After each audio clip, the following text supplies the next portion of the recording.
Hello there. Glad you're here today. I'm Greg, and welcome to an evening of old-time radio, and specifically, today's collection of great drama OTR shows. I apologize, my camera is on the fritz, so no video of me today, just audio, while I wait for my new camera to arrive.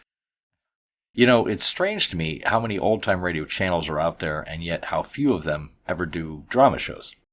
I think it's mainly because most OTR fans seem to focus mainly on detective and crime shows and very little else, which is also a mystery to me, since there are way more excellent drama radio shows than there are anything else. But anyway, today I have put together a collection of truly excellent stories done by some of the biggest and most successful drama anthology shows of the day, as well as a few lesser-known ones, that all focused on adaptations of famous films, plays, or literature. And some of Hollywood's biggest stars appeared in these, either in new roles or reprising their original roles. And as always, each show has been remastered and optimized for you. First up, we bring you a great adaptation of that famous 1941 film, The Maltese Falcon, based on Dashiell Hammett's 1930 novel that introduced the great hard-boiled detective Sam Spade to the world. In the film, Humphrey Bogart played Spade, and in this radio version from Academy Award Theater, he once again reprises that role. Mary Astor and Sidney Greenstreet also reprised their roles from the film. This was originally broadcast on July 3rd, 1946. And then after that, another great adaptation of a very famous film, The Shop Around the Corner from Lux Radio Theater, based on the 1940 romance movie. And once again, James Stewart and Margaret Sullivan reprised their roles from the movie. It was broadcast on June 23, 1941. Even if you've never seen either film, you'll enjoy these radio stories. But if you have, and I'm guessing most of you have, then you're really going to appreciate how close to the originals these radio versions are. Enjoy! The House of Squibb presents Academy Award. Every week, Squibb brings you Hollywood's finest. The great picture plays, the great actors and actresses. Techniques and skills chosen from the honor roll of those who have won or been nominated for the famous Golden Oscar of the Academy of Motion Picture Arts and Sciences.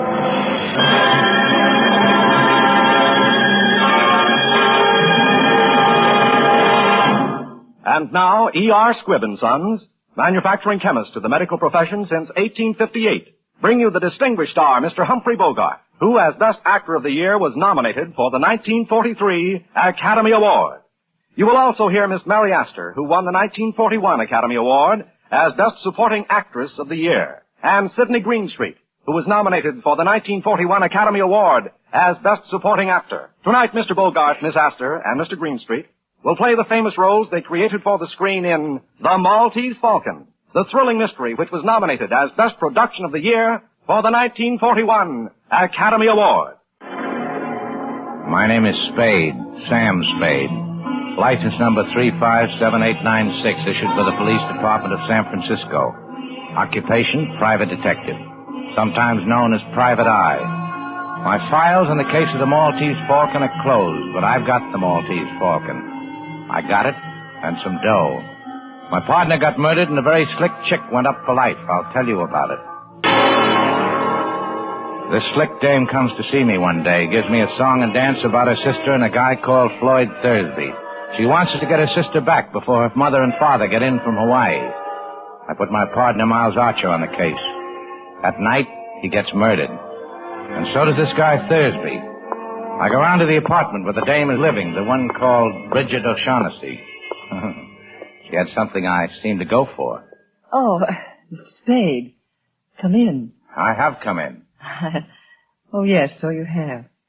Mr. Spade, am I to blame for last night? You warned us that Thursby was dangerous. Of course, you lied to us about your sister and all that, but that doesn't count. We didn't believe you. Oh, help me, Mr. Spade. I need help so badly.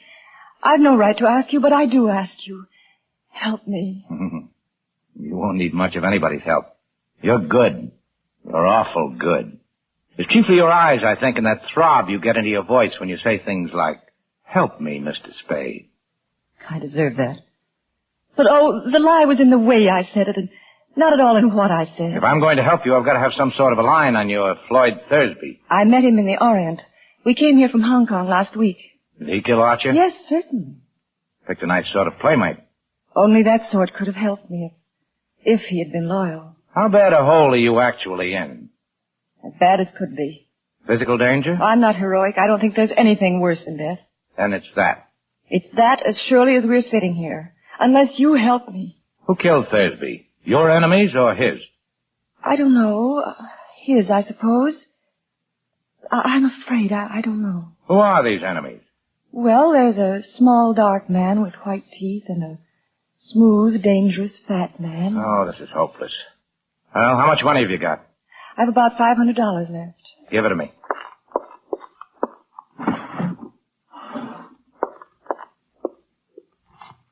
There's only 400 here. I had to keep some to live on. Okay. I'll be back as soon as I can. You needn't come to the door with me. I can let myself out. I went by the office then and found a dark little guy with very white teeth waiting for me. His name was Joel Cairo. He was a Greek. Mr. Spade, I'm trying to recover an ornament that has been, shall we say, mislaid. I thought and hoped you could assist me. Uh-huh. The ornament is a statuette, the black figure of a bird. I'm prepared to pay the sum of $5,000 for its recovery, and no questions asked. 5,000's a lot of money. It's a very interesting figure. You will put your hands together at the back of your neck, Mr. Spade. Huh? Oh, sure. I shall shoot you if you try to stop me, Mr. Spade. But I must search your office. Well, you won't find anything but a pair of worn-out rubbers, a half pint of rum, and a pack of chewing gum. We shall see. Please stand up. So. Sure. This way? No, the other way. Sure. I'll take the gun, Mr. Cairo. Now get up. I am very slow in things like that, unfortunately. Yeah. I'm still prepared to pay $5,000 for the return of the figure. Do you have it, Mr. Spade? No. If it is not here, why did you just risk serious injury to prevent my searching for it? Well, I should sit around and let people come in and stick me up. You wish some assurance of my sincerity? A retainer? I might. Say, $100? You better make it 200. Thanks. Your first guess was that I had the bird. What's your second guess? That you know where it is, or where you can get it. Now, you're not hiring me to murder or do burglary, but to get back the figure in some lawful way. Say, from a dame with red hair, or a smooth, dangerous fat man. Oh, so you know. You must beware of them. They would stop at nothing. May I have my pistol now? Oh, yeah, sure. I'd forgotten it. Thank you. Now, Mr. Spade, you will kindly clasp your hands behind your neck. What the? Don't move, Mr. Spade. This time I might shoot. I insist on searching your office. Sure. Go ahead. I finally got rid of the Greek and started back for Bridges' apartment. Matter of fact, I had a hunch that the Greek was going there himself and started to tail his cab when a sad-faced guy poked something into my back and said, "Come on. The fat man wants to see you." Here he is, Mr. Gutman. The guy who was talking to the dame and the Greek. Ah, Mr. Spade. Mr. Gutman? We begin well, sir. I distrust a man who talks too much. I like to talk. Of course, talking's something you can't do judiciously unless you keep in practice. Yeah. Now, sir, we'll talk if you like. And I'll tell you right out that I'm a man who likes talking to a man who likes to talk. Swell. Will we talk about the blackbird? You're the man for me, sir. No beating about the bush, right to the point. Let us talk about the blackbird by all means. Mr. Spade, have you any conception of how much money can be got for that blackbird? No. Well, sir, if I told you half, you'd call me a liar. No, not even if I thought so. But you just tell me what it is, and I'll figure out the profits. You mean you don't know what that bird is? Well, I know what it's supposed to look like. I know the value in human life you people put on it. So Shaughnessy didn't tell you what it is? And Cairo didn't either? He offered me $10,000 for it. 10,000. And dollars, mind you, not even pounds. They must know what it is. Or do they? What is your impression? I can't tell. They're both lying. If they don't know, I'm the only one in the whole wide, sweet world who does. Swell. When you've told me, that'll make two of us. Mathematically correct, sir. But I don't know for certain that I'm going to tell you. Well, don't be foolish. You know what it is. I know where it is. That's why I'm here. Well, sir, where is it? Don't be silly. You see, I must tell you what I know, but you will not tell me what you know. That is hardly equitable, sir. No. I don't think we can do business along those lines. Yeah, well, think again and think fast. I can get along without you and keep that gunsel away from me while you're making up your mind. I'll kill him. Well, sir, I must say you're the most violent temper. Well, what are you wasting time for? You've got till 5:30, then you're either in or out for keeps. 3 characters and a black bird. Well, all I knew was my partner was dead and the cops were getting very uncooperative about the whole thing, including who killed Floyd Thursby. I thought I'd better get back to see that O'Shaughnessy dame before it was too late. And sure enough, it almost was. They came here and took him away. Took who away? Who? The police. They wanted to talk to you, too. They took Mr. Cairo with them. What was he doing here? He came to talk about the bird. What is this bird, this falcon that everybody's all steamed up about? Suppose I wouldn't tell you anything at all about it. What would you do? Something wild and unpredictable? Maybe. Well, it's a black figure, as you know. Smooth and shiny of a bird, a hawk or falcon about 12 inches high. Now, what makes it so important? I don't know. They wouldn't tell me. But they promised me £500 if I helped them get it from the man who had it. Go ahead. They promised me £500 to help them, and I did. Then we found that Joel Cairo was going to take the falcon and desert Floyd and me, so we did that to Joel first. You are a liar. I am a liar. I've always been a liar. Oh, don't brag about it. Is there any truth at all in that yarn? Some. Not very much. Well, we've got plenty of time. I'll put some coffee on and we'll try again. Oh, I'm so tired. So tired of lying and thinking up lies and not knowing what is a lie and what is the truth. Oh, darling, don't stare at me like that. Come closer, darling. It is something to do while waiting. Why not? Kiss me, Sam Spade. Kiss me. Why not? Well, it happens every time. I'll get it. Be careful, darling. Okay. Come on, you. He wants to see you. Well, if it isn't the fat man's killer. Hello, paleface. How many did you bump off today? Shut up. Cupman's waiting for you. No kidding. What kept you? Darling, what does he want? He wants me. The fat man's been thinking things over. Well, Mr. Spade, I must apologize for sending for you in this fashion. Now, never mind. Let's talk about the bird. All right, let's. What do you think of the order of the Hospital of St. John of Jerusalem? Crusaders or something, weren't they? Very good. In 1539, these crusading knights persuaded Emperor Charles V to give them the island of Malta. He made but one condition. They were to pay him each year the tribute of a falcon in acknowledgement that Malta was still under Spain. Do you follow me? Yeah. Have you any conception of the extreme, immeasurable wealth of the order of that time? Well, I imagine they were pretty well fixed. They were rolling in wealth, sir. They hit upon the happy thought of sending the emperor for the first year's tribute, not an insignificant live bird, but a glorious golden falcon, encrusted from head to foot with the finest jewels in their coffers.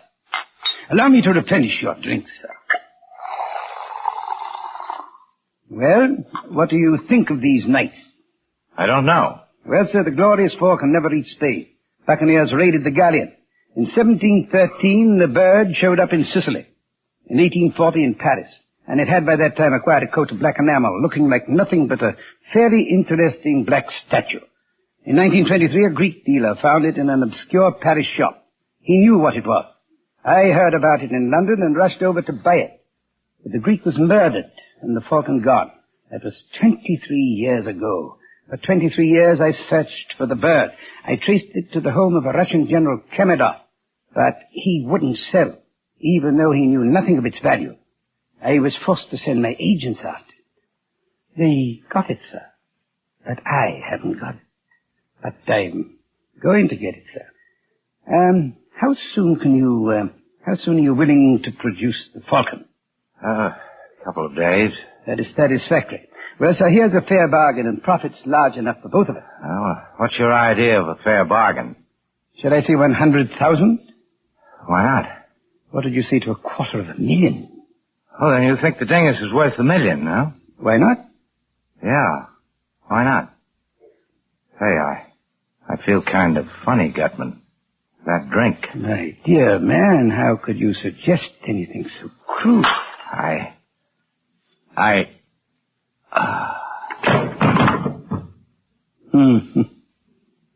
Wilma. Yeah. The drink got him, huh? Put your guns away, Wilma. You must learn to be subtle in these things, like me. Hot like a light, huh? Well, I owe him something, the louse. He thinks he's tough. Let's see if he can take this. That's enough, Wilma. You kicked him enough. You'll never do to kill him here. Besides, Wilma, you know how I hate the sight of blood. I guess the name of Sam Spade was a cinch for the back page obituaries, but I came out of it somehow and managed to get up and stagger out of that apartment. I went around to the hotel where Joel Cairo had a room and made a deal with the house dick to let me search it. All I could find was a newspaper in the wastebasket folded back to the steamship news. There was a list of arrivals, and one was marked. It said, 8:07 a.m., the La Paloma from Hong Kong. That was good enough for me. I got a cab and rode down to the docks. The La Paloma was on fire and burning beautifully. I went back to my office to hold my aching head and think things over when the door opened. And a tall guy in a long black overcoat stood there with a package in his hands, making gurgling noises before he fell like a tree. He should have. He was dead.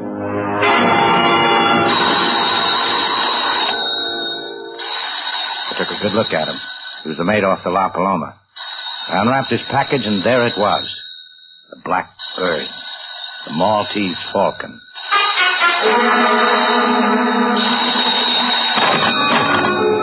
I grabbed the phone and listened. It was Bridget O'Shaughnessy, and she said she was in trouble. I found her shivering in a dark corner of an office building. I took her and the Falcon home to my apartment. I put her on the couch. I put the Falcon in the icebox where no one would think to look for anything, including ice. I came back in and switched on the lights and found a surprise party waiting to greet me. Well, sir, we're all here. Now let's sit down and be comfortable and talk. Sure. Get away from me, Gunchel. You're not going to frisk me. Stand still. Shut up. Put your paw on me, and I'm going to make you use that gun. Ask your boss if he wants me shut up before we talk. Never mind, Wilma. You're certainly a most headstrong individual, Mr. Spade. Well, let's be seated. You too, Cairo. You can put down your gun, too. Of course, Mr. Spade. I was only using caution, as it were. You ready, Gutman? Are you ready to make the first payment and take the Falcon off my hands? Well, sir, as to that, here are $10,000, sir. Oh, we were talking about more money than this. Yes, sir, we were. But this is genuine coin of the realm, sir. With $1 of this, you can buy $10 of talk. Besides, there are more of us that be taken care of now. Well, that may be, but I've got the Falcon. I should not think it would be necessary to remind you, Mr. Spade, that though you may have the Falcon, yet we certainly have you. Yes, I'm trying not to let that worry me. We'll come to the money later. There's another thing to be taken care of first. We've got to have a fall guy. The police have to have a victim. Somebody they can stick for those 3 murders. 2. Only 2 murders, Mr. Spade. Thursby undoubtedly killed your partner. All right, 2. What difference does it make? The point is, we've got to give the police... Come, Mr. Spade. You can't expect us to believe at this late date. You are the least afraid of the police, or that you're not able to handle... I'm up to my neck, Gutman. I've got to come through with somebody, a victim, when the time comes. If I don't, I'll be it. Let's give him the Gunchel. He actually did shoot Thursby, and the other one, didn't he? Anyway, he's made to order for the part. Let's turn him over to the cops. Get up on your feet. Taking all the riding from you, I'm going to take. Get up, shoot it out. No, Wilma, don't shoot. There, Gunchel, that'll take care of you. Put him on the sofa. Sorry, Bridget, but you seem to have recovered. I'm all right. Good. Well, gentlemen, there's our fall guy. And now, gentlemen, you agree or I'll turn the Falcon and the whole lot of you in. Mr. Spade, I don't like this. What if we took matters into our own hands and killed you? You won't, or you'll never find the Falcon. True, but there are other ways we could make you talk. No, I'd take it and make you kill me, and then you'd end up the same way. No, I believe you would, too. Well? I've always felt toward Wilma like a father. But you can have him. Swell, let's get the details fixed. Why did he shoot Thursby? Thursby was Miss O'Shaughnessy's ally. We thought in disposing of him, we would teach Miss O'Shaughnessy to patch up her differences with us regarding the Falcon. And the mate from the La Paloma. That was Miss O'Shaughnessy's fault. Cairo got in touch with me when he saw the notice of the ship's arrival. He remembered that the mate and Miss O'Shaughnessy had been friendly in Hong Kong. He called on this man, but he, with Miss O'Shaughnessy and the bird, slipped through our fingers. We followed them to her apartment, and Wilma shot the mate as he was coming down the fire escape. He shot him many times, but the man was tough, and he did not drop the Falcon. We persuaded Miss O'Shaughnessy to call your office, but unfortunately she did not call in time to prevent you from meeting the mate and getting the Falcon. I see. And now, sir, would it be presumptuous if we asked to see the Falcon? Okay. It's in my icebox. Icebox, I see. Oh, you are a character, sir. Yes, very, very clever of you, very. I've got it. Bring it in here at once. Here, wrapped in this. Now, after 23 years. It is it. We'll make sure. Let me your knife, sir. Here. I'll peel off some of this disfiguring enamel. All right, O'Shaughnessy, you've had your little joke. Now tell us about No, it. Sam, no, that's the one I got from the Russian, I swear. You bungled it, Gutman. You and your stupid attempt to buy it. The Russian caught on how valuable it was. No wonder we had so little trouble stealing it. You imbecile! You bloated idiot! Yes. This is the Russian's hand. There's no doubt of it. Well, sir, what do you suggest? Shall we stand here and shed tears and call each other names? Or shall we go to Istanbul and interview our Russian friend? Go to Istanbul? For 23 years I have wanted that little item and have been trying to get it. If I must spend another year on the quest, well, that will be an added expenditure in time only. I'll go with you. Wilma's gone. Wilma's gone. So he has. That makes it imperative that we go too. Oh, by the way, sir, I'll trouble you for my envelope containing the $10,000. I kept my end of the bargain, but I'll settle for $1,000 for expenses. Thank you. I'll allow you the 1,000. That'll take care of my time. Now, sir, we'll say goodbye to you unless you care to undertake the Istanbul expedition with us. You don't? That's too bad. Well, sir, the shortest farewells are best. Adieu. And to you, Miss O'Shaughnessy, I leave the rare abyss there on the table as a little memento. The Maltese Falcon. All right, O'Shaughnessy, talk. Where shall I begin? You came to me and asked me to have Thursby followed. I put my partner on it. He followed Thursby. He was killed. You must have told Thursby he was being followed. I told him, yes, but please believe me, Sam, I wouldn't have told him if I'd thought Floyd Thursby would kill your partner. Miles hadn't many brains, but he had too many years' experience as a detective to be caught like that by a man he was shadowing up a blind alley with his gun tucked away in his hip and his overcoat buttoned. But he'd have gone up there with you, Angel.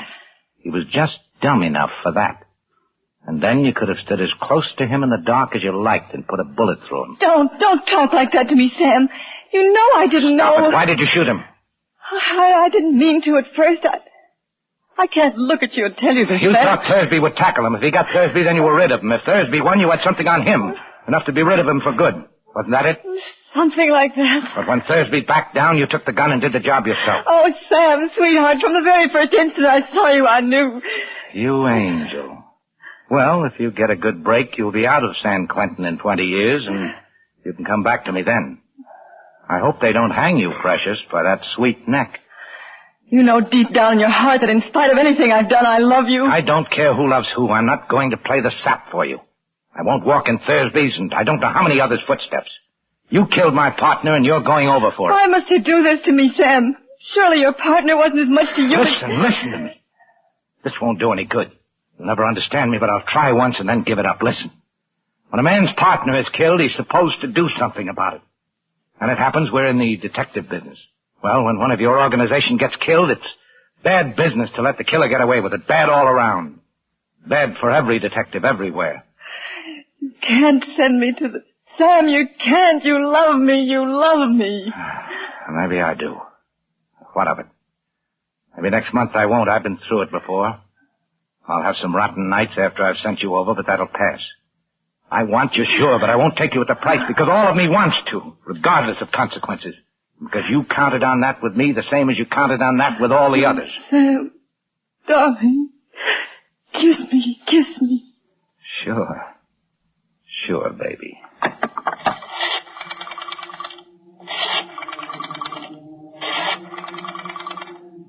What are you doing? Who are you calling? The cops, baby. The cops to come and take you away.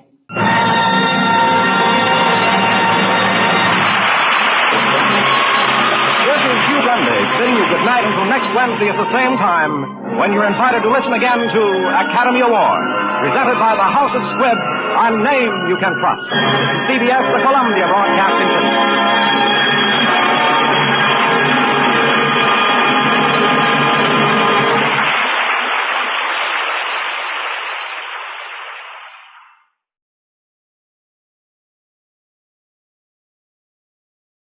Lux presents Hollywood. The Lux Radio Theater brings you Claudette Colbert and Don Amici in The Shop Around the Corner. Ladies and gentlemen, your producer, Mr. Cecil B. DeMille.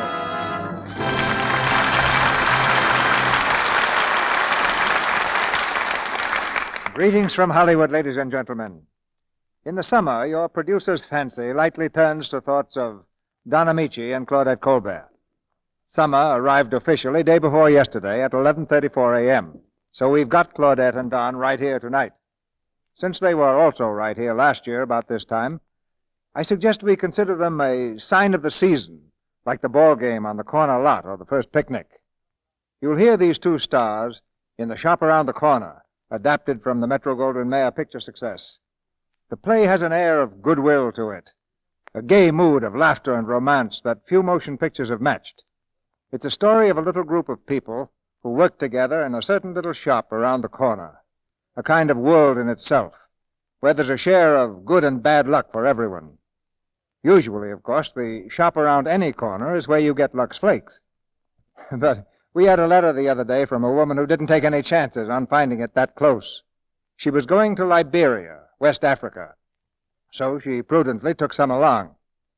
And it pretty nearly got her the reputation of being a witch doctor. A few weeks ago, she writes, I decided to have a bedspread washed, so I took it and a box of Lux to the native washman.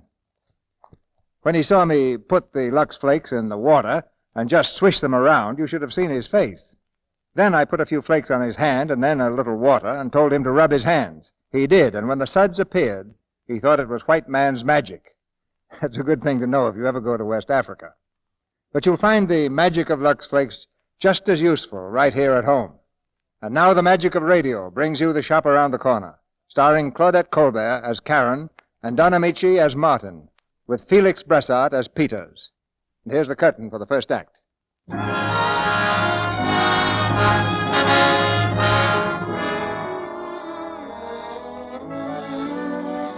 The firm of Mattachek and Company, Novelties and Leather Goods, has been doing business in the same location for 35 years. It's not a large store, nor is it small. Its merchandise is not cheap, nor is it expensive. This is just an ordinary everyday shop, and its clerks are ordinary everyday people. At 8:55 each morning, they stand behind the counters, dusting the goods and gossiping. At 9 sharp, they snap quickly to attention as Mr. Mattachek enters the front door and in a ringing voice delivers his first order of the day. Joey! Yes, Mr. Mattachek. Joey, run across the street and get me some bicarbonated soda. Yes, Mr. Mattachek. Good morning, Lily. Good morning, Mr. Mattachek. Good morning, Miss Baker. Good morning, Mr. Mattachek. Good morning, Mr. Peters. Good morning, Mr. Mattachek. Good morning, Mr. Harvey. Oh, good morning, Mr. Mattachek. Good morning, Mr. Martin. Morning, sir. Mr. Martin, I'd like to see you in a few minutes on a very important matter. Yes, sir, anytime you say. Well, Martin, won't be long now. What do you mean? Well, I hear you had dinner with Mr. Mattachek and his wife last night. Oh, that, yeah. And now this morning he wants to see you about something important. You'll be the manager pretty soon. Oh, I don't know. Say, Peters, want to hear something nice? You're not the manager yet? No. It's a letter from a girl. Oh, girl. Here, listen to this, listen. My heart was trembling as I walked into the post office, and there you were lying in box 237. I took you out of your envelope and read you right there. Oh, my dear friend. What is all this? Well, you see, I was looking through the ads in the Sunday paper, and I ran across one that said, here, I'll show you. See? A modern girl wishes to correspond on cultural subjects anonymously with intelligent, sympathetic young man. That's me. Address, dear friend, box 237. I know those ads. The papers are full of them. How long has this been going on? Well, we've exchanged 4 letters. And Peter, she's no ordinary girl. Listen, here on page 8, she says, here. Are you tall or short? Are your eyes brown or blue? Don't tell me. What does it matter so long as our minds meet? You are right. That's beautiful. Yeah, it is. And then she says, there are so many great and beautiful things to discuss in this world of ours. It would be wasting these precious moments if we told each other the vulgar details of how we earn our daily bread. I agree with you when you say, she means me, what are men and women for but to rise above the stupid necessities of the 8-hour day? You said that? Sure. You see, yes, Mr. Mattachek? Martin, I can get 5 dozen more of these cigarette boxes from Nichols Brothers. What do you think of it? I think it's great. You see, you open it up like this. No, Mr. Matichek, that's not for us. You haven't even listened to it. It plays O Chichonia. Well, even if it played Beethoven's Ninth Symphony, I'd still say no. I don't like the whole idea. It's wonderful how quickly you can make up your mind. I've been in this business for 35 years, and it took me a whole hour to decide that I like it. But I guess you're a genius. Harvey. Yes, Mr. Matichek. Listen, what do you think of this? Look. Now, I want your honest opinion. Don't let me influence you. Hear that? That's a very popular classic. Well, Miss Baker? I think people who smoke cigarettes and who love to hear O Chichornia will like it. Harvey, what do you think? I'd even go further. I think it'll make music lovers out of cigarette smokers and cigarette smokers out of music lovers. I think it's sensational. Well, Mr. Martin? I still think it's terrible. Give me one reason. All right. Let's say a man smokes 20 cigarettes a day. So he opens the box 20 times, and 20 times he has to listen to O Chichornia. And besides that, it's imitation leather and cheap glue. In 2 weeks, the whole thing will come apart, and all you have left is O Chichornia. I know it. I know it's an imitation leather. You don't have to tell me. You just sell things and let me do the buying. Excuse me, Mr. Matichek. Nichols Brothers are on the phone. I'll take it here. Yes, sir. Hello, Nichols? This is Matichek. Cancel the rest of those cigarette boxes. They're terrible.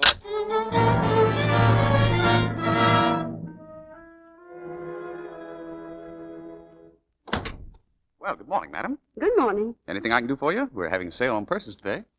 Well, to tell you the truth, I didn't want to buy anything. Oh, well, that's perfectly all right. If you want to look around, just make yourself at home. Thank you. I wonder if I could see Mr. Matichek. Well, Mr. Matichek is very busy at the moment. If you'd tell me what you wanted, I'm sure I could take care of you. Well, I noticed in the window that you're having a summer sale. Oh, yes, madam. Everything is reduced 25%. Really? That's wonderful. I guess you'll do a big business. Oh, there's no question about it. We'll probably have such a big rush we won't be able to take care of the customers. Then you ought to have some extra help. Oh, we probably will. In that case, maybe you can use me. I'm looking for a job. Yeah. What's the idea of letting me go through this whole routine? Oh, well, I'm terribly sorry. I didn't mean to. Do you think you could help me to get a job here? I wish I could, but there isn't a chance. But you just told me you'd need some extra help because of the rush. Look around for yourself. You can see what kind of business we're doing. Every half hour, another customer rushes in. Well, listen, I've had a lot of experience. Yeah, but I know the situation here. I worked for 2 years at Blake & Company, and I left of my own accord, and before that, I was with Blake & Brothers for 10 months. Now, listen, if it were up to me, I'd put you to work, but I'm not the boss. So... Well, then why don't you let me see him? Because he's in a very bad mood today. I'll take a chance. Maybe I can cheer him up. Now, listen, madam, I've been here 9 years. I know Mr. Matichek inside and out. I know exactly what his attitude would be. I can tell you word for word exactly what he'd say. Mr. Martin, come here. Now, you see what you've done? Oh, I'm sorry. Mr. Martin. Yeah, coming, Mr. Matichek. So, Mr. Martin, you know every reaction of mine, eh? You know exactly what I think, even before I think it. You're not only a genius, you're a mind reader. But, Mr. Matichek... Never mind now, I'll take care of this customer. But, Mr. Matichek... Quiet! Good morning, madam. I'm Mr. Matichek. Oh, good morning, Mr. Matichek. Please have a seat. Thank you. Mr. Matichek, I was at Blake & Company. I'm sure you'll find much nicer things at our shop. No, I mean I worked there. I'm looking for a job. A job? You mean... Oh, no. That's impossible. It's out of the question. Good, eh? Oh, but Mr. Matichek... I have no time. I'm very busy. Mr. Matichek, please, I've got to have a job. And I'm good. I know merchandise. Really, I do. Please just give me a chance. Oh, so you know merchandise. Let me ask you something. Would you buy a box like this? Well, I couldn't buy anything at the moment. No. I just wanted your opinion, your honest opinion. Do you like it? Oh, yes, I do. It's marvelous. Why? Well, I think it's romantic. Romantic? What's romantic about it? Huh? Well, cigarettes and music. I don't know. It makes me think of moonlight and cigarettes and music. There, Martin. There's the woman's point of view. But Mr. Matichek, she would How much say... are you selling it for? Well, I'd say $4.25. That's a bargain. That's a real bargain. Oh, that's a candy box, isn't it? No, madam. It's yes, madam. Yes, madam. That's a candy box. And I would say a very unusual one. Yes, I like it. How much is it? Watch, madam. It has a very distinctive feature. Well, you see? Is that coming out of this? Yes, Mary, yes. It's O Chichonia, a very popular classic. Oh, no, that'll never do. Where do people get ideas like that? Can you imagine? Every time you take a piece of candy, you have to listen to that song. Oh, no. Oh, no, madam, wait, please. I know just what you mean, madam. And yet, you see, some of our customers like it for the very thing you object to. Now, there's no denying we all have a weakness for candy. And when I say weakness, I don't mean to say anything against candy. I only mean we're inclined to overdo it a little. That's true, I suppose. Now, for instance, madam, have you any idea how many pieces of candy you eat a day? Well, no, I never gave it a thought. But I am taking on weight. That's just it. We pick up a piece of candy absent-mindedly, and then we take another piece. And before we realize it, we've gained a pound or two. Don't I know it? Now, you see, this little box makes you candy conscious. That's what Matachek and Company designed it for. Every time you open it, this little song is a message to you, see? Too much candy, and I'll be careful. Well, how much is it? $5.50 reduced from $6.95. It's a real bargain. I'll take it. You can wrap it up while I look at these purses. Well, Mr. Matachek? What's your name, young lady? Smith, Karen Smith. Miss Smith, you may report for work tomorrow morning. Oh, thank you. Mr. Martin here will show you the ropes. Yes, of course. Or perhaps you can show him. Help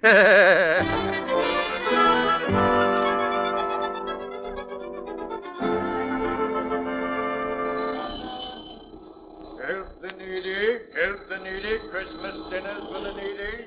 You're late this morning, Martin. No, it's only 10 up. Morning, Martin. Hello, Peters. Hello. Morning, Mr. Harvey. Oh, say, Martin, can you come to the house tonight? No, I'm sorry, Peters. I have a big dinner date tonight. Oh, with the boss again? No, he doesn't invite me anymore. Say, how do you figure him out? Well, I give up. It's certainly difficult to get along with him these days. He hardly talks to me anymore. You know what I think? I think he's having trouble with his wife. Who is? Matachek? I wasn't talking to you, Harvey. You said Matachek was having trouble with his wife? I didn't say that at all. I only Never said... mind, Peters. Go on, Harvey. You got work to do, haven't you? Sure. We all have. I don't like that fellow. Say, we better get this counter dusted before Matachek gets here. No, I do it, Martin. No, we'll both do it. Say, Peters, you mind if I ask you a personal question? No, go ahead. Now, this is very confidential. Peters, suppose a fellow like me wants to get married. Oh, well, that's wonderful. Who is the girl? Now, listen, I only said suppose. Oh. Now, look, how much does it cost you to live? Just you and Mrs. Peters, leaving out the children. Oh, why fool yourself? Well, let's say temporarily. How much does it cost? Oh, it can be done, and very nicely. Naturally, you can't be extravagant. No. Well, suppose a fellow took a 3-room apartment, kitchen, living room, and bedroom. Where do you eat? In the kitchen. You get a nice big kitchen. Well, then where do you entertain? Entertain? What are you, an ambassador? Listen, if someone is really your friend, he comes after dinner. Good morning. Well, good morning, Miss Smith. Morning. Morning. Oh, Miss Smith. Yes, Mr. Martin? I noticed you wore a yellow blouse with light green dots yesterday. As usual, you're mistaken, Mr. Martin. It was a green blouse with light yellow dots, and everybody else thought it was very becoming. Now, listen.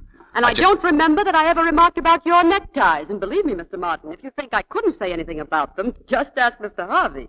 So please leave my blouse alone. It's none of your business. I'm sorry, but Mr. Matachek seems to think it is my business. Oh, yes, that's right. I'm working under you. Well, from now on, Mr. Martin, I'll telephone you every morning and describe just what I'm going to wear.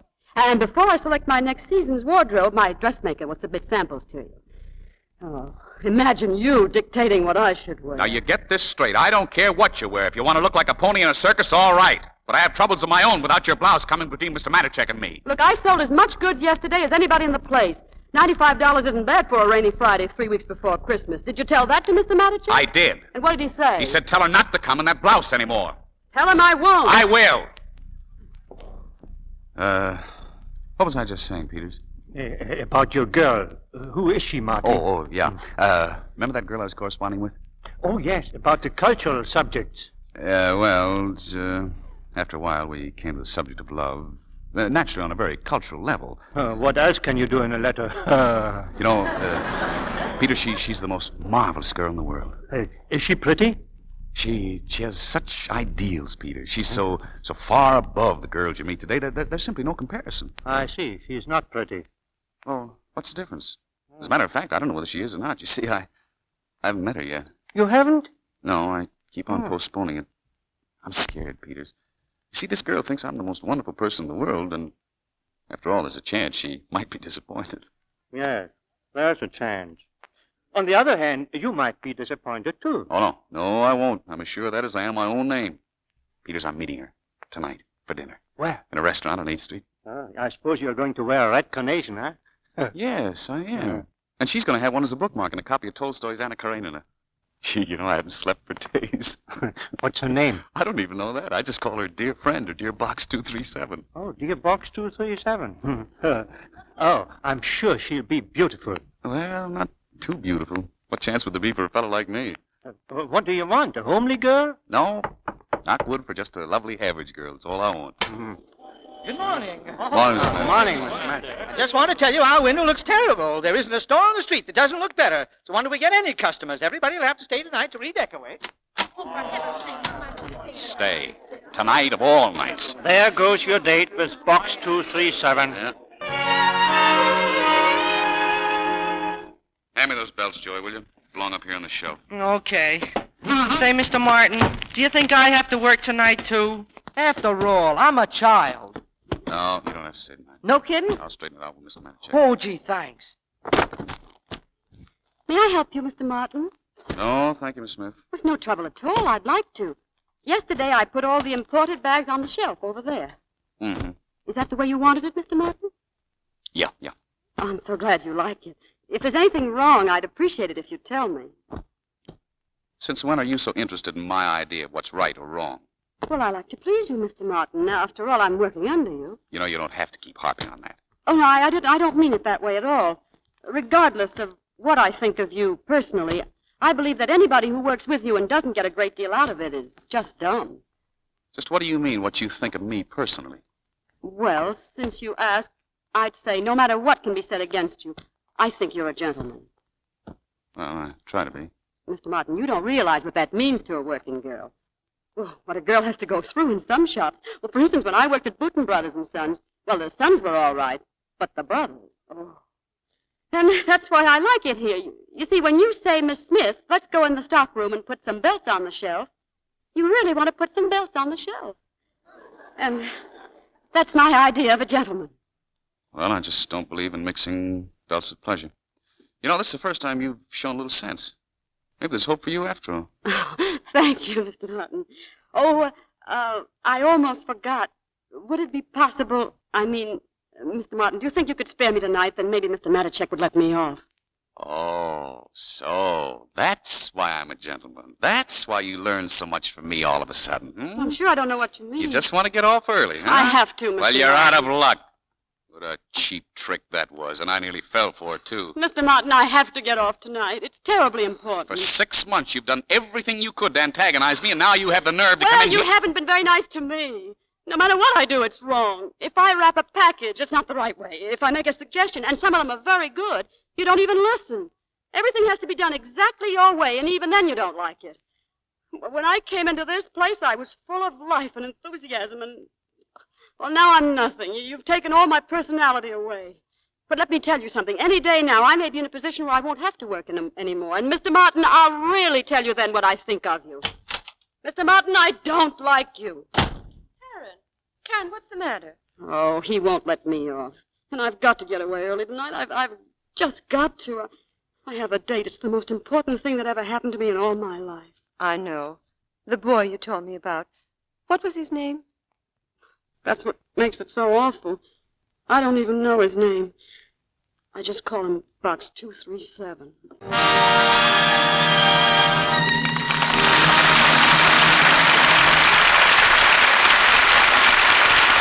In a moment, you'll hear Act 2 of The Shop Around the Corner, starring Don Amici, Claudette Colbert, and Felix Bressart. Oh, Sally, you have a story for us during our brief intermission, haven't you? Yes, Mr. Roick. Let's pretend we can all fly wherever we will, swiftly yet invisibly. Here we are, then, on a warm June evening near the front porch of a pretty little home somewhere in America. There's a young man sitting on the porch with his wife.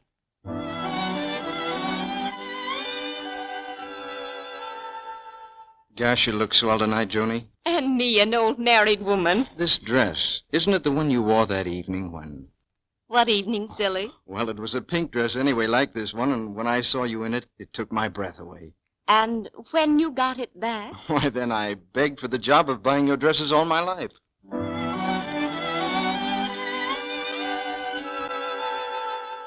How often a charming dress plays its part in romance. That's something every woman knows, isn't it? And now that we have wonderful new Quick Lux Flakes, it's so easy to keep dresses dainty and lovely looking so that you always seem appealing. New Quick Lux, you know, is safe care for every color or fabric that's safe in water alone. The gentle Lux suds swiftly float away soil, perspiration, leave your pretty dresses fresh and charming. That's something that almost every woman knows, too, Libby. Of course it is, because twice as many women use new Quick Lux Flakes for nice dresses as use any other flakes, chips, or beads. And here's a hint about warm weather.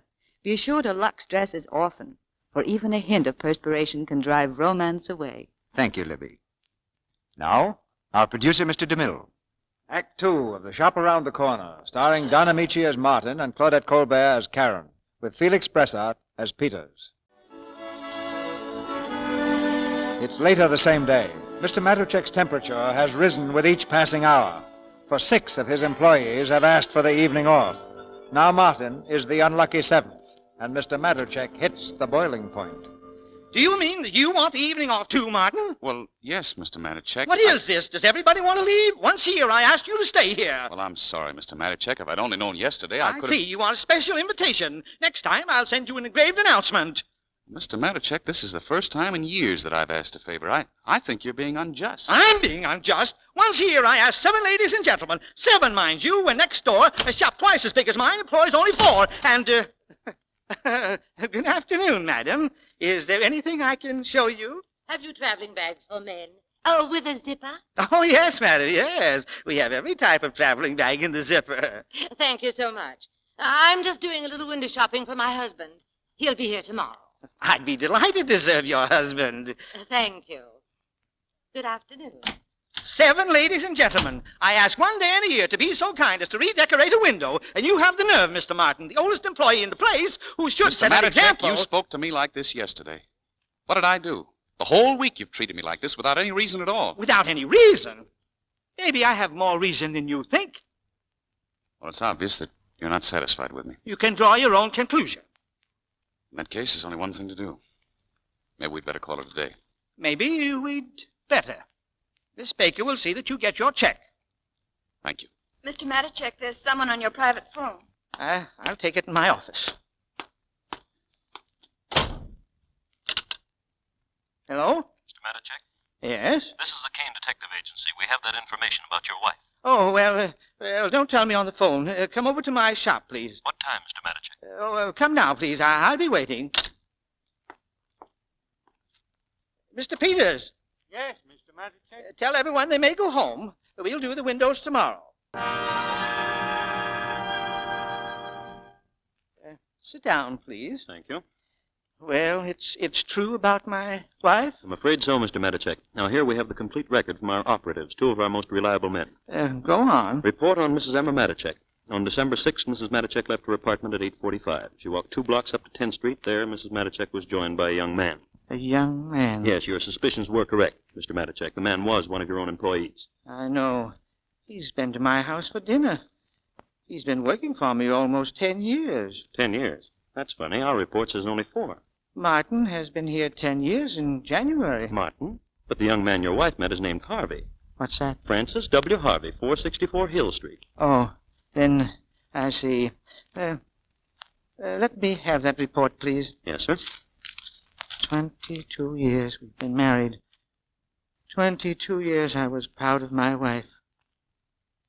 Well, she didn't want to grow old with me.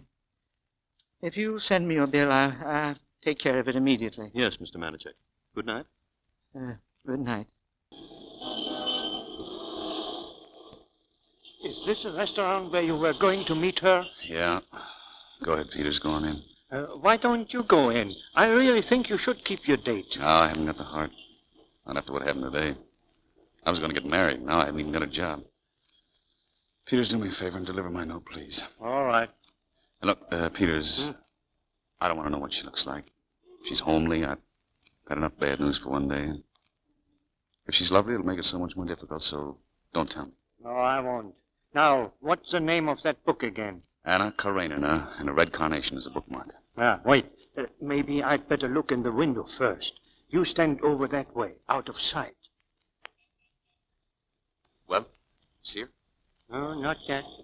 Oh, say, there's a beautiful girl. Really? Very beautiful. But no book. Oh. And there's another girl. Oh, wait a minute. I think I see the book. Right here under the window. Yes, Anna Karenina by Tolstoy. And the carnation. Go on. I can't see her face. She's sitting behind that rack. Wait, there's a cup of coffee on the table. She's taking a piece of cake. Martin, she's dunking. Well, why shouldn't she? All right. She's leaning forward now. Martin, she... Oh. Can you see her? Yes, I see her. Is she pretty? Very pretty. Oh, she is. Yes. Yeah. I'd say she looks... She has a little of the coloring of Karen. Karen? You mean Karen Smith, Miss Smith in the store? Now, Martin, you'll have to admit that Karen is a good-looking girl. And personally, I've always found her a very likable girl. Oh, this is a fine time to be talking about Miss Smith. Well, if you don't like Miss Smith, I can tell you right now you're not going to like this girl either. Well, why?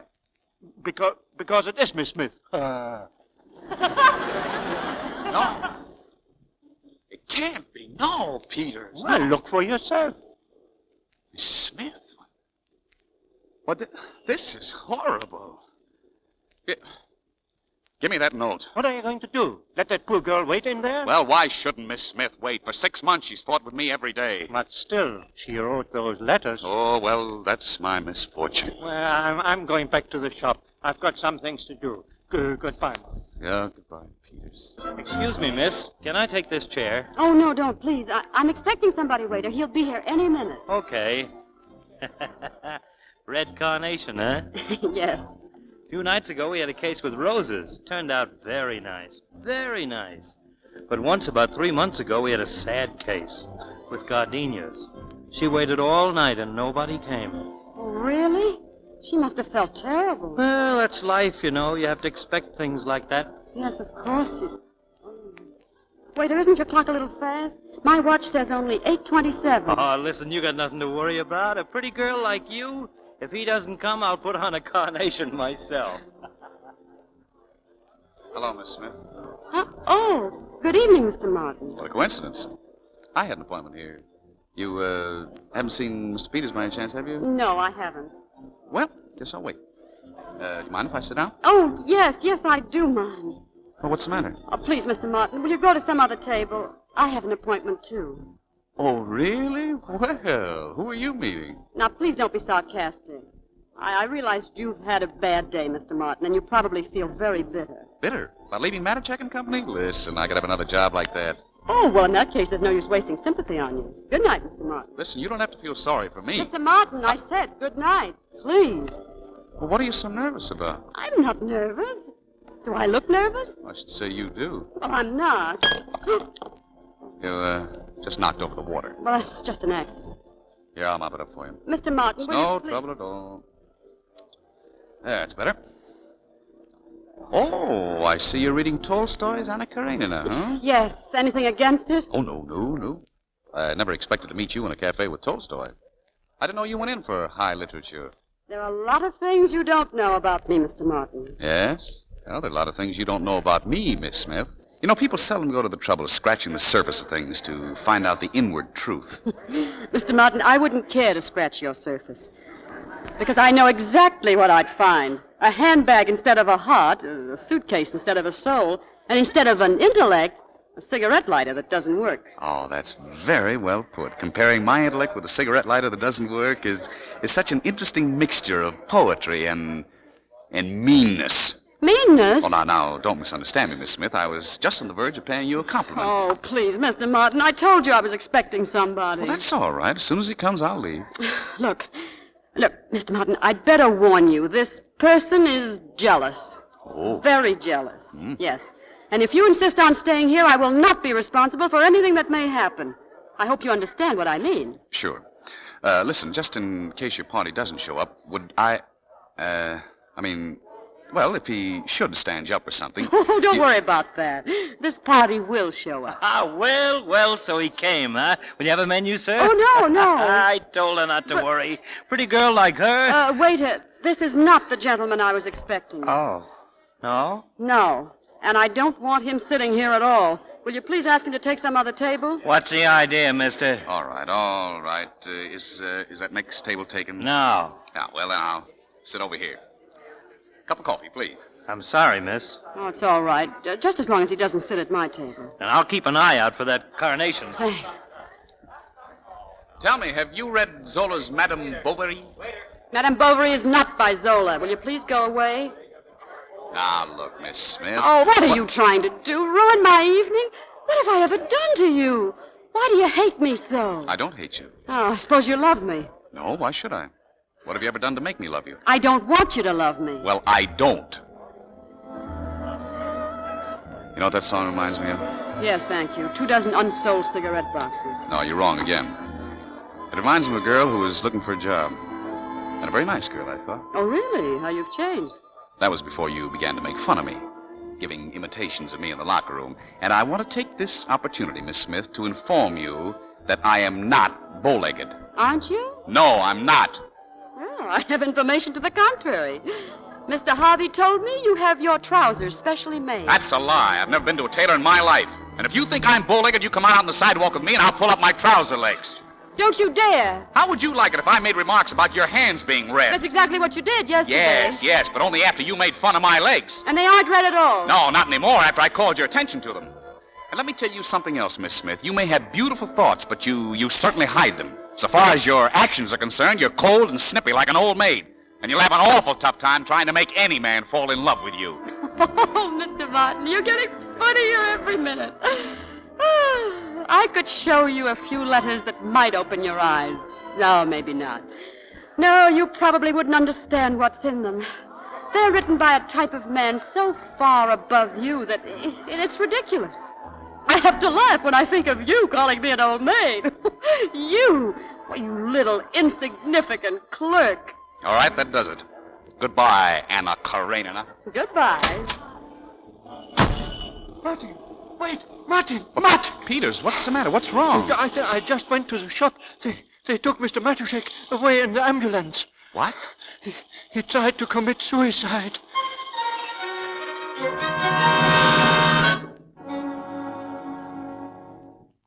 Mr. Matuszek, are you all right? I think I will be. Sit down, Martin. And I want to thank you for coming. Oh, no, As soon as I heard, Martin, do you remember when you were at my house for dinner the last time? I told you if things go well, I might take it easier. And maybe by Christmas make you manager of the shop. Well, now I have to take it easier. Would you care to work for me again after... Mr. Matuszek, don't even think about it. It's all over. Is it possible that I ever distrusted you, Martin? I hated you. I couldn't stand your presence anymore.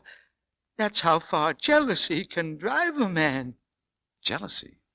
I don't know what you mean. When I first got that anonymous letter, I laughed at it. My wife having secret rendezvous with one of my employees. But you can't throw a letter like that away. It stays with you, every word. But how could you suspect me? I know now that it was Harvey. But you see, you were the only one from the shop who came to my home. You sent flowers to my wife. Well, I was only You don't have to tell me. But if this poison once gets into your mind, please try to understand. Sure, I understand. Martin, Here are the keys to Matacek and Company. Thank you. What'll I do about Harvey? Harvey, I want him very quietly dismissed. Quietly dismissed. Yes, sir, I'll take care of it, Mr. Matacek.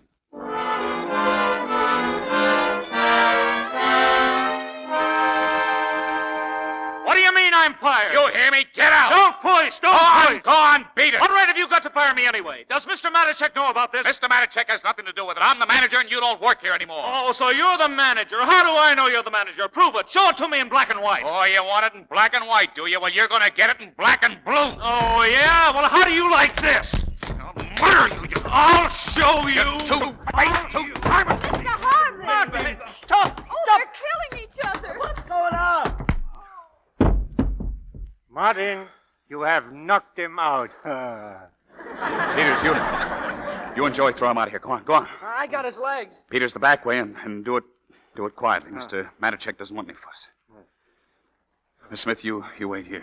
Watch his head, Joey. Why? He wouldn't feel it. Well, Miss Smith, I suppose you're kind of surprised to see me back, huh?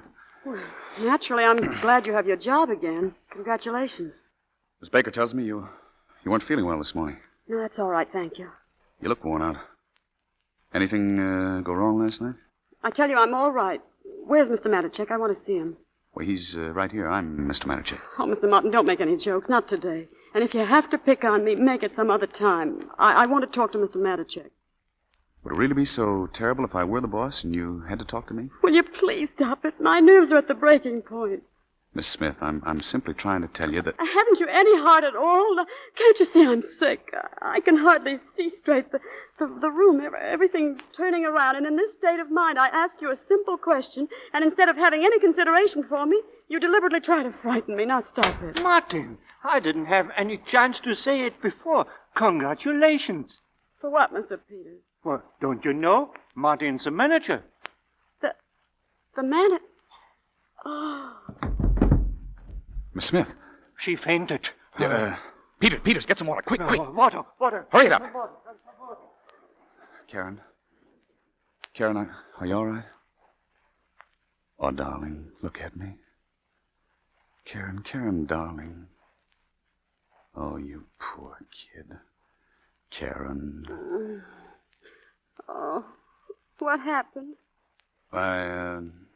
Nothing much, Miss Smith. You just fainted. We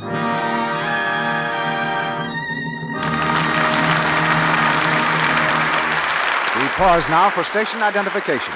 This is the Columbia Broadcasting System.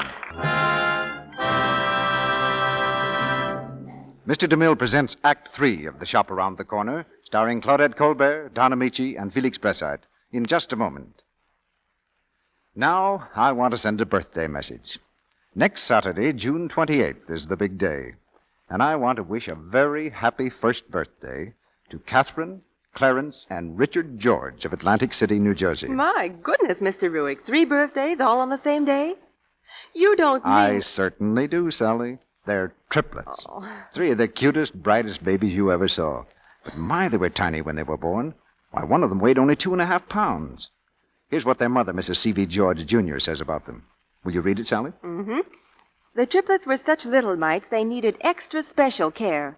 For months they were wrapped in cotton wool. Their skins are so tender that I'm very careful about the way I wash their clothes, too. I use Lux Flakes for every single thing that touches them. Lux is so safe and gentle, I know it has nothing in it to irritate a baby's sensitive skin. That's something every mother can count on. Wonderful Lux purity. Mrs. George goes on to say, New Quick Lux Flakes are so fast I get suds in a jiffy, and a little goes so far. It's thrifty, too. When you have as many as 60 diapers a day to wash, as well as rompers, dresses, nighties, and woolies, well, you can see that speed and thrift are important. Now, that's a fine tribute to Lux Flakes, isn't it? And a well-deserved one, because New Quick Lux is a wonderful help to a busy mother. It's so gentle, safe for anything, safe in water. With Lux Care, soft, woolly shirts and blankets stay fluffy and unshrunken. Pretty dresses and bright-colored sunsuits stay fresh and new-looking longer. And best of all, there's nothing in New Quick Lux to irritate a baby's sensitive skin or to roughen a mother's hands. No harmful alkali of any kind. Give all baby things this superlatively gentle care. Now, Mr. DeMille returns to the microphone. The curtain rises on the third act of The Shop Around the Corner. Karen Smith has had no further letters from her unknown admirer, Box 237. This misfortune, combined with Martin's appointment as manager, has proved too much for her. So she's taken to her bed with a bad case of nerves. Now she has a visitor, none other than Mr. Martin, alias Box 237. Good evening, Miss Smith. Good evening. I hope you'll forgive the intrusion. How are you? I'm all right. You know, Christmas is coming soon, and we'll all miss a good worker like you, so you better get well. You see, I feel sort of responsible for this whole thing. You? Oh, no, it wasn't your fault at all. No, there's a much bigger reason, unfortunately. Miss Smith, don't you think you ought to call a doctor? No, I don't need a doctor. My trouble is purely psychological. But it's my personal problem, and I'll come out of it. Well, I'm sorry. It's really a shame you have to go through all this. But as long as it's only psychological... Only psychological? Mr. Martin? Oh, really? It's true we're in the same room, but we are not in the same planet. Miss Smith, I must admire your way of expressing yourself. You certainly know how to put a man in his planet. Karen, dear. Yes, Grandma? Look, darling, I sent down to the post office. Oh, Grandma, tell me, was there a letter? Here, darling. It's a fat one, too. Oh, Mr. Martin, it was kind of you to drop in, but I don't want to spoil your evening. Oh, no, I have lots of time. Go ahead and read your letter. If you don't mind. Certainly not. Oh, I forgot to take care of the messenger boy. Will you excuse me, Mr. Martin? Certainly. Oh. Good news? Oh, very good news. Mr. Martin, I'm sure I'll be back to the shop tomorrow, and I can promise you I'll sell more goods than I ever sold before. Well, that's fine. My, it's amazing what one little letter can do. You know, if I weren't feeling so wonderful right now, I'd be pretty sore at you. At me? Why? You really spoiled my date last night. You see, this gentleman came to the cafe, looked into the window, saw us together, and he misunderstood. You mean he thought you and I were friends? He must have. Listen to this. Tell me and be frank. Who was that very attractive young man? He's just the type women fall for. Now, isn't that marvelous? Yes. I'm sorry I caused you so much trouble. Oh, no, I'll straighten that out. Let him be a little jealous. It won't hurt him. You know, he doesn't seem to be much of a man, though. He's afraid to come to a table because another man is there. Oh, he was not afraid. Well? He's just tactful and sensitive. Oh. He's not the kind of man who would sit at a table uninvited. No. You see, it's difficult to explain a man like him to a man like you. Why, where you'd say black, he'd say white. Where you say ugly, he says beautiful. And where you'd say old maid, he says, wait here, listen. Eyes that sparkle with fire and mystery. Vivacious, fascinating. He says I make him think of gypsy music. Say, he's pretty smart. Oh, speaking of gypsy music, we're still having some difficulty selling those Ochichonia boxes, aren't we? Oh, that doesn't matter. Mr. Martin, consider one box definitely sold. I just got an inspiration. I'm going to give it to my friend for Christmas. Oh, no. No, don't do that. What? You're taking an awful chance. Look, why don't you give him a wallet? I know he'll be crazy about it. And we have those new imported pigskins. Oh, no, I'm not interested. Look, I'll make you a special price. No, I'm sorry. And another thing, a wallet is not only practical, it's romantic. On one side, he carries your last letter. On the other side, your picture. And when he opens it, he finds you, and that's all the music he wants. Oh, Mr. Martin, you surprised me. That's very well expressed. Oh, yes, I must admit that's very nice. Well, thank you. No, just the same, he's going to get the cigarette box. Oh.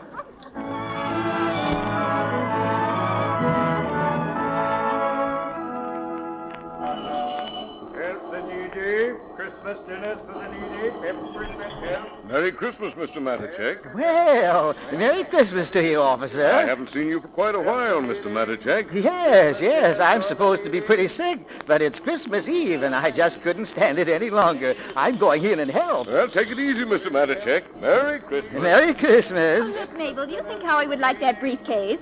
Oh, I don't know. Maybe. Pardon me. I can't see very well without my glasses. Can you tell me how much that briefcase is? $12.50. Only $12.50. Well, you certainly get exceptional values here. I wonder how Matacek and Company does it. Well, if you don't know Mr. Matacek, who should? Ladies and gentlemen, my good friends, we have just had our biggest day since 1929. You should be very proud. And I want to thank you from the bottom of my heart. When I was in the hospital, I read your little note over and over. I'm glad to know you missed me and hoped I would come back home again. You're right. This is my home. And only too seldom one realizes that the people he works with are his real friends. Well, there's no Christmas without a bonus, am I right? Miss Baker will pass out your checks, and then I want you all to go home and have a very, very Merry Christmas.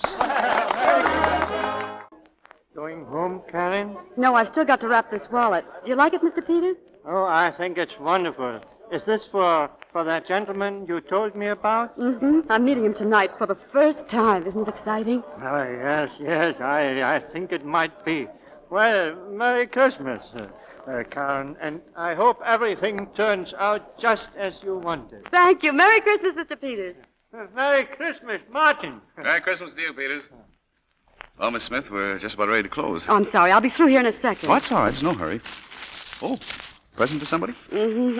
I followed your advice, after all. It's the wallet. Oh, fine. Oh, want to see something? Here, look at this. I bought it for a very special friend. Oh, a locket. Yeah, with stones in it. Right there, see? Oh, say, it's beautiful. I didn't know you had a girlfriend. Oh, no? Well, I never even suspected. I guess you think it's pretty funny that a girl would like somebody like me. Oh, now, Mr. Martin, don't let's start all over again. It's Christmas, and I'd like to be friends with you. And besides, you're wrong. Do you mind if I tell you something? No, not at all. When I started to work here, something very strange happened to me. I got psychologically mixed up. Oh, you don't say. Mm-hmm. I found myself looking at you again and again. I just couldn't take my eyes off you. Oh, really? Yes, and all the time I was saying to myself, Karen Smith, what's the matter with you? This Martin's not a particularly attractive man. Oh. I hope you don't mind. Oh, no, not at all. And now comes the paradox. I caught myself falling for you. Fall? Oh, I can't believe that. Oh, yes, Mr. Martin. In those first few weeks, there were moments in the stockroom when you could have swept me off my feet. Well, now, I'm getting psychologically mixed up. Well, you see, I was a different girl then. I was very naive. Well, that's all forgotten now. Now, you go to your girlfriend and... by the way, is it serious? Oh, yes, very. We might both be engaged Monday morning. Yes, I think we will. I don't want you to misunderstand. In my case, I say it just might happen. Well, as a matter of fact, I can tell you it will happen. How do you know? Well, I might as well tell you, I guess. He came to see me. Who? Your fiancé. What? He came last night. You shouldn't have told him who I am. I spent a very uncomfortable hour. You see, he didn't believe it when you wrote him I meant nothing to you. I don't understand. But coming to see you, it doesn't sound like him at all. Oh, well, don't worry about it. I straightened everything out. In a little while, you'll be Mrs. Popkin. Mrs. Popkin? Yes, that's his name, isn't it? That's what he told me. Huh? Oh, yes. Yes, Popkin, that's right. Popkin. Yes. Oh, he's a nice fellow. I congratulate you. Oh, thank you. I think he's a very attractive man, don't you?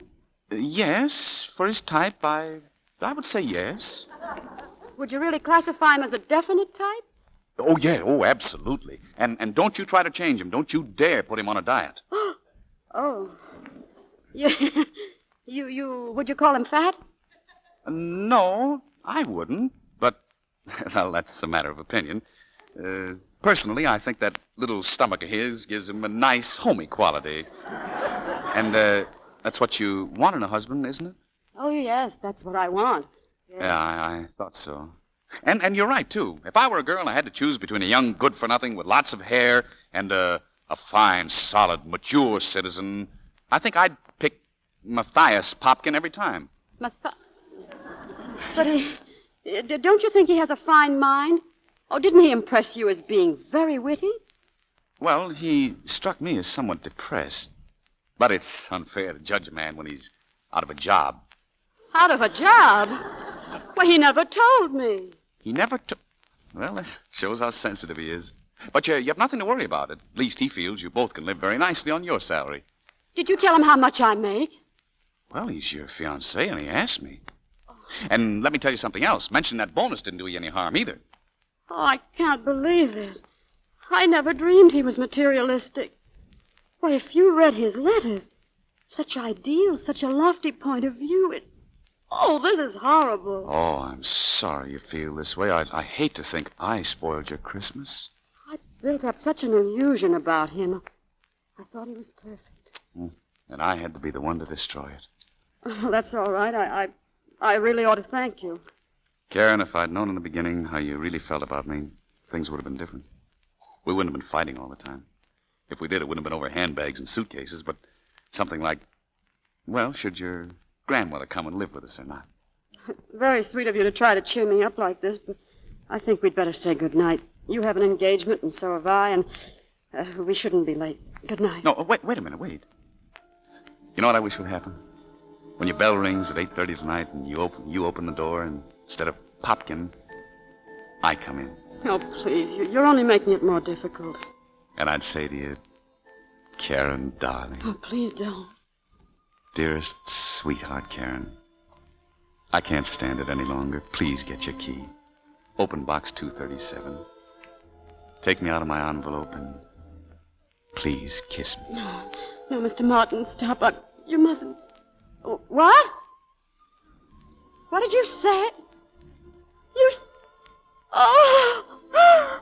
Dear friend, dear box 237. Oh, you a dear friend. Yes. Are you disappointed? Oh, no. Well, psychologically, I'm very confused, but personally, I don't feel bad at all. You wrote all those wonderful letters? Uh-huh. You like me? Oh, Karen, I love you. Oh, that night, the time you came to the restaurant, I was terribly rude to you, wasn't I? Oh, it was nothing at all. Yes, I was. Don't you remember why I called you bow-legged? Yeah. I wanted to prove that I wasn't. I was going to go out in the street and pull up my trouser legs. Well, would you mind very much if I asked you to pull them up now? Well, certainly not. You see? Oh, darling. Oh, darling, isn't it a wonderful, wonderful Christmas?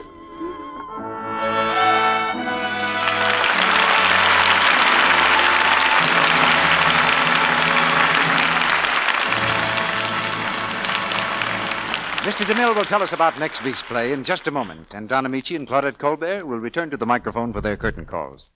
And now, I want to tell you about The Strange Case of the Woman with One Red Hand. Sounds like the title of a mystery story, doesn't it? Well, it's really a true story. You see, not long ago, hundreds of women were going around with one hand harsh and red and ugly, the other hand smooth and lovely. The clue to this strange state of affairs was in a famous laboratory. Here is what happened. 2 dishpans were placed in front of each woman. In one of the dishpans were Lux suds, in the other, suds from a different soap. The women dipped one hand in each of the dishpans and kept on doing this for 20 minutes 3 times a day. The conditions were similar to home dishwashing.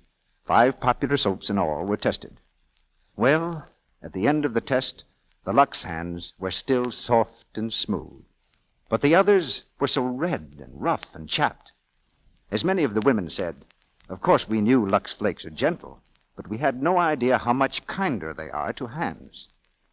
Now, if you've been using a harsh soap for dishes, simply change to gentle, new, quick Lux Flakes. See how much nicer your hands look, how they lose that embarrassing, unattractive dishpan look. The reason is simple. New Quick Lux has none of the harmful alkali that dries the natural oils of your skin. It's thrifty, too, and so fast. Yet New Quick Lux Flakes come in the same familiar package, cost you no more. Buy that generous big box tomorrow and start giving your hands gentle Lux care. And now, here's Mr. DeMille with our stars. You can't beat good acting for good entertainment. That's why we wanted Claudette Colbert and Don Amici tonight. They're back at the footlights now. Thank you, C.V. Give one of your best salutes, Claudette. You did learn to salute while you were in the Army, didn't you? Well, certainly, Don. I'll match my salute against any top sergeant in the Army. You know, C.V., Claudette was one of the gang from Hollywood that put on the show at the Army camps last week. Hollywood couldn't have had a more charming ambassador. What camps did you visit, Claudette? 2 camps just north of here, C.B. Camp Hunter Liggett and Fort Ord. How many did you have in the audience, Claudette? About 30,000 at Hunter Liggett and 20,000 at Fort Ord. Sounds as though Hollywood was a success with the Army, Claudette. And plans have been made to send entertainment to other camps, too. Well, C.B., I want to tell you that whole trip was one of the biggest thrills I've ever had. I want to do it again soon and often as the Army wants us. Yeah, and every actor in Hollywood is ready to help, Claudette. What have you got planned for Lux Radio Theater next week, C.B.? There'll be big doings around here next week, Don. And these 2 names will tell you what I mean. Cary Grant and Myrna Loy. They'll star in the play I Love You Again, adapted from Metro-Goldwyn-Mayer's recent comedy hit. And we promise you that with Cary and Myrna teamed as husband and wife, the pace never lets down. We'll also have Frank McHugh.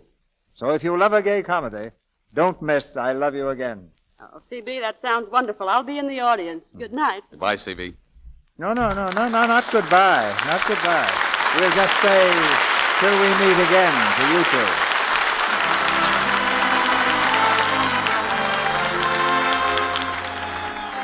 Our sponsors, the makers of Lux Flakes, join me in inviting you to be with us again next Monday night, when the Lux Radio Theater presents Myrna Loy and Cary Grant in I Love You Again with Frank McHugh. This is Cecil B. DeMille saying good night to you from Hollywood.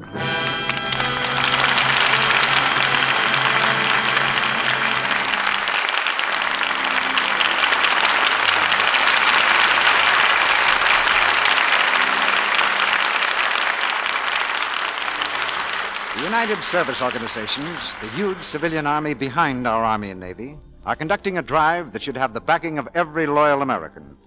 There is a USO headquarters in your community. They'll be glad to tell you how you can help in this great work. Claudette Colbert will soon be seen in the Paramount picture, Skylark.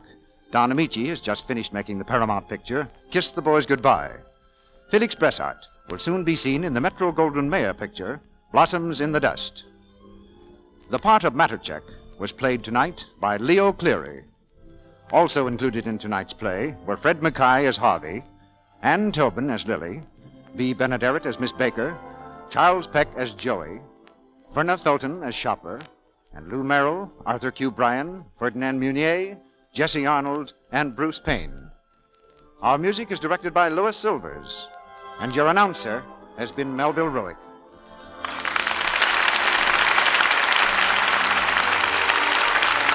This is the Columbia Broadcasting System.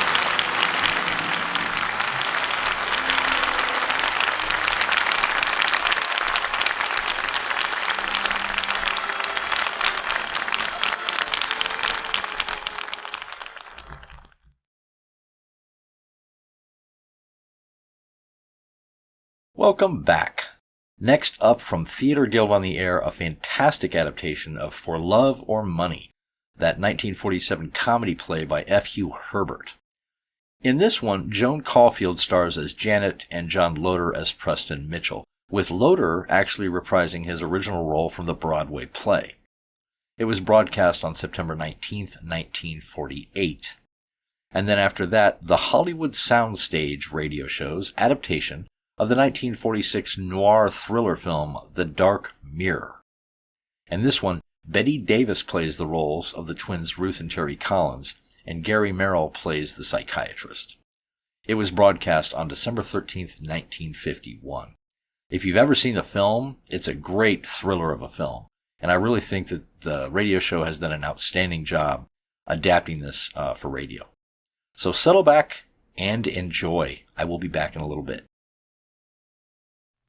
United States Steel, USS, the industrial family that serves the nation, presents the Theater Guild on the air. Our stars, Joan Caulfield and John Loder. Our play, For Love or Money, by F.U. Herbert. Adapted for radio by Robert Presnell, Jr. And produced on the air tonight by the Theater Guild, one of America's foremost theatrical producers. Every day, everywhere, you are served by products of steel. In your home, in your business, in your travel. The trademark of United States Steel, USS, on any steel product is your guide to quality steel. And now, from Broadway, direct from the stage of the Vanderbilt Theater, the United States Steel Corporation brings you Joan Caulfield and John Loder in For Love or Money. And here is Roger Pryor speaking for the Theater Guild.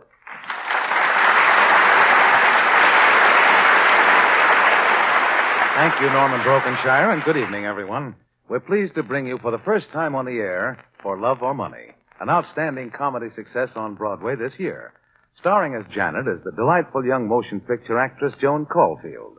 Co-starring as Preston Mitchell is John Loder, who recreates his original stage role in this play for us tonight. Vicki Cummings is featured as Nita, the role which she created in the Broadway production. We raise the curtain now on Act One of the radio premiere of For Love or Money. This is the middle of Manhattan, Times Square, Broadway at 45th Street to be exact.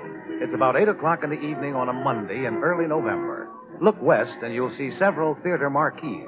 On one, there's the name of Preston Mitchell spelled out in lights. Preston Mitchell with Nita Havemeyer. Preston Mitchell's name has been in lights for 12 years. People always go to see him. Let's walk past the people around the stage door and slip backstage. More bad news tonight, Mr. Davis. What? Is it Mitchell again? He says he still isn't ready to come back. He can't do this. A whole week? Why, he's going to ruin us. The box office is swamped with cancellations. Looks like he's not over that funeral yet, poor guy. Look, I'm only human. My heart breaks for him because he lost his wife. My heart breaks for everybody that loses their wife. But the show has got to go on. Okay. Nita Havemeyer's in your office phoning him right now. She knows how to handle him. Well, you Here, can't, listen to her. Preston. I simply won't let you go on sitting out there and brooding. Oh, I understand how you feel, darling. Who knows you better? Who has your interests more at heart than I? And I tell you the best thing for you to do is to come back to the play, to us, and to me. Besides, that understudy of yours is stepping on all my laughs. On the other hand, about an hour and a half from Broadway on Long Island Sound, there's an old town called Fort Washington. It's quieter here and time's longer. This is where Preston Mitchell sits in a big, comfortable old house and thinks to lock himself away. No, Nita. I tell you, I'm not ready to come back. Don't ask any questions, darling. I've got my reasons. No, I don't want you to come out here. No, I don't want to see you now. I don't want to see any woman on earth right now. Goodbye. Wilbur, Mrs. Early, anybody. Coming, Mr. Mitchell. I'm hurrying. Mrs. Early, tell Wilbur to disconnect the doorbell and rip out the telephones. Tell him to mow down anyone who tries to enter this house. I absolutely must be alone. Oh, Mr. Mitchell, it just breaks me up to see you feeling so bad. I brought you a little surprise. Yeah, so I see. And exactly what is that decadent-looking yellow stuff you have in that glass? It's an eggnog, sir, and it's the best thing for you. It's soothing to the nerves. Well, I'd like a soothing double scotch, if you please. Send Wilbur up here with it. And remember, no phones, no visitors. Oh, Mr. Mitchell, you shouldn't be shutting yourself up like this, refusing to see even your old and dear friends. Why, the living room is filled with the flowers everyone keeps sending. And Bill Tremaine and his ma are waiting downstairs now. Well, send the flowers to the nearest hospital, and my regrets to the Tremaines. Scotch and solitude, Mrs. Early, that's all I want.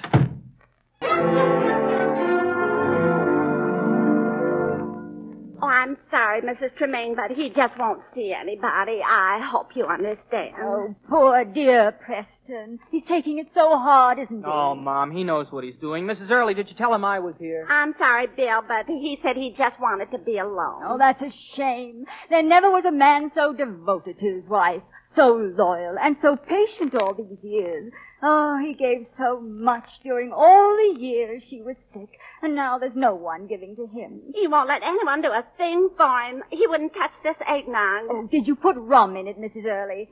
That's the way I take Oh, them. why, Mrs. Tremaine. Well, not often. Just once in a while. Oh, Wilbur. Is Mr. Mitchell feeling all right, Wilbur? Yep. What's he doing? Sitting. Well, did he say anything? Yep. Well, what did he say? He had to come back with another scotch. That's old Prez. He sounds like himself. You know, I think I'll go upstairs. I've got a hunch Prez really wants to talk to someone. But, Billy, you mustn't. He said... Don't worry, Mother.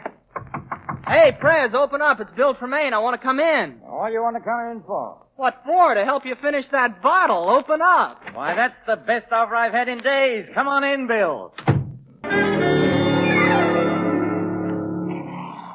Prez, I've been thinking. Now, don't do too much of it. It's bad stuff. No, seriously, studying law under the GI Bill's okay, but it's not for a guy like me.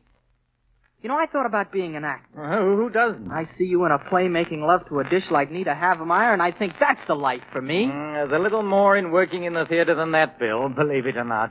You gonna marry her, Prez? I haven't thought about it. Why, would you like to? Oh, me? No, I'm not marrying for a long time. I'm playing the field. Say, Prez, why do you keep staring out the window at the seagulls? They annoy me. Any more questions? Well, no, only I just don't get it. Of course, we all know how bad you feel, but you oughtn't to hide away like this. After all, the way she was, you knew it was going to happen someday. Listen, Bill, there comes a time when a man has to be alone with his secrets. This is my time. Okay.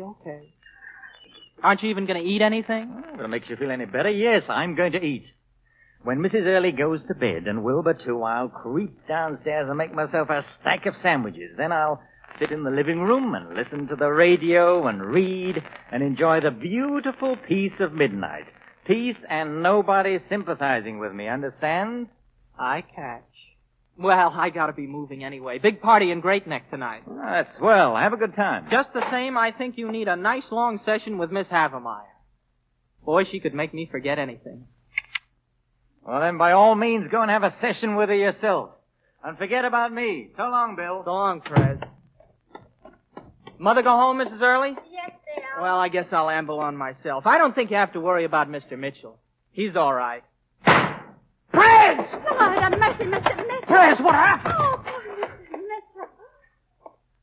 Well, what's the matter with you two? Prez, what happened? What'd you do? What have you done, Mr. Mitchell? What have I done? I took a pot shot at one of those seagulls. Shot a gull. Yes, Mrs. Early.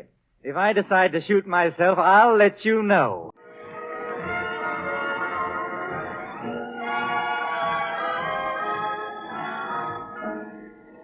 The time is now exactly midnight, and here's your late news. A storm of almost hurricane proportions has descended on the Atlantic coast, covering an area roughly from Boston to the tip of New Jersey. The rain is expected to turn to snow and hail. The storm, however... Okay, Bill. Okay, pal. There's a storm.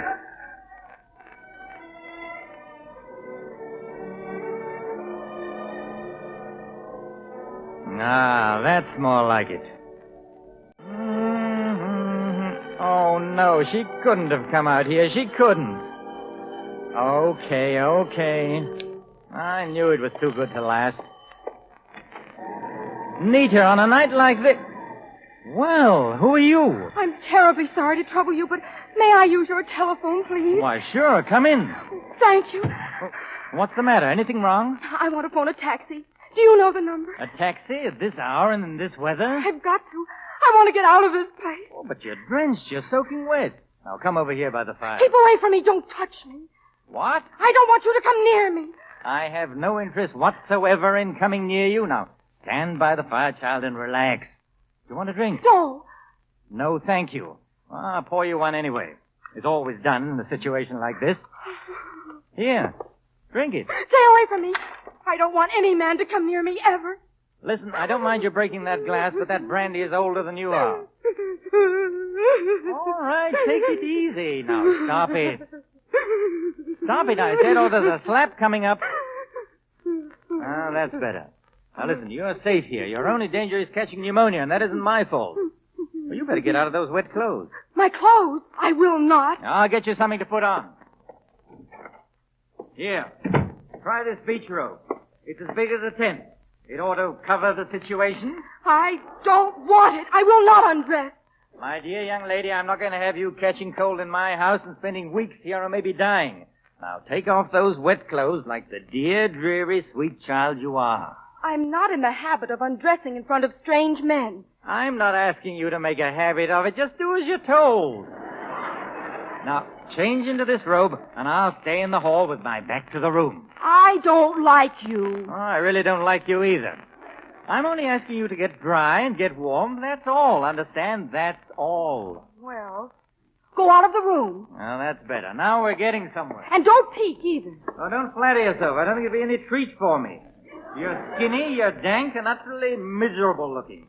What makes you think I'd peek? I don't care what you think. Besides, I'm not skinny. I weigh 120 pounds. No, then you're pudgy. I'm not pudgy. 120 is right for my height. Oh, all right. Can I turn around now? No! Just a minute. All right. Come back. Good. You feel better? Yes. Well, that wasn't so bad, was it? Please don't patronize me anymore. I'm not a child. How old are you? 30? 31? That isn't so, and you know it. Oh, stop being so feminine. I was just ribbing you a little. What's your name? Janet. Well, sit down, Janet. My name is Preston Mitchell. Preston Mitchell? Mm-hmm. Heard it before? No. But I did know someone once whose name was Mitchell Preston. We went to high school together in Denver. That's funny, isn't it? Hilarious. Who's this picture of? It looks like Orson Welles. It is. And this one, Ingrid Bergman and Basil Rathbone. Do you collect these or something? In a manner of speaking. I used to do that when I was younger. Oh, this is a lovely room. Books and paintings and everything. Like the ones you see in magazines. Thanks. I see all the magazines. I work for a dentist, receptionist. At least I was. I don't think I will be anymore. Why not? Were you fired? I don't want to see Dr. McAllister ever again. Oh, is he the reason you were out in the storm tonight, soaked and semi-hysterical? Well, he started it, and someone else finished it. Oh, are these sandwiches? Yes, have some. May I? Certainly, and there's hot coffee in the thermos. Oh, thank you. That's just what I'd like. Good. You're a funny child. Please don't call me a child. I'm 21. Oh. Where do you live? Jackson Heights. Hadn't you better phone your family? I haven't any. I see. You live alone? Yes. You like it? I hate it. Oh, now are you going to cry again? No. I've cried so much in the last few days, I haven't any tears left. You've been a big help, Mr. Mitchell. You're not like the others. Well, that's good. I've never been too fond of the others myself. You're funny. What do you do? I am an actor. I knew an actor once. His name was Oscar or something. He played at the Orpheum in Denver. He had a seal. I play without a seal. More difficult. Do you like the theater? Which theater? Oh, not any particular theater. The theater, going to the theater. I like the movies. Yeah, so I would imagine. I haven't gone much lately, of course. But I used to go a lot with Jimmy when... Oh, why did I say that? Is Jimmy part of the story? He was my fiancé. He's in the Air Force. And the Army sent him to England a couple of months ago. Well, you can't hold that against him. No. But he just up and married some English girl. I got the letter yesterday. Do you love him very much? I don't know. I just feel all empty inside. Oh, human beings are all beastly.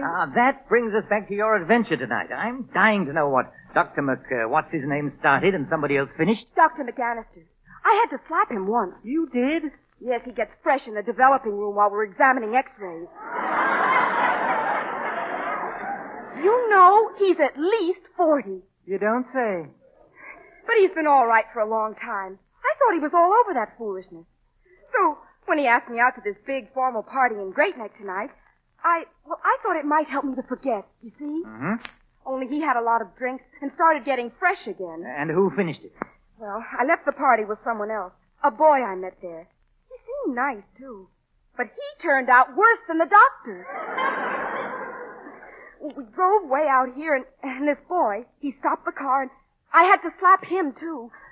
I jumped out of the car, and the storm got worse, and I got lost.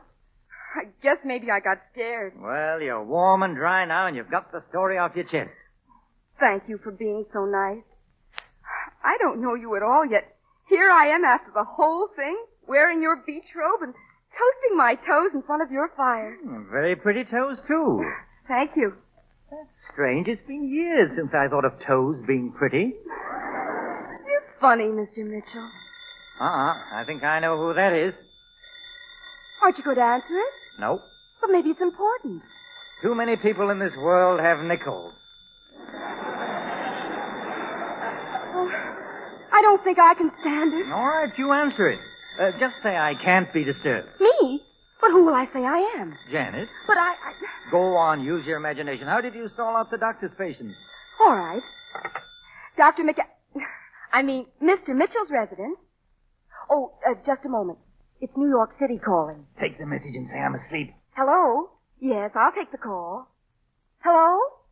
I'm sorry. Mr. Mitchell can't be disturbed tonight. Who? No, this is Janet. Yes, Janet. Oh, just answering the phone call. Yes, I'll give him a message. Miss Havemeyer? Yes, I'll tell him. Thank you. Goodbye. Magnificent. She said she couldn't come tonight because of the storm, but that she'd come tomorrow during the day for sure. How nice. Is she a friend of yours? Yes. You're not married? No. I should have asked that first, shouldn't I? Why aren't you married? I used to be. Oh. Actors always seem to get divorced, don't they? I think divorce is terrible. I'm not divorced. My wife is dead. Oh, forgive me. I'm terribly sorry. Look, Janet, you don't have to feel sorry. I'll tell you why some other time. Just don't feel sorry. I'm not. I didn't mean to... All right. Let's not talk about it. Will you please press that button behind you? This? Yes, press hard. Thank you. Where do you live in Jackson Heights? In a crummy little boarding house. With the worst wallpaper I ever saw. It's hideous. I've got a theory about wallpaper like that. It's all designed by a nasty little man who looks like Peter Lorre. He's a mean little guy, and he probably wants to murder someone, but he hasn't got the courage to do it, so he takes it out on the rest of mankind by designing wallpaper to make millions of people miserable. Did you just make that up? Mm-hmm, certainly. Well, I'm afraid it's where I've got to live anyway. Would you mind awfully driving me back? Yes, I wouldn't mind awfully. You better spend the night here. No, thank you. Now, listen, you can't go home in this weather. But I can't... We have a very nice guest room equipped with every modern convenience, including a key on the inside. No, really, that's awfully kind, but I could... You ring, Mr. Mitchell? Oh, Wilbur, I'm sorry to get you up, but you see that heap of wet clothes? Yep. Take them all into the kitchen to dry, will you? Maybe Mrs. Ellie can... You want her to do it now? No, tomorrow will do. I figured it would. Good night. Tomorrow? Well, you can't really think I'm going to spend the night here. All I know is that Wilbur just walked off carrying all your clothes. But I can't stay. I can't. Why, we hardly know each other from Adam and Eve. No, I wouldn't say that. Eve never wore a beach robe. Oh, Mr. Mitchell, Wilbur says that, oh, my heaven sakes alive. Come in, Mrs. Ellie, come in. My dear, I want you to meet my housekeeper. Hello. Mrs. Ellie, this is Miss... By the way, honey, what is your name?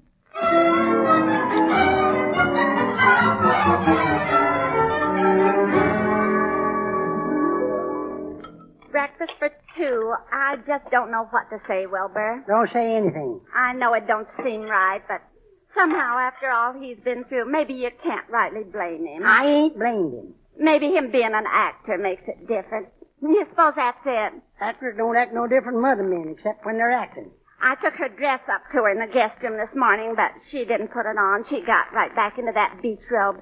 Said it'd make her feel funny to eat breakfast with Mr. Mitchell in her evening gown. Fix her waffles, women. They're waiting in there. Wilbur Early, someday I'll meet a man who likes to hear a woman talk, and I'll walk straight to him. You hear me? Yep. Not worried. Why not? No such a man. Give me the waffles.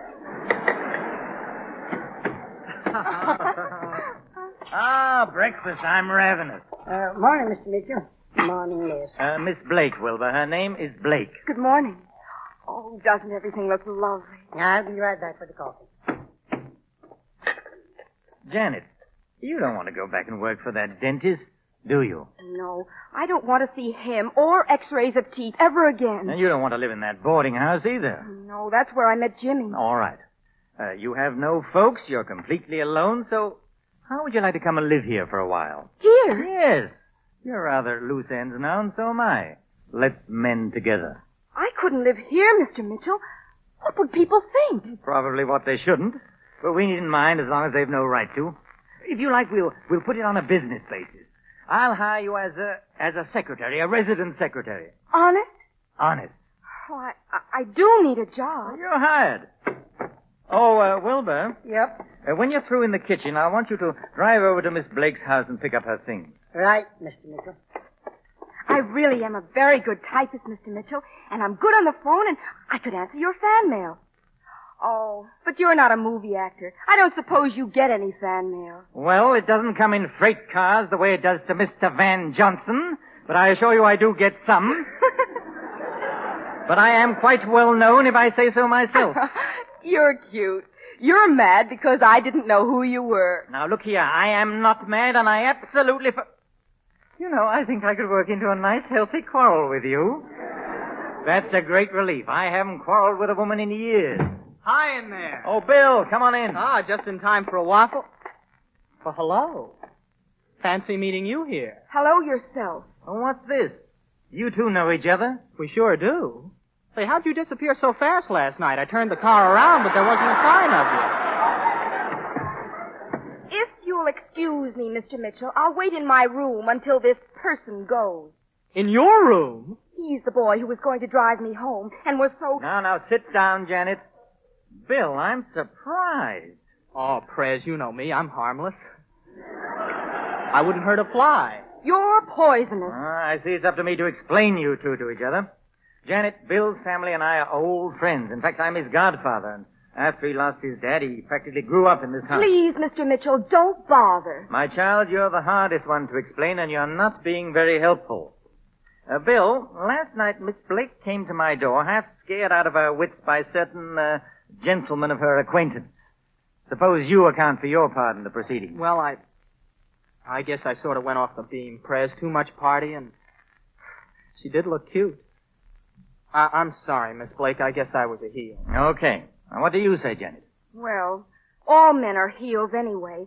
But when they admit it, I guess there's some hope for them. Don't say anything to my mother, will you, Prez? Oh, not a word, Bill. Hello, what's that? Well, you got a visitor. And if I recognize the car, this will be Yummy herself. Oh, no. Yep, Nita Havemeyer. Oh, dear. I don't want anyone to see me in this beach robe. Yeah, I don't want her to see you either. Now, beat it upstairs to my room, quick. Come in, Miss Havemeyer. Oh, hello, Billy. How are you? Oh, fine. Listen, darling, how are you, dear? How do you feel? Oh, fine. And you look stunning as usual. Thank you. Did you get my message last night? Oh, yes. How is it out? Cold? A little. And New York, how is it there? The same. Is that so? Did you drive out? No, dear. I came by water buffalo. What's the matter with you? Oh, just wondering about the weather. Sit down, Nita. Have a drink. At 11 in the morning. I think I'll be running along, Prez. No, don't go, Bill. What's your hurry? Oh, well, you and Miss Havemeyer probably have things to say to each other. Oh, nonsense, Bill. Nita... Really, Preston, tact is such a rare quality in the young, you should never suppress it. See you later, Bill. Yeah, I'll pop in afterwards. So long, Prez. So long. Now, what are you so nervous about, darling? Because you're going to ask me questions, and I don't know all the answers yet. Right. Who was the girl who answered the phone last night? A girl named Janet. Janet? Oh, yes, the girl from the agency. Agency? The Acme Agency, domestic employment. It answers phones. Their number's Great Neck 9381J. You have a cup of coffee? Thank you. Preston, dear, I've been looking forward to this talk. Tell me the truth. Now that the awful strain under which you've been living all these years... You remember my suggesting on numerous occasions that I'd rather not talk about it? All right, darling, I just wanted you to know that... There's a lamp still burning for me in your window? Yes, and I just trimmed the wick. And now it burns with a bright matrimonial glow? Darling, do you remember that time in Boston when we were trying out a new play and you said you wished you were free? We're free now. Yes, Nita, I know. And I meant it. But not yet, Nita, please. We'll talk about it later. Poor darling, I guess I can wait a bit more. Anyway, you are coming back to the play, aren't you? Oh, sure, I'll be back, Nita. Just another few days. You understand. Don't I always understand, darling? Always, dear. Within limits. Mr. Mitchell, Yes, Wilbur? I'm ready to go pick up the young lady's clothes. Well, ready to go. Isn't that fine? You just wait outside, Wilbur, and I'll be right along. Great fellow, Wilbur. Perfect servant. Preston, may I inquire what young lady's clothes? Or would you rather not talk about that? Infinitely, but I don't see how it can be avoided now. Hey, Janet! Janet, come on down. Did she go? No, but come down here. She's dying to meet you. Miss Havermeyer, Miss Blake. And now, if you don't mind, I'll be running along to join Wilbur. Have a nice chat. Hello. I know who you are. I think I know who you are, too. Oh, I bet Mr. Mitchell's been telling you all about me. Why, no. No, you seem to have slipped his memory entirely. He's just wonderful. He's been so nice to me. Oh? In what way? I never had such a wonderful time. And it all started so badly, too. It's better now, though, I suppose. Oh, yes. Yes. I must look silly in this beach robe. But I didn't have a stitch of my own clothes up there. Does that bother you? Oh, not anymore. Oh. Miss Havermeyer, I bet you're wondering what on earth I'm doing here. Miss Blake, that's not all I'm wondering.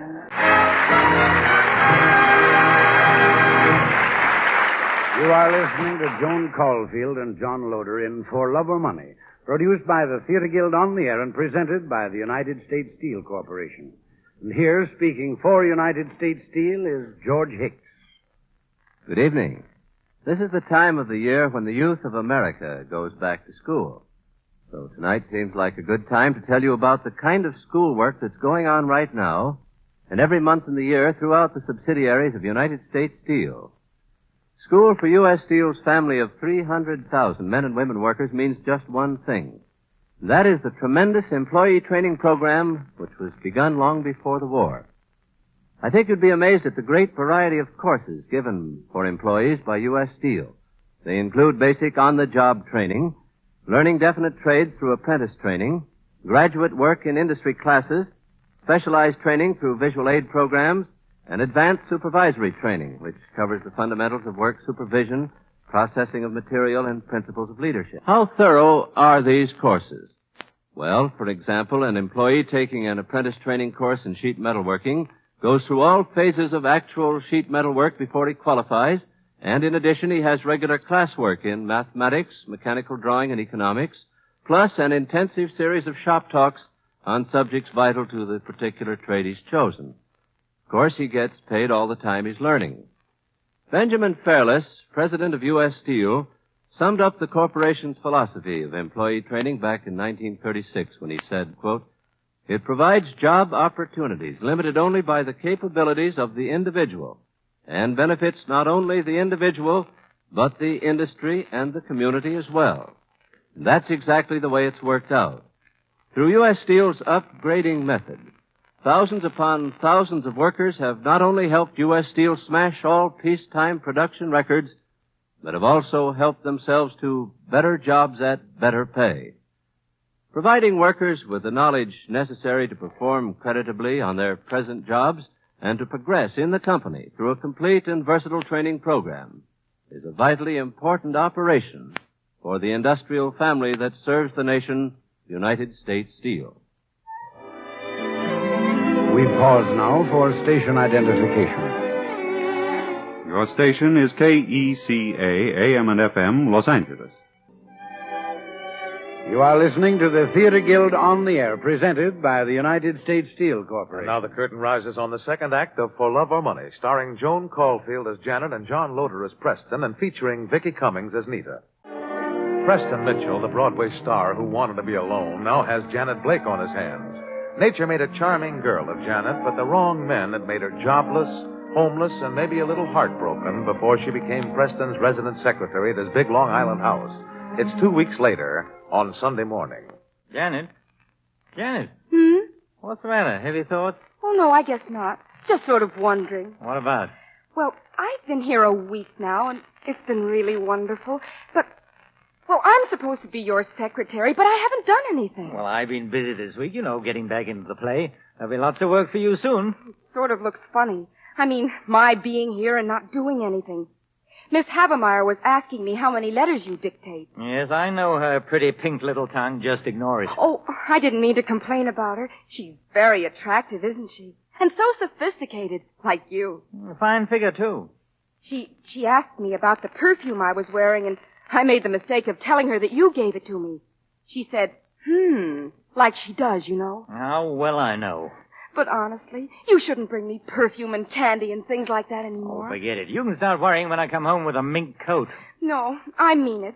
I can't go on accepting your hospitality and kindness when you won't let me do a thing here. I'm perfectly satisfied with the arrangement. I guess Bill was right. Bill? He says not one person in a million would believe all this is purely platonic. Wolfish William is not that one. No, you're wrong there, Mr. Mitchell. Bill knows you, and he knows me by now. He says you're being superlatively noble to compensate for all other men being such stinkers. Bill seems to have a lot to say.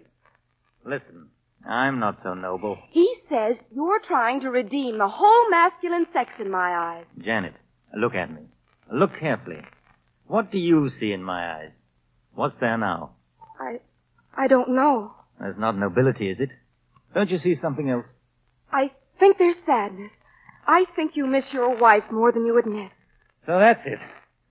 All right, it looks as though the time has come for me to speak up. It's overdue anyway. Now sit down, Janet, and I'll tell you a story. It's a story I've never told anyone before.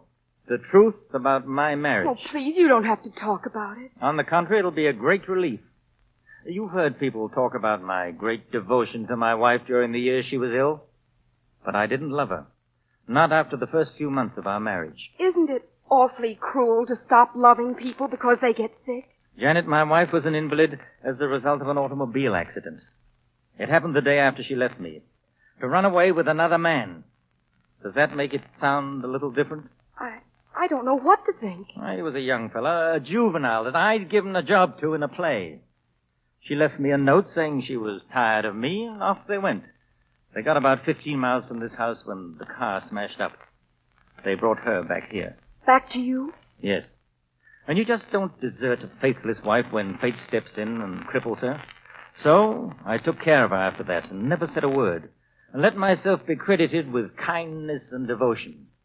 Do you think I still miss her? I think you're the most generous man I know. Yes? Well, listen. There's a little suspicion in the back of my head that I created a lie of nobility for a very selfish reason. I was in the theater, quite a public figure. Maybe I've been wearing a halo all these years just to protect my own position. How does that strike you? You mustn't talk like that. It's not true. And now, let's forget about it.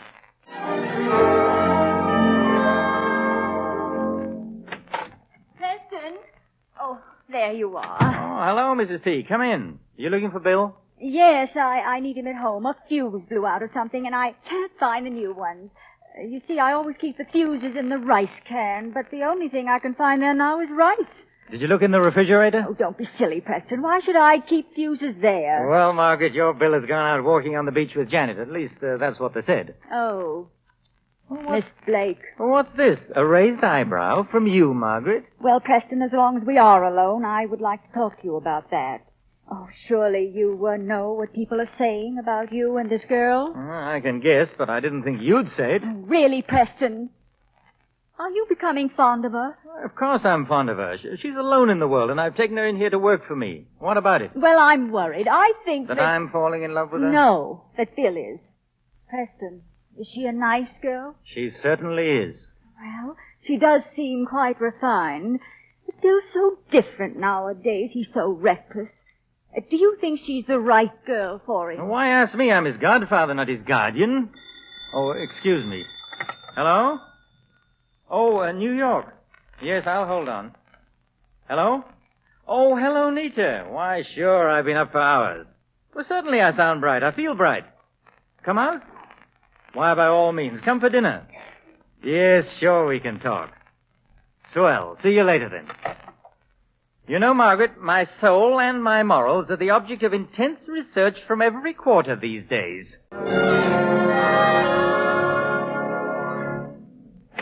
Hello. Hi, Hi. Where's Bill? His mother was here looking for him. He went home.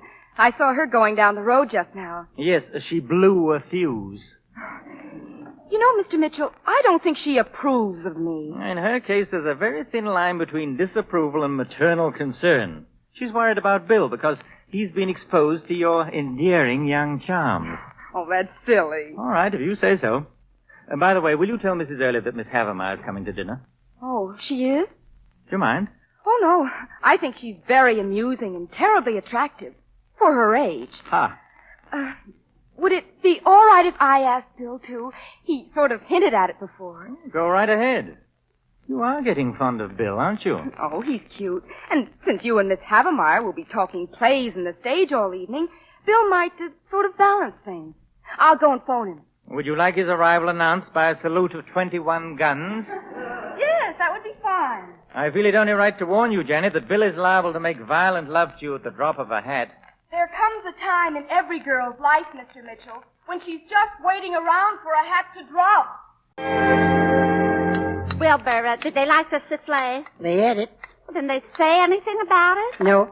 You wouldn't tell me if they did. My job's serving, not listening. Wilbur, do you think he'll marry one of them? Can't marry both. How are they sitting? How does anyone sit? Oh, you make me sick. I mean, who's sitting opposite Mr. Mitchell in the hostess chair? Miss Havermeyer or Miss Janet? Bill Tremaine. Now get the coffee ready. They're taking it in the living room. Oh, I'm glad Wilbur made a big fire. Oh, it's cold tonight. Yes, dear, you must be freezing. There really isn't much to that dress, is there? I like it, Janet. Oh, I do too, Bill. I think it's lovely. Mr. Mitchell, you don't think it's too daring, do you? Oh, no. It merely gives me a sensation of, suspense. Oh, Preston, you are wonderful. That's the line from Hit Me Again. We did it in 39. Still appropriate? You know, that was a charming play. Do you remember that wonderful line about wallpaper? No, I don't remember. Of course you do, darling. Now, let me see. It went something like this. I've got a theory about wallpaper like that. It was all designed by a nasty little man who looks exactly like Peter Lorre. He was a mean little guy. I do not remember it. Oh, but how could you forget such... Well, darling, won't you let me in on the joke? Ask him. I've no idea what she's talking about. Well, don't look at me. Who wants coffee? Janet, let's leave the grown-ups alone. Come on downstairs to the game room. I'll shoot you a game of pool. Well, will you excuse us? Ask him. Certainly, Janet. Have a nice game. Thank you. You know, Preston, your little Janet is very pretty. Oh, stop calling her my little Janet in that underlined, italicized fashion. Now, why are you keeping her on here? Because I want to. Oh, stop trying. Don't you see, Preston, she'd never be able to make you happy. Who's asking to be happy? Please don't shout. I know you like them very young and naive and brimming over with admiration for you, but I can't see what you have in common with her. She's a nice little thing, but she's not like us. She knows nothing about the theater and cares less. No, and I'm glad. That poor child, she's so confused, all mixed up. She is? About what? Oh, darling, are you blind? She's obviously in love with Bill. I like Bill. He's a nice boy. They make a cute couple, don't they? I hadn't thought of them as a couple. Why is she confused if she's in love? She wouldn't be, except for you. Naturally, she's so sorry for you, so deeply obligated. She probably... I wish people would stop yapping about obligations to me. That girl owes me nothing. I'm the one who's in debt to her. At least I've heard a little laughter around here recently instead of those dreary seagulls. There are no seagulls on East 63rd Street. And I've always laughed at your jokes. Even the old ones. Are you proposing to me? If I did, at least it wouldn't be because I felt obliged to. And believe me, Preston, if that girl hasn't said yes to Bill, it's simply because she's being torn between love and a sense of gratitude to you. Oh, you don't know what you're talking about. And she'll go on being torn while you sit about being so nauseatingly noble. Why don't you get down off your pedestal and leave her free to decide? Oh, I hate to concede it, but you may be right. Well, what can I do about it? Preston, for heaven's sake, you're an actor, aren't you? So what? So act. Make her dislike you. Be a heavy instead of a hero. Let her see that her idol has feet of clay, not a head of putty. Just think of all the bad melodramatic lines you've had to read on the stage and fling them at her. Lay it on thick, yell, cry, tear things up, accuse her. Accuse her of what? Anything. Having an affair with Bill right in your own house. You know the kind of lines. like the ones you had in the glorious age. Do you think I'm a blind and sodden fool? Don't I know that you've made my home a place of clandestine trysts with your lover? Oh, yes, that was the play where I said, "You have bled for me every generous impulse I ever felt towards you." The corn grew 10 feet high that season. Now you know you were wonderful in it, and you can do it again, darling. Just make her cringe. Nothing terrifies an ingenue quite so much as violence. Oh, now, wait, Nita. I couldn't hurt her feelings. If you really want to help her, it's better to get it over quickly. You only have a silly crush on the child anyway. Well, I'll have to think about it, Nita. Do, and you'll see I'm right. And while you're about it, you might dot the I's and cross the T's for her about us. Oh, we can have a good life, darling. It's true, and you'd admit it if you just stopped being adolescent. I'll think about that, too.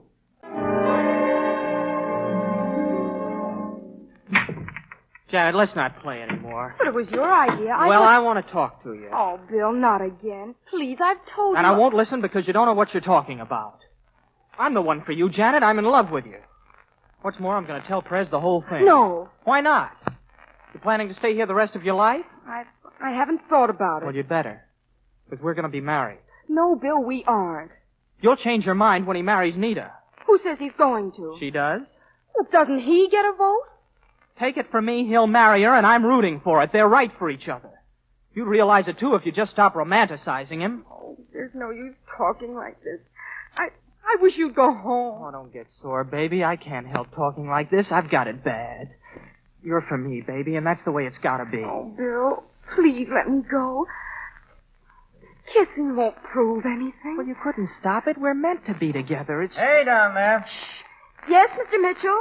Nita's going. Come up and say goodnight. Be right there. Oh, sure. He speaks, we jump. Bill, I want you to go home now, too. Afraid I'll make you face the truth? Okay, but we're going to settle this yet, the three of us. I'm sorry to break up this lovely party, but it started to snow, and I don't like to drive on slippery roads. She ought to spend the night here, Mr. Mitchell. I asked her to. Oh, you're very hospitable, but I hate to inconvenience people, and it does cause so much confusion, doesn't it? Oh, no such thing. If you want to stay, Janet will fix you up with a pair of pajamas. Darling, you know I always wear nighties. I still have the lovely black lace one you bought me in Chicago. No, I'll just run along tonight and see you tomorrow at the theater. Okay. Bill, why don't you let Nita drop you off at your house? Well, I wasn't going just yet. It's getting awfully cold, Bill. And you don't want to walk home in the cold and the snow, do you? Besides, you said you'd like to be alone with Miss Havemeyer. Remember? But listen, Good night, Bill. Come along, Bill. Well, Preston, don't let Janet catch cold tonight. Be sure to see she's well covered up and tucked in tight. Charming evening, wasn't it? I'm so glad you enjoyed it, Nita, darling. Drive carefully.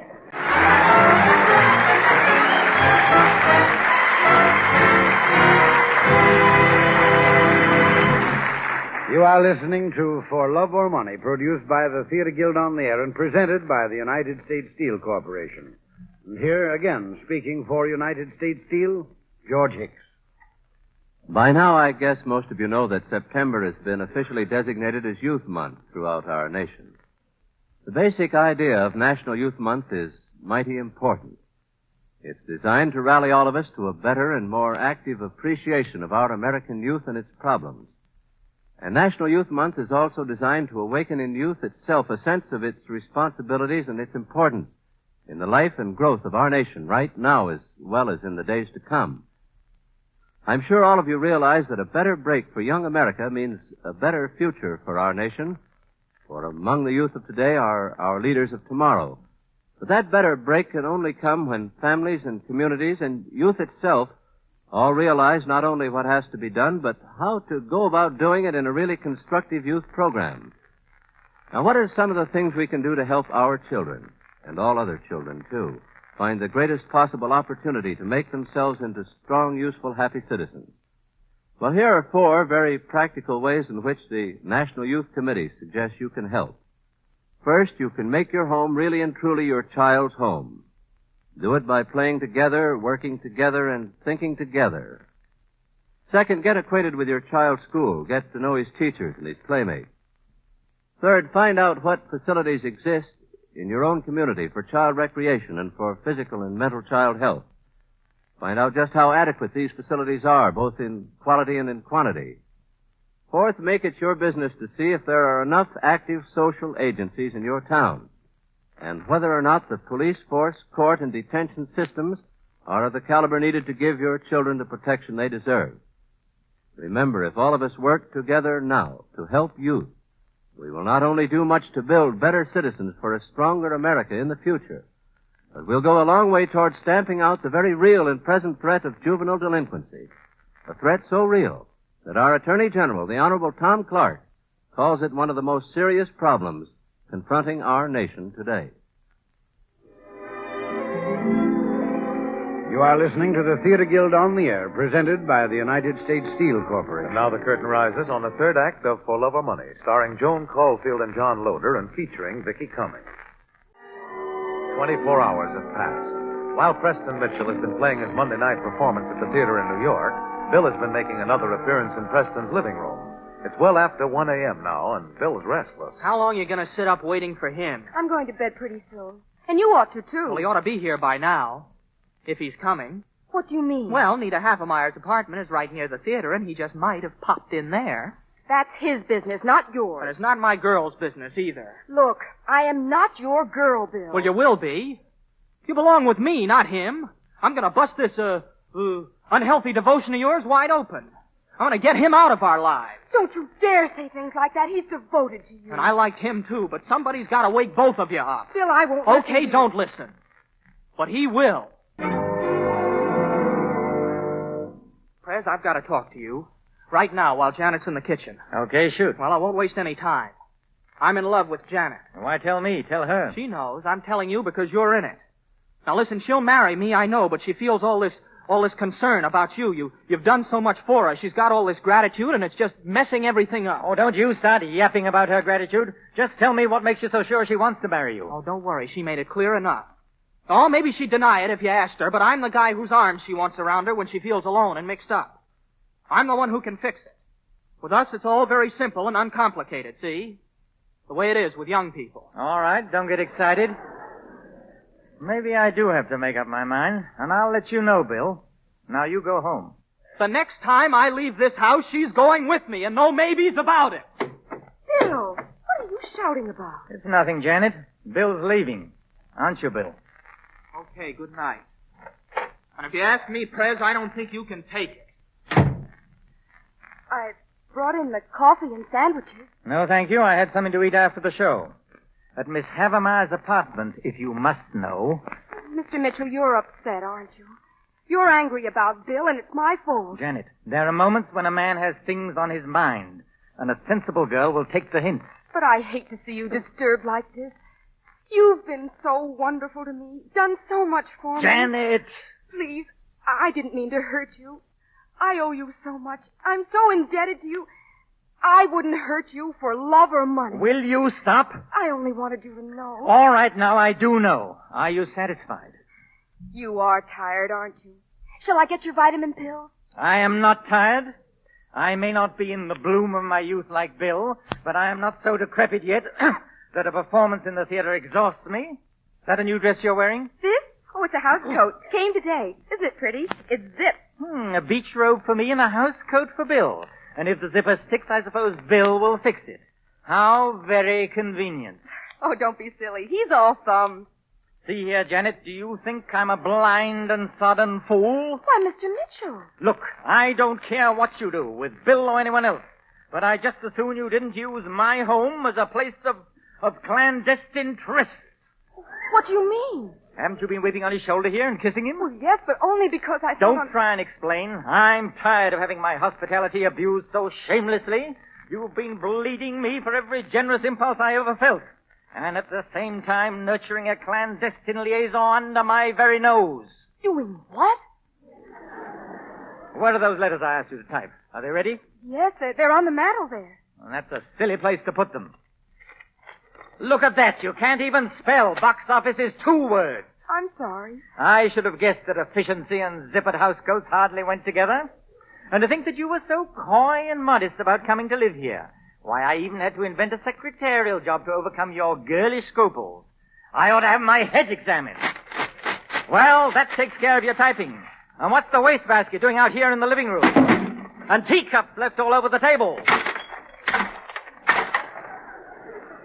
Well, why don't you say something? Well, what can I say? That's right. Cry. I'm a pushover for tears. You know that, don't you? That's how you got in here, with tears. Well, it was an expensive lesson, and I've no doubt you and your boyfriend found it highly amusing. I'd consider it a great favor if you'd clear out of here before I'm down in the morning. Take everything with you. You're welcome to anything you see that isn't nailed down.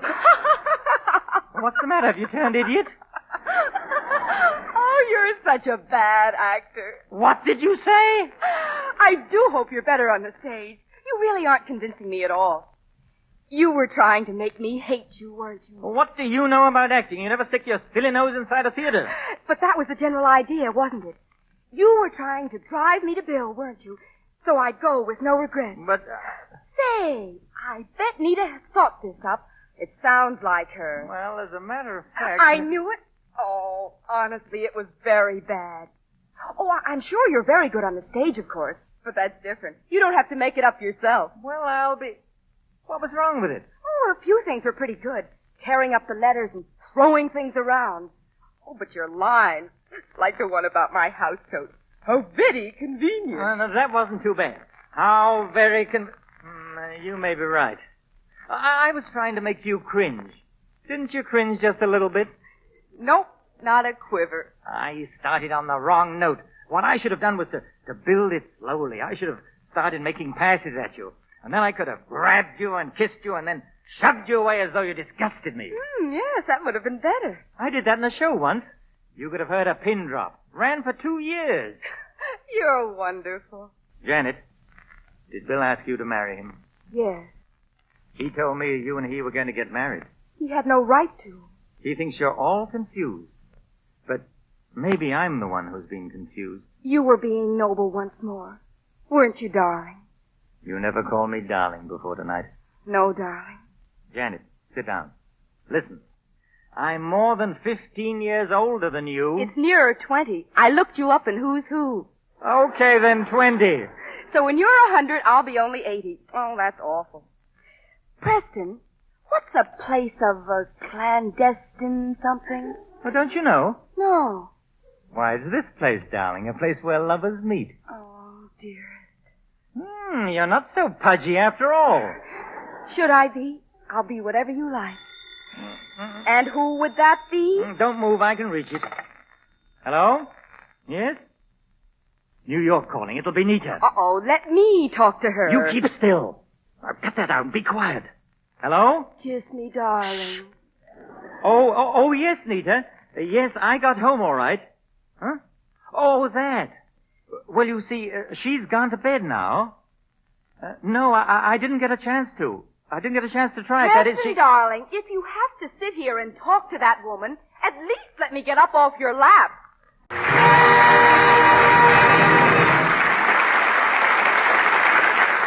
The curtain has fallen on the Theater Guild on the Air production of For Love or Money, sponsored by the United States Steel Corporation, starring Joan Caulfield as Janet and John Loder as Preston, and featuring Vicki Cummings as Nita. Other members of the cast included Bill Redfield as Bill Tremaine, Madeline Clive as Mrs. Tremaine, Roy Fant as Wilbur, Dora Morandi as Mrs. Early, Fred Wayne as the stage manager. And here is Roger Pryor with a word about next week's play. Next week, ladies and gentlemen, the Theater Guild on the Air is pleased to welcome back James Stewart, starring in Frank Raven's famous comedy, That's Gratitude. That's Gratitude is a play that shows you can get into trouble in a big way by doing a very small favor. Remember next week, That's Gratitude, starring James Stewart.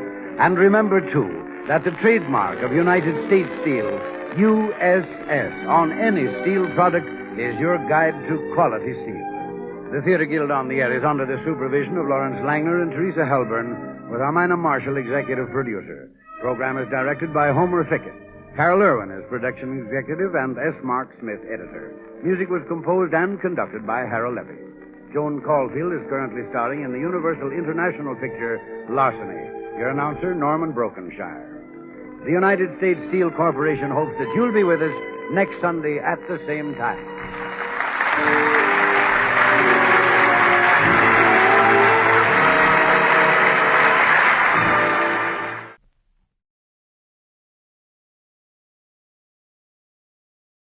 This is Betty Davis. This is Gary Merrill. And this is Hugh Douglas saying, welcome to Hollywood Soundstage. Good evening, ladies and gentlemen.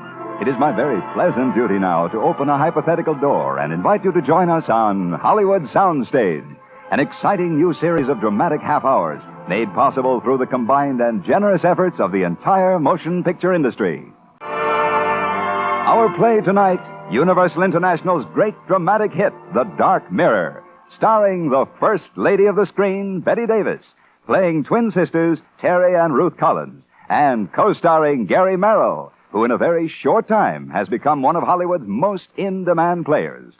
Hollywood Soundstage is proud to inaugurate this new transcribed series with The Dark Mirror, starring Betty Davis, Gary Merrill, and the Screen Guild Players. You probably read about it in the papers. All the gory details. The shattered mirror on the wall. The half-empty bottle on the table. And on the floor, face down, Dr. Frank Peralta. Peralta, face down, with a knife in his heart. How did I get mixed up in that? Well, let's say it was my fatal craving for sweets. It began in the lobby of the medical building. You see, I have my office there, and that morning the girl at the magazine stand was playing an old familiar game. Good morning, Dr. Elliott. And what can I do for you this fine day? My secret agents inform me that you sell candy here. Yes, I'm helping my dear old grandfather through college. I wonder if you could show me something in the line of lemon drops. Well, how about lemon drops? Oh, splendid, splendid. I should never have thought of that by myself. On the level, Doctor. Are you really nuts, or is it just an act that you put on? Excuse me, Miss Collins. Yes? I'm sorry you'll have to come along. Come along where? I'm Lieutenant Stevenson, Police Department. Police department? Well, what in the world are you talking about? Dr. Frank Peralta, he was murdered last night. Murdered? Stabbed to death through the heart. Doc. Steady. I got her. Fainted. Bring her into my office, Lieutenant. Your office? Why? Because I don't carry spirits of ammonia in my pocket. Now, come on. Of course she doesn't look like a murderess, Doc. All I can do is go by the facts. And the facts, Lieutenant? Part of a thumbprint on the murder weapon, and Peralta's office nurse says he had a date with Miss Collins last night. 2 of his neighbors have identified her. One of them saw her going into Peralta's apartment with him about 8 o'clock. The other saw her coming out at 10:30, alone. But Miss Collins says she was at the concert in the park. Phony alibi like that will blow it higher than the cost of living. You don't think it's possible she's telling the truth? Look, Doc, you stick to your racket, I'll stick to mine. Oh, Lieutenant? Yeah, Frankie, you get anything? Oh, sure did. 2 witnesses ready to swear they saw Miss Collins at the concert last night. Say she got there at 8 and stayed until after 10:30. Her alibi holds up? Maybe yes, and maybe no. What kind of double talk is that? Well, I just came from her apartment, Lieutenant. And what? It just so happens that Miss Collins is twins. Is twins?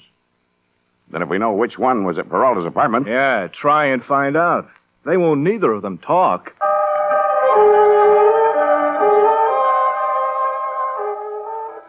Members of the jury, we have here an extraordinary situation. So far as I can discover, one without precedent in our courts. One of these young women is almost certainly guilty. The other almost certainly innocent. But which one? And since the law forbids us to charge 2 persons with a crime committed by 1 person only, I have no recourse but to instruct you for acquittal, although you know that one or the other of them is guilty of shocking and cold-blooded murder. The case is dismissed. This court is adjourned. Lock it, Terry. Lock the door. If you say so, darling. But it's all right now, Ruth. We're safe. Safe. Oh, you poor darling. Was it so awful? Well, it wasn't so good. I don't even want to think about it. Of course. Terry? Yes, Ruth. Terry, what do you think happened? Oh, I don't know. I can't figure it out. I remember I did handle a knife when we first got there.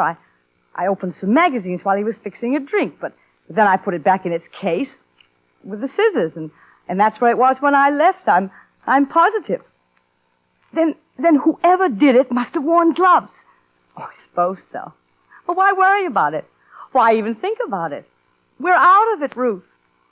Are we, Terry? Are we really? You're sure they won't bother us anymore? I'm positive. And if they do, so what? We outsmarted them once, we'll outsmart them again. Oh, come on, darling, let's fix some lunch.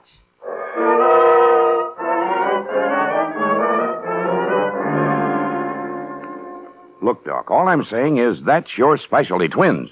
You must be interviewing them all the time. That's right, Lieutenant, but not for the police. Okay, then let's say I'm drafting you because I just can't go for the perfect crime. Honest, I won't ask any questions, which one did it or why. Just so you're able to tell me someday that you know which twin was capable of murder. Doc, you owe it to me. You owe it to science. All right, Lieutenant. But there's just one thing. What's that? One of these twins I happen to like.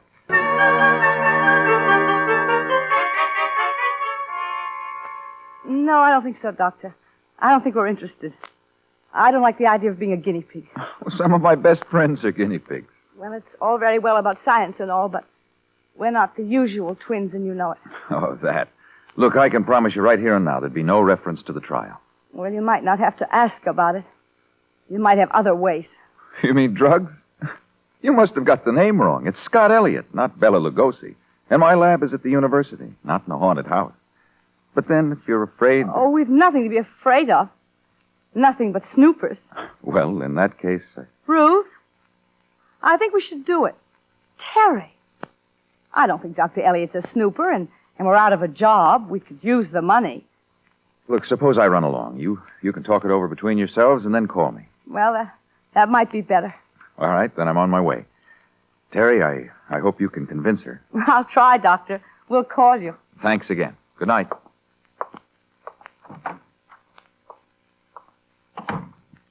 Terry. Terry, do you think that was very wise? Why not? What are you afraid of, Ruth? Oh, I'm not afraid. It's just... Don't lie about it. You are afraid. You're more and more afraid every day. Why? Terry, you know very well what it is. Yes, of course, you think I killed him. But I don't. Terry, you know I don't. Then why are you so frightened? Ruth, you're not afraid there's something about yourself that Elliot might learn from you? Of course not. Or from me? No. Then stop worrying, dear. There's no need for it. Besides, he's attractive. I like him, Ruth. Doctor? Dr. Elliott. Oh, I'm sorry. I was sorting out these cards. What's on your mind, Terry? Terry, only 3 weeks and you know which one I am. Don't we fool you anymore? No, not anymore. What would you say is the difference between us? I wouldn't say. I'm not sure yet. Well, which one do you like the best? You? Why? Why what? Why do you say you like me best? Well, because that's always the answer during office hours. Now, face around, let's start the Rorschach test.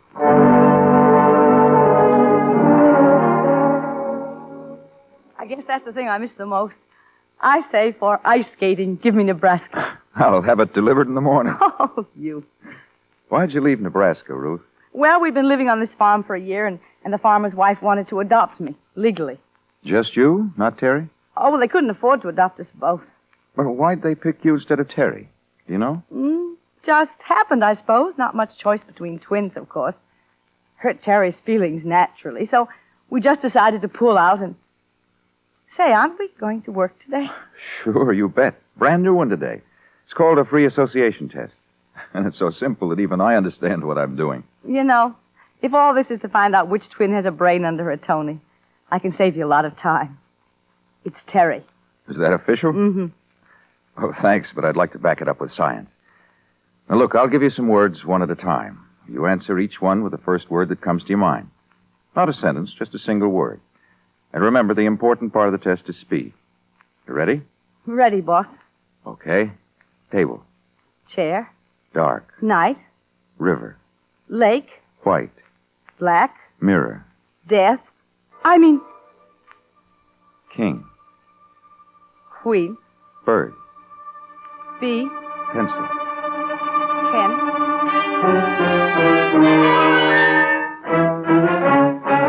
But, Ruth, how could you have been so stupid? How could you ever have let yourself say it? Oh, I don't know, Terry. It just slipped out. You really think it meant something to him? Oh, him. I'm not worried about him. Darling, it's you I'm worried about. Why? Because it shows your mind still on that thing, that broken mirror in Frank Peralta's apartment. You still think I had something to do with it. Terry, please, why do you keep saying a thing like that? Why do you take those sleeping pills every night? Ruth, maybe you're sorry you didn't tell all you know. Maybe that's what's troubling you. Maybe you're thinking you should do it even now. Terry, stop it. You're talking nonsense. Am I? Of course you are. I hope so, Ruth. I really hope so. Because if you ever suspected me, I don't know what I'd do. I really don't. Now remember, Terry, speed is the important factor in this test. I'm ready if you are, Professor. Fine. Here we go. Table. Chair. Moon. Stars. Death. Mirror. King. Queen. Girl. Boy. Well, is that all? I think so. Terry, I have an idea you're not very much impressed with this stuff. Then why do you think I'm here? Oh, I don't know. Maybe you're just humoring the old professor. That all? Hasn't it ever occurred to you that I might like seeing you? No, frankly, it hasn't. Don't you like to see me? Well, I could hardly wait for you to get here today. Then, well, maybe we could see each other outside the office. We will, I'm sure. When? Soon. But not till we're finished with these tests. What have they got to do with it? Look, it's hard enough for me to keep my mind on science as it is. Don't make it any tougher, please. All right. But the first night afterward? It's a date.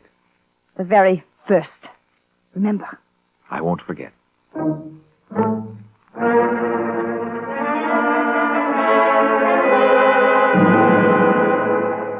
You must know, Lieutenant, I did a lot of thinking before I called you. Doc, I think I can guess.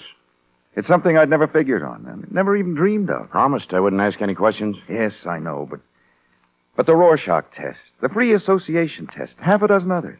I've checked and cross-checked until there isn't any room for doubt. Lieutenant. I'm still here, Doc. One of our young ladies is insane. Insane. Very clever, very intelligent, but insane.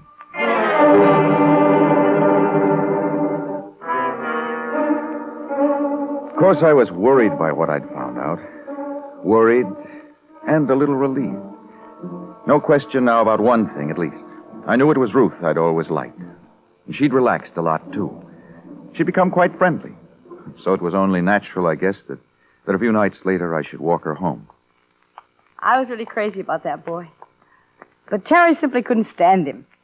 She insisted he wasn't on the level. She was right. Well, how did you find out? Oh, he dated Terry one night and she told me about it. The cat. Tell me, how many guys have you been crazy about? Oh, that was just kid stuff. We were all of 16. Well, here we are, my place. Already? Wouldn't have believed it. Say, isn't that your window up there? Uh-huh. I think it just closed. Does Terry always wait up for you? Silly, of course not. Besides, there's no light. I'm sure she's turned in.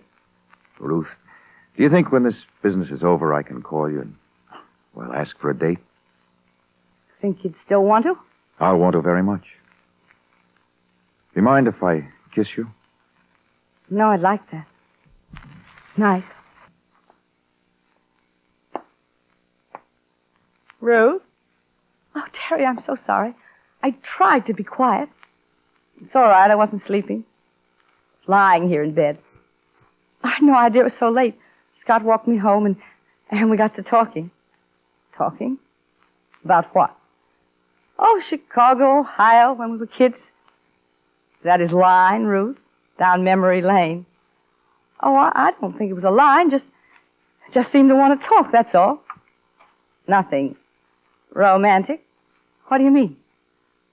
Well, you like him, don't you? Yes, I like him. Does he like you? Oh, yes, some, I imagine. Ever say anything? Oh, you know, nothing serious. Ever kiss you? No. I better turn in, Terry. It's pretty late. Yeah. And, darling, don't forget your sleeping pills. I'd like to get a good night's rest.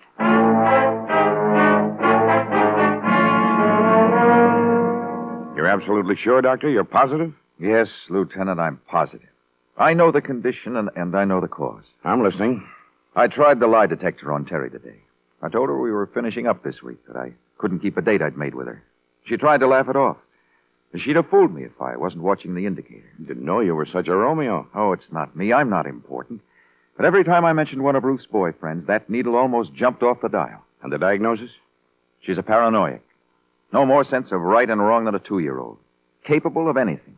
Pretty tough on Ruthie. You going to tell her? I suppose. But you know it won't be easy. But a lot safer, Doc. It's 6-2 and even. The Terry's going to pop off again. You better watch yourself, too. Oh, I don't think I figure in this. Don't be too modest, Doc. You better tell Ruth. All right, I'll tell her. When? If I can, tonight.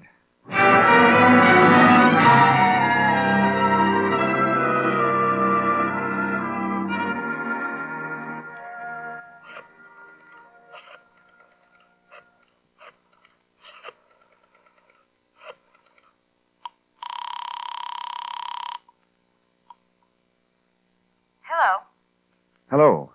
Ruth? Scott? How are you?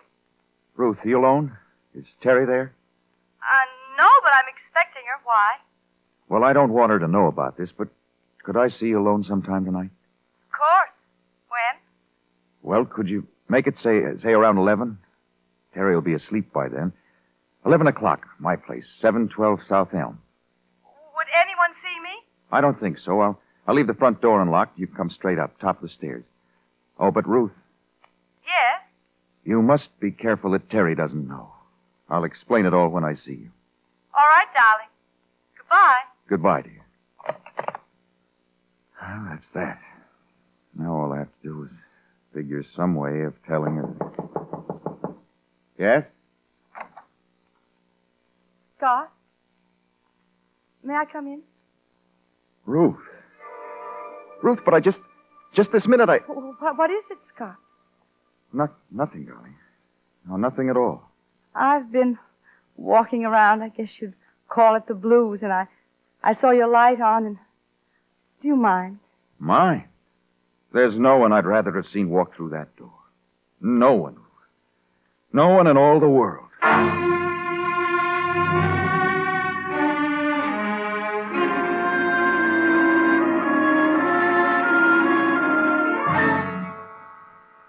Hello, headquarters. Lieutenant Stevenson, please. Dr. Elliott calling. Hello, Lieutenant. Hello, Doc. I thought I'd better call you, Lieutenant. This may be more in your line than mine. What would you think of me in the role of a human booby trap? So you finally got the picture, huh? Will you be available later? After 11? Till any time you say. Have you told the other one yet? No, she's waiting outside for me now. We're going to go to dinner. I'll feed her first, and then I'll tell her and send her home. And you? I'll be at my place. You'll watch yourself. Sure. I'll tell you all about it later. You know, Doc, I'm glad you're getting some sense. For a college man, you're pretty smart.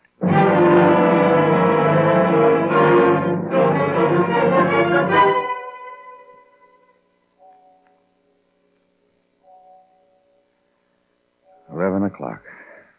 Funny, I'd have sworn she'd be here by now. Maybe Ruth said something to her, scare her off. Maybe she... Come in. Darling. Well, so this is your place. I've wondered about how you live. Oh, I apologize for its neatness, but I have no woman around to keep it messed up all the time. Here, let me take your coat. No, don't bother. Could I get you a drink? No, thanks. Now, what was all that mysterious business on the phone? What did you want to talk about? Something quite important. About Terry. Oh. You don't like Terry, do you? Of course I like her, but... But what? But I love you. Why? Why me and not her? That's something I'm very curious about. Why did you choose me? How can I answer that? Am I smarter than she is? More attractive? More fun? Well, to me you are, of course. No, don't laugh. I'm serious. And I've wanted to ask you for the longest time because, well, after all, it's Terry they usually go for. But that's not true. They don't go for Terry. And that's the trouble with her. And that's what I wanted to talk to you about. I'm afraid I don't know what you mean. It's not an easy thing to tell you, but you see, Terry's not well. She's sick. Sick? How? She's twisted inside. Something that started when you were both babies, I imagine. Some incident you've both forgotten. But I There's always a natural, strong rivalry between sisters. And as for twins, identical twins, it can grow to a terrifying intensity. Starting with that first forgotten incident and then fed by everything else that's happened. And that feeling has grown in here. More and more bitter all the time until now it's abnormal. I've never heard such nonsense. Nonsense? How about that boy in Ohio, remember? And the lawyer in Chicago. And the farmer that wanted to adopt you, but not her. You see, it's the same story over and over. It was always you that they preferred. But that's not true. That's why I asked you here tonight. I want you to persuade her to go to her doctor and put herself under his care. I want you to get her to do it at once. And if she refuses? If you refuse, Terry. Terry? You think I'm Terry? I know you are. And if you refuse to do as I suggest, I'm afraid I shall have to tell who killed Dr. Peralta and why. You can't. You don't know. I think I do. You met him first at the magazine stand. He had no idea you were twins. Then later he met Ruth when she took your place. And the same thing happened all over again. You knew it that night in his apartment. You knew that it was Ruth he loved. And you made sure that if you couldn't have him, neither would she. You couldn't prove that. But what about Ruth? She wouldn't testify against me before. You think she would now? Yes, I think so. I had a talk with her tonight. I think she realized what... Sorry. Hello? Oh, yes, Lieutenant, I was just... What? Yes. Yes, we'll be right over. Lieutenant Stevenson? Yes, he's at your place. I told him I'd bring you right along. The apartment? What's he doing there? Ruth is dead. She's killed herself. I'm sorry, Miss Collins. Terribly sorry. You can go in a minute as soon as the coroner's through. How did it happen, Lieutenant? Sleeping pills, apparently. We found the empty bottle on the night table. Oh, those awful pills. She'd been taking them for weeks. Ever since. Miss Collins, I hate to ask you now, but did she have any reason that you know of? Only that... Well, I can't. Miss Collins, I know it's difficult, but you'll feel better if you tell us what you know. Please. Well, maybe you're right, Lieutenant. Maybe I should. After all, she's free now, poor darling. I have a right to some peace, too. Of course. She was driven to it by her conscience. Because she killed him. That's ridiculous. She didn't kill him. At first she said she didn't, and I believed her. That's why I wouldn't tell you before. I was the one who was at the band concert. And, but that's a... And then later I began to notice things. Oh, Terry was sick. She was twisted inside. You mean Ruth, of course. Certainly she means Ruth. I've been trying to tell you. No. I mean Terry. I'm Ruth. Lieutenant, she's trying to pull a fast one. I know her as well as I know myself. I tell you she's Terry. Can you prove it, Doctor? Prove it, certainly. All those tests I made. Yes, I was just getting to that. Those tests proved what I've already suspected. Terry was sick. She hated me. She hated me from the bottom of her heart because men seemed to like me better than her. Oh, it happened over and over again. If she weren't lying in there dead, she'd tell you so herself. Terry. Ruth. I'm sorry, Terry.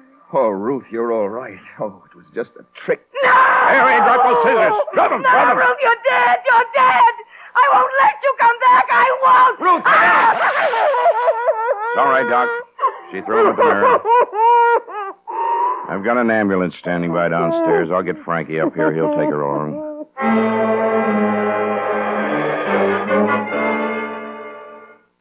Doc, not sore at me, are you, that stunt I pulled? I don't know yet. With all due respects to you, Doc, I had a hunch that Ruth was the one on the spot. But I was stymied until Terry made a move. You understand. Yeah, sure. You know, for a policeman, you're pretty smart. I'll see you later, Lieutenant. I want to go in and have a look at Ruth. Professional? You're so sharp, you figure it out.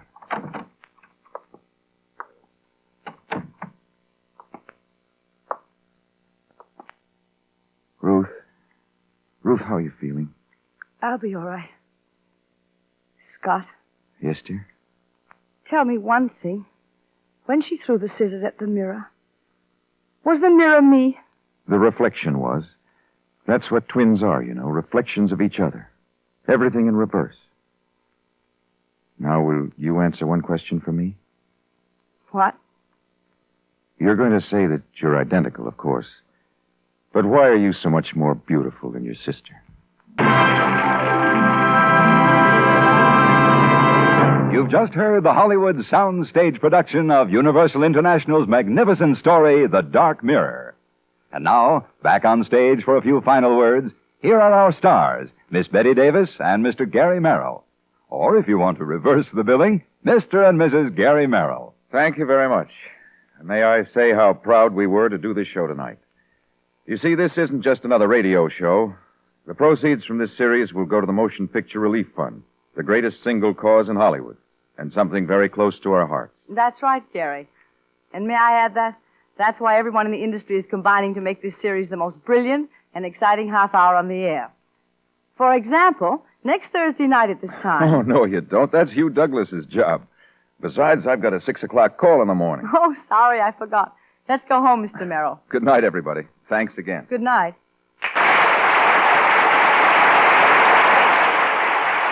Next week on Hollywood Soundstage, the Universal International release of J. Arthur Rank's great box office hit, Brief Encounter. It will star Joan Fontaine and Herbert Marshall. Be sure to listen. Nunnally Johnson's The Dark Mirror was presented through the courtesy of Universal International Pictures, who will soon release Weekend with Father, starring Van Heflin, Patricia Neal, and Gigi Perot. Tonight's appearance of Gary Merrill was made possible through the kind permission of 20th Century Fox Studio. Mr. Merrill will soon be seen in their production, Decision Before Dawn. Ken Christie played the part of Lieutenant Stevenson tonight. Hollywood Soundstage was transcribed in Hollywood. Our play was adapted and directed by Harry Cronman. CBS Radio invites you to listen in again next week and every week for Stars in the Air and Hollywood Soundstage. Friday night is Music Night on CBS Radio. Enjoy the orchestras of Alfredo Antonini, Ray Bloch, and Paul Weston, with songs by Earl Wrightson, Georgia Price, and Jimmy Carroll. Paul Weston's guest will be Margaret Whiting. Add Robert Q's Waxworks, and it's 2 solid hours of musical pleasure tomorrow night on most of these same CBS radio stations. Hugh Douglas speaking. Remember, the comedy treat that can't be beat is Jack Benny Time on the CBS Radio Network. Glad you're still here. Hope you're enjoying the stories. Let's start the next group off with one from the Campbell Playhouse's adaptation of the famous Pearl S. Buck novel, The Patriot. Orson Welles stars in and directs this one, which was broadcast on April 14, 1939. The Campbell Playhouse, by the way, was the radio successor to the show Mercury Theater on the Air, again with Orson Welles. And after that, a really great adaptation of Washington Irving's book, The Legend of Sleepy Hollow, this time from American Novels, a show that, obviously, adapted famous novels, and it ran from 47 to 48. This one aired on September 19th, 1947, and starred Don Gallagher and as Ichabod Crane. Excellent, excellent story. Settle back and enjoy.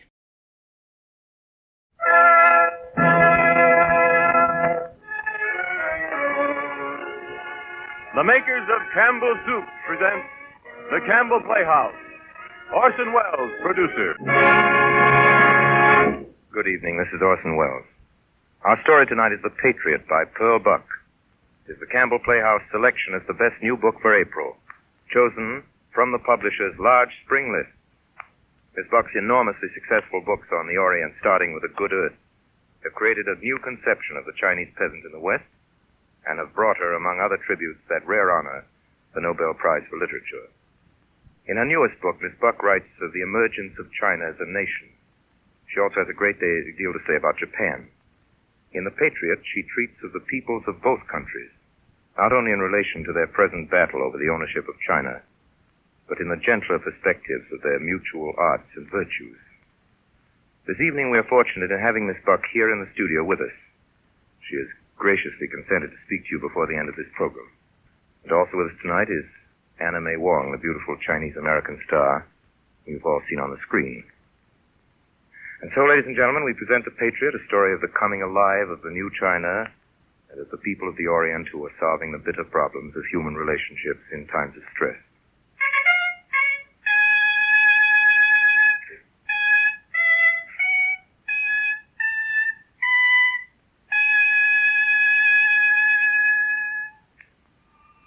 My name is Iwan.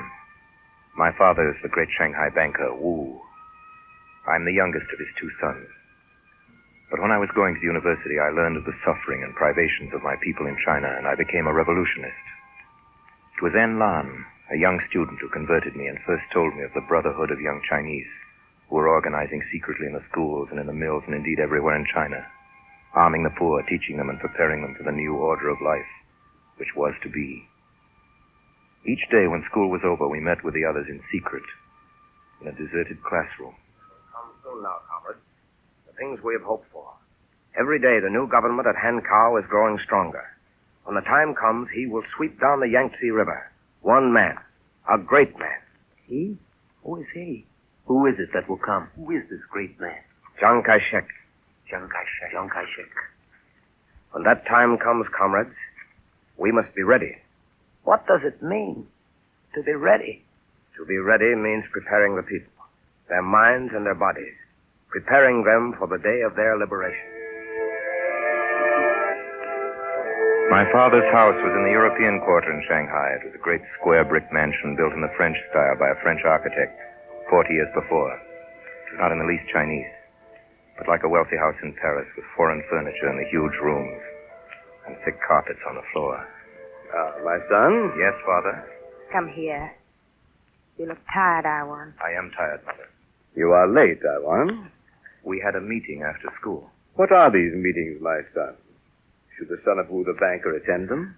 Student meetings, Father. Don't get yourself entangled, Iwan. Young students can do nothing to change those in control. But those in control can cut off your head. Besides, none of you understand that all that is involved in running a country. Yes, Father. I also, at 20, had certain foolish ideas. Yes, sir. I want you to be careful. Remember, you are the son of Wu. Yes, Father. Good night, my son. Good night. Where are you going, Iwan? To my room, to study. Good night, Iwan. Good night, Mother. I went up the wide carpeted stairs, and when I got to my room, there was Peony. Peony, the servant girl, unrolling the quilts and bringing in hot tea to set beside my bed. Peony. Peony, I want to tell you something. Yes? What is it? Peony, have you ever heard of the revolution? Of course I have. It's not a good thing. I've heard your father talk about it. He said revolutionists are like bandits. Oh, no, they're not. How do you know? Because I am one of them. Iwan, if your father knew. I feel as if you've put your life into my hands. Iwan, what is this revolution? When is it all to happen? Soon. As soon as Chiang Kai-shek comes. I don't believe it. You don't believe? Peony, I tell you, it's true. Oh, don't be silly. I wish I hadn't told you. I wish you hadn't. Except that it helps me to understand something. What? It helps me to understand you, and why your heart is not to be touched. Iwan, you are like a young priest. Now, En Lan, the young leader of our movement, learned from me that I had confided our secret to Peony, and he was very angry. He told me I had no business to speak of these matters to a woman and a slave. He said he must go to see her, and that Peony must be threatened into silence. And so it was that he came to see her at my house. This is my room, En Lan. What is this on the floor? That's a carpet. Am I to step on it? It's foolish, but so you can. If I had it, I'd sleep under it. Now, the door is shut. Here we're free. You can say anything you like. And Peony will bring us tea in a little while. Is that your bed? Yes. I never saw such a bed. I never saw anything like this. All that silk. What is it for? The curtains. I can't help it. I was born into this house. I don't know anything else. Oh, I'm not blaming you, Iwan. I'm asking myself. If I had been born into this, would I ever have run away and joined with the revolutionists?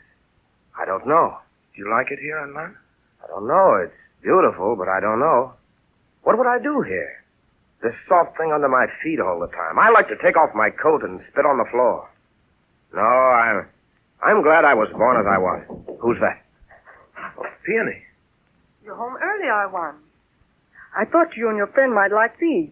Pork dumplings and rice cakes. Thank you, Peony. And, Lan, this is Peony. Please do not rise.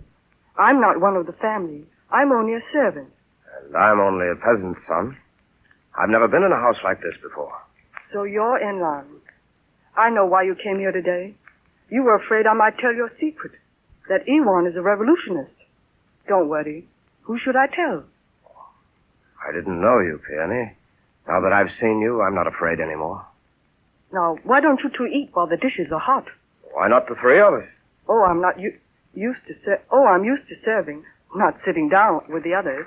In the revolution, there's no such thing as one to be served and the other to sit. Eh, Iwan? I won't sit down unless we sit down together, and I'm as hungry as a starved dog. Tell me, Enlan.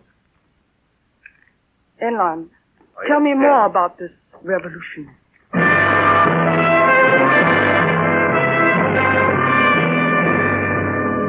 Nothing could stop it. Nothing could stop the marching of that triumphant figure of Chiang Kai-shek.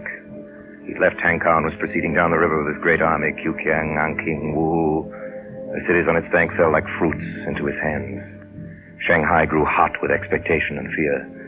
It was like the coming of a storm. There was the disturbance among the peoples, like the first rufflings of the wind over the country and sea. And then there was the intense, waiting stillness. But I never could be quite sure how Peony felt. And one day I asked her outright. She'd come into the garden where everything was breaking into bud. I'd gone to look at a hawthorn flowering. Are you a real revolutionist, Peony? I don't know. I shall wait and see how it is. No, but what do you believe, Peony? You must believe in right or wrong.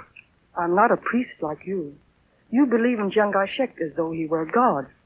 I know he's only a man. No, I don't. I don't believe in any gods, but I believe in the revolution. The revolution is only what people do. If they do well, then I am one of them. I knew she was wrong. It was wrong to measure one's belief by what people did.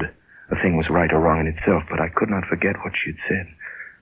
And that night before I slept, I locked my door, and from a secret place in my desk, I drew out a picture I'd cut from a magazine, a picture of the young Chiang Kai-shek. I sat looking at it. It was a face at once bold and kind, harsh and dreaming.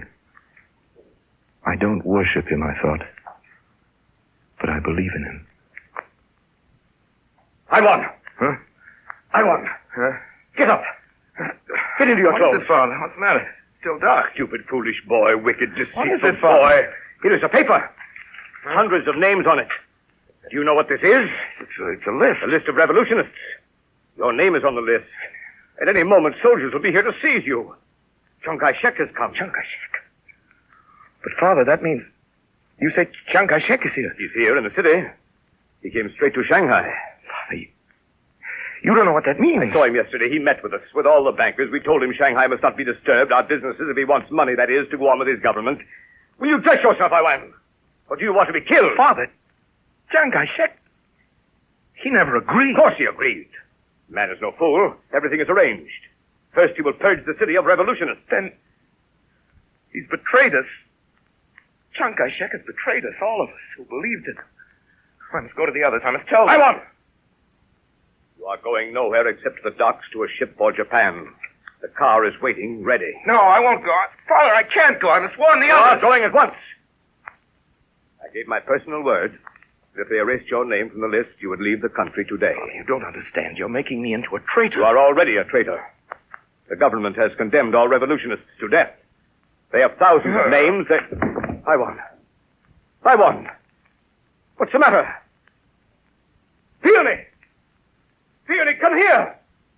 The young master is sick! Peony! She's gone, young master. We've looked for her everywhere. Gone? Gone where? Peony!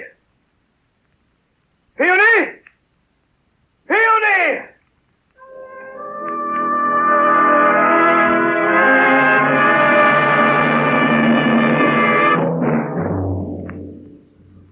I lay on deck. The ship was moving slowly among small green islands. To the east, I could see flights of Japanese fishing vessels, their sails white against the blue sky. That was the only way to endure my complete helplessness, not to think, not to remember. If only I could have warned Enlon. He was perhaps dead already, shot against a wall, and Peony was gone. I closed my eyes, let nights drift over me and days pass me by. The fourth day we landed at Nagasaki. We won! We won! Are you we won? Yes, if you please, I am that humble one. We have been expecting you. I am Mr. Muraki's son. My name is Bunji. My father invites you to our house. We drove out through the narrow streets. Then up a hill away from the town, we stopped before a thatched roof gate. Brick wall, tiny red varnished footbridge. Over a stream, garden. Everything in this garden perfect. There's not a leaf on the grass, not a rock out of place in the stream tinkling in little artificial waterfalls. This is where we live. My father's garden is quite famous in Japan. And there is my father now. He is retired. He is growing old. All day he is in his garden. Father? Bunji, you are here? Father, this is our guest. In this house I won, the son of my old friend Wu is welcome beyond any other. It's very kind of you to accept me, sir. I do not deserve it. Your father is my friend, and all we have is yours.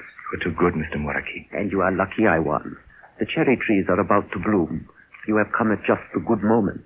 In 6 days, all Japan will be in blossom. Here is your room. See, I won. It opens on the garden. And when you are ready to sleep, clap your hands, and a maidservant will spread your quilts on the mat.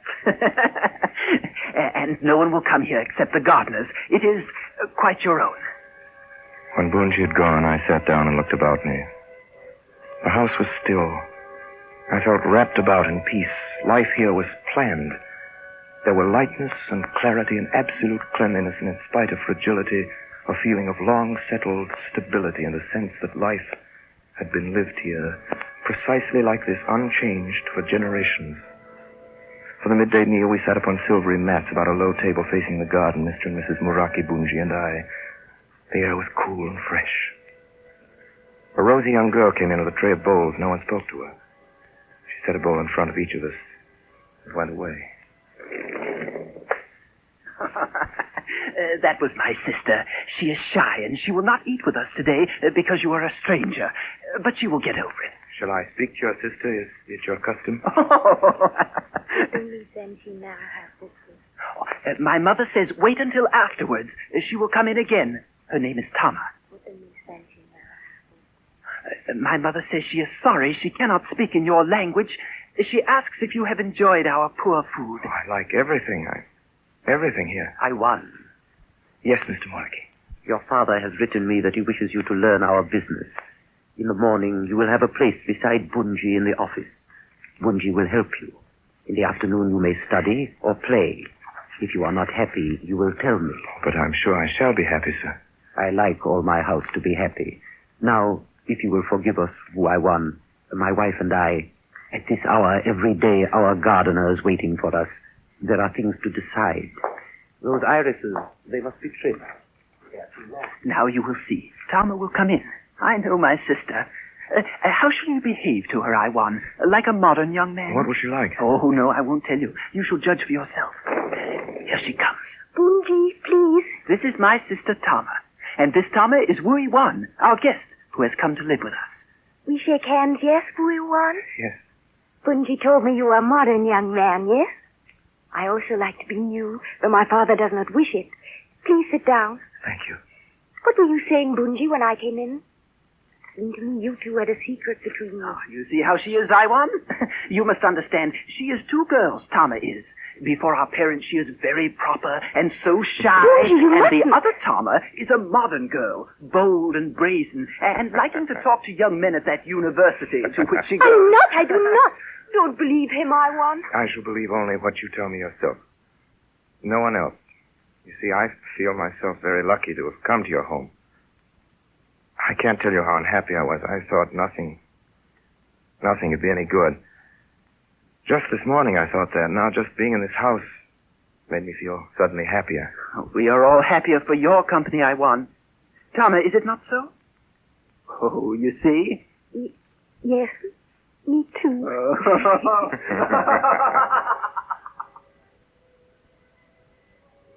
So through 2 winters, I stayed on in Japan. In the spring of the second year, I noticed a change in the house. Tama, Bunji's sister, was at home more often now. All day she was about the house in her soft Japanese dress. Tama has finished at the university. She's at home now, preparing for marriage. For marriage, Bunji? Is Tama going to be married? Oh, nothing is decided. Then Tama is to be married? Of course, but not for some time. Bunji, is she engaged? Oh, that is not my affair. I'll tell you this, though, Iwan. My father wants her to marry General Seki. General Seki? I've seen him. He's an old man, as fat as a bullfrog. General Seki is my father's friend, a great patriot and a samurai. He wants a healthy young wife who will give him sons, and my father says it will help the country. Old Seki's blood and Tama's health. Well, I don't think young girls should marry old fat men. How could she love him? Oh, don't think about such things. It does no good. Love isn't important. I'm not thinking of love. I'm thinking of Tama. And that day, for the first time, I thought, what if they were the same thing? Love and Tama. For 2 years, I'd been living in the same house with her. And in all that time, we'd never once spoken to each other alone. Always, when we were together, there was someone else present, a maidservant or a gardener or Mrs. Moraki herself.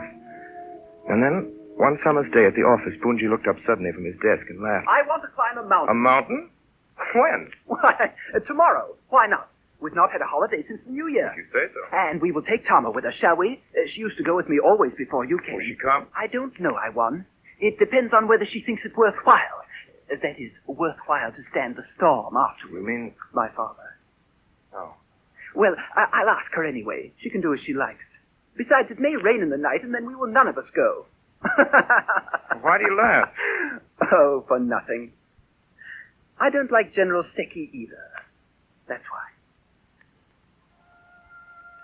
It was clear moonlight that night. When I saw her early in the morning, I felt that all the time I'd known it'd be fine and that she'd come. She was wearing a cotton dress flowered in blue and white like a peasant girl's.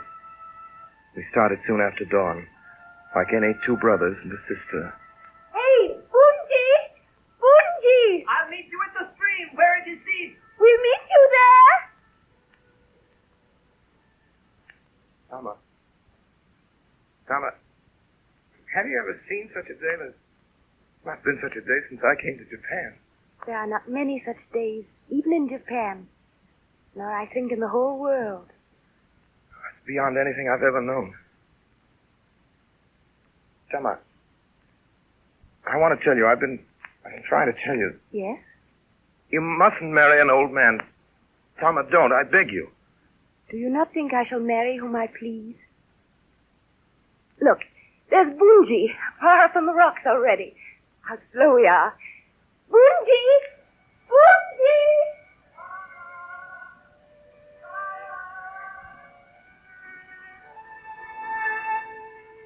We were all day in the mountains. We swam, we ran in the hills. We were very hungry. We ate. We laughed, and finally, we started down again towards home. It was getting dark.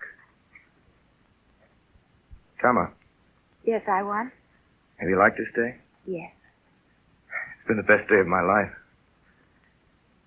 And you? I don't know what this day has been in my life, but it has not been like any other day. It rained in the night. I heard the drops pattering on the roof in the darkness, and I thought, she hears it too.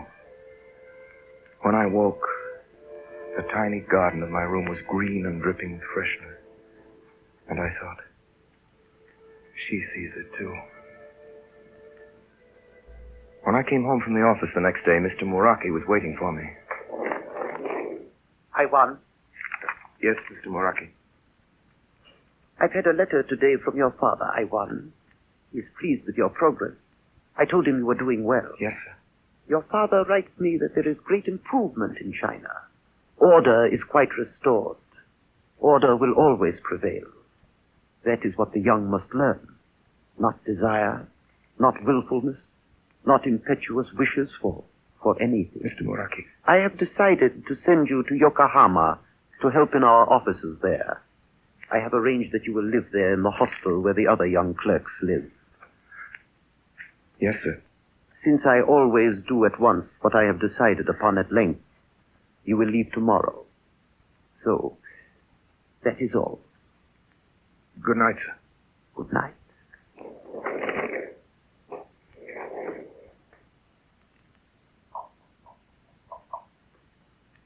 Tama?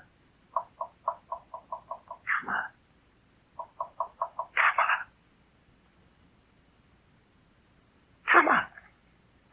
Who is it? Yes. I won't come in, Tama. I'll stay here. But come to the edge of the garden close to me so we can talk a little, please. I'm going away tomorrow. I'm afraid someone will see you. Wait, I'll blow out the candle. I wonder if anyone hears or something terrible would happen. Tama. General Seki, you wouldn't ever marry him, would you? Never.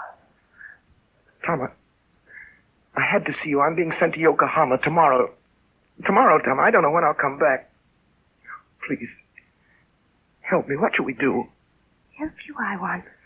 I don't understand. Tama, don't speak to me like that, like a stranger. Didn't we have a good time on the hills? That was only yesterday. Yes. Yes, we did.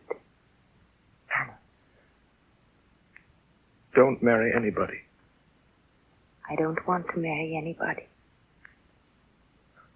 Look, Tama, that mist. It's like a curtain to hide us. A good spirit sent it. I told you I believed in spirit. Fate. We can't hurry fate. We can't avoid it. Do you believe, Tama, in two people born to marry? Yes. Now you must go. I will write to you as soon as you tell me where, and we will meet again. If it is our fate. It is our fate.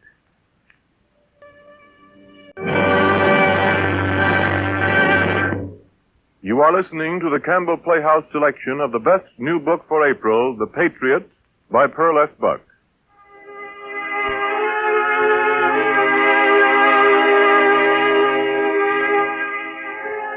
That year in Yokohama was the longest of my life. There were no quiet gardens there, no screen-shadowed houses, and in the office I was surrounded by strangers now. I wrote to Tama, and one night when I came home to my room, there was a letter from her awaiting me. Wait, she said. We must wait. I know how to delay when I do not like. I have delayed this many times, and I will again and again, until it will be made clear to us what our fate is. And later, as the months went by, other letters came. They were short, but they carried always the same steady words. I will delay. It will be made clear to us what our fate is.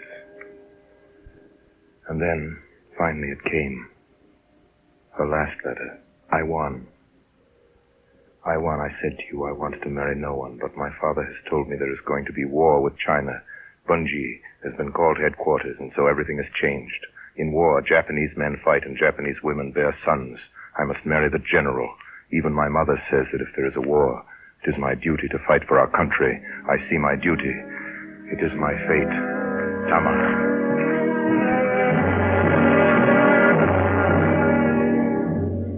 So now I went to an old professional matchmaker. For a fee, the man agreed to go to Mr. Muraki and put forth my request for Tama's hand, according to custom. On the 18th day of the next month, he returned. Where have you been? Did not hear from you. I've been at my business. At my business. There's been a good deal of it. There was the old suitor, the general. He had to be arranged. But the young woman managed that very well. How? Oh, by saying she would kill herself. Yes, and she went at once to it. I saw her. She said it, and then she took a knife and drew it across her wrist before our eyes, across one wrist. But then she prepared to do it to the other. True. And the mother wept and fainted, and her father bade her wait, and she stood, the blood rushing out of her arm and soaking into the mat. And finally her mother came to herself and moaning something about her having no children left. I thought you said there were sons. One, the youngest daughter, has gone to China in the army. Oh, so? Well, then the father said, wait, we'll talk it over. So I waited, and by arranging another young girl for the old tutor, which I did, it all went together, one thing and another, and, well, I've arranged things as you could wish them. The wedding day will be set soon, as the custom is, and the thing is as good as done. Her wrist. Oh, it was bad, and yet I think she knew that only shedding her own blood would make them yield. The old man had been stubborn until then, but when she did that, he saw that she was more stubborn than he. Well, now that it is as good as done, I will advise you. Hasten to make her way yours before she knows it. For when a woman is stubborn, the ocean itself is not so sure as her own will.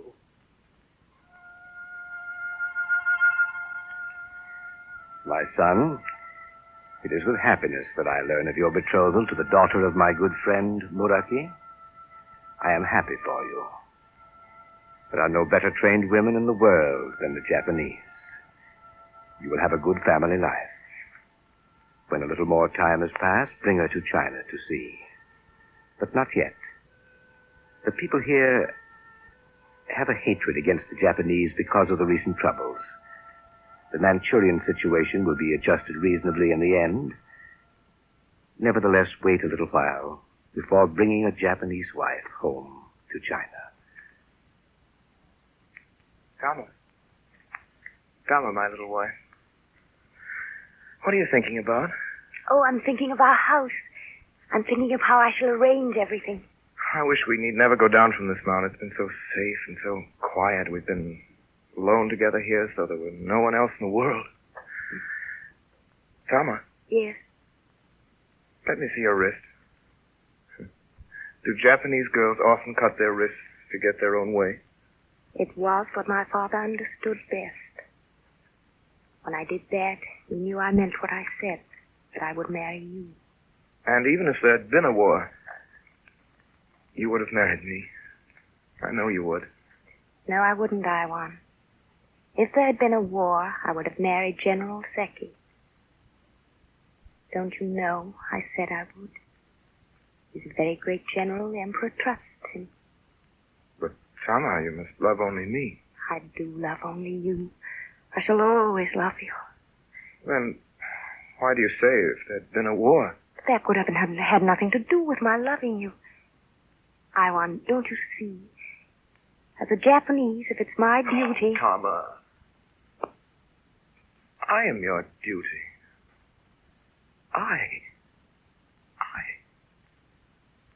You have no other. The days ran after each other so quickly that before I could lay hold of one to treasure it, another had come. Day followed day, months slipped into months, and we wanted no change. It was autumn so quickly that I could not believe it. One morning when we arose, we saw that there had been frost in the night. And when I got home the next evening, I found Tama sitting on the bamboo bench outside our room, looking out over the sea. You don't mind, do you, Iwan, if I don't get up? I'm tired from sweeping the leaves from the lawn. Are you well? Very well. What are you staring at over there in the ocean? I wish I knew your parents, Iwan. I wish I knew what your family is and how your home looks over there. Why do you want to know them? Because I am about to become one of them. One of your family. Until now, Iwan, I've belonged only to you. I've been a part of you. But now I'm going to have a child. To us, that means that I shall belong altogether to your family, and no more to my own. It was a boy. And in the spring of the next year, our second son was born. And after that, things went on as before, only not quite as before. Something was happening across the sea in China which could not quite be shut out. It was not a war. The papers made that clear. It was not to be called a war. It was, in the Emperor's name, nothing but an incident. And then one afternoon, quite suddenly, there was news, real news. Every paper printed it. Special editions, the boys screaming in the streets, great black letters scarcely dry up on the headlines. 300 Japanese killed, men, women, and children. 300 Japanese murdered. 300 peaceful Japanese in a little town near Peking murdered by Chinese soldiers. Iwan! Why did they do this? Well, there must be a reason. The Japanese must have done something terrible to make them so angry. Tama.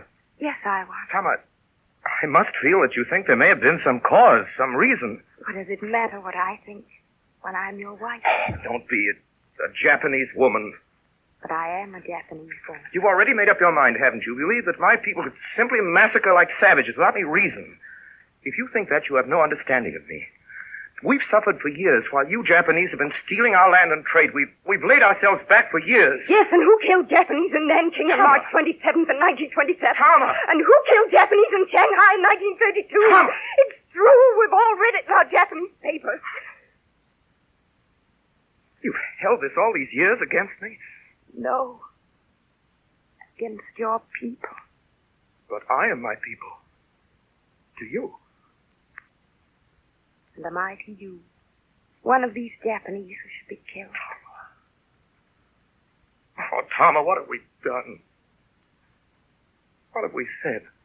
All this killing and hatred has nothing to do with us. Tama! Tama!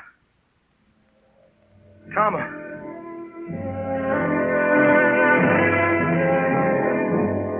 At the Meraki dock, we unloaded the latest shipments from China. Now there could be no doubt about it. It was loot, being shipped to the Merakis. The merchandise, for the most part, hadn't even been packed, piled into the holds just as they'd found it in China. Things that only a few weeks before had been in people's homes. On that day, for the first time, I knew it was a real war. They were fighting across the water, for in the hold of the ship there was another cargo. After the freight had been landed and the unloading crew had left, I saw many small boxes begin to be brought off. Each had a name written in letters on its top. As each was brought out on shore, a name was called, and each time a little group of people came forward and received the box. All of these persons were in deepest mourning. There was no sound of loud weeping. They had been taught to smile when those they loved died in battle. But down their faces their tears streamed.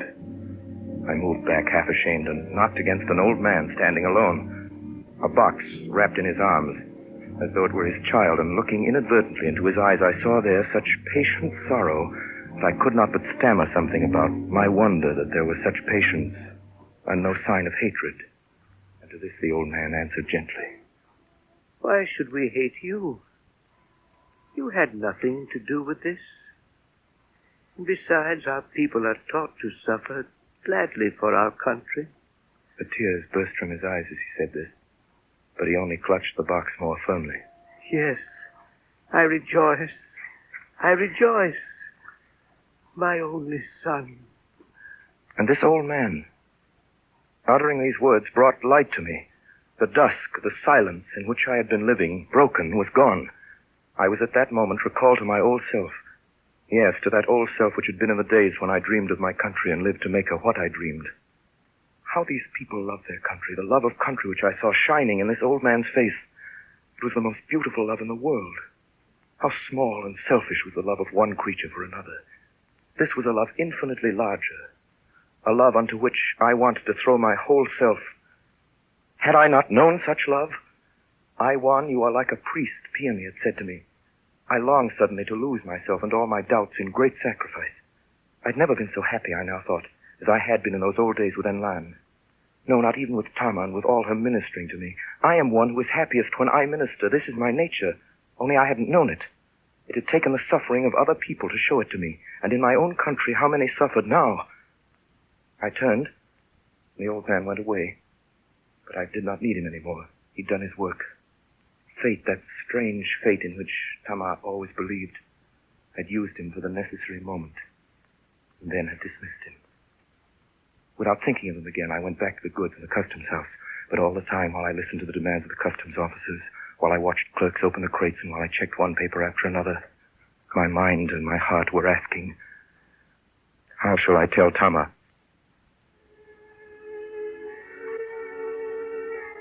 And at first, on my way home, I thought I'd simply go without telling her. I'd write her all down in a letter. I'd almost persuaded myself to this when I stepped into our house. Usually she was there waiting for me in the garden or at the door. But tonight she was delayed. I was already inside taking off my shoes when she came running out of the kitchen, pushing her hair back as she came. Oh, I'm so late. Well, I was making something you like, and it took me such a long time. Tama, I must go home. I am needed there. I said it very quietly so that it would not startle her, but her body grew stiff and still under my arms. The blood fled from her face. She did not say, let me go too. She knew now that I meant I must go alone. Yes, I was. I've been miserable all these days. I haven't known what to do. I knew what you were thinking. But you didn't tell me. I thought you didn't know. I was so afraid you might think it your duty to leave us. I didn't know what I ought to do until tonight. An old man holding a little box of ashes made me see how sweet and right it is to die for one's country. Of course you must go if your country needs you. As a Japanese, I understand that. You know, I am the same to you. Oh, yes, I know. This has nothing to do with us. We'll have to plan. Do you need a new bag, or is the one we have good enough? I shall take very little. I'll be wearing a uniform in a few days. What do you think you and the children had better do? We can always return to my own father's house. He is so fond of the children. Yes. Yes, that's probably the best thing. You'll help the children to remember me. Shall I be an undutiful wife because misfortune has caught us? Am I to blame you? You are not forsaking me. I shall tell them, honor your brave father who fights for his country. Iwan, may we spend a little money and have a big picture of you? I'll put it where the children will see it every day. We'll get flowers by it. We'll do it tomorrow. There's a boat in 4 days. That'll give us time for everything. Just tell your father. No, let's tell no one. I want those 4 days as though you weren't going. After you have gone, I'll go and tell him. But it might seem ungrateful of me, Tama. No, I'll tell him. Let me have my way. You will understand. One thing you will always understand is what you do now. Any Japanese would understand it. Then it was the last day. I felt her as I had felt her all those last days, as close to me as my own body. I knew continually what she thought and what she wanted, and how near she was at every moment to weeping, but I knew that she had set for herself the goal of not weeping until I had gone. She would smile at me while I was there, and until I could see her face no more. We'd gone through the hours so close together, and yet we had not touched more than each the other's hand. And so it came to the last moment of all. In the harbor, the ship's funnels were beginning to smoke as the engines were being fired. The ship was to sail at noon. We went together, hand in hand, to the garden where our little boys played. They were making a dam of small stones across the narrow brook, and they did not look up, but I could hear their voices. And then, for one moment, I felt that I could not do what I had planned. You must go now. I shall send for you and the children. As soon as I can do it, you shall all come. When shall we be wanted? Her words, her voice, her quiet, fatal eyes recalled me and swept me out of this moment again into the vaster hour where our individual lives were now lost. I seized her in my arms and pressed my cheek against hers. I looked at her once, and in her face I saw eternity between us. I stepped upon a ship's deck, and at the same moment the gangplank began to move upward. I stood on the deck. I looked out across the water to the hills. Now the ship was moving steadily away from the dock. In a few moments we'd be leaving the harbor. I searched the slope of the hill nearest the sea. Yes, there it was, our little house in the square of green, softer than the surrounding green. That was the garden. And now I could see the spot of color that was Tama. I could not see her face, and yet I could feel her eyes straining to see me. A tiny spot of bright orange moved across the green to stand beside it. That was my son. And then suddenly, if I could have done it, I would have leapt into the sea and rushed back to her. Hello. Hello. Hello. I'm in the laundry business in Seattle. I guess I'm your cabin mate. I'm Cantonese. The name's Lim, Jackie Lim. Been in USA, though. 3 generations, though my old granddad went back to Canton when he was 60. I can't speak my own language, but I figure I can get and fight without talking. I'm going to fight the Japanese. So am I.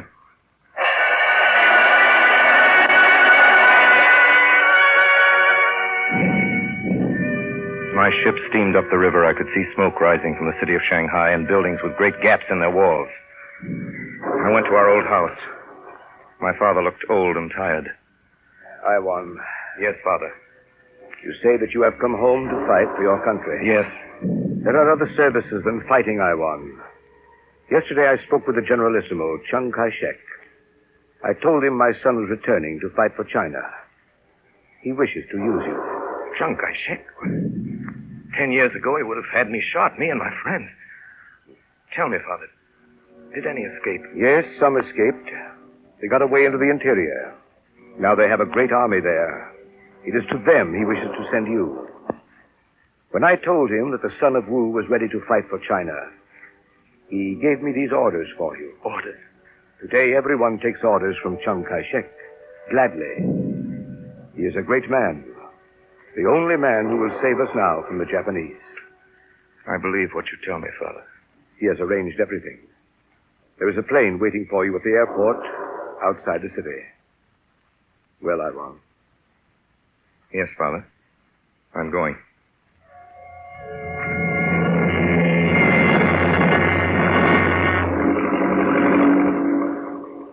"10 years lay between us, 10 years of time and all else, but I recognized him at once. It was Enlan, now the leader of the great army of the North. And that night, after I'd given him the Generalissimo's message, Enlan told me what had happened, told me how that morning, 10 years before, the morning Chiang Kai-shek came to Shanghai, he and Peony, our little slave girl, had gone to the place of meeting, how they'd waited for me until the last moment, every second expecting me, and how in the end, when I'd not come, they'd fled together into the interior. They'd been married now for 10 years. And that night when I was alone with Peony for a while, sitting before the fire, she told me of her life with Enlan. The long, hard years of wandering without a home. And I had 2 children. I was very ill with the loss. Now I shan't have any more. Peony. Oh, why should I not tell you? You are my brother. The first, my son, I lost by a fever. Our life is not a good life for a small child.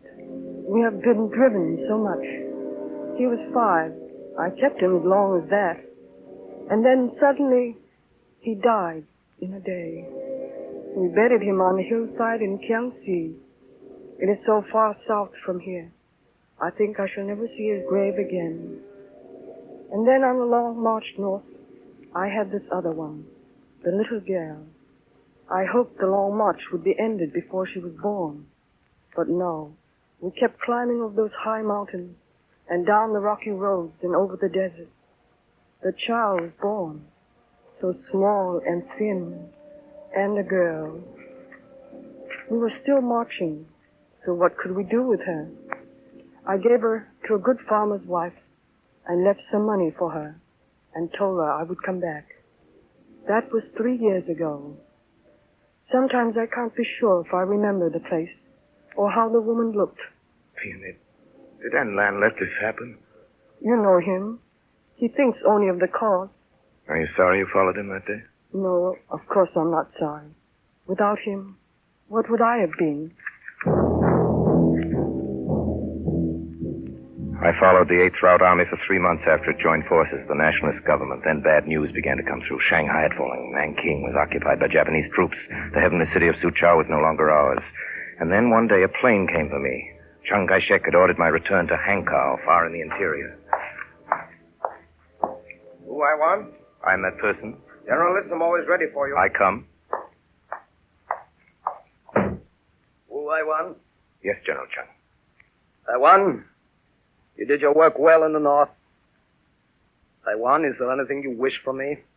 A few days' leave to go with my father. We will visit our ancestral lands together, which we have never seen. And then? To return to my place in the army, General.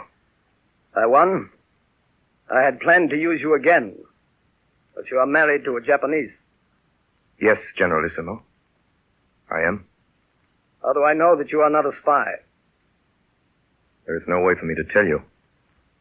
I have here letters written to you by your Japanese wife.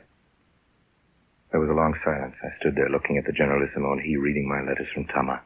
They were simple letters, full of small things, such as how a certain tree had grown in the garden and how the chrysanthemums he'd planted together had bloomed again, and how a storm from the sea had torn the paper in the lattice to the west, and she and our oldest child had mended it, and how big the boys grew, and how she told them their father was a hero and that he fought for his country, which was theirs too.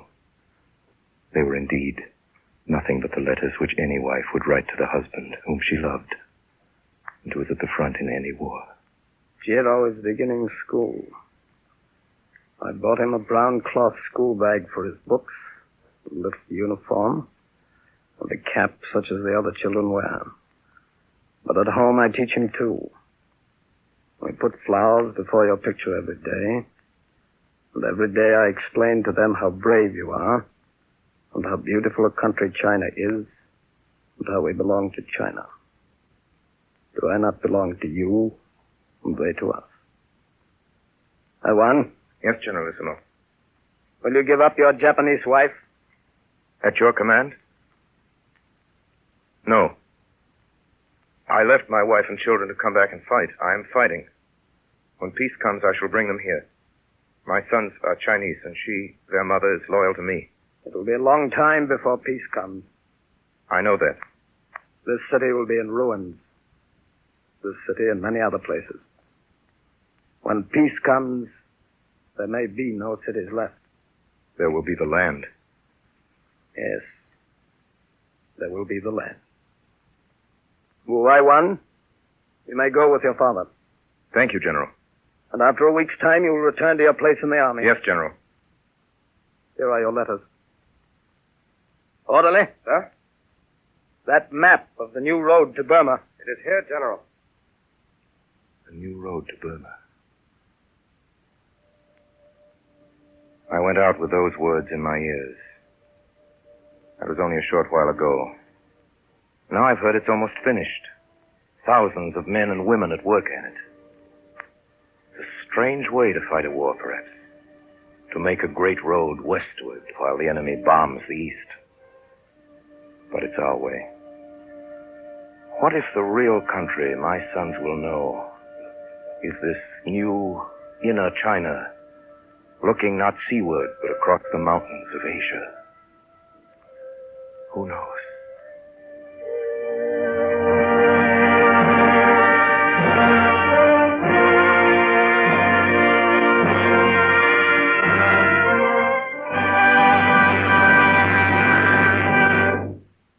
This concludes the Campbell Playhouse presentation of their best new book for April, Pearl S. Buck's The Patriot, starring Orson Welles with Anna Mae Wong.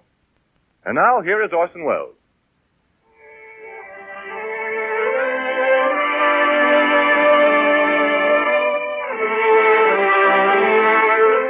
It's been especially interesting to do The Patriot this week, as Miss Buck, Miss Wong, and myself have something in common in that we've all lived in China. Miss Buck, whose father was a missionary, has lived there most of her life. Miss Wong, as you all know, is Chinese. Although she was born in this country, she's achieved an international film and stage reputation. And as for myself, I visited China just long enough to be able to say Huang Yu Sheng, Frosted Yellow Willows, or Anna Mae Wong. How do you do, Miss Wong? I'm delighted to meet you. I, too, am delighted to meet you, Miss Buck. As a Chinese, I naturally have been intensely interested in your books on China. Thank you, Miss Wong. And, Mr. Wells, I would like to express to you, the Campbell Playhouse, and to you, my grateful appreciation for the selection of The Patriot as the best new book for April. I'm honored. We were honored. It's been a privilege to dramatize The Patriot. And now, Mrs. Buck, there are a number of things and I'm sure our listeners would like to know about the new personal problems the situation in the East is creating. I should think the predicament of Chinese and Japanese who intermarried would be especially difficult. Is it an unusual situation? No, the story I told in The Patriot is a very common one. While I was writing this book, I was also corresponding with a Japanese woman. She told me that the Japanese wives, like Tama, remain loyal to their Chinese husbands and send them off to war with the feeling that this is duty. But then Japanese are trained to a high sense of duty. Mrs. Buck, do you think it's possible to feel sympathy for Chinese and Japanese and at the same time to understand them both? When one has had experience of many wars, one comes to see that the pattern is always the same. No matter who is the aggressor and who is attacked, both are victims and both lose in the end. You intimate in your story that China is looking westward. What does that mean? No one quite knows yet, except that it will certainly mean a China different from the one before the war. The territory which Japan holds is along the eastern seacoast. Roughly, it compares to our own original 13 colonies. It was the stronghold of modern China.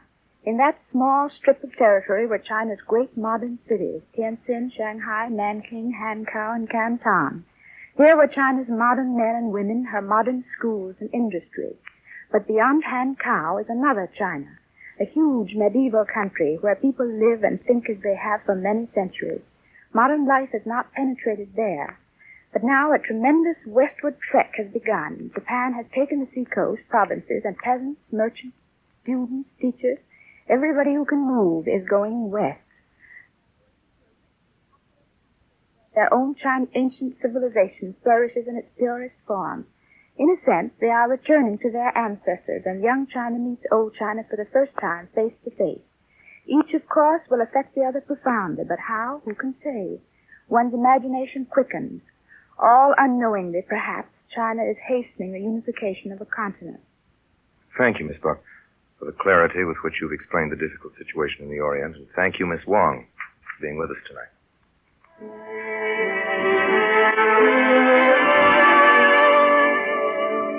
In tonight's Campbell Playhouse production of The Patriot, the role of Iwan was played by Orson Welles. Miss Anna Mae Wong was Peony. The part of Tama was played by Margaret Curtis, and that of Wu by Ray Collins. Myron McCormick was Enlan, and Elliot Reed was Bunji. The parts of the broker and Chiang Kai-shek were played by Everett Sloan. Edgar Barrier played Muraki, and Howard Teichman was Jack Lim. Music for the Campbell Playhouse is arranged and conducted by Bernard Herrmann. And now, Mr. Wells, will you tell us, please, about next week's story? Well, next week we'll offer one of the most famous comedies of modern manners, Noel Cowart's witty essay on the ironies and absurdities of modern love, Private Lives. We're delighted to announce that Miss Gertrude Lawrence will be with us in the part she created so brilliantly in London and in New York. So until next week, until Private Lives, my sponsors, the makers of Campbell Soups, and all of us from the Campbell Playhouse remain obediently yours.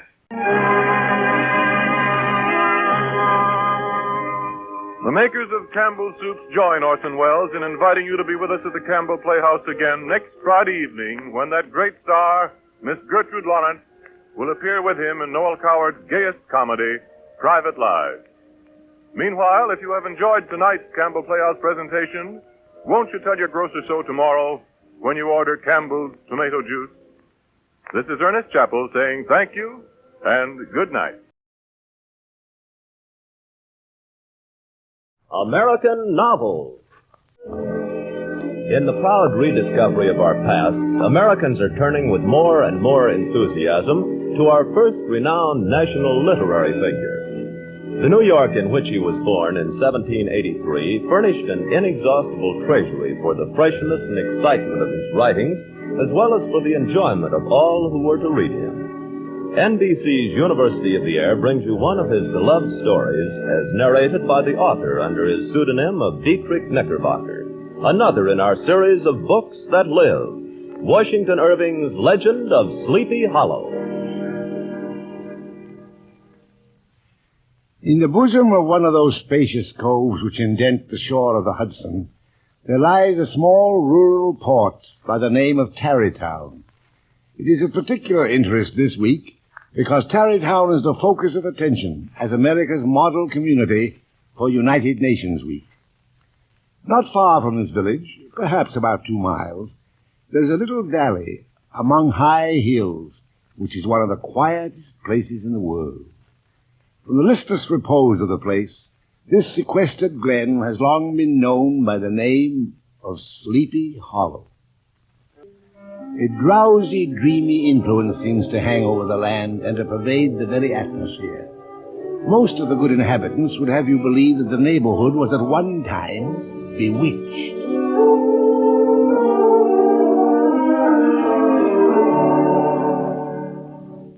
Aye, bewitched. Bewitched as sure as I'm sitting here by my spinning wheel.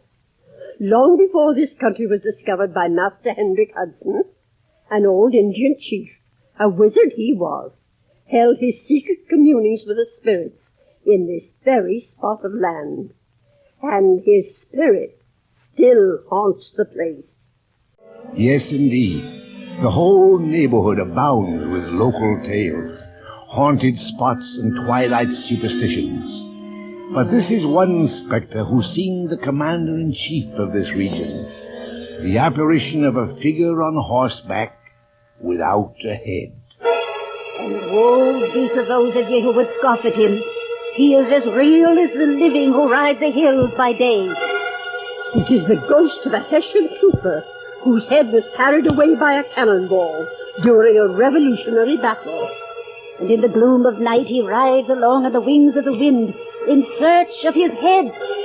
There's not a soul within this valley who does not know and fear him. The Headless Horseman. Aye, the Headless Horseman. To this byplace of nature, some 15 years after the Revolution, there came a personage from the state of Connecticut. He was tall and lank, with narrow shoulders and hands that dangled a mile out of his sleeves. His feet might have served for shovels, and his whole body was so loosely hung together that to see him striding across a hill with his clothes bagging about him, one might easily have mistaken him for some scarecrow eloped from a cornfield.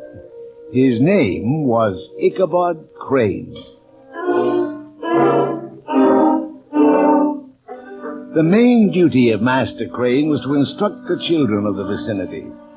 His schoolhouse was a low log building of one room, whose windows were partly glazed and partly patched with old copybooks. Silence! Silence!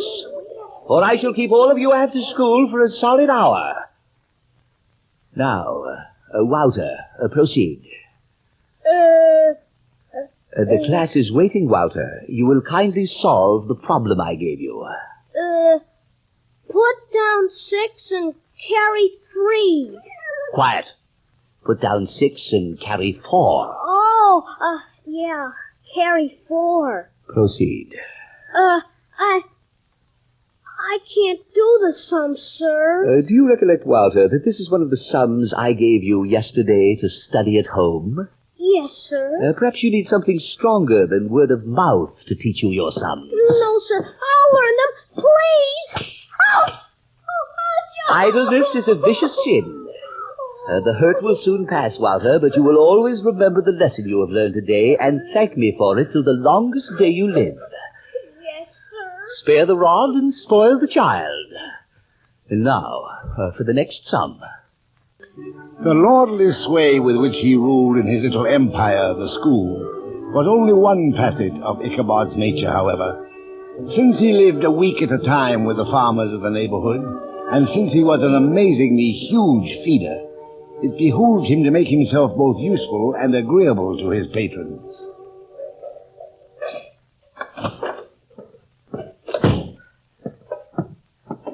I think I have that fence tolerably well mended, Mistress Van Ritter. I'm obliged to you, Master Crane. And my husband wonders if you'd be so kind to take the horses to water. Horses to water, right away. But first I have a few things for you to do here. At your service, horses to water. I've been so busy about the house, I neglected to churn butter for supper. Churn the butter? Certainly. Water horses. Thank you. That's the churn by the fireplace. The cream's already in it. Oh, there's nothing like fresh churned butter for supper, I always say. Heavens, how the baby starts to fret and me with a meal to prepare. It wants to get out of its crib. While you're sitting there churning, Master Crane, perhaps you could watch the baby if I put it on the floor beside you. Oh, yes, indeed. Only too happy to. There's nothing like seeing a child happy, I always say. Just be sure you keep an eye on him. He crawls faster than I can walk. Oh, you don't have any cause to fret with me here. Water horses, churn baby, watch butter. Oh, and after you take the horses to water, my husband would like you to bring the cows back from the pasture. Oh, yes, indeed. Glad to. Horses to pasture, cows to water. And while you're down that way, you might stop into the hen house and see if there are any fresh eggs that want collecting. I'll be sure to remember. Collect babies, churn horses, water eggs. Oh, dearie me, as if I didn't have enough to please me. Something gone awry? The wood bin is completely empty, and I'm ready to build a fire for supper. I meant to ask you to cut some wood for me this morning before you went to the school. Oh, well, I'll do it now. Chop eggs, water baby, baby to wood, and churn the cows. He's at the churn. Oh, my, oh, my. Kissing the churn. There, all safe. Oh, but what a frightening it gave me. A whole churn might have been spilled. You mustn't take your eyes off him for a minute, Master Crane. Yes, Mistress Van Ritter, I should have remembered. But for all his trials, Ichabod had his pleasant moments, too. The schoolmaster is generally a man of some importance in the female circle of a rural neighborhood, and Ichabod particularly was esteemed by the women as a man of great erudition, for he had read several books quite through, and was a perfect master of Cotton Mather's History of New England Witchcraft, in which, by the way, he most firmly believed. So it was that he spent many a long evening with the old Dutch wives as they sat spinning by the fire, with a row of apples roasting and spluttering along the hearth, swapping tales of ghosts and goblins. And on this night I'm telling you of, Master Crane, just as I left the deathbed of Mistress and walked out into the midnight air, I looked up to the sky. There was a strange sort of breeze, cold and wet, and I wondered what had caused it. Yes? I looked toward the sky, and there I saw a white object floating upward. I watched until it was completely out of sight, until she had vanished into heaven. It was her soul. Aye, her soul. That I am sure of. I remember the time well, Mistress Van Winkle. You told me of it the very next morning. Oh, 'tis a wondrous thing, to be sure.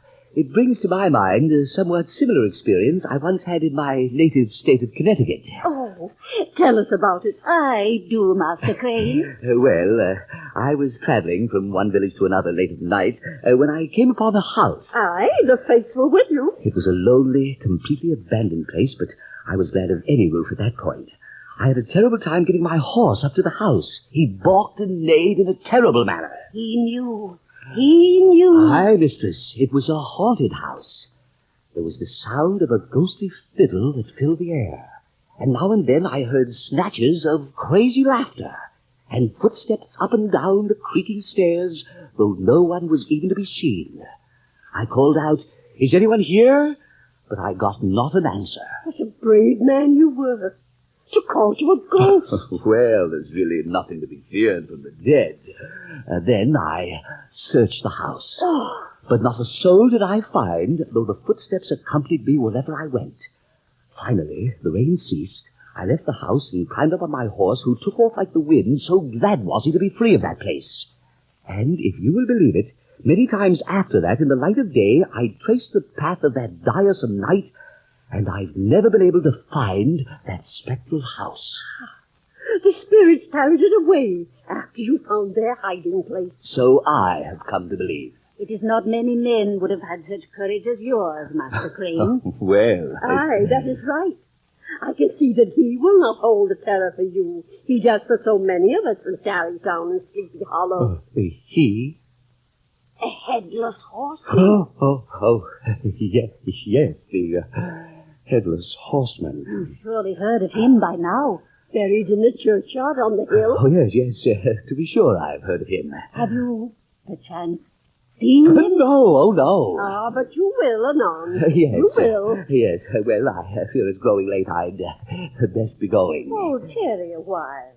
I can tell you many tales concerning the headless horseman. At another time, I should very much relish it, but now I really must be on my way. Very well. But welcome any time, Master Crane. Thank you kindly. It's a dark and moonless night. Aye, pitch black. Well, I'd better.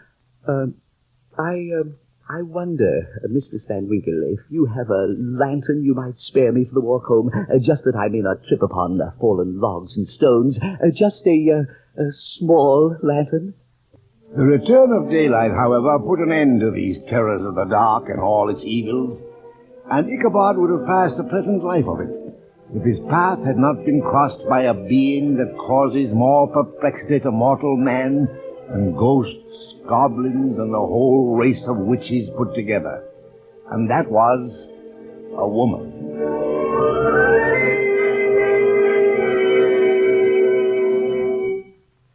She was Katrina Van Tassel. In addition to his other vocations, Ichabod was the singing master of the neighborhood. Among the musical disciples who assembled one evening each week was Katrina, a fresh, blooming lass of 18, who delighted in collecting the hearts of men, as some women collect thimbles and teacups.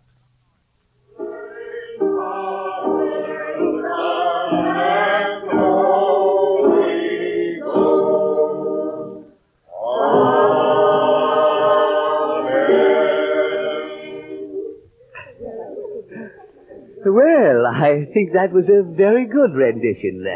What think you, Miss Van Tassel? Oh, indeed it was, Master Crane. We have improved so very much since you began instructing us in psalmody. Oh, well, thank you. Thank you very much. You're very kind. Oh, and you are far too modest. Well, of course, one evening a week is scarcely enough time to give to such an important matter. I mean, that is with someone like you in particular, whose voice is by far the loveliest in the countryside. Oh, Master Crane, I feel you're trying to turn my head with such compliments. Oh, but I assure you every word of it comes from my heart.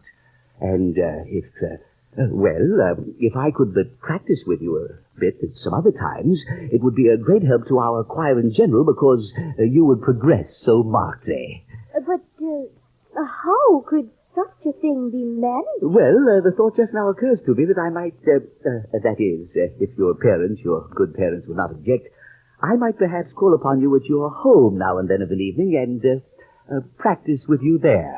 Oh, I couldn't think of taking so much of your valuable time, Master Crane. Oh, I assure you I would consider it an honor, a very true honor, and it's for the greater good of the choir. Very well, Master Crane. You may come then. For the greater good of the choir.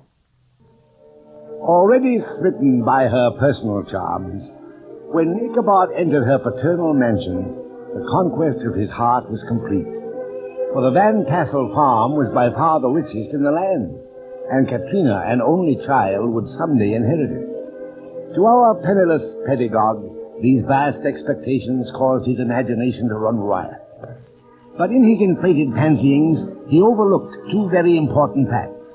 The first, that Katrina was a true coquette, with all the wiles and caprices of those vexing creatures. And secondly, that Brom Van Brunt, or Brom Bones as this stout hero was called, was a man to be reckoned with when his anger and jealousy were roused. Hi, Brom. It looks like you've met a rival this time who not only doesn't want to fight you, but who refuses to. You're having to go by his rules this time. I'd like to get my hands on that buffoon's scrawny neck. What would you do to him, Brom? Tell us. I'd double him up and lay him on a shelf of his own schoolhouse like a bundle of kindling wood. That would be a sight. I'd stuff him inside one of his dunce caps. Why don't you then? You know very well why. The laggard won't give me a chance. He refuses open warfare, hides from me, covers up his attentions to Katrina under the guise of teaching psalmody. Bah! Well, perhaps you could at least think of some trickeries to plague him, Brom. And who do you think it was who smoked up the schoolhouse the other day by stopping up the chimney? Oh. Yes, and who was it that broke into the schoolhouse and turned everything topsy-turvy? Do you think it was the Headless Horseman? The Headless Horseman? Well, still in all, those annoyances haven't stopped his calling on Katrina. The Headless Horseman. There, Hendrik, is an adversary who might have some influence on Master Crane. I've never known that white to go within a mile of the old graveyard. Mm-hmm. What is it, Brom? You seem to be in a deep study. Aye, it has just struck me that if Ichabod Crane won't fight me in the manner I know, if he insists upon doing things slyly, I shall have to fight him the same way.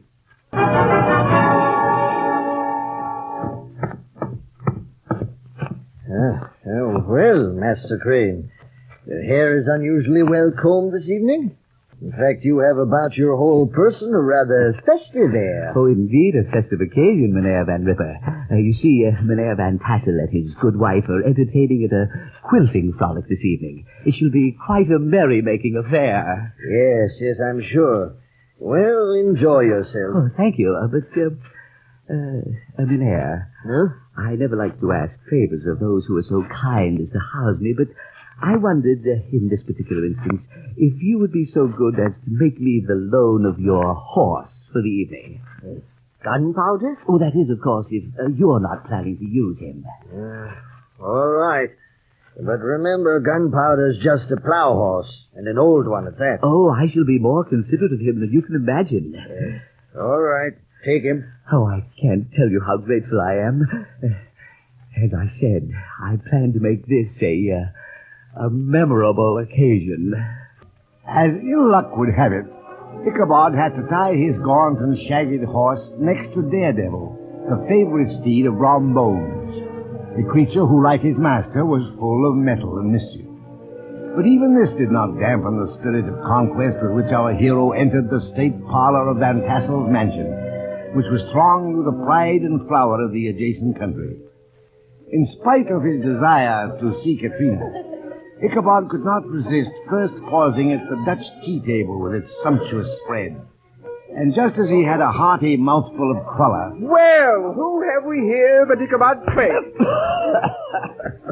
Just a friendly slap on the back, friend. Hope I didn't cause you discomfort. Oh, no. No. Good evening, Brom. Aye, it is a good evening, Ichabod. A time for making merry and being friendly. I'm glad to see you here. Well, thank you. Tell me, have you seen Katrina? Not yet. Well, then be off and do so. I'm sure she's been looking for you. You really think so? Don't you think so? Oh, well, if you'll excuse me, I'll just... Aye, Ichabod, and I repeat, I'm very glad to see you here.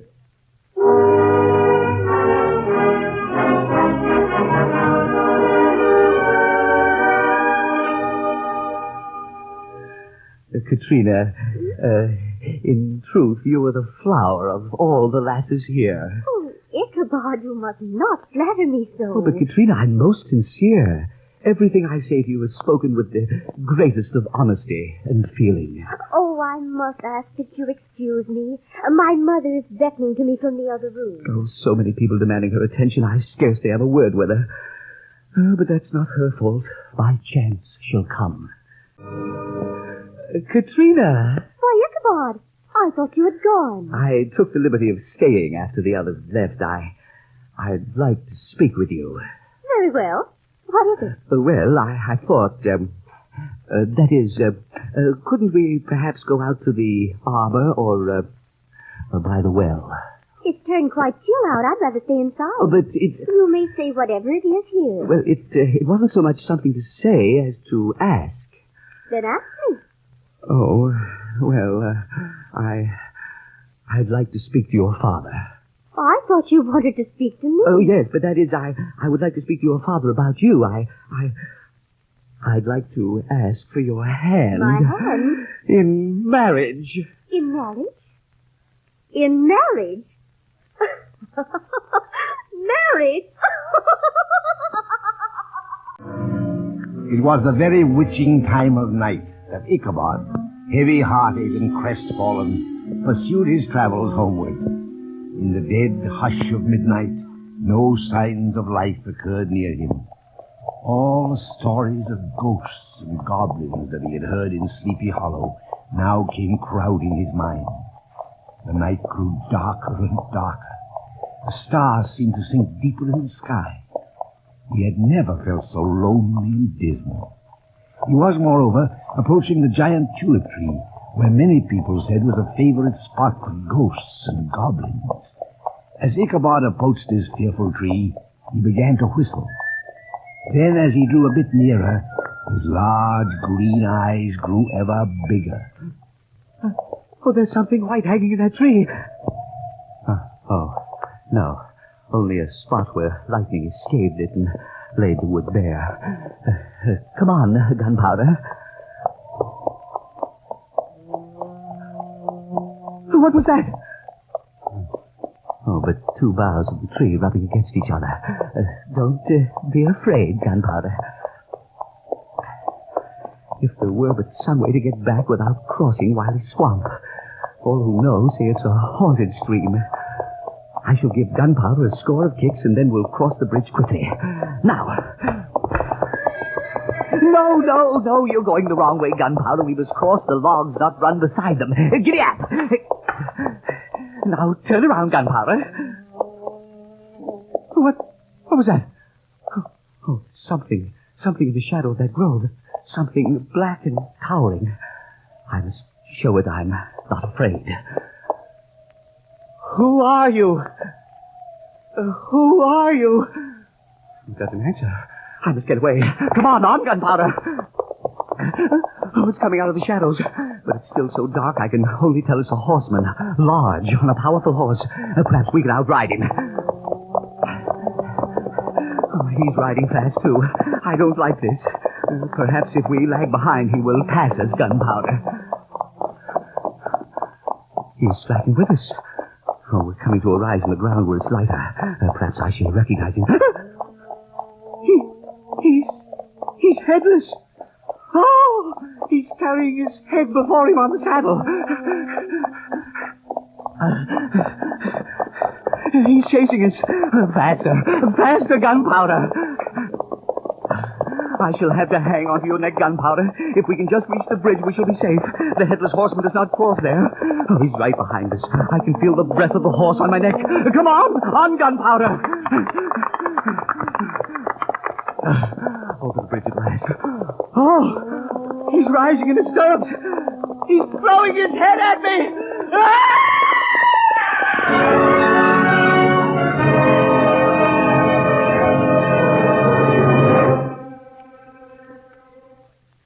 And it was right here by the bridge that I found his hat and the shattered pumpkin.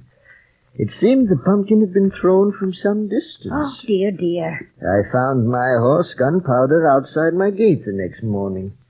There had no sign of Master Crane at breakfast, nor the dinner hour. The boys assembled at school that day, but he never appeared. And he hasn't been seen nor heard from since.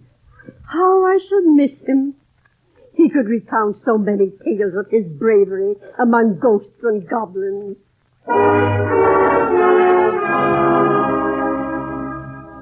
Some years later, an old farmer who had been down to New York on a visit reported that Ichabod Crane was still alive, had studied law, and finally been made a justice of the 10-pound court. Brom Bones, too, who shortly after the disappearance led Katrina to the altar, was observed to look exceedingly knowing whenever the story of Ichabod was told.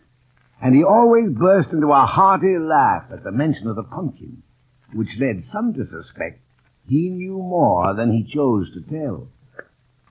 But the old country wise, however, who are the best judges of these matters, maintain to this day that there are no two ways to the matter. Poor Master Crane was carried off by the galloping Heston. He was spirited off to another world by the headless horseman. Aye, the headless horseman. And the tragedy is a favorite story, often told round the fire on a winter evening in Tarrytown and Sleepy Hollow.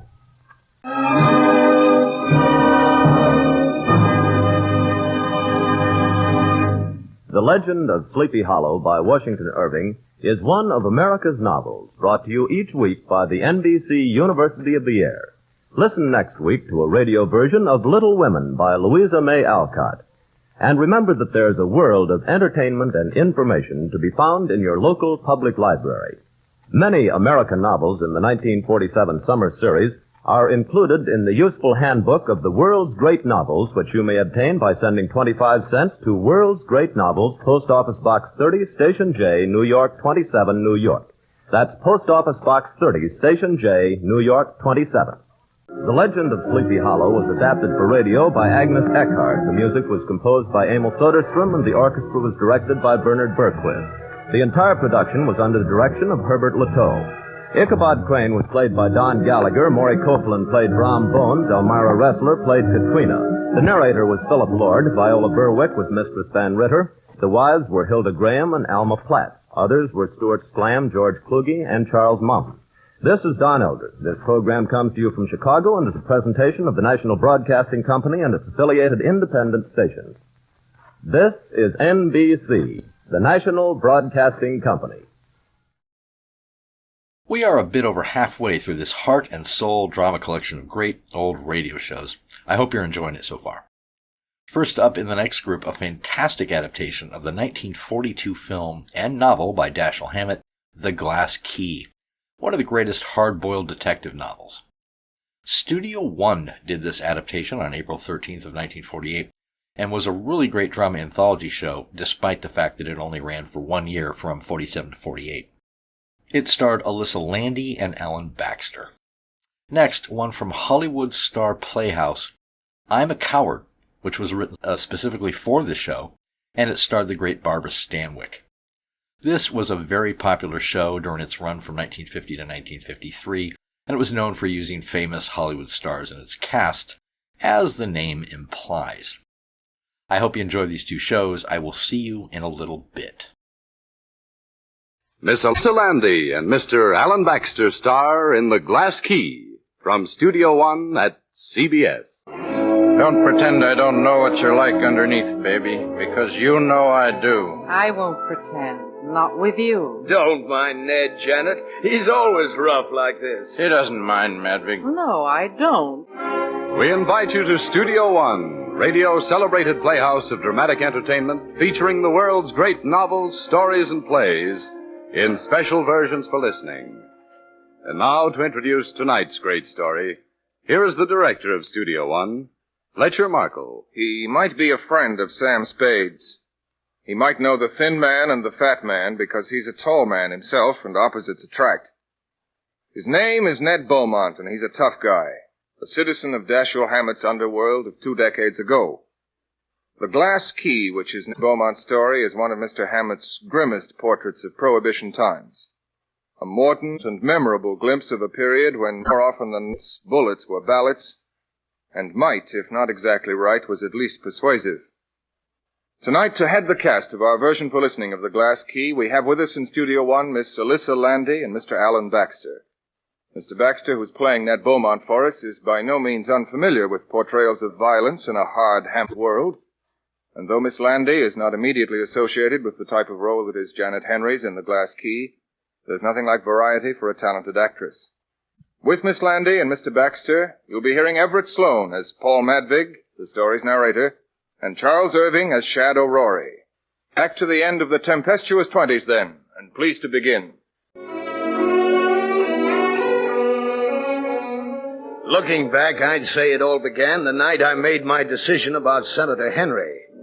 We met, the senator and I, away from our usual haunts. Both of us were being careful. Both of us wanted to feel the other out. Yes, I'd say that was the beginning, when I had that talk with Senator Henry. What was that again, Madvig? If I support you for re-election, Senator Henry, it means the entire city machine will be in back of you. I know that, Madvig. It means you'll be re-elected. I expect it does. And I'm willing to do anything... There's nothing you can do for me, Senator. At least not at the moment. You want something, Madvig. What is it? It isn't money, you can be sure of that. Then what is it? We'll talk about it later. What about your man, Beaumont? Ned? Yes. What will he say when he hears about this, about your supporting me? I'll handle Ned. You are supporting me, aren't you, Madvig? Yes, Senator. I'm supporting you all the way.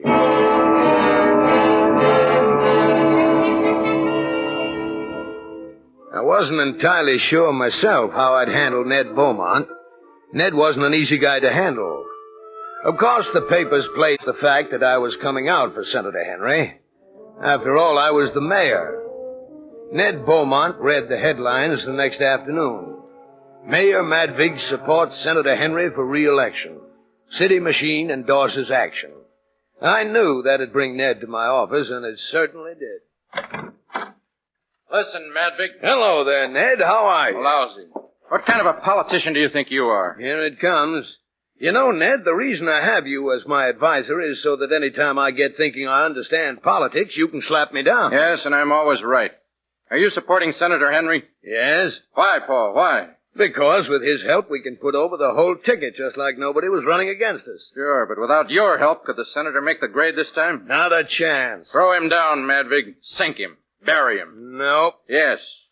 Up until now, the senator's never been beaten at anything in his life. Sure, and that's one of the best reasons for throwing in with him. Very worst reason for throwing in with him. Think that over, even if it hurts your head. It's too deep for me. Look, the senator's respectable. You're not. He can't back you unless you change your stripes.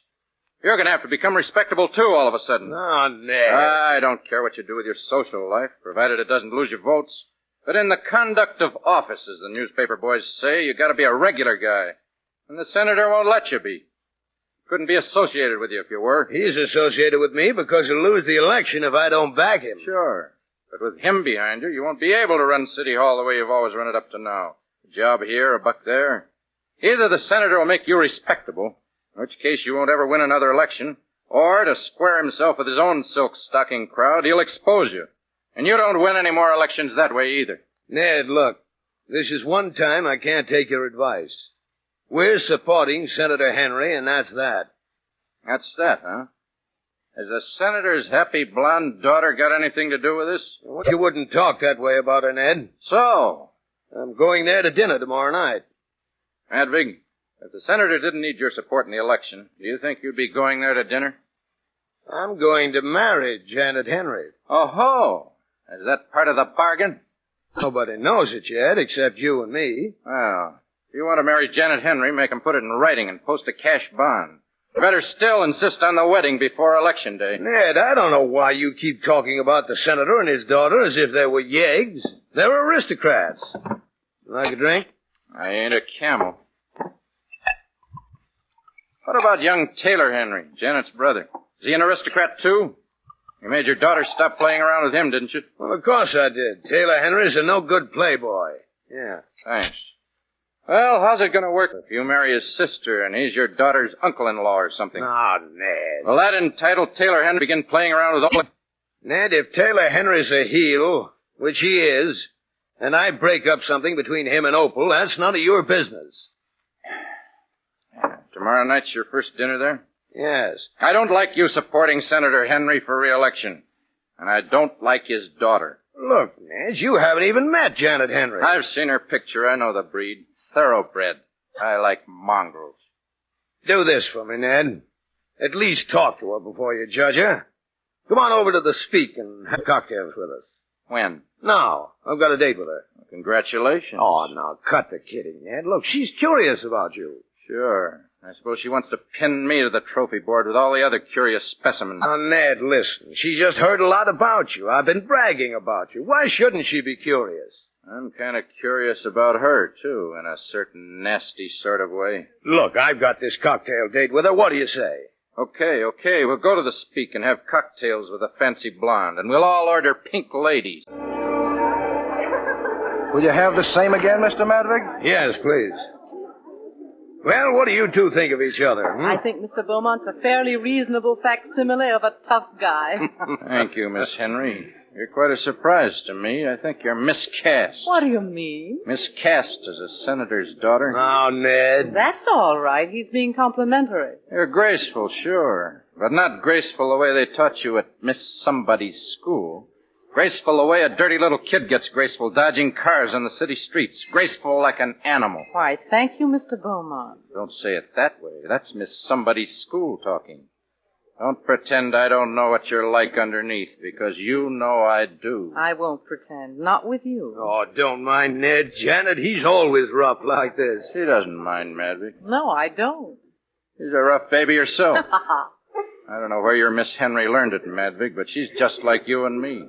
I know I can breed when I meet it. She knows the world's a jungle, and you gotta claw and kick and bite. I like that. Oh, you're a great kidder, Ned. Don't be offended, Janet. I like the way Mr. Beaumont kids. I knew you two would get along. Paul, you suppose we could persuade Mr. Beaumont to join us at dinner tomorrow night? Why, sure, that's a wonderful idea. What do you say, Ned? Well, Please, I really want you to come. I know that. But thanks, no, I can't make it. No, Ned. Here you and Miss Henry have cottoned to each other so well, and we're all three of us friends now. Come on, Ned. Sorry, I've got a date. Well, you can break it. You can't break a date with your conscience, Madvig. Janet, that's the way this guy is. You can't understand him half the time. Oh, I understand him all right.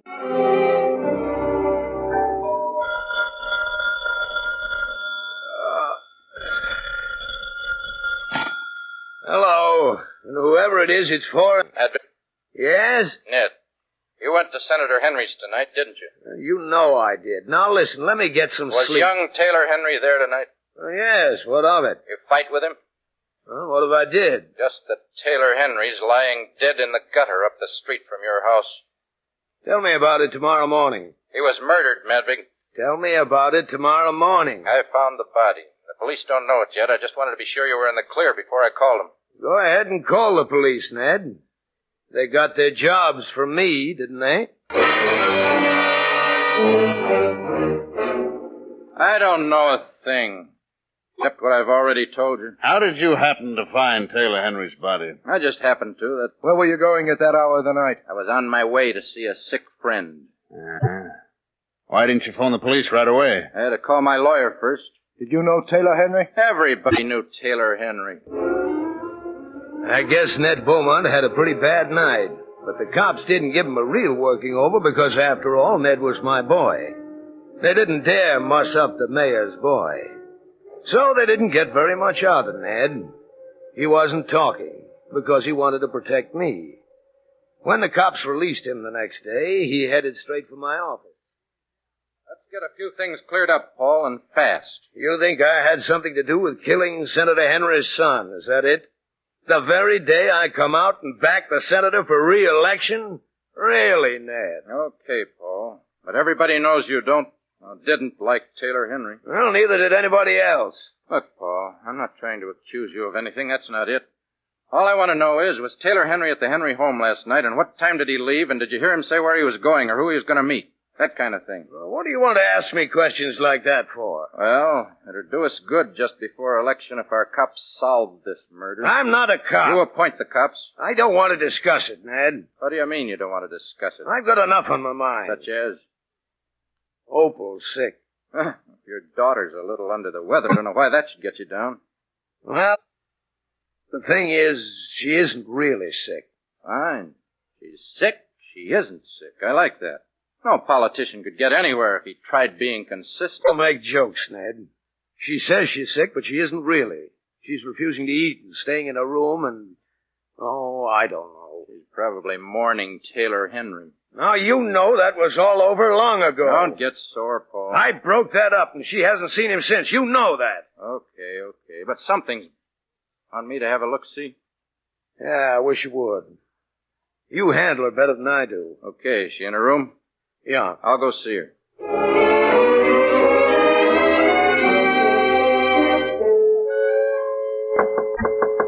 Come in. Hello, Opal. Oh, Ned, it's you. I'm sorry to see you in bed this way, Opal. Madvig tells me you have a headache. Yeah, that's right. Madvig's a smart guy, but he doesn't know his daughter the way I do. I don't think it's a headache, Opal. Mind if I sit down? I wish you would. I know, youngster. I know how you feel. It's tough. Oh, no, really. I'm not very sick any longer. So, I'm an outsider now. I don't know what you mean, Ned. I mean Taylor Henry. Oh. Yes, but... Ned, I haven't seen him for months. Not since Dad made me stop. All right. I'm an outsider. I'll leave. No, Ned. Ned, come back. Well, how long since you saw Taylor? Oh, Ned. Don't make it so hard for me. We're friends, Ned, aren't we? Sure, but it's hard to remember that when we're lying to each other. Did you know that I've been meeting Taylor? Yeah. Did Dad know it? Madvig is blind where you're concerned. Oh, Ned, I was with him only yesterday afternoon. All afternoon. And then last night. Take it easy, Snip. Ned, who could have done it to him? Take it easy. Now, how was he yesterday afternoon? What do you mean? Did you quarrel with him? I never quarreled with Taylor. You sure? Saw you quarrel with him? Ned, what are you driving at? You might be a suspect, Opal. Oh, no. You may as well face it. Do you suspect me, Ned? I'm a tired old man of 35. I suspect everybody. I see, Ned. I see what you're getting at. That's so? What am I getting at? You know who killed him. Do I?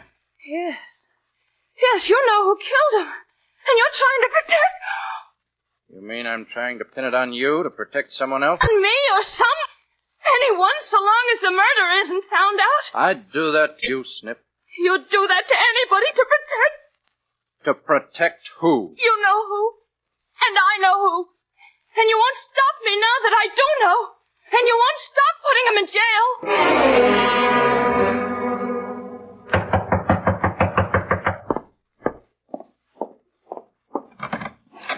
Well? You Ned Beaumont? Yeah? I'm Harry Ferris. Ferris? Highway Maintenance Department. Oh, yeah. I remember when Madvick gave you the job. How's the boy? Come on in. Thanks. Sit down. Well, it's about Madvick. You know the night Taylor Henry was killed? Yeah? Well, earlier that night, Ben Sloss and I were driving past the place where you found his body. Yeah? That's right. And, Go ahead. Well, we saw it. And Madvick standing there arguing. You're sure it was Madvick? Yeah? You're sure it was Taylor Henry? Uh-huh. How could you tell they were arguing? Well, you know, sometimes you can tell if people are arguing by the way they stand. Yeah, one is standing on the other's face. Listen, this is on the level. I wanted to see you because Ben is going to the DA about it. How much, Harry? Huh? I said how much. How much do you want to tell the DA it was too dark to see who the men were? Look, I don't want to Come on, Harry, that's what you came here for, isn't it? You know I'm Madvick's man. You know I wouldn't let him get hooked. Come on, drop the act. I understand. I like Madvick. I wouldn't throw him down. He gave me my job. I owe everything to Madvick, but... How much? Well, $10,000?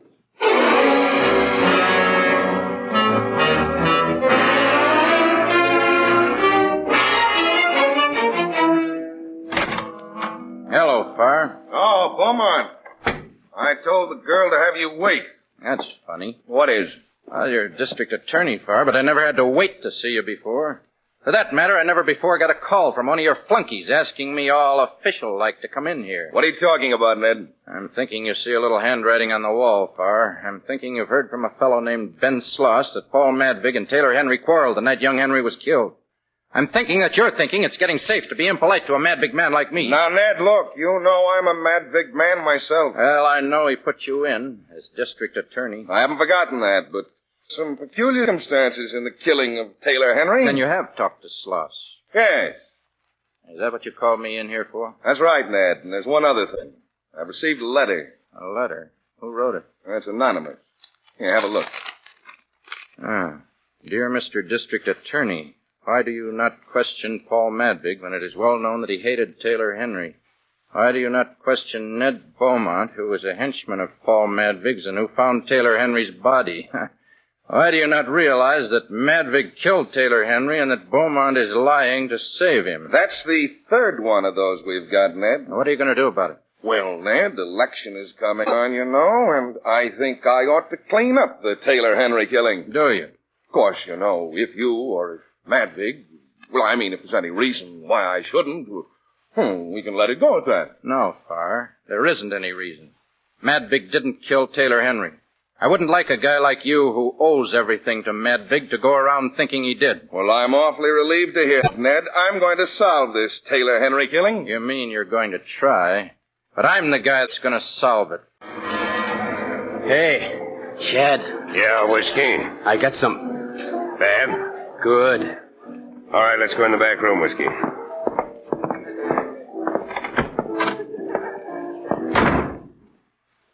Okay, whiskey. What is it? Read this. It came for you in this afternoon's mail. Dear Mr. O'Rourke, if you want to win the election, why don't you look into the fact that Paul Madvick hated Taylor Henry? Madvick fought with Henry the night of the murder. How about that? Ned Beaumont found Taylor Henry's body. Ned Beaumont is Paul Madvick's henchman. Couldn't you win an election with that information? Good, boss? It's what we've been waiting for, whiskey. Here's where we hang one on Madvick and Beaumont, too. Hello. Beaumont? Yeah. Whiskey. Shed O'Rourke wants to see you. Invitations, huh? Sorry, I'm out to lunch. You better come over and see him. Name one reason. Madvick's gonna burn for Taylor Henry's murder. If you don't want that to happen to him, come over and see Shad. Beaumont. Came. Yeah. I wanted you here, Ned, because I don't like to see you get hurt. I don't hurt very easily. In an electric chair you would. Now, mind you, Beaumont, I don't think you killed Taylor Henry. Thank you, sir. But old Madvig was fighting with Henry the night of the murder, and you found the body. What I do think is that Madvig killed him, and that you are an accessory after the fact. Oh, why talk to me about it? Why not turn Madvig and me into the police? You and I both know the police in this town aren't going to do anything to hurt Boss Madvig. Maybe not. And I don't care anyhow. Madvig can kill whoever he wants. I don't care. All I care about is winning the election. I could win it if I gave the facts about the murder of Taylor Henry to the Daily Observer. Why don't you? Well, look at what would happen. Madvig would get convicted. You're sure of yourself. Madvig would get convicted, but you'd get off. You're too smart in the first place. And they haven't really got anything on you in the second place. And everybody would sympathize with you in the third place, trying to protect your friend. Oh, you'd get off. You'd be my enemy. Go ahead, Shad. I guess it only sounds like hot air.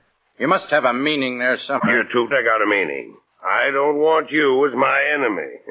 I've watched you run Madvig. You're the smartest guy that's come down the pike in my lifetime. I want you for my friend.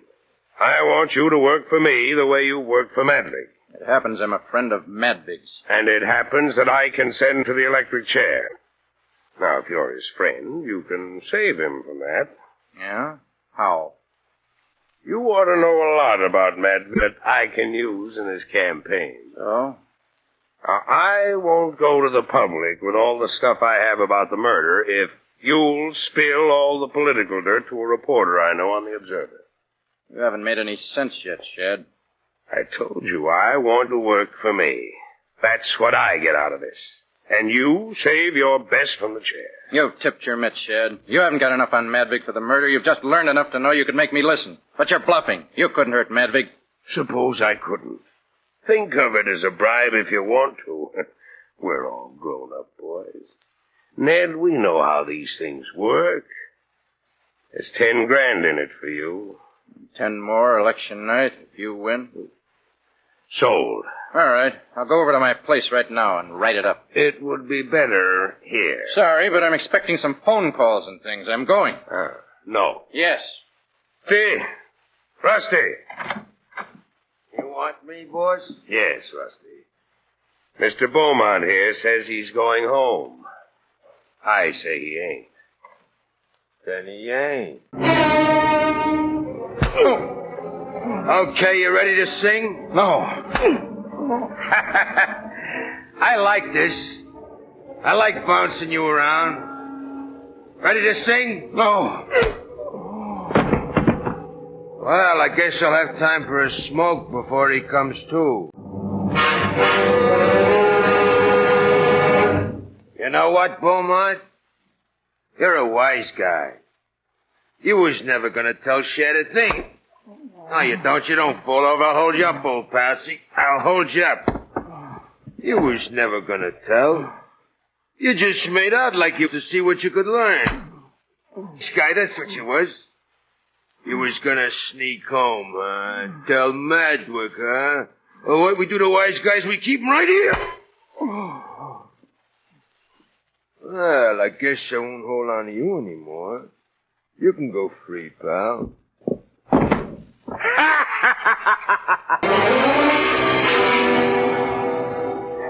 Yeah, Whiskey? Rusty says Ned Beaumont ought to come to any minute. Again? Come on, let's go upstairs and make him talk this time.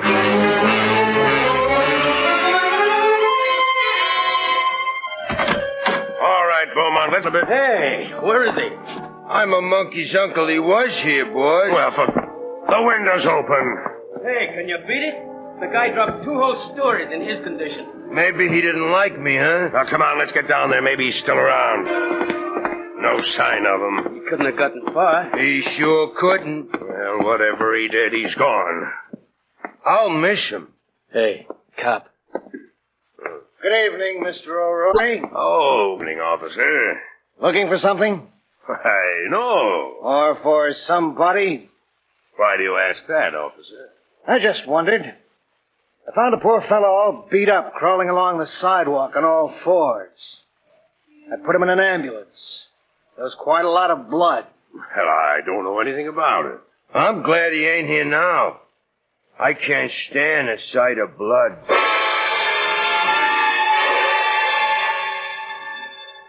They'd really given Ned a going over. He was a mess of blood and bruises when the cops found him unconscious in the gutter. I don't think he remembered much of what they'd done to him. He was too far out for that. I'll never know how he got the strength to pull himself to that window, drop down those 2 floors, and crawl along the street. Even Ned didn't remember much of it. In fact, he didn't remember a thing until he opened his eyes quite a while later and found a strange girl bending over him.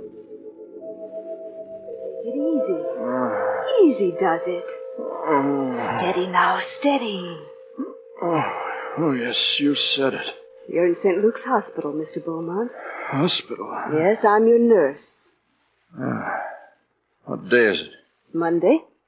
How long have you been here? Well, this is your 3rd day. Where's the telephone? Oh, stop that. You can't use the telephone, and you mustn't get yourself excited. You use it, then. Call Filmer 9970 and tell Mr. Madvig I can see him right away. You've seen Mr. Madvig. When you were admitted here, you wouldn't let us put you to bed until you'd talked to him. Look, do you feel up to meeting a lady? Who is it? It's Janet Henry. Janet Henry. I had to come to see you. I hope you don't mind. I'm glad, I guess. If you'll excuse me. How are you feeling? Pull up a chair. Paul Madvig told me what happened to you. What did he say? That you let yourself be almost killed rather than tell certain things about him. That's the way I feel about Madvig. Yes, I... You're what? I think it's wonderful. Oh, you don't. You think it's very peculiar. Please. That's true, isn't it? Yes. Call me Ned. All right. We can't fool each other, Janet. No. You know what I did for Madvig? I know. I just told you I knew. I don't mean that. I mean, I refused an invitation to your house. Oh. That's the way it is, Janet. I see. All right. Tell me something. When I saw Madvig after I got beaten up, did I let him know they were going to turn the Observer loose on him? Yes, you did. Was he able to do anything about it? Apparently not. They're printing things now. Connecting him with the murder of your brother? Ned, please. Connecting him with the murder of your brother? Yes. How do you feel about that? Ned, you said the first time I met you that I had the same idea you had, that life was a struggle, that you had to kick and claw and fight. I thought then I knew what you meant. I didn't think you meant anything as nasty as what you're doing to me now. Or as nasty as what you're doing to Madvig? Why don't you like me? Because I'm afraid maybe I do like you. Good. I want you to. Yeah? Because it would be easier to handle me that way? Certainly not. Because you could get in some real kicking and clawing on Madvig if I liked you so much that I wouldn't try to stop you? Don't you dare talk that way to me. You don't like it? I don't. Okay. There's the door over there. I don't think it's locked. Goodbye. Better luck next time. We'll see.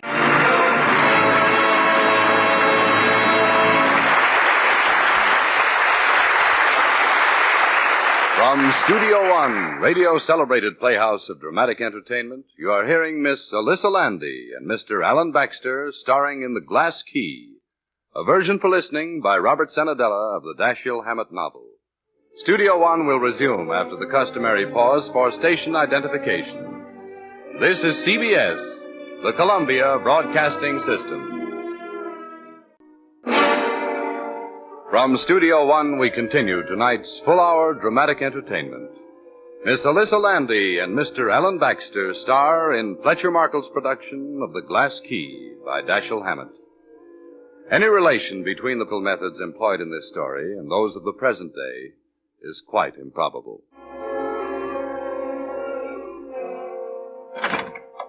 Hello, Ned. How's the boy, Jack? Fine. These hospital people say that you're coming along all right. I was, until the nurse told me you were coming in. Why? Don't you like visitors? It's bad for my heart to get a visit from a city detective. Mind if I sit down anyway? Oh, pull up a chair. I wanted to see you first. Ned, I've got something you'll be interested in. Give. The DA assigned to the Taylor Henry killing. I've been trying to trace those anonymous letters. And have you? Looks like those things were written by Madvig's daughter, Opal. What makes it look like that? Here are 2 letters. One of them the DA got through the mail. Can you tell which? Look the same to me. There's no difference. I wrote the other one on Charter Street where Taylor Henry had a room. I wrote it on a typewriter that was there and on paper that was there. Only 2 people knew about the place. Taylor Henry and Madvig's daughter. Thanks for telling me this, Jack. There's more. All right, give. It looks like Opal Madvig's the one who's been handing the Observer most of its material. She's been around with Matthews, the publisher, all day today. Just before I came in here, Matthews and Mrs. Matthews brought her out to their summer place. Yeah, looks like the Observer will be loaded with dynamite tomorrow. Where's the Matthews summer place? Out on the lake, the other side of the hill. Do me a favor, Jack. Sure, Ned, anything. Goodwill Garage, Exchange and Congress Streets. Tell Harry to get a car ready for me. I'll be in for it later. Sure, sick. You can't get out of this hospital. Sure I can. But to do it, I'll probably have to wrestle with that nurse. Hey, not a bad idea. Ned was heading for the Matthews summer place. He was a shrewd fellow. But so was my daughter in her own way. Opal was there ahead of him, talking to Matthews. But they'd stay here, Mr. Matthews. Ned Beaumont will be getting out of the hospital. He'll start looking for both of them. Yes, Opal, I suppose you're right. Hide them someplace else, old Rory and Rusty, where Beaumont can't get to them. I have a hideaway no one knows about. You've got to put them where Beaumont can't find them. Very well, my dear. You go into the living room and stay with my wife. I'll tend to the others. They'll be on their way in 5 minutes. Opal. Yes, Mrs. Matthews? Look out there on the drive. My husband's putting those 2 men in the station wagon. Why won't he tell me who they are? Does it make any difference? I don't like them, Opal, and I don't like to see my husband mixed up with such people. Your husband is a newspaper publisher, Mrs. Matthews. He's in a position to do a lot of good. I know that. Sometimes to do good you may have to, May have to do what, Opal? Things that some people wouldn't understand. Things that, that seem nasty. If they only seem nasty, it's all right. Well, they've gone. Mr. Matthews, why don't you tell your wife what a splendid thing you're doing? Yes, Hal. What is all this? Well, Look, Eloise, don't like to worry you about business matters. Looks as though my husband isn't certain he's doing a splendid thing. Oh, fine. More visitors. I'm not expecting anybody. Will you see who it is, Opal? I want to talk to Hal. All right. Eloise, my dear, please, listen. No, Hal, I don't want to listen yet. Hal, I just want to remind you of what you were. You remember when you first took control of the Observer? Yes. We were going to build a shining and wonderful career. You were going to run a paper with dignity and integrity. We were going to fight for truth and justice and cleanliness. Eloise, I still want to do that. Well, why have you shut me out then? You used to tell me everything. We used to plan together. It's because I love you. I don't understand that. Eloise, you're everything to me. Everything I do is for you. When you print scandal in the Observer, is that for me? I tried to keep him out, Mr. Matthews. Hello, Matthews. Why, Beaumont. My car broke down. I was quite sure you'd give me shelter, Matthews. But now, see here. Of course we'll give him shelter, Hal. Sit down, Mr. Beaumont. Thank you. Mrs. Matthews, isn't it? Yes. But, Mrs. Matthews, his car isn't really broken down. That's right, Opal. My car isn't really broken down. Now, see here, Beaumont. Mr. Beaumont, do you mean you're here on the same mysterious business as those other men? What other men? Don't tell him anything, Mrs. Matthews. He's against us. What other men, Mrs. Matthews? One was called Shad, one was called Rusty. Oh. Well, that'll be Shad O'Rory, political boss and gangster, Mrs. Matthews. Rusty is the handsome guy he hires to kill people for him. You're joking. Hardly, Mrs. Matthews. Beaumont, you will leave my house. Yes, put him out. You want me to tell you what's going on, Mrs. Matthews? No, I don't think so. I don't think I want to know. Opal thinks her father murdered Taylor Henry. Ned, and don't. Thinking that, Mrs. Matthews, Opal went to your husband after she saw the junk he'd been printing. Of course, your husband doesn't think that Madvig has done any killing. Your husband is just in a tough spot. You see, his mortgages are held by the State Central, which is owned by Shad's candidate for the Senate. So your husband has to do what he's told. Now, wait a minute, Beaumont. You can't... Let him talk, Hal. Thanks, Mrs. Matthews. You see, your husband is simply throwing mud wherever Shadow Rory tells him to throw it. He can't make an outright accusation, but he can come out tomorrow with a headline, Opal Madvig accuses father of murder of Senator's son. He did murder him. Hal, is what Mr. Beaumont says true? Darling, we're just insisting that the police question I don't Madvig. mean that. Well, when Opal came to see me, I saw an opportunity to point out that Madvig... Oh, no, Hal. Is this what's happened to our dream? Our fine, decent, truth-telling, dignified newspaper, a gutter sheet?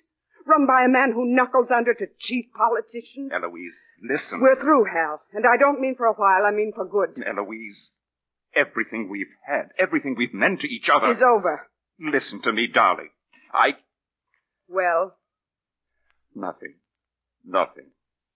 I'll go now. Only I want you to know I love you, Eloise. I want you to know I love you. Ned, you're cruel. I'm cruel. You can say that, Snip. You don't know what Mrs. Matthews means to her husband. Doesn't look to me as if I meant as much to him as Shadow Rory does. Mrs. Matthews, you need a drink. Yes, it's over there. What? What was that? The other room. Come on. Hal, darling. Oh, listen. Better get her out of here, Opal. Oh, Hal. Oh, God, what have I done to you? Hello, Madvig. What is it? Matthews just committed suicide. What did happen? His place on the lake.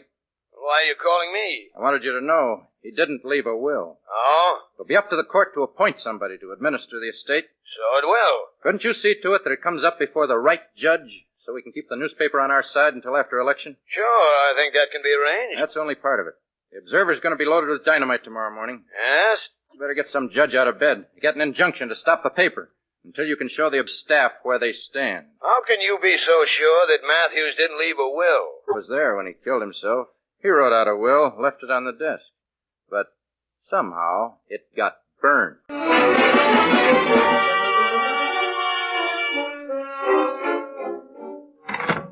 Oh, hello there, Ned. Madvig. Campaign isn't going so well. All right, let's have the bad news. McLaughlin, third sink leader. He won't deliver his boats. Well, we can do without them. Maybe. Pessimistic? All depends. On what? On whether Taylor Henry's killing is cleared up. What are you talking about? We've got the Observer on our side now. We got it on our side too late. If that killing isn't cleared up, you'll be sunk whoever wins the election. Will I? Practically everybody in town thinks you killed young Henry. Do they? You're not too busy. I'm not just taking up your valuable time with my nonsense. I'm listening to you, Ned. You always talk sense. Thanks. Now listen. Why do you suppose McLaughlin's turned you down? Because he figures you're licked. He figures that people won't elect your candidates when they're letting you get away with murder. You think I'm licked, Ned? You probably are. All right, what can I do about it? Clear up the murder. No, that won't do. Think of something else. There isn't anything else. Want me to work on it, Madvig? I have a good idea who killed Taylor Henry. No, Ned, no. Lay off it. Why? Because I killed him, Ned. Yeah? I'm sorry about that. And it was an accident. He ran down the street and came after me with a cane. I grabbed it away from him and somehow hit him on the head with it. He fell back, his hat rolled into the gutter, and he smashed his head against the curb. There was no hat there when I found him. And he had one on. What did you do with the cane? Took it away under my overcoat and burned it. Ah. You've gummed things up plenty, keeping quiet all this time. You had a clear self-defense plea. Yes, I know, but I didn't want that, Ned. I want Janet Henry more than I ever wanted anything in my life. And what chance would I have if... What chance have you got with her now? What do you mean? Wake up, Madvig. Figure things out. There's a lot of town connecting you with the murder. Don't you suppose she's heard it? Don't you think she figures you killed her brother? She hates you, and she's always hated you, Madvig. Ned, I warn you. She's strung along with you to win an election for her old men, but she hates your guts. That's enough. Get out. This is the kiss-off, you heel. I'll get out when I've finished talking. You'll get out now. You haven't said anything I believe. And you never will. Okay, Madvig.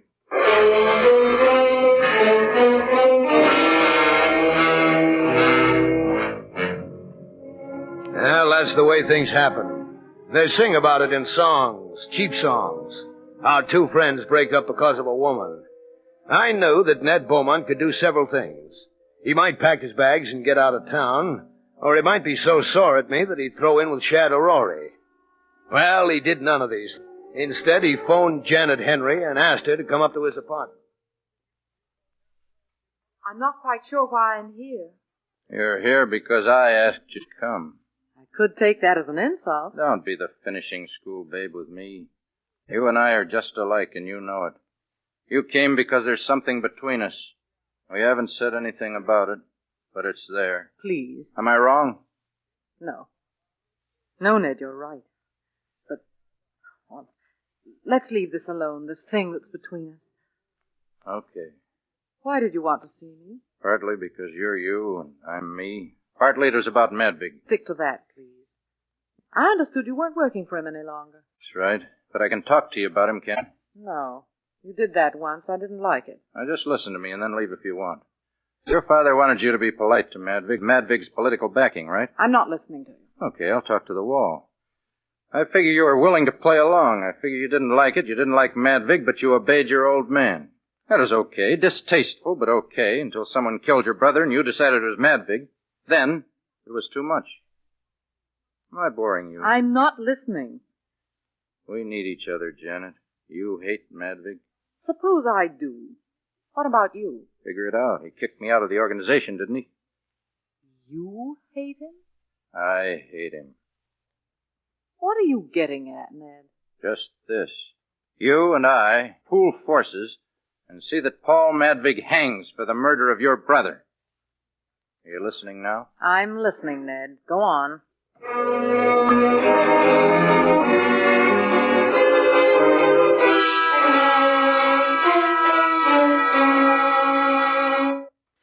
Well, the local political campaign is entering its final week, and the smart money begins to see the candidates of Boss Shadow Rory triumphing over the candidates of Boss Paul Madvig. Now, listen to that. This reverses the prognostications earlier in the campaign when Madvig and Senator Henry merged their local and national campaign. One by one, Madvig's supporters are leaving, the latest and probably most important exodus from the Madvig political camp being that of Ned Beaumont, reportedly the brains behind the Madvig political machine. It will be interesting to see how Madvig... Garbage. Don't you like to hear your name on the radio, Ned? Not when it's used that way. I thought you hated Paul Madvig. Yeah, but I'm pretty neat. I forget sometimes. Well, let's get down to cases, Ned. If Madvig really told you he killed my brother... He did. It's no good. It'd be his word against mine. Then what can we do? Well, I've been thinking of that. Can you check to see if your brother's hats are all accounted for? I suppose so. Why? And look around the house for walking sticks. See if there's a walking stick missing. All right, Ned, but why? Madvig said he did it with a walking stick, and he said your brother was wearing a hat. There was no hat, there was no walking stick anywhere near the body. Is that important? I'm not sure, but it might have some meaning one way or another. Yes, we've got to get evidence. We've got to. Your heart's really in this, isn't it? Yes.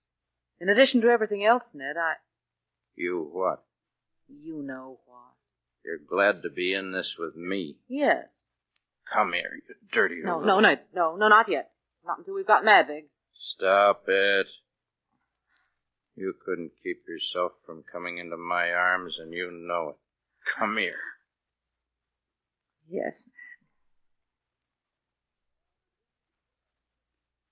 You dirty little traitor. I'm afraid about you, Ned. I had a dream. What was it? We were lost in a forest, you and I. Tired and hungry. We walked and walked until we came to a little house. We tried the door. It was locked. And through a window we could see a huge table piled high with all kinds of food. And you took a key out of your pocket, gave it to me, and left. I was so happy. All I had to do was put the key in the lock, open the door. Did you do it? Well, I put the key you'd given me into the lock and turned it. The key broke. It was made of glass. And that makes you afraid of what I might do to you in real life? Yes. But I'm the only person that can help you get the goods on Madvig. Oh, no, not just that, Ned. I know, but convicting Madvig comes first. Yes. All right. You find out about the walking stick and the hat. I'll find out. You're sure you want to go through with it? I want to go through with it more than I ever wanted to do anything in my life. Oh, that's pretty funny. What is? You used the same words Madvig used, telling me how much he wants to marry you.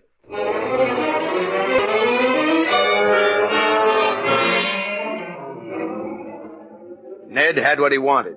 He had Janet working with him. Now he'd be able to get into her house. He'd even be able to talk to her father, and he lost no time. Of course, the senator would never have seen him if Janet hadn't arranged it. She phoned Ned and told him to come to the house the next day, and he was there ahead of time. Hello, Ned. Hello, Janet. Sorry I kept you waiting. It's okay. I've been getting acquainted with your ancestors up there on the wall. Where did those crusty old buzzards ever get you? You found out anything? Yes. Taylor's hats are all here, and so are the walking sticks. So you see, Paul Madvig lied. Seems like it. He was just trying to make it look like self-defense. That's right. Why couldn't you have called me last night? He asked me to marry him. Madvig was here with me. How did you handle that? I said it was too soon after my brother's death for us to be engaged, but I didn't say we couldn't be a little later, so we've got what I believe is called an understanding. You're really a dirty fighter, aren't you? Do you know any other way to fight? What a spot Madvig would be in if you loved him as much as you hate him. Don't say that. Don't ever say that again. All right. It looks as if we're winding things up, but let's have your version. What happened in this house the night Taylor was killed? Taylor and Paul Madvig quarreled, and after Madvig left, I went to my room. I wasn't there when Taylor ran out after Paul, but my father told me about it when he came to my room late that night and let me know that Taylor had been killed. I think your father's more interested in the election than who murdered his son. No. And why does he stay friendly with Madvig? You're beastly. Maybe. But you and I will never hang Paul Madvig unless we get your father to tell us when after you went to his room that night. You suppose you can talk to him? He's in his study. Let's go.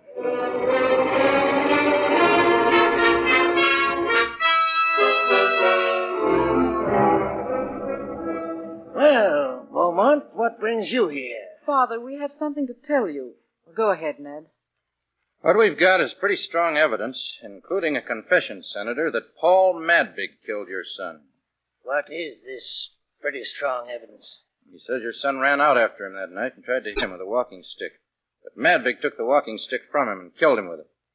Says he burnt the stick, but your daughter says it's still here. It is. All the walking sticks are here. So? Well, sir, if your son didn't have the stick, that'd blow up his story about its being self-defense. He killed him, Dad. Paul Madvig killed him. Is there, any other evidence? Well, there's stuff to back this up, but you've got the main story now. That's enough, isn't it? Quite enough. Well, Father. I can't believe it, yet it seems to be so.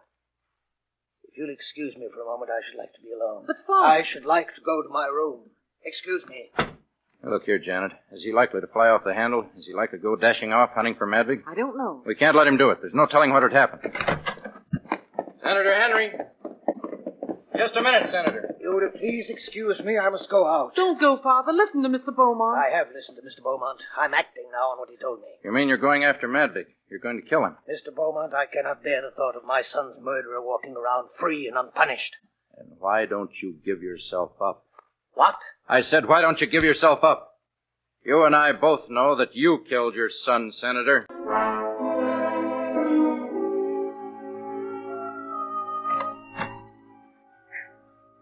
I've taken him away, Janet. Get out of here. Nope. I'll stick a while. My father didn't do it. You know he did. Yes, he did. This is what you've been working for, isn't it? You said you'd help me.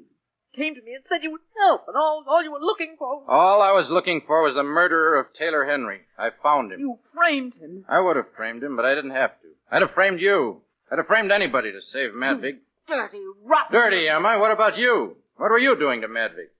Letting him hold your hand, letting him make love to you, leading him on, letting him think he could marry you. While you were trying to get evidence to put him in the death house. Yes, and I'll get it yet. I won't let you do this thing to my father. You haven't any choice. He killed his own son and he'll die for it. And you're going to have to take it and like it. I'll prove my father didn't do it, and I'll prove Madvig did, and that you knew it all the time, and I'll come and laugh when they strap you to the electric chair. Listen, Janet. Listen to some cold facts. Get away now. from me. No, you're going to listen. Oh, go ahead and slap. But listen anyway. Taylor ran out after Madvig that night, taking a walking stick with him and wearing a hat. That was bad. Madvig might get mad. He might withdraw support from your father. When your father thought of what might happen to his chances of being reelected, he ran after Taylor. He got the walking stick away from Taylor. A man as big as Madvig could handle a little jerk like your brother. Your old man came up and Madvig handed the walking stick to him. But your old man was still thinking of how Taylor might ruin his chances in the election. Oh, no. So your old man took the walking stick, Janet, and he lifted it high with both hands, and he brought it down with all the force he had on your brother's head. And Madvig, Madvig was so much in love with you that he told your old man to go home and forget the whole thing. And your old did. You know why? You know why he let your brother lie there like a bundle of bones? Because it was good politics. Because if he didn't do it, he might lose the election. Just stop to think that Madvig covered up for your father all this time. Stop to think that your father was going to get rid of Madvig so he couldn't talk. And then slap me around. Gee, I've had enough. Here's one for you. Oh. How do you like that? Janet. Janet, hey. Take it easy. I'm shivering. I feel awful. I'll hold you. Ned, Just take it easy, baby. don't let me go. I'll take care of you, Janet. I still hate you. But you love me. I love you. You'll be all right. What's going to become of me? What's going to happen to me? Now, quiet, baby. I'll take care of you. You're going to stick with me. Yes, Ned. Yes, darling.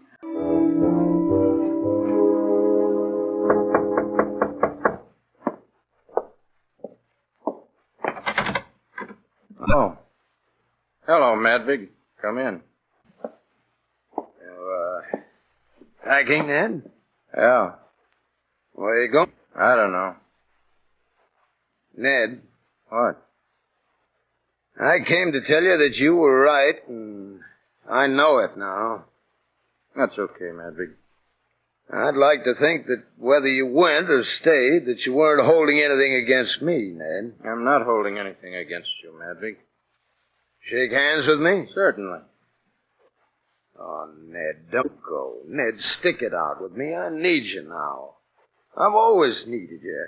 And I want to make up for... You haven't got anything to make up for with me.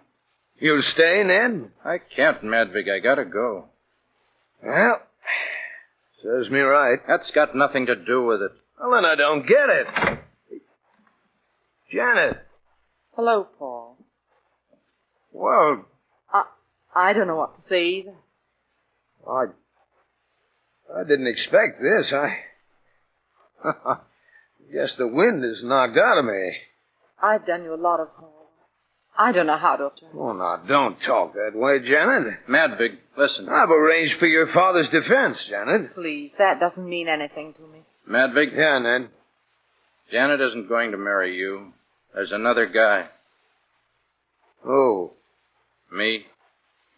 Well, now, wait a minute. She wants to, Madvig. Yes, Paul, I do. Oh. Well, lots of luck to both of you. You dirty heels. Sorry. I didn't mean that. Bye. Ned.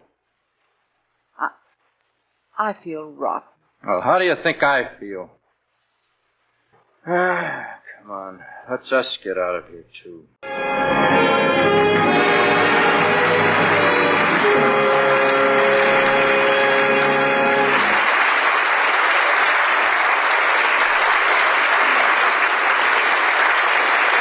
From Studio One at CBS, you have just heard Miss Alyssa Landy and Mr. Alan Baxter starring in Fletcher Markle's production of The Glass Key by Dashiell Hammett. Another of the world's great stories from radio's celebrated playhouse of dramatic entertainment. Tonight's script was prepared by Robert Senadella, and the original musical score was composed and conducted by Alexander Semler. Now again, Mr. Markle. May a producer identify the principals in our cast tonight? In the foreground of Mr. Hammett's little excursion into the underworld of nearly 20 years ago, Ned Beaumont was played, of course, by Mr. Janet Henry Was played by Miss Landy. Paul Madvig Was Everett Sloane. Shadow Rory Was Charles Irving. Opal Madvig? Was Catherine McGregor. Senator Henry? Was played by Robert Dryden. Joe DeSantis played Rusty. Betty Kane and Gregory Morton were Mr. and Mrs. Matthews. Hedley Rennie was Whiskey. And Miriam Wolfe, Mandel Kramer, Don Briggs, John Merlin, and Louis Quinn were heard in active assistance. Next week from Studio One, our story is from the classics. And it's a very wonderful story. Jane Austen's exquisite and evergreen romance, Pride and Prejudice. As for our star, we look forward to another sparkling performance from Hollywood's Miss Geraldine Fitzgerald. We hope you'll be with us. And now until next week, until Geraldine Fitzgerald stars in Jane Austen's Pride and Prejudice, this is Fletcher Markle with a good night and thank you from all of us in Studio One. A program you won't want to miss. That's Play Ball, the next production of the famed CBS documentary unit. 1 week before the opening of the 1948 baseball season, Columbia brings you the dramatic biography of a great shortstop, Pee Wee Reese. CBS Director of Sports, Red Barber, will take you on a behind-scenes tour of the baseball world.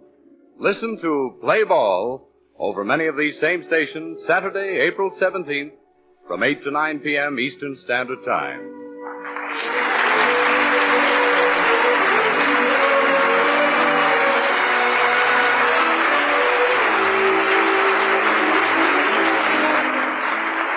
This is Lee Vines, and this is CBS, where 99 million people gather every week. The Columbia Broadcasting System.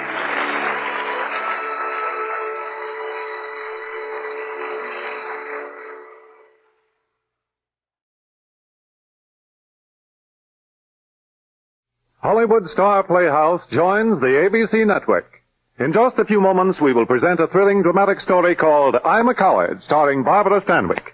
First, a word about another link in the great entertainment chain ABC puts out every Thursday night. Tonight is also the night for the original Amateur Hour with Ted Mack. That's the show which has been making entertainment history for years. The program which has discovered some of the top names in show business today. Tonight and every Thursday night you hear the stars of tomorrow, the singers, dancers, and musicians whose names will blaze in the bright lights of the future. Be sure to stay tuned to ABC tonight for the original Amateur Hour with Ted Mack on ABC. Now, Miss Barbara Stanwyck on the Hollywood Star Playhouse.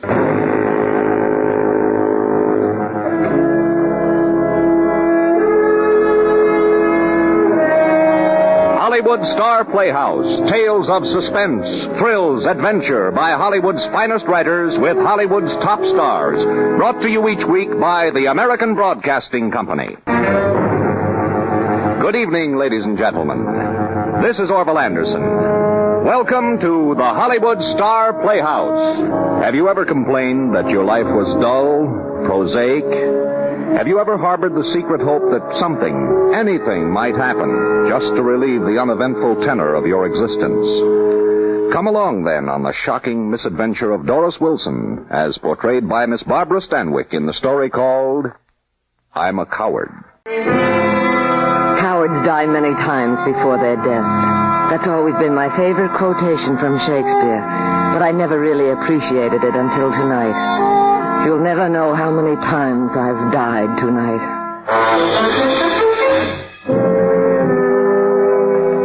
Has it all really happened tonight? In the space of a few short hours? It seems so many lifetimes ago since I reported for duty in the newspaper room of the main library.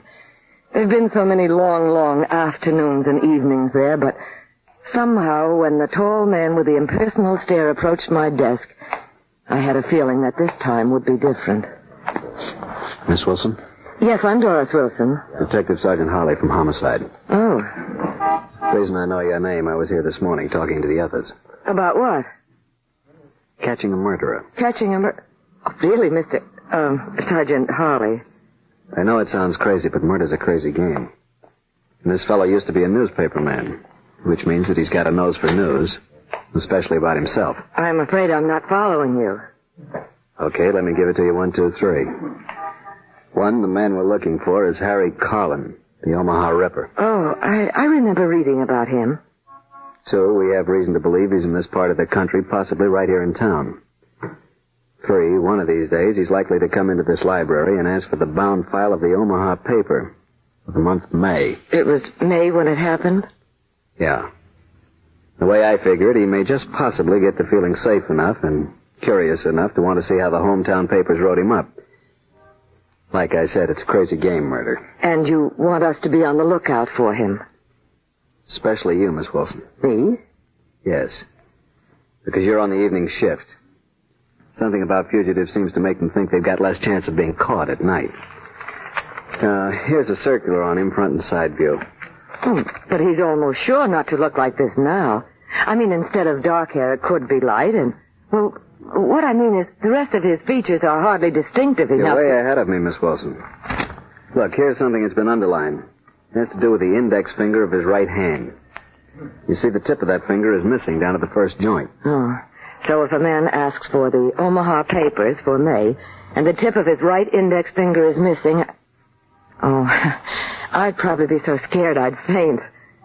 Not if you concentrate real hard on the $10,000. $10,000... For information leading to the arrest and conviction of Harry Carlin. But, Sergeant... Yes?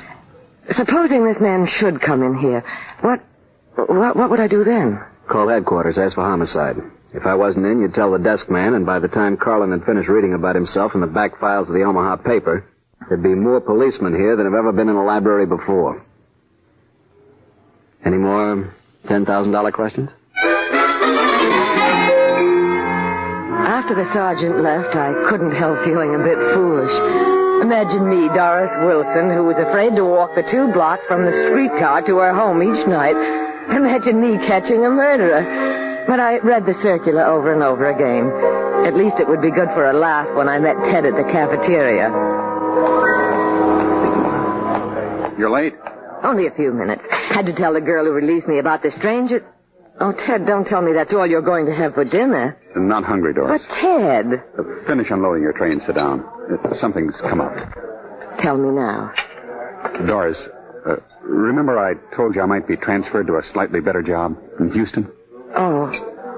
When do you leave? 12:15 plane. Tonight. Tonight? I had no idea it could happen so fast. They broke the news to me at 4:30, and I grabbed the phone to call you. But then I thought it'd be better this way. I don't know what to say, Ted. You know what I want you to say. That you'll take that plane with me. Houston's as good a place as any to get married. You know I can't do that to Mother. Do what to Mother? Whose idea was it to sink all your savings in that 4-family flat? It was hers, wasn't it? Well, now let her pay it off without the benefit of your paycheck. You know how hard that would be for her. As hard as it will be for you. Or maybe you can marry some guy who'll let you go on working for the next 12 years.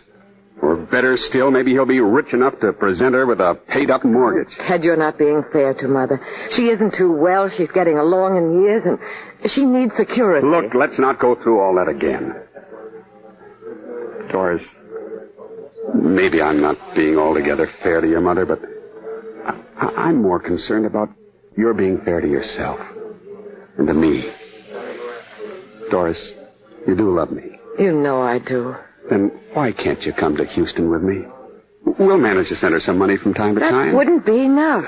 Oh, what's the use? Lots of things I got to do before I catch that plane, Doris. Goodbye.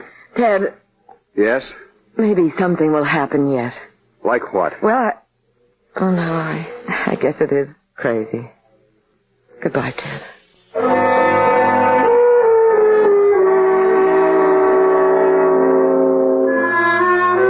I was just crazy enough now to believe that it could happen. Harry Carlin, the Omaha Ripper. He could come into the newspaper room at the library, and I could collect the $10,000 reward. It would solve everything. I hurried back to work and got out the back file of the Omaha paper for May. And I didn't even shudder as I read the full account of how Carlin had come to be called the Ripper. It was almost 9 o'clock, almost closing time. The newspaper room was nearly deserted, and I was telling myself that it might happen tomorrow or some night next week, next month, just so it did happen. And then a man who had been sitting there most of the evening reading the current issues came up to the desk. Wonder if there's still time for me to get a back file. You have 20 minutes if that's enough. Letty, the Omaha paper, please, for May. If you'll fill out a slip. Oh? Didn't know you made people sign for it. You're left-handed. What's so unusual about that? Well, I'm left-handed too, Mr. Rodman. I'll get you the file right away. Gray hair and tinted glasses that didn't even let you see the color of his eyes. And there was a mole on the end of his nose, the most genuine-looking mole. No, he couldn't be Harry Collin, and yet, if only I could see his right hand. Oh, why was I such a coward about tricking him into showing it to me? Wasn't I in the public library? Weren't there people around? And wasn't Ted leaving tonight? Leaving without me? On the 12:15 plane to Houston? I thought he gave me a funny look as I came out of the back room where we kept the bound files. And that right hand of his, he kept holding it so I couldn't see his index finger. Had trouble finding it, huh? Well, somebody had put it in the wrong rack, but here you are. Oh, I'm so sorry. You make a practice of dropping them on the floor? It, slipped out of my hand. Here, I'll pick it up. Never mind. No harm done, I guess. It didn't work. Is that what he meant when he said no harm done? Did he know that I had deliberately dropped the bound file, thinking that he would grab for it instinctively and I'd get a look at the index finger of his right hand? Now what was I to do? There he sat at a nearby table, turning the pages with his left hand, always his left hand. And it was already 10 minutes to 9.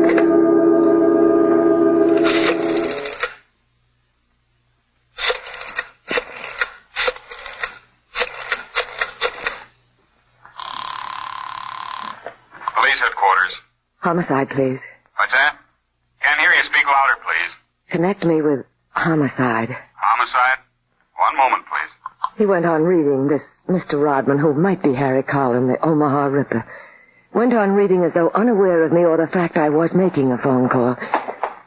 And unaware of the fact that the other two men in the room had just put down their newspapers and left. Homicide, Sergeant Harley. This is Doris Wilson. Louder, please. Seem to have a bad connection. The library. Doris Wilson. Yes, Miss Wilson. My man Carlin, is he there? I can't be sure, you see. One moment, please. Yes, Mr. Rodman? Oh, don't let me stop you. No, that's perfectly all right. Lady, you look awfully pale. I feel all right. Yeah? Well, what comes next? Next?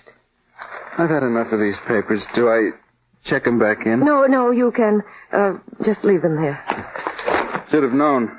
Now you can go back to your conversation. Miss Wilson, did he leave? Yes, it's too late now. Not if you follow him.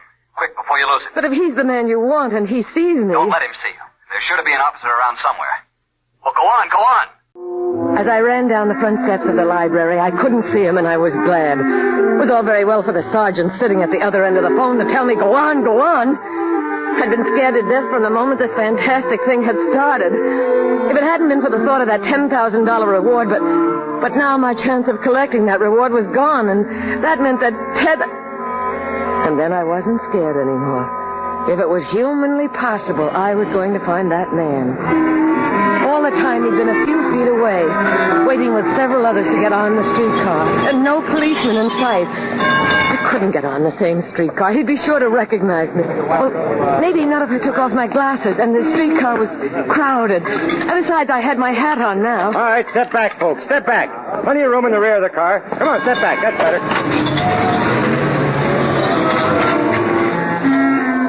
At every stop, I looked around frantically for a policeman, but there wasn't any. And all the while, more and more people were getting off, making it more and more likely that he'd notice me, recognize me. I took a seat down front and pretended to be looking out of the window. Then one time, just as the streetcar had started up again, I caught sight of him walking away. Conductor, let me off! Sorry, miss. You have to wait till the next stop But now. I've got to get off. It's terribly important. Ma'am, I'd lose my job to let you off before we reach the next safety zone. Anyhow, we're almost But I'll lose him. What am I doing, you know? Hard and fast company rule. Ah, here we are. Now watch your step, miss. As fast as my high heels could carry me, I ran back to the street where I'd seen him turn off. It was a dark street with few houses and many trees. Trees that blocked their branches to keep out the light of the moon. And there was no one about. No one. I had lost him.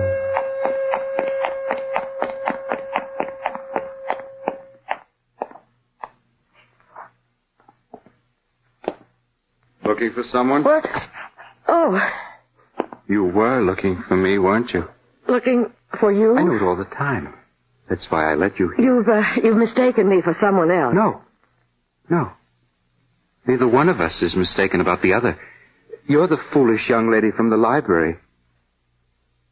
And I'm Harry Carlin, the Ripper.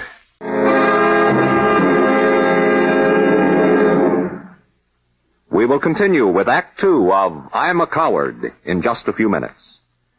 Though there are more graduate nurses in service than ever before, constantly increasing needs for nursing personnel, including the growing requirements of the armed forces, have created a demand for still more.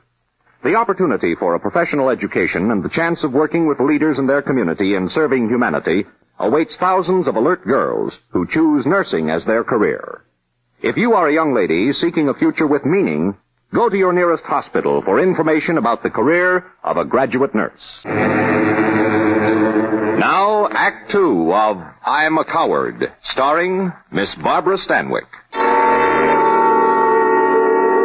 My eyes were closed, and I was afraid to open them. I said to myself, you're Doris Wilson, and you work in the newspaper room at the library, and you've had a frightful dream.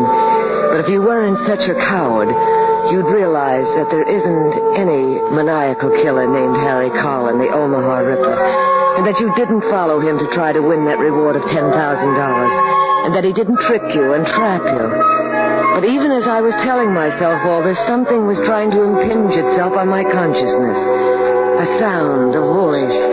Yes, that was it, a voice. Maybe it was Mother come to tell me it was time to wake up. No, this was a man's voice. And it kept coming in stronger and stronger.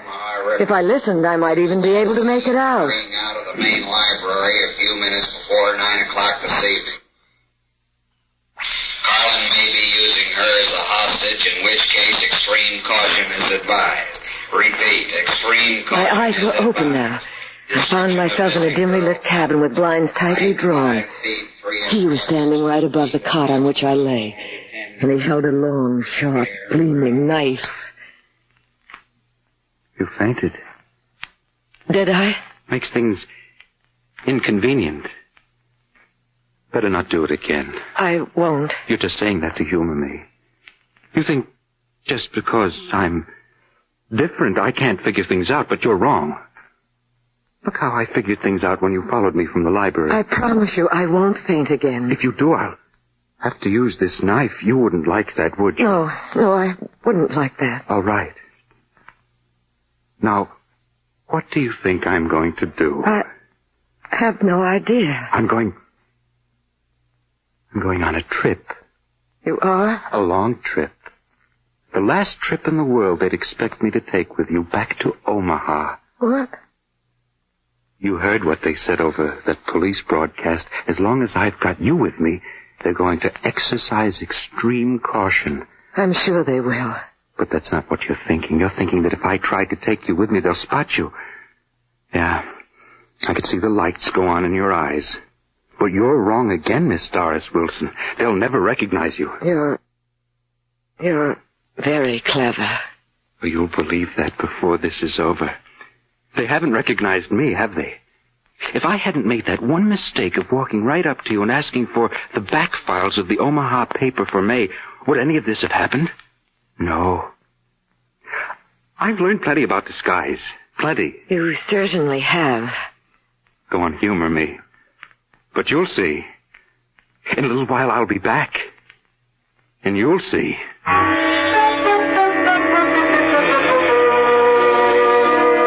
He bound and gagged me, and then took my hat and one of my shoes and went away. The moment the door snapped shut behind him, I started frantically to try to get free. But the slightest effort was excruciating pain, and nothing happened. I kept telling myself that something would, something must. No knot had ever been able to hold Houdini for more than a few seconds, so it was possible, it was. A dozen times I almost fainted from the sheer torture, but I wouldn't let myself, not even when I felt my hands grow wet. If there was anything I couldn't stand, it was blood, but I stood it now. And then suddenly my wrists were free. My fingers were so numb that I fumbled for an eternity with the rope around my ankles. If only I had a knife. His knife. How long was it now since he had gone? How long before he'd be back? Oh, I was getting it now. Then I heard him. What could I do but spring at him? Want me to use my knife? Oh!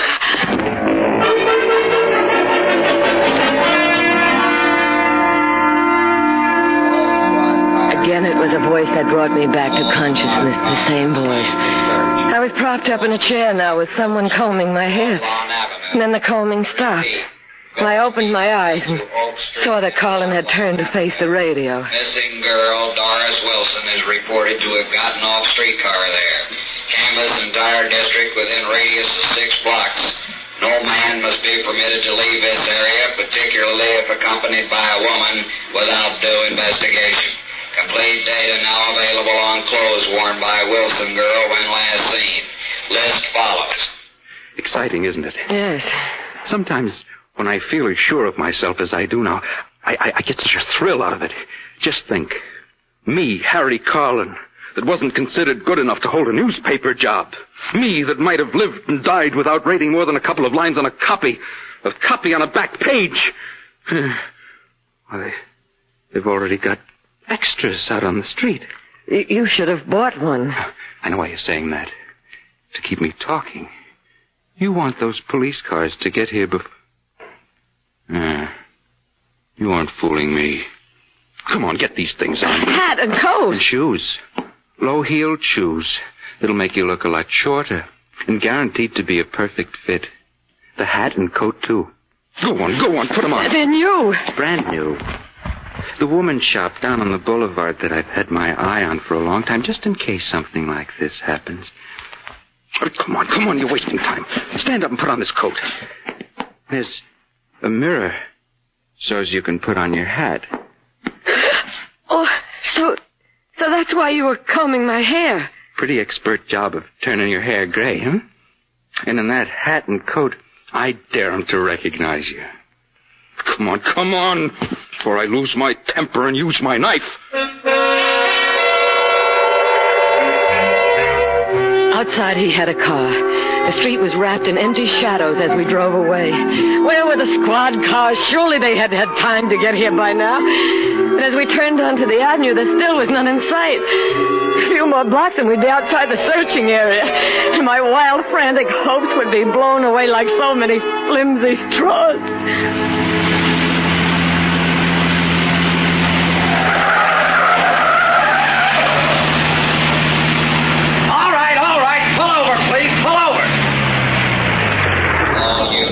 Remember the knife. I'm like lightning with it. See, like lightning. I'll remember. All uniformed officers will... Your driver's license, please. What did I do, officer? I stopped at that boulevard sign. You can't say I was speeding. No, nothing like that. Your driver's license, please. Say, I bet you're looking for this killer from Omaha. What's his name? Carlin. I heard it on a news broadcast. Then you can appreciate the pressure we're under. Have to work fast. Oh, sure. Last thing in the world I want to do is to get in your way. My driver's license. Let's see now. Oh, here it is. Thank you. Everything okay?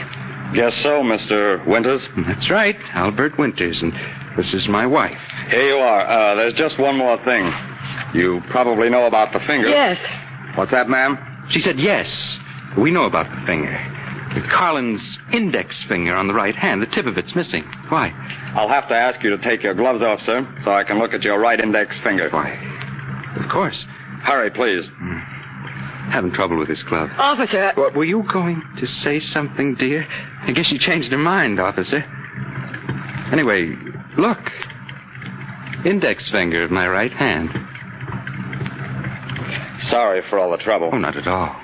Ma'am, don't look so scared. That killer will never get by us. Not one chance in a million. Well, good luck, officer. They had me out. Well, they would have if he'd asked me to bend my finger. But just holding it out and in the dark. You're a devil. Now you're beginning to appreciate me. But watch yourself. I came awfully close to letting you have it back there. And next time, I will. only I hadn't been such a coward. If only I'd cried out when that officer was standing beside the car. But it was that knife, that long, sharp, gleaming knife he held that had cost me my chance. My one desperate chance for freedom. And he drove on to his safety. And my blood and brain congealed into an icy hopelessness. Somewhere we stopped and left the car and then got into a cab, but nothing really registered. Not until... Well, so you finally snapped out of it. We're at the airport. Too bad you didn't come out of your trance before. The way I took you right past those cops that had posted all the entrances. The way we walked right up to the window. I looked up then and I saw Ted coming toward me. Doris? Ted, who should have recognized me if anyone would, but... Sometimes. He walked right by. I can't even believe it myself. The way... Watch it. What? You look like you were going to faint. Oh, no. All I can say is, better not. I sat there and told myself how lucky it was that Ted hadn't recognized me. And after all, why should he? For all Ted knew, I'd gone back to the library and then home to the four-family flat.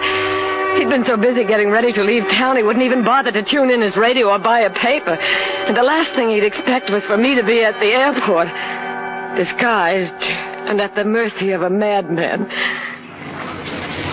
All right, come on. Our plane's here at gate 9. What? Come on, I said. This is our plane. All right, watch it now. Have your tickets ready, please. Have your tickets out. Voice at the gate sounded vaguely familiar. I looked up. Tickets, please. Detective Sergeant Holly of Homicide. Have your tickets ready. And beside him, wearing an attendant's uniform, was Ted. Tickets, please. Here you are. Okay, Carlin. Run, Doris, run! Look out, that knife! Doris, are you all right? Don't faint, Doris. It's all over with. Thanks to the sergeant dragging me along to watch every bus and train and plane that left for Omaha. But you... I just couldn't go to Houston and leave you. So I went to your house to tell you. And, oh, darling, when I think what might have happened to you if... Doris, don't faint. But of course I did faint. You see, I'm such a coward.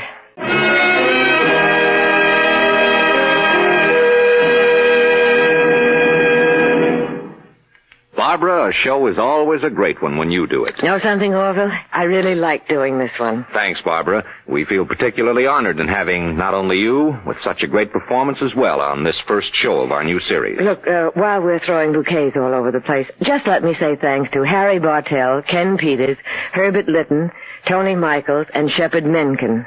You're nice folks to work with. Thanks again, Barbara. Barbara Stanwyck can soon be seen in the Metro-Goldwyn-Mayer production, Man with the Cloak. Tonight's play was written especially for Miss Stanwyck by Maurice Zimm, with music by Basil Adlam. The entire production is under the direction of Jack Johnstone. And now here's the star of next week's thrilling story on Hollywood Star Playhouse, Mr. MacDonald Carey. Oh, yes, Paula. Every contract has a cancellation clause in it. Even the one you and I made. Love, honor, and cherish each other. But do you know how long, Paula? How long our contract is good for? Until midnight. Only a few minutes more. Until death do us part. Until death do us part. Sounds like a honey for next week. Thanks, Mac. We're all looking forward to it. On tonight's program, all characters and incidents were fictitious. Any similarity to actual characters or incidents is purely coincidental. As we head into our last 3 shows of this collection, a reminder to please hit the like button if you're enjoying it, and to leave me a comment letting me know what you thought. I really do like hearing from you guys. Alright, first up, another one from Lux Radio Theater, One Last September, starring Claire Trevor. This one was based on the novel by Kathleen Haidt, and it was broadcast on August 31st, 1953. This is a really, really good story. Next, Orson Welles, once again, and his Mercury Theater on the Air bring us The Count of Monte Cristo from August 29th of 1938. An excellent adaptation of the 1846 novel by Alexander Dumas. It also starred Ray Collins, Edgar Barrier, and Anna Steffert. And then our last show today for you, the Best Plays adaptation of Ethan Frome. This was a really good drama anthology show, but it only ran from 52 to 53, and as the name states, it only did adaptations of famous plays, not movies or literature. It was originally hosted by New York Daily News drama critic John Chapman. This is their September 13th, 1953 version of the famous 1936 Broadway play written by Owen and Donald Davis, which was in turn based on the 1911 novella by Edith Wharton. I'll be honest with you, I've never read Ethan Frome, and I have never seen any plays or any other media of Ethan Frome. So this was my very first exposure to that story. I think it's really good. I hope you enjoy it as well. Everyone settle back, enjoy the shows, and I want to thank you so much for watching and enjoying. I'm Greg. Hopefully, I will see you on the next one. From Hollywood, the Hollywood Radio Theater, starring Claire Trevor in One Last September.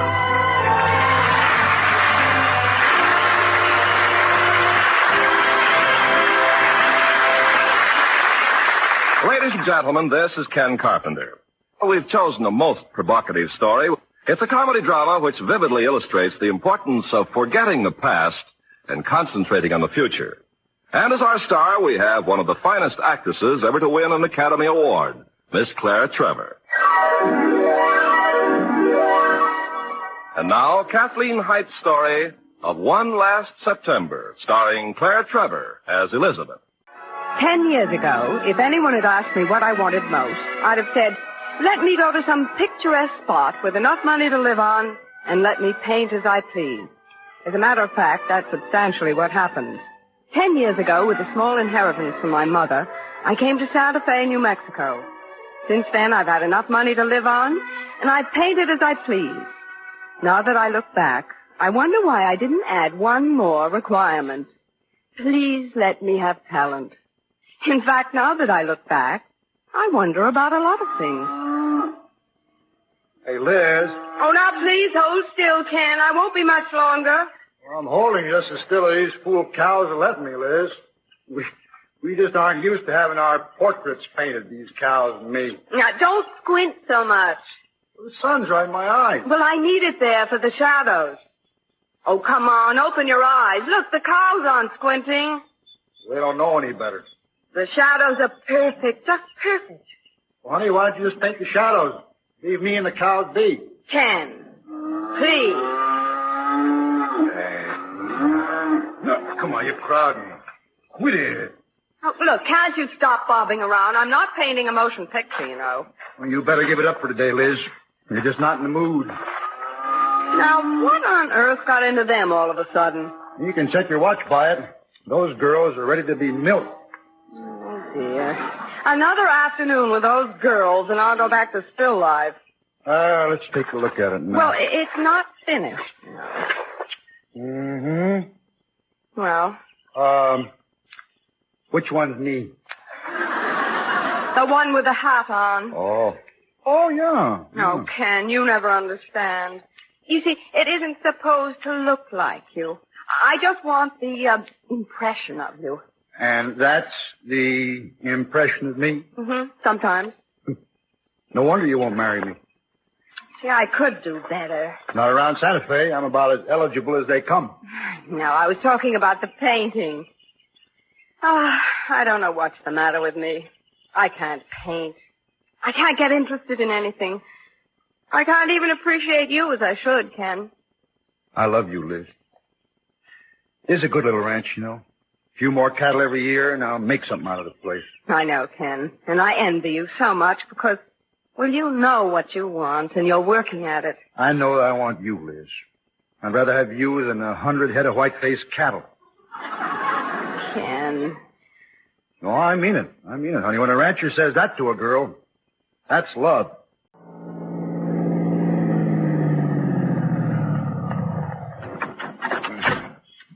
I'll bring you things, unless you'd rather I didn't come in. No. Come on in.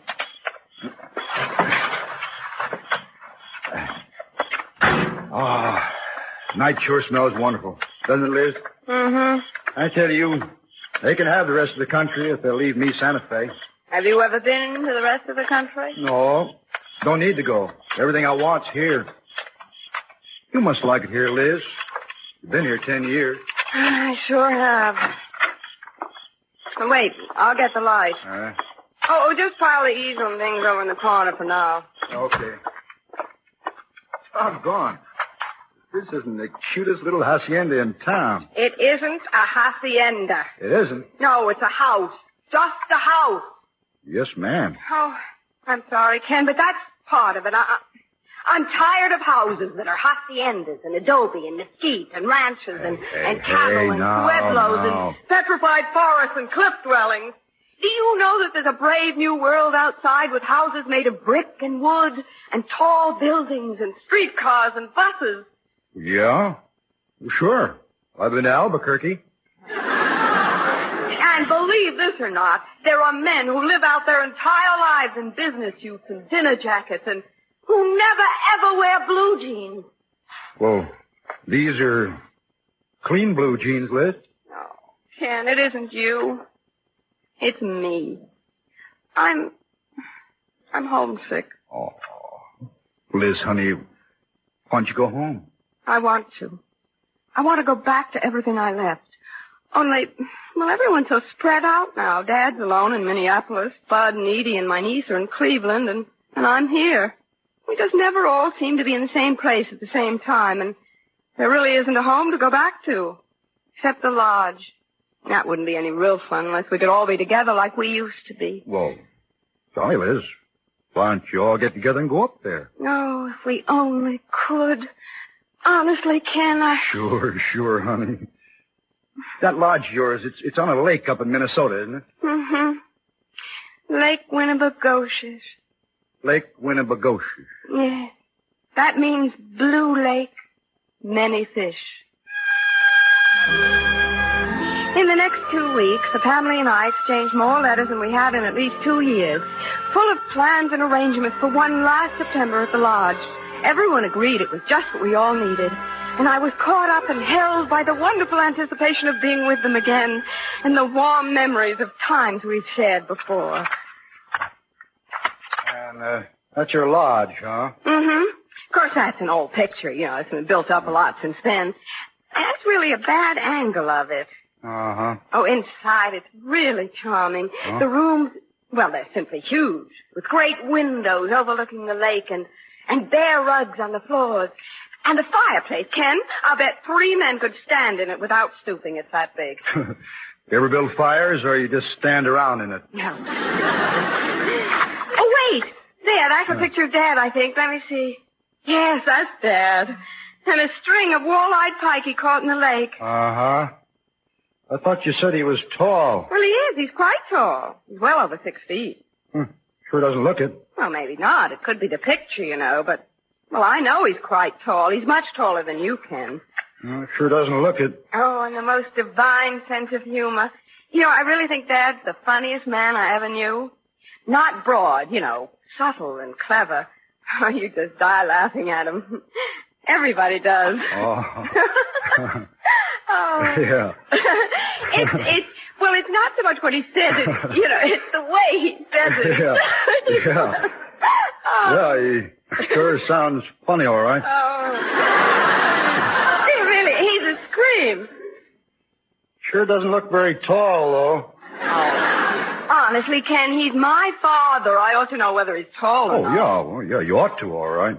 Bud's even taller. Here, maybe I can find a picture of him. Mm-hmm. Oh, this crazy old picture album. I haven't looked at it in years. Hey, no, wait a minute. Let me see that one. What one? Oh, that. The funny-looking kid? A friend of yours? A dear friend. It's me. Oh, no, it can't be. You're not knock-kneed. I am, too. Anyway, I was then. Oh, I know I have some pictures of Bud somewhere. Hey, what was that? That one, the one on the bear rug. It was that same dear friend, and I've never known why they persisted in taking baby pictures like that. Oh. Yeah. Mm-hmm. Oh, here's one.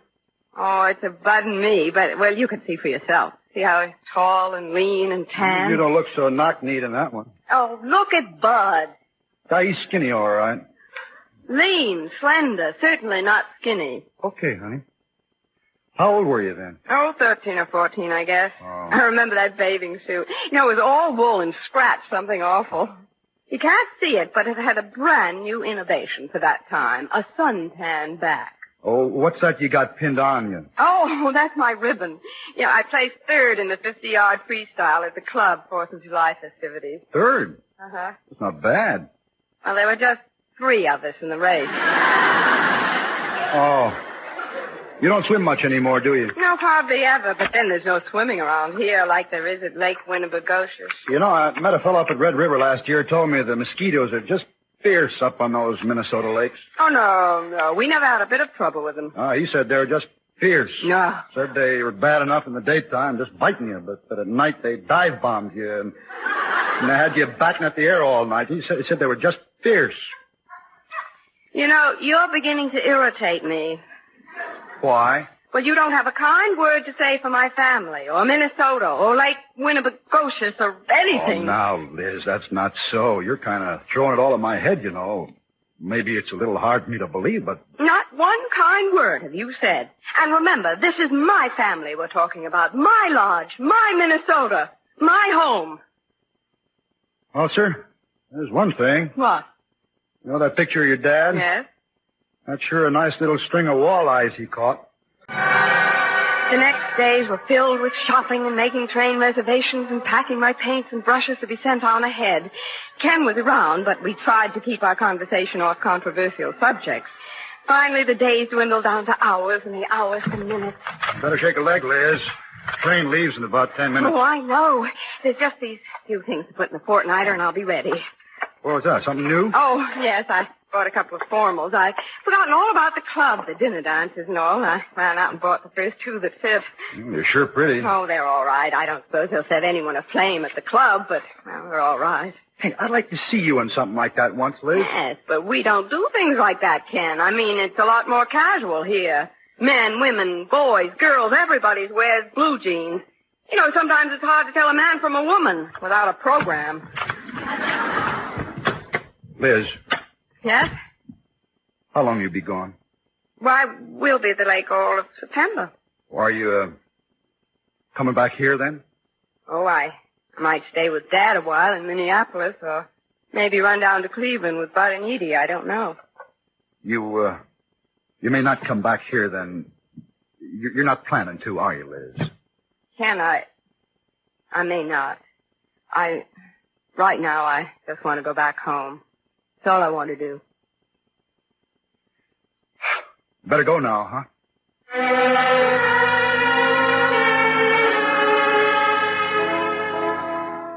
I didn't want to hurt Ken, but I did want to leave. When I felt that train start and knew I was on my way home, it felt so wonderful. That afternoon through New Mexico, across the corner of Texas and Oklahoma, that night through Kansas.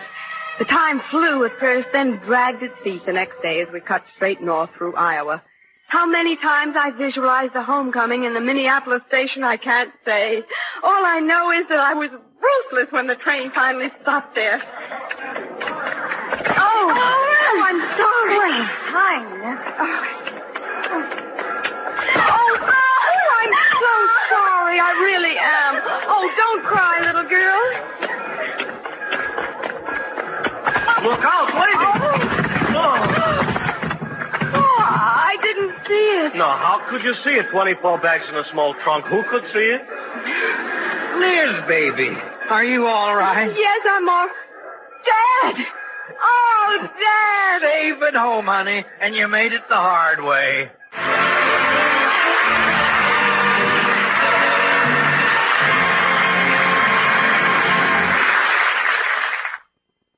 Make a friend, and you make an ally. There's a thought for you to keep in mind, as many another American has. Perhaps one of our greatest ambassadors was the humorist Artemus Ward, who did a great deal to cement the friendship between America and England.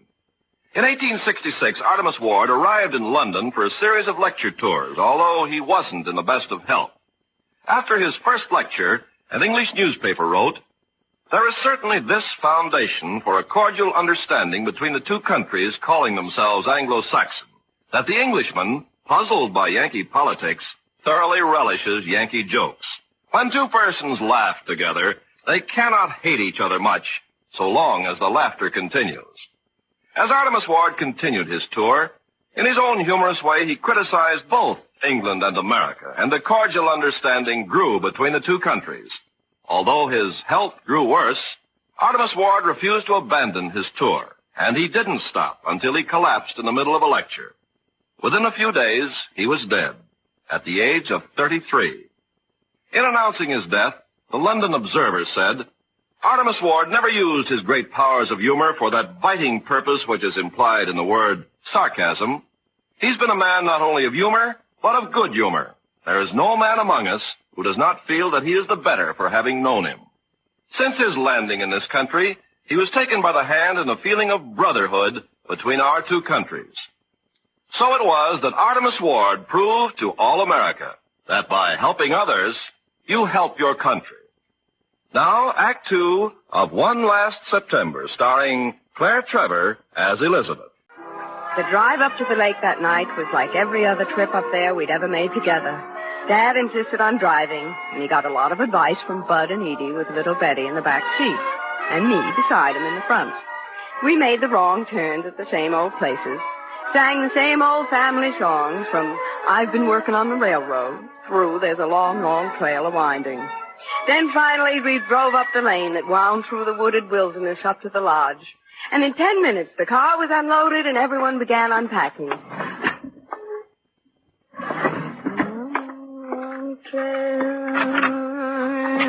You never could carry a tune. Oh, look who's talking. The original tin ear. Now, let me take a look at you. I haven't really seen you in the light. No, we haven't seen each other, really, have we? Well, you're not bald anyway. No, but it's really rather becoming to you, Bud. Tell Edie that, will you? Sure. You've grown up, sis. You're taller, aren't you? Yeah, isn't that funny? I was just thinking that you were shorter than I'd remembered. Still the same old 5'10" I always was. Well, I guess you just seemed taller when I was growing up. Yeah. Well, don't forget, we're all 10 years older than we were the last time we were together. Yeah. 10 years makes a lot of difference. Mm-hmm. Yes, it does. Have you been wearing glasses long? Oh, few years. I don't remember. You don't wear them yet, huh? Oh, for reading and close work, sometimes. Well, it's sure swell to be together again, isn't it? Oh, it's wonderful. Just wonderful. Well, I guess Edie could use some help. See you in the morning, huh? Oh, sure thing. It's funny. I know I have 100 things to ask you about, but I just can't think of them right now. I know. I feel the same way. Well, we'll be here a whole month. We'll think of them. Oh, sure we will. Yeah. Well, see you, sis. First thing in the morning. Yeah. Night. Night, Bud. Hey, you're supposed to... Oh, I know. I didn't think you'd remember. Say it again. Night. Sleep tight. Don't let the bedbugs bite.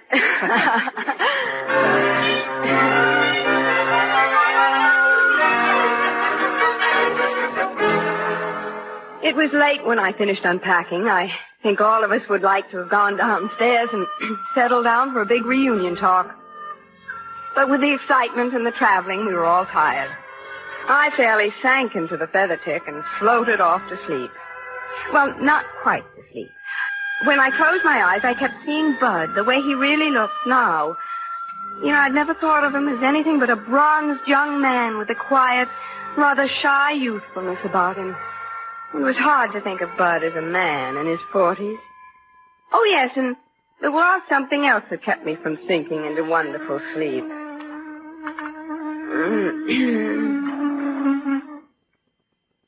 Ouch! Ouch! Well, I got him anyway. Oh, no. No, please. Go to sleep. Oh, quit it. What are you trying to do? Make a liar out of me? I said there weren't any mosquitoes in Minnesota.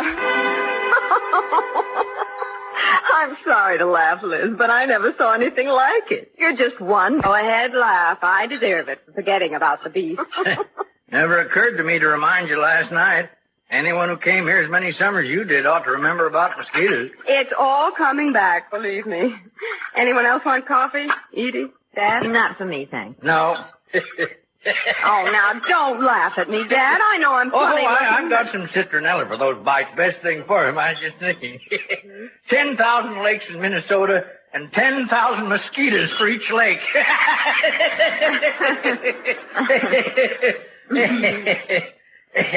Oh, Dad, you can do better than that. Oh, that's a corker, all right. I'll have to remember to tell Bud that one. Yes, he'll get a big kick out of that. He always tells everyone how terribly funny you are. You know, I always do, too. Where is Bud, Edie? He and Betty went for a swim. Well, come by naturally enough, I guess. Oh, my father was a regular card. I remember one time, when those lampshades with the bead fringe were all ago. Well, Dad was visiting us, and I'm darned if he didn't put on one of those things. Well, I tell you, I thought we'd die.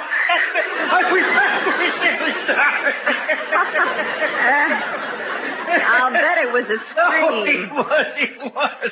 Well, I think I'll do the dishes, Liz.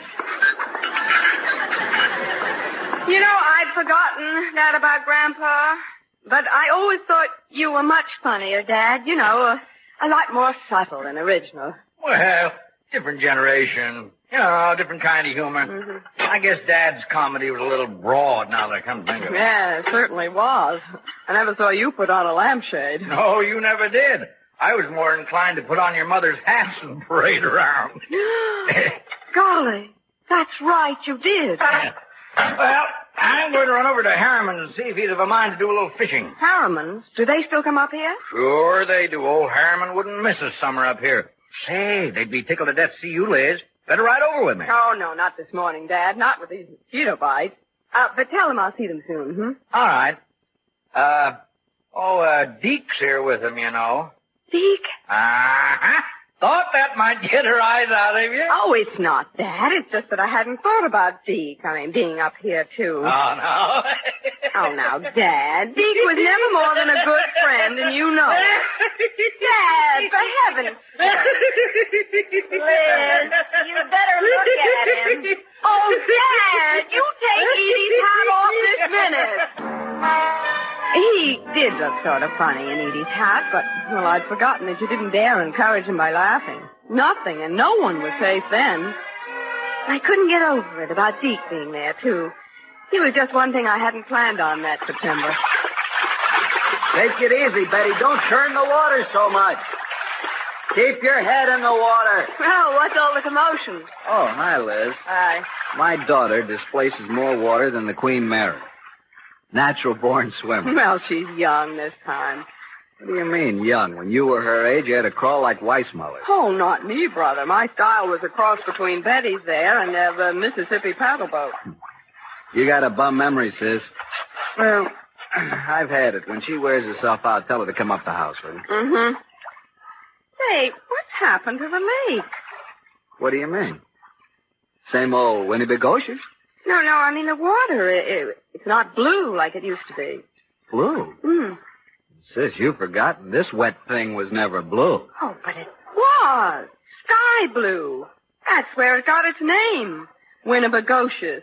Blue lake, many fish. Sis, honey, what pipe you been drawing on? Winnebagoshers is Indian for wretched, miserable, dirty water. No. Oh, no, it was... Well, I'll admit that's a more apt description of it. Well, try thinking of it as Winnebagoshers. It's kinder somehow. You going in for a swim? I don't know. I may. Well, if you do, watch out for the bloodsuckers. Oh, yeah, I will. What do you got all over you? Mosquito bites.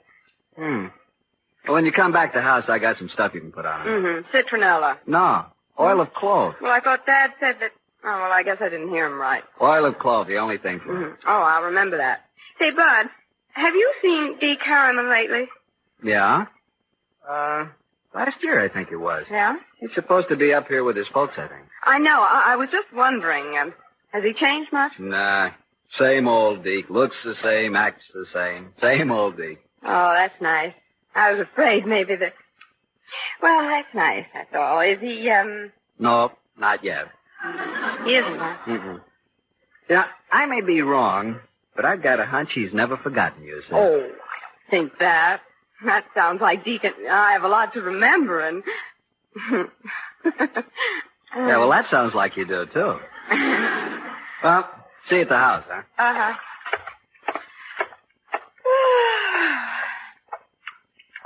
Has he gone? Hmm?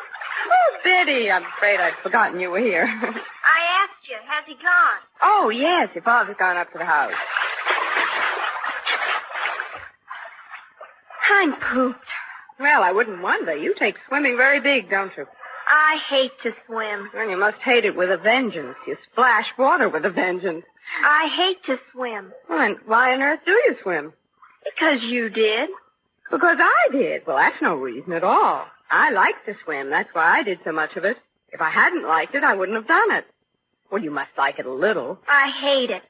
But you did it, so I swim. Well, we'll have a little talk with your parents, and maybe we can straighten all this out. When are you going in swimming? Oh, I don't know. I just thought I'd take a little fun for a while. Maybe swim a little later. I want to see you swim from here to the island. Oh, not me. Why, it's a good half-mile from here to the island. Daddy said you used to swim from here to the island all the time. You know, something's wrong with Daddy's memory, then. Do you still have your blue ribbon? Blue ribbon? For winning the half-mile race from here to the island. Daddy said you won a blue ribbon for that. Wow, what pipe has he been drawing on? I placed third in the 50-yard dash, and as I recall it, it was a yellow ribbon. Daddy doesn't smoke a pipe. Oh, well, no, I guess he doesn't. Well, I think I'll just stretch out and get some sun. Can I watch? Yes, if you're really interested. I might fall asleep on you, though. That's all right. You're sort of knock-kneed, aren't you? I don't think so. I do. Mm-hmm. What have you got all over you? Mosquito bites. I had them all over me up at camp last year.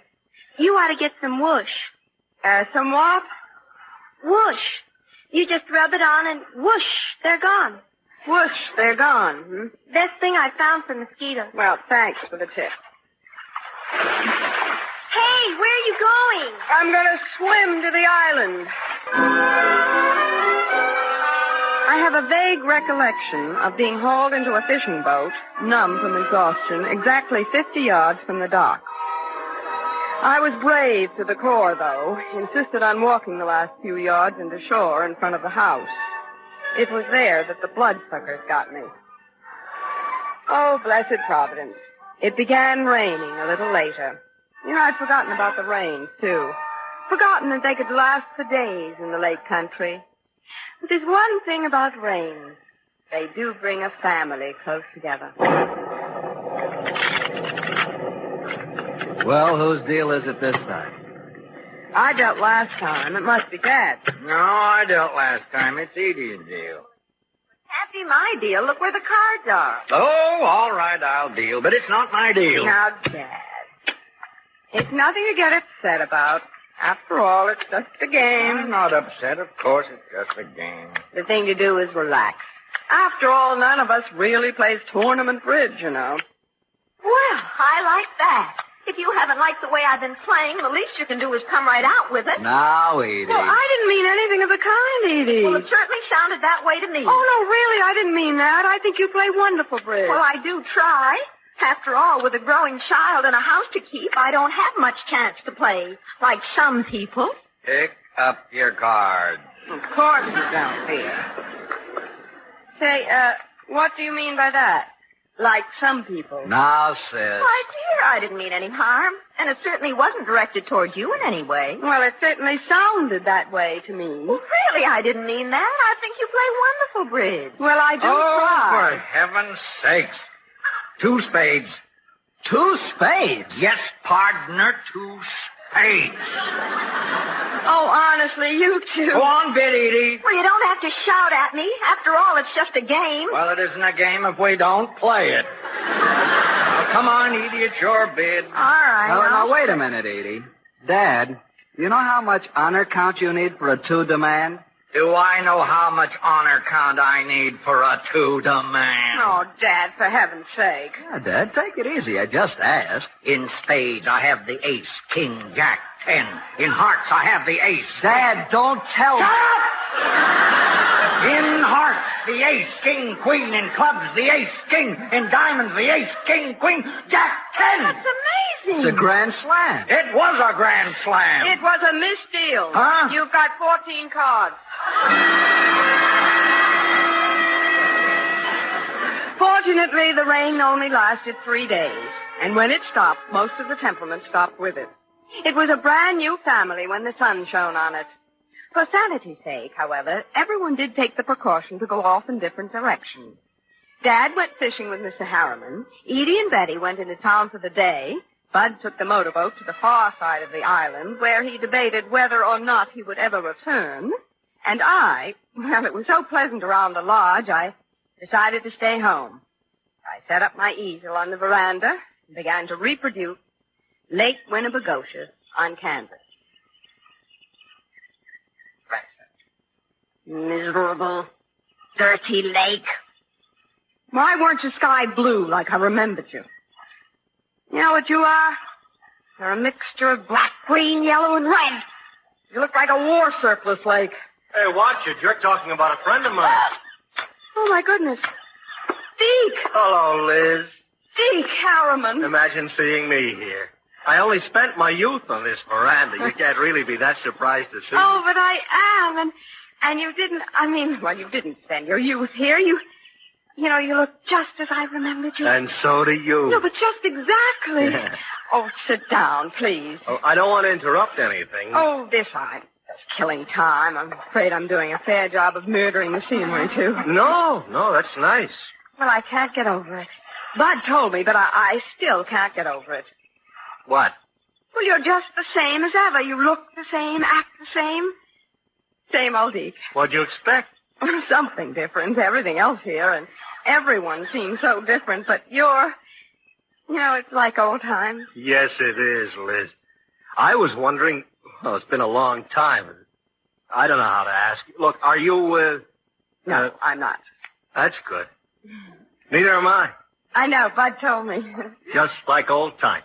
Just like old times. Still like to dance? Oh, I love to dance. You? Oh, great. Love. Say, this is like old times. Do you know who's playing at the club now? No, Deke, you don't mean... My word of honor. Snuffy Baker. And his baker's dozen. Oh. Liz, I've got a wonderful idea. When? Tomorrow. We'll spend the day at the club just like we used to. We'll stay on for dinner and the dance in the evening. Oh, Deke, that sounds perfect. I'd love to. So would I. I'll pick you up tomorrow morning early. The earlier the better. Oh, gosh, it's great to see you again. Like old times. Like old times. Oh, say, and don't worry, because I always keep a supply of it at the club. Of what? Dead. Dead? Only thing in the world for the mosquito bites.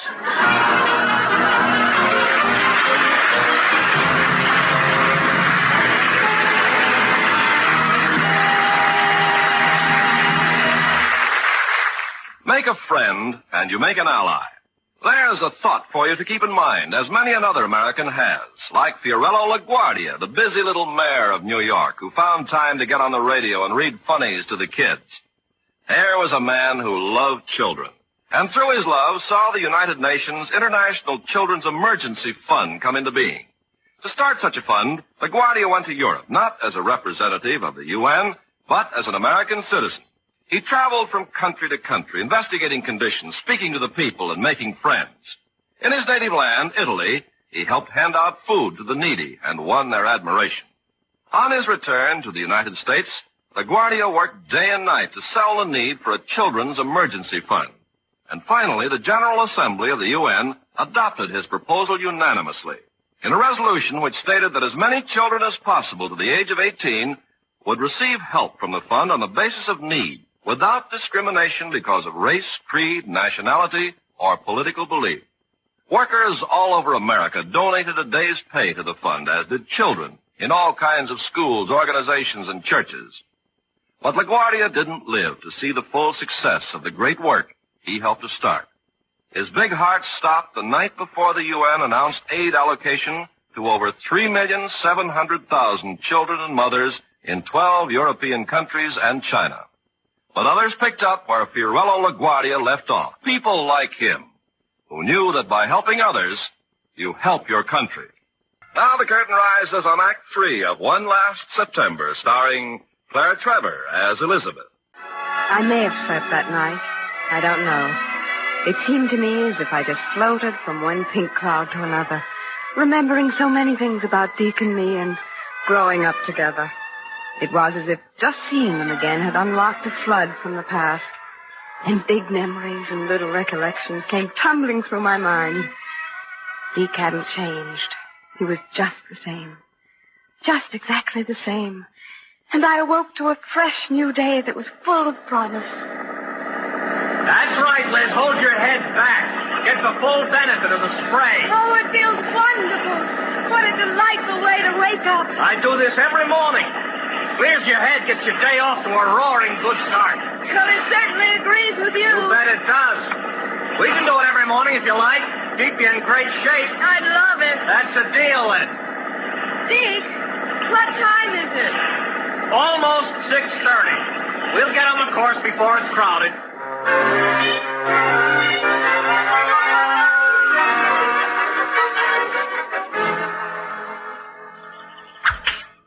Oh, that's a beauty, Deke.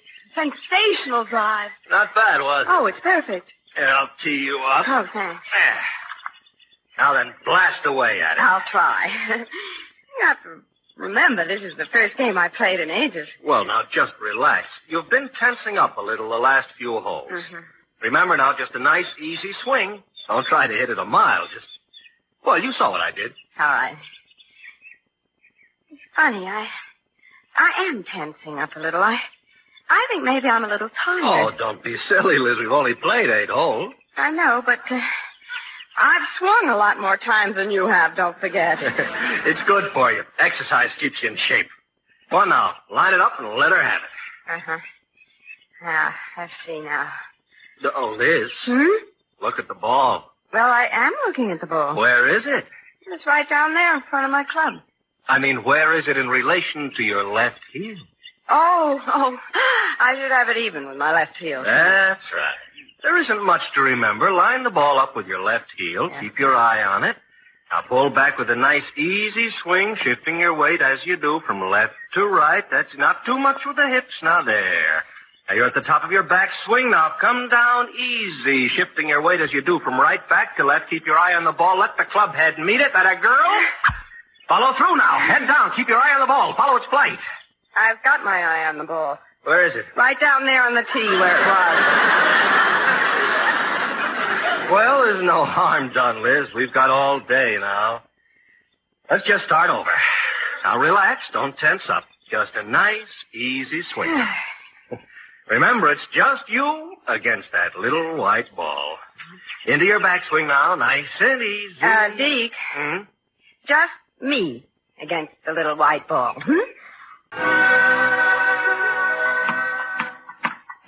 Ready to receive service, Liz? Yep. Sure. Ready.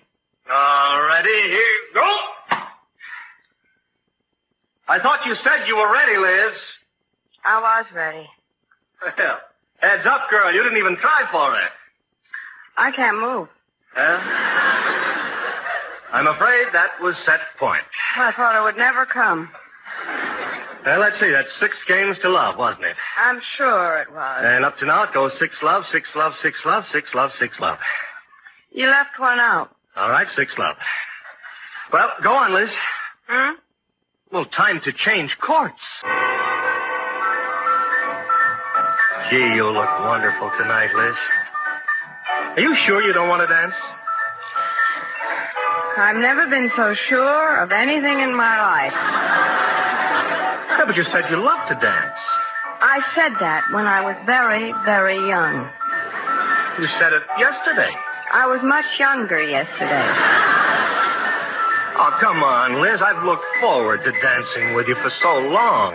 Deke, believe me, I meant it yesterday when I said I love to dance, but not after speedboating at dawn, followed by 18 holes of golf and 6 sets of tennis. You're just out of practice. You used to do that every day all summer long, never bat an eye. Well, I can't bat an eye now either. It'd wear me out. Liz, whatever happened to you? You look the same. You're full of good color. You got that wonderful dreamy look in your eyes. I'm probably running a fever, which accounts for the color and the dreamy look. I'm practically sound asleep. You're not the same old Liz. She'd never sit out a club dance when Snuffy Baker was playing. No, she was a game kid. Whatever happened to her? Come on, Liz, just one dance for old time's sake. All right, Deke. And I can promise you, these times are very old. Oh, that's my girl. Now just nestle close. Isn't it wonderful, Liz? Yeah. And I thought you'd forgotten that this is our song. Just relax, honey, and remember, huh? Liz? Liz, do you hear me? Liz, you didn't have to relax that much.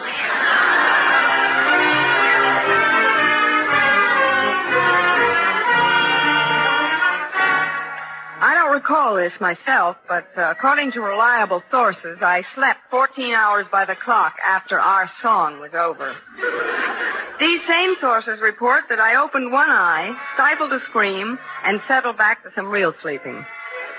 I said it before, I can say it again with more authority. Deke had not changed. He was just the same. But I had changed. I was 10 years older by the calendar, and 70 by blood count and heartbeat. But the feeling came back in a matter of 4 or 5 days. It was almost no effort at all to pick up the phone. No. Number, please. Long distance, please. I'm long distance. Oh, I want to place a call to Santa Fe, New Mexico. To Mr. Ken Stevens. His number... I'm sorry. There's still no answer at the Santa Fe number. Oh, well, keep trying. Yes, ma'am. I'm sorry, but there's still no answer at the Santa Fe number. Oh, but there has to be. I'm sorry, ma'am. There is no answer. Well, keep trying. I'd like to, ma'am, but we've had some complaints here at the phone company. You're on a party line, ma'am, and the other 13 parties would like the use of the line. Oh, all right. I'm sorry. Just cancel the call. What's the matter, honey? Oh, nothing. Oh, Dad. Dad, everything's the matter. Oh, there now, honey. You're all right. You're all No, right. I'm not either. I'm all wrong. Now, then, little britches, you just cry it all out. Let it go. Well, let it all go. Little britches? You haven't called me that in a long time. Well, you've been a little girl for a long time. Such a long time. But you're acting like a little girl, Liz. Oh, Dad, don't. Don't say that. But it's true, honey. Come on now. Just straighten up. Pull yourself together. Take a good deep breath. Fine. That's it. Now, let's have one of our old man-to-man talks. What do you say? Yes, sir. Liz, you've been very unfair to everyone. But most of all, you've been unfair to yourself. I know I have, but I don't understand when I've done wrong. I really don't. I just wanted us all to be together the way we used to be and have all those wonderful times. Now, what's so wrong about that, Dad? Oh, it's not wrong exactly, Liz. It's, well, like I said, it's unfair. We did have some wonderful times together, our family. But we had some pretty horrible times, too. No, we didn't. I don't remember a single bad time. Honestly, I don't. That's just it. You don't remember. You've done what everyone does, I guess. Until you grow up a little and find out you're mistaken. You've selected a few choice memories, Liz. You've been gentle with them. More than that, you've been generous with them. You've fed them too much. I don't understand. Well, you've made them much bigger than they were in reality. Much brighter, more memorable. You see, Liz, memories, especially of people and places you love, are more than kind. They're generous to a fault. Just as an example, Bud was a little bit disappointing to you, wasn't he? Well... Come on, now, be honest. It wasn't quite the way you remembered him, was it? Well, I did think he was taller. And, well, I didn't stop to think that he'd be older, naturally, and a little bald, and... Oh, but it isn't Bud, Dad. I love him, just as I always did. That isn't much wrong with me. No, not entirely. I fell a little short of your memory of me, too, I believe, huh? Oh, not really, Dad. Not in any important way, certainly. But I'm quite a bit cornier than you remember I was, aren't I? I mean, with the women's hats and all that stuff, you know. Maybe a little. But like I said, not in any important way. No, I know, honey. And then the lake disappointed you and the mosquitoes and things like that. You see, you'd just forgotten some of the bad things. But, Dad, now take Deke. Deke hadn't changed a bit. Not the tiniest little bit. And that disappointed me. After darn near made a permanent wreck of me. You've done some shielding of Deke in your remembering, too. Well, that's not all of it, but it has a place in it. Well, what is all of it, Dad? Well, I'm just your old man, but I'd say you were homesick, Liz. Homesick? But I came home, and that wasn't the answer. Well, honey, your home is where you are, where you live. See, this isn't home anymore, Liz. Not to any of us, really. Well, then... What's he like, Liz? Oh, Dad, he's tall and tan and... Oh, no, he isn't. He's tan, but he's not especially tall. It doesn't matter whether he's tall or not, does it? No. Good heavens, no. Well, Ken is sort of hard to put into words. He's gentle, he's wonderfully nice, and... Does he, love you, Liz? Well, I thought so, but, I haven't heard from him, and he isn't home. And I really didn't act very well the last time I saw him. Whoa, don't worry about it, honey. You may be mistaken, Your memory's been playing some tricks on you about other things. Oh, I remember this all right. I was pretty awful. You were just fierce. Ken! Yes, ma'am. But you can't be here. I mean, forgive me, Dad. This is Ken. I believe we've met. Now you two just excuse me, will you? He's sure a nice fellow, your dad. Yes, he is. Ken, how long have you been here? Oh, I drove in early this morning.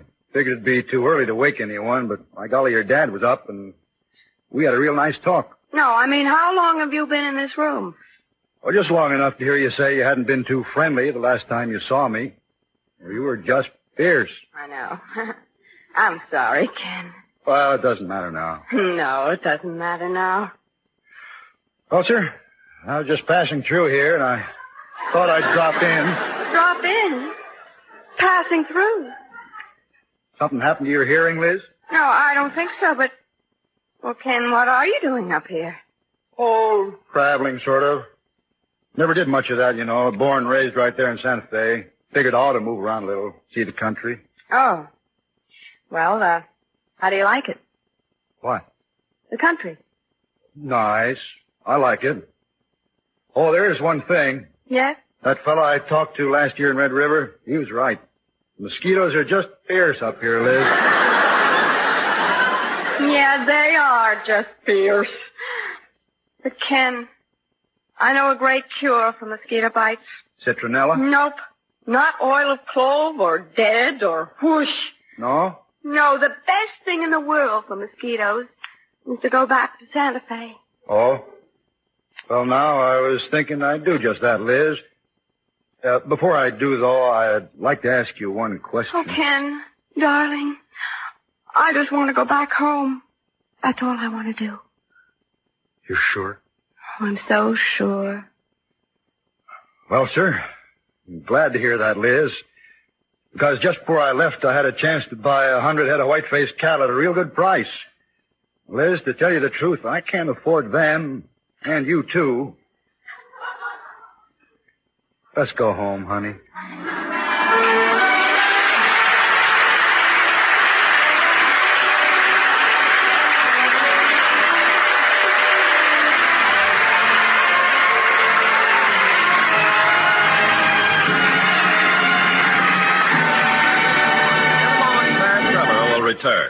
If you go to Easton, Pennsylvania anytime soon, you might run into a fellow who is studying at Lafayette College. It wasn't too long ago that he was a kamikaze pilot. He was an enemy. Today, he's getting a free democratic education because of a boy by the name of Robert Johnstone. Johnstone died in the Philippines, but the kind of heart that he had will be evident for years. You see, he stated in his will that his $10,000 in government insurance was to be used to educate one of his former Japanese enemies in American ways. It was his last wish, and it's being carried out as he desired. Now, this took place in World War II, of course, but such acts by you and your friends, even today, are shaping our world of tomorrow. And now, here's Claire Trevor.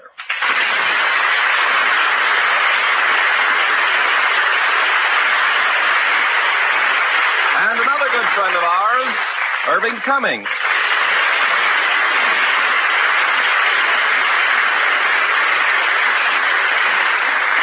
Claire and I are old friends, Ken. No, we certainly are, Irving. You know, I directed you in some of the first pictures you made at Fox. Yes, and I'll bet you don't remember what the first one was called. It's a bet. It was, A Mad Game with Spencer Tracy, wasn't it? That's right. And what's your latest picture, Claire? Well, Irving, it's a 3D Western in color, and it's called The Stranger Wore a Gun. But tell us why you dropped in tonight, Irving. Well, next, it's one of the season's finest motion pictures, adapted from one of the best-selling novels of the year. A drama of great love, surrounded by mystery and intrigue. Daphne du Maurier's My Cousin Rachel. And as our star, that gracious and lovely lady who created the title role, Olivia de Havilland. And playing opposite her, a newcomer to our stage, Ron Randell. Oh, that will certainly get your 20th season off to a brilliant start. Good night, Irving. Good night, Claire. It was really wonderful seeing you again. Hollywood Radio Theater is a presentation of the United States Armed Forces Radio Service. The Mercury Theater on the air. The Columbia Broadcasting System takes pride in bringing you Orson Welles and the Mercury Theater on the air in another broadcast of the unique series which signalizes radio's first presentation of a complete theatrical producing company. For these programs, the regular member stations of the Columbia Broadcasting System are joined by the coast-to-coast network of the Canadian Broadcasting Corporation. Tonight, the Mercury Theater turns to another of the great narratives and adventure stories of the world of literature, The Count of Monte Cristo by Alexander Dumas. And here again is the director, the star, and producer of these broadcasts, Orson Welles. Good evening, ladies and gentlemen. There is no reasonable explanation of Alexander Dumas. He was a rich man. We note with interest that he went bankrupt in the theater. He was a revolutionary. His grandfather was a marquis. His grandmother was a negress. He was born as Napoleon became emperor. He died in poverty as the Germans marched into France. He wrote The Count of Monte Cristo as a newspaper serial, and shortly after the last installment, a ball and a bullfight were organized for him in Seville, and finally in Algiers, the customs men let his baggage through without examination. Such things don't and can't happen today, but then, neither does Alexander Dumas himself, the wildest romance of a man, who could and did openly maintain at 70 numerous establishments, and a literary factory as well, whose quantitative output is equaled in the arts only by Rubens' studio. There's a good story about what Dumas père told Dumas fils. Father, said the inventor of Camille, I have just read your latest book. Have you, my son, said Dumas père. What's it about? I am not sure I have. It is no secret and no shame either that the Chateau Monte Cristo was haunted by many ghostwriters, and that its owner signed his name to more books than anyone could ever write. It is not expected of Pharaoh that he build with his own hands his own pyramids, and the mere blueprint of one Dumas plot is an airtight alibi for a whole career. Of all these, out of question, the most gloriously complex, possibly the most impossible, a mathematical miracle, as perfect as watchworks and as big as Pittsburgh. Among hundreds, one Dumas plot persists as the most ingenious tall story ever perpetrated by the mind of man. God's vengeance on radio scriptwriters and your indestructible delight in spite of us. Here, then, is a humble 57 minutes' worth of the Count of Monte Cristo. In the year 1815, I, Edmond Dantes, was first mate of the Pharaoh, bound for Marseille from Smyrna, Trieste, and Naples. The day we left Naples, the captain was attacked by a fever and died within 3 days. On the 28th day of September, we sighted the coast of France. Some hours later, we rounded the Chateau d'If and entered Marseille harbor. Monsieur Morel, the owner, came abroad. Good day, Monsieur Morel. Good day, Monsieur Danglars. You've heard of the misfortune that's befallen us, Monsieur Morel? Yes, you mean poor Captain Leclerc.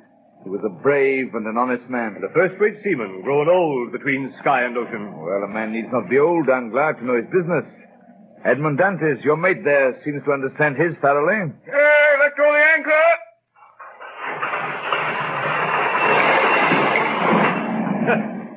You see, he fancies himself captain already. And so, in fact, he is. Monsieur Morel, at your service. You called me, I think. Yes, Dantes. I'm told you stopped a day and a half at the Isle of Elba. Why? I don't know, sir. You don't know? No, sir.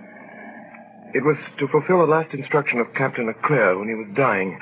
He gave me a packet to be delivered on the island. You did right, Dantes, to follow Captain Leclerc's instructions, though if it were known that you've delivered a packet to the island, it might get you into trouble. How could it get me into trouble, sir, if I don't even know what it was? I was delivering. Beg your pardon, sir. Yeah, the customs officer's coming alongside. Hey there, lower the companionway. Well, Monsieur Morel? Yes, Monsieur Danglars? Edmond Dantes gave you satisfactory reasons for his landing at Elba? Oh, yes, quite satisfactory.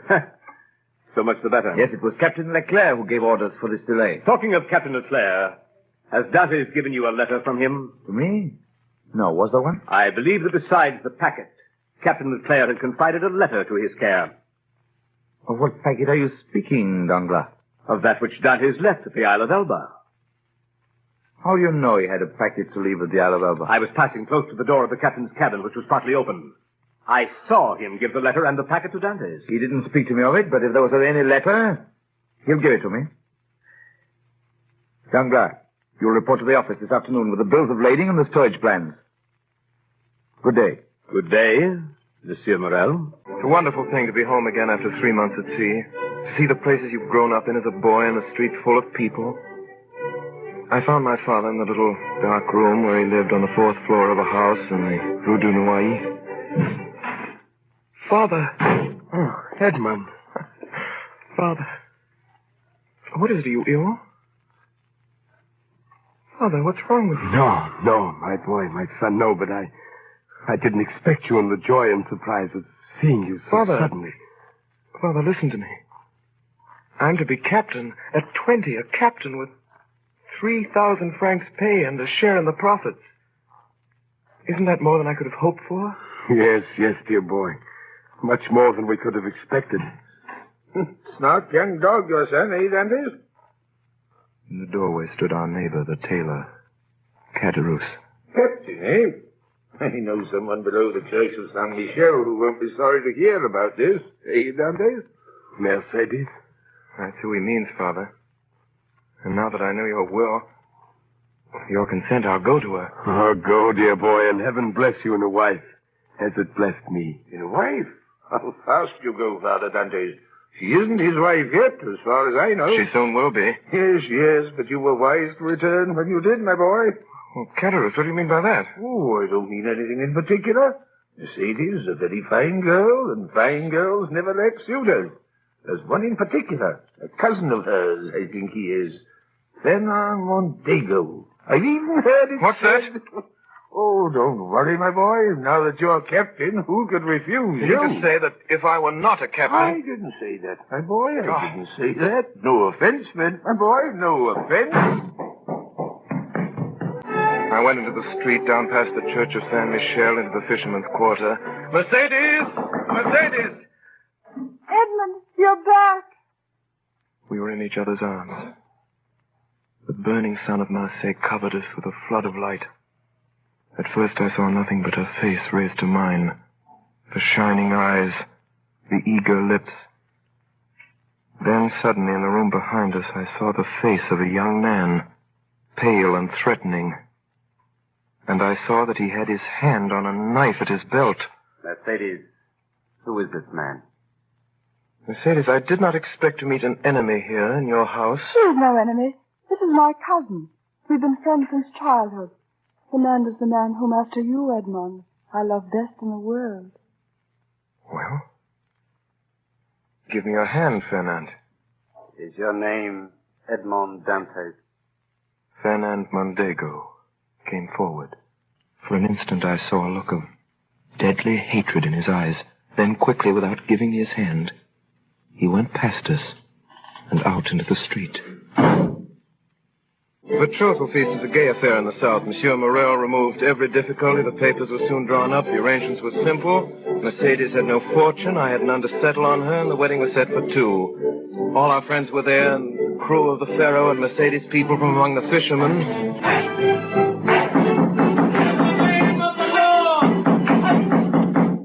the name of the law, I demand admittance. What does he say? What does he say? The law.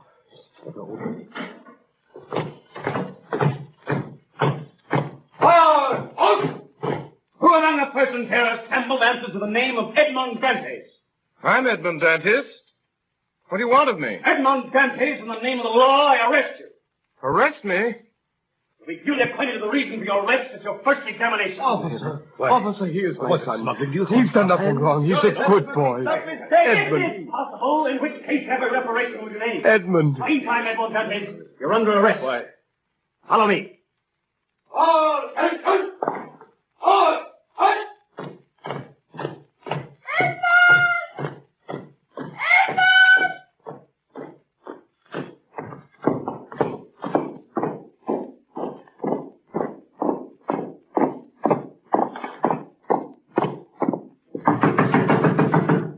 Come in. So, the V4. Here is the prisoner. Bring him in. Wait outside. Yes, sir. What is your name? Are you the king's prosecutor, sir? Yes. Your name? My name is Edmond Dantes. Give all the information in your power. Have you served under the usurper, Napoleon? No, sir. It is reported that your political opinions are extreme. My political opinions? Alas, I never had any opinions. I'm hardly 19, sir. What do you make of this, then? It is a letter, Monsieur Dantes. Well, read it. Monsieur, the king's prosecutor is hereby informed by a friend of the throne and religion that one Edmond Dantes, mate of the ship Pharaoh, arrived this morning from Smyrna after having touched at Naples and the island of Elba. He's been entrusted by the usurper with a letter for the Bonapartist committee in Paris. Proof of this crime will be found on arresting him, for the letter will be found on his person or at his father's, or in his cabin on board the Pharaoh. I'm sorry, sir, I don't understand it. Do you know the writing? No, sir. Whoever did it writes well. Have you any enemies? Not that I know of, sir. Now answer me frankly. Not as a prisoner to a judge, but as one man to another. Is there any truth in this accusation? Not at all, sir. I swear by my honor as a sailor. Then I told him my story. I told him how Captain Leclerc on his deathbed had entrusted a packet to me and told me with his dying breath to deliver it to the island of Elba. What did you do then? What should I have done, monsieur? What every man would have done in my place. I sailed for the island of Elba. I delivered the packet and was given in return a letter to be delivered to a man here in Marseille.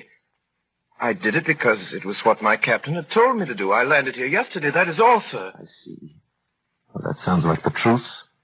Now, give up this letter you have brought from Elba. Give us your word that you will appear if you're called, and go back to your friends. I'm free then, sir? Yes. But first, give me this letter. Here you are, sir. Very well. By the way, to whom were you to deliver this letter? To Francois Noirtier of this city. Francois Noirtier? Yes, sir. Why, do you know this man? A faithful servant of the king does not know conspirators. Have you shown this letter to anyone? To no one, sir, on my honor. Nobody knows that you are the bearer of a letter from the Isle of Elba addressed to Francois Noirtier? Nobody, sir, except the person who gave it to me. Why, sir? What's the matter? What's the matter, sir? You give me your word of honor that you are ignorant of the contents of this letter. My word of honor, sir, but what's the matter? You're ill, sir. Shall I call for help? No, stay where you are. It is for me to give orders here, not you. I'm sorry. I am no longer able, as I had hoped, to restore you to liberty. Before doing so, there are formalities to be gone through. I'll try to make them as short as possible. The principal charge against you, as you know, is this letter. And you see what I do with it. You see? I destroy it. Oh, Monsieur de Villefort. Your goodness itself. Now then. Do you trust me? Order me, sir. I'll obey. Listen, this is not an order, but advice that I give you. Yes, monsieur. I shall keep you until this evening here in the Palais de Justice. Yes, sir. Should anyone else question you, don't breathe a word of this letter. I promise. You see, the letter is destroyed. You and I alone know of its existence. So if they question you about it, deny all knowledge of it. I will, sir. It was the only letter you had. It was. Swear it. I swear. Did you ring, monsieur? A guard entered. Villefort whispered something in his ear, to which he replied by a motion of his head. Follow this man, Monsieur Dantes. He has his orders. I was taken to a cell. Presently it grew dark. Hours later I heard steps coming along the corridor. By the torches they carried, I saw the glittering sabers and carbines of 4 gendarmes. Edmond Dantes? Have you come to fetch me? Yes. By the orders of the king's prosecutor? I believe so. Come with us.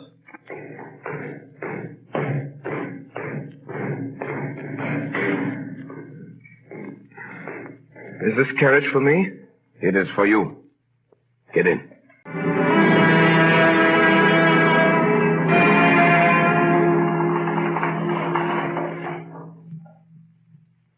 Get on board.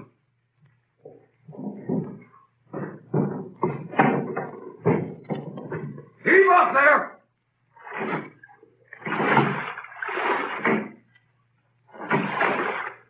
I sat in the stern sheets with a guard on each side of me in the little boat.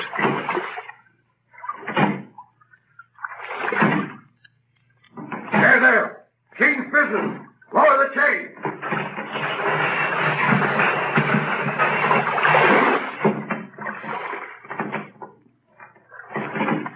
The chain that closes the mouth of the port at night was lowered.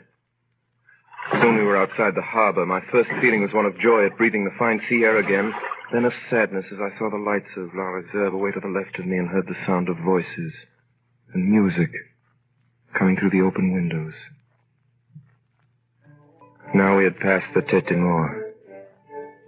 We were in front of the lighthouse. We were about to double the battery. Where are you taking me? You'll soon know. But I want to know... We are forbidden to give you any information.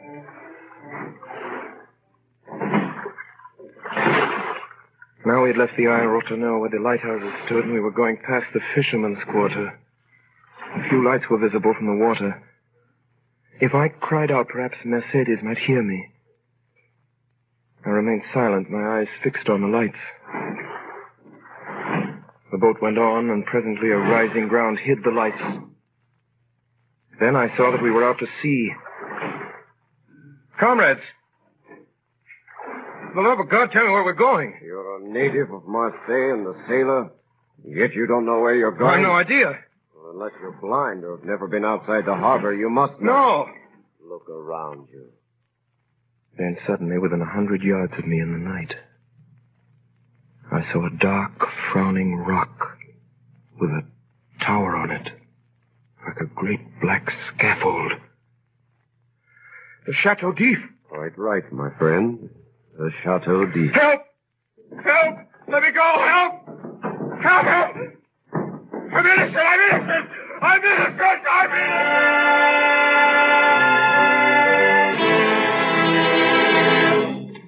innocent! Dantes! Dantes, haven't you slept? I don't know. Are you hungry? I don't know. Do you want anything? I want to see the governor. The governor. I want to see I'm innocent. I'm innocent. I'm innocent! Another day. Another eternity. I threw out my food onto the floor. I walked round and round the narrow cell like a wild beast in its cage. I tore up the straw of my mattress. Dantes! Well, are you reasonable today? I want to see the governor. I've told you that's impossible. Why is it impossible? It's not allowed. I want to see the governor. Take my advice, my friend. Don't brood over what's impossible. It'll go out of your head. You think so? We had an instance of it here in this cell. The priest who was here before you. He kept offering the governor 1,000,000 francs for his freedom. In the end, he went out of his head. When was he in this cell? 2 years ago. Was he set free? No. He was put in a dungeon. Listen to me. I want to see the governor. If you don't let me see the governor someday, I'll hide behind the door. And when you come in, I'll dash your brains out with a stool. That's it. Hey, put that stool down. Are you going to let me see the governor? Put it down. Put that stool down. Put it down. Well, do I see the governor? Yes. You shall see the governor at once. That's better. It's better. Hurry. Hurry!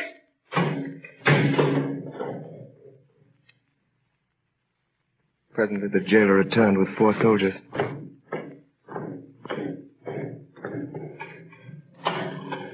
By the governor's orders, take the prisoner to the floor below. The dungeon, man? That's right.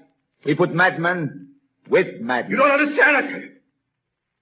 I tell you I'm innocent. I'm innocent. I'm innocent.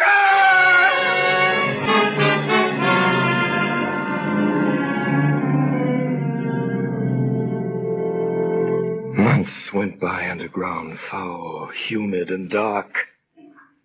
Every day, twice a day, morning and evening, the jailer came to my cell and put down the vile food and went away without speaking to me. My hair and nails had grown long, and my skin was white as a leper's.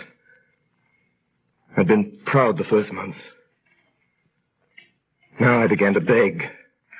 I begged to be moved from this dungeon to another. I begged to be allowed to walk about. I begged for books. Nothing was granted. I spoke to the jailer when he brought me my food. He rarely answered me. But to speak to a man, even though mute, was something. I tried to speak when alone, but the sound of my own voice terrified me. After what must have been 3 or 4 years, the governor of the Chateau d'If was transferred. The new man never troubled to learn my name.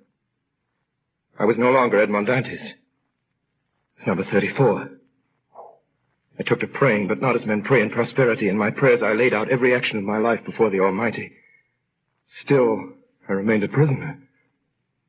Then a deep gloom took possession of me, and then furious rage and savage thoughts of revenge, and wildly I dashed myself against the walls of my prison. I tore at my own flesh with my nails, and then in the end, I began to think of dying. I swore that I would starve myself to death, so every morning and every evening I threw out through the small grated window all the food the jailer brought me, every bit of it, at first gaily and then thoughtfully, and then with regret. I held the plate in my hand for an hour at a time, gazing at the morsel of bad meat, of tainted fish, of black and moldy bread. Then I remembered my oath and threw the dish away.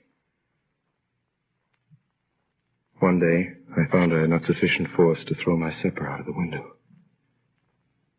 The next morning, I could hardly see or hear. I knew I was dying. The day went by. I felt a sort of stupor creeping over me. The gnawing pain at my stomach had ceased. My thirst had abated. When I closed my eyes, I saw myriads of lights dancing before them. I was on the edge of that mysterious country called death.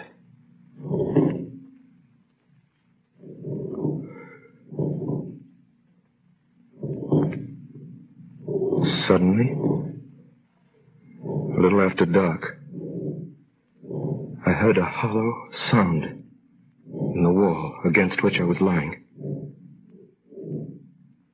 I sat up and listened. It was a continual scratching, as if made by a huge claw, some iron instrument scraping against the stones. Then all was silent. Soon afterwards it began again. Nearer. And more distinct. Perhaps it was only a workman repairing a neighboring dungeon. I would soon find out. The sound continued. With my earthenware jug, I knocked against the wall where the sound came.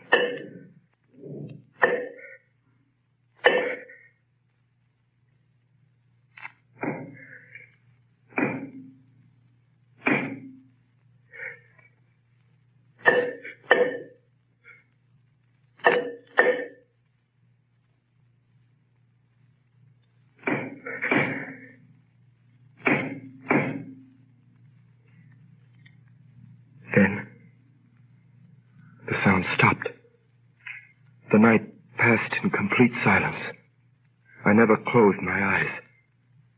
3 days passed. 3 long days. And never a sound. At last, on the 4th evening, whoever it was quite close to me now. I wanted desperately to help him. But I had nothing, no knife or sharp instrument. I smashed my earthenware jug. That night I moved my bed out from the wall and started to scrape the plaster with a piece from my broken jug. Soon the fragments of plaster began to fall away. In 3 days I uncovered a large stone. The next day about noon the stone began to move. Oh, my God, don't fail me now. My God. Talks of God in this place. Speak again. In the name of heaven. Speak. Who are you? A prisoner. Of what country? A Frenchman. Your name? Edmond Dantes. How long have you been here?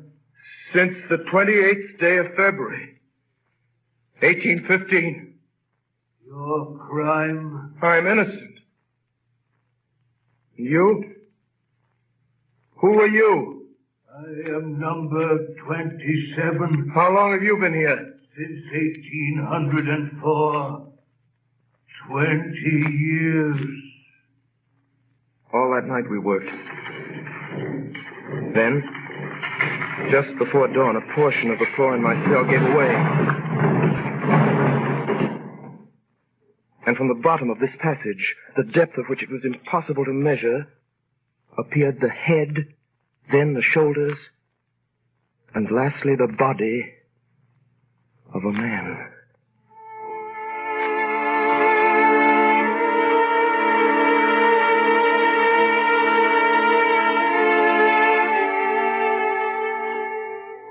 To this man, I owe all that I possess, all that I know, all that I have become.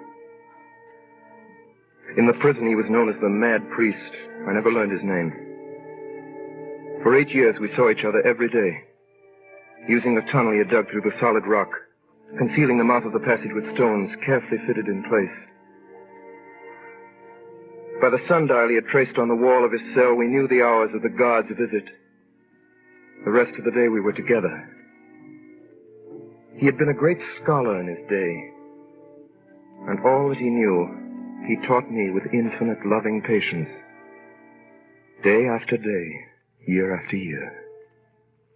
Then, one morning when I went down, I found him standing in the middle of his cell,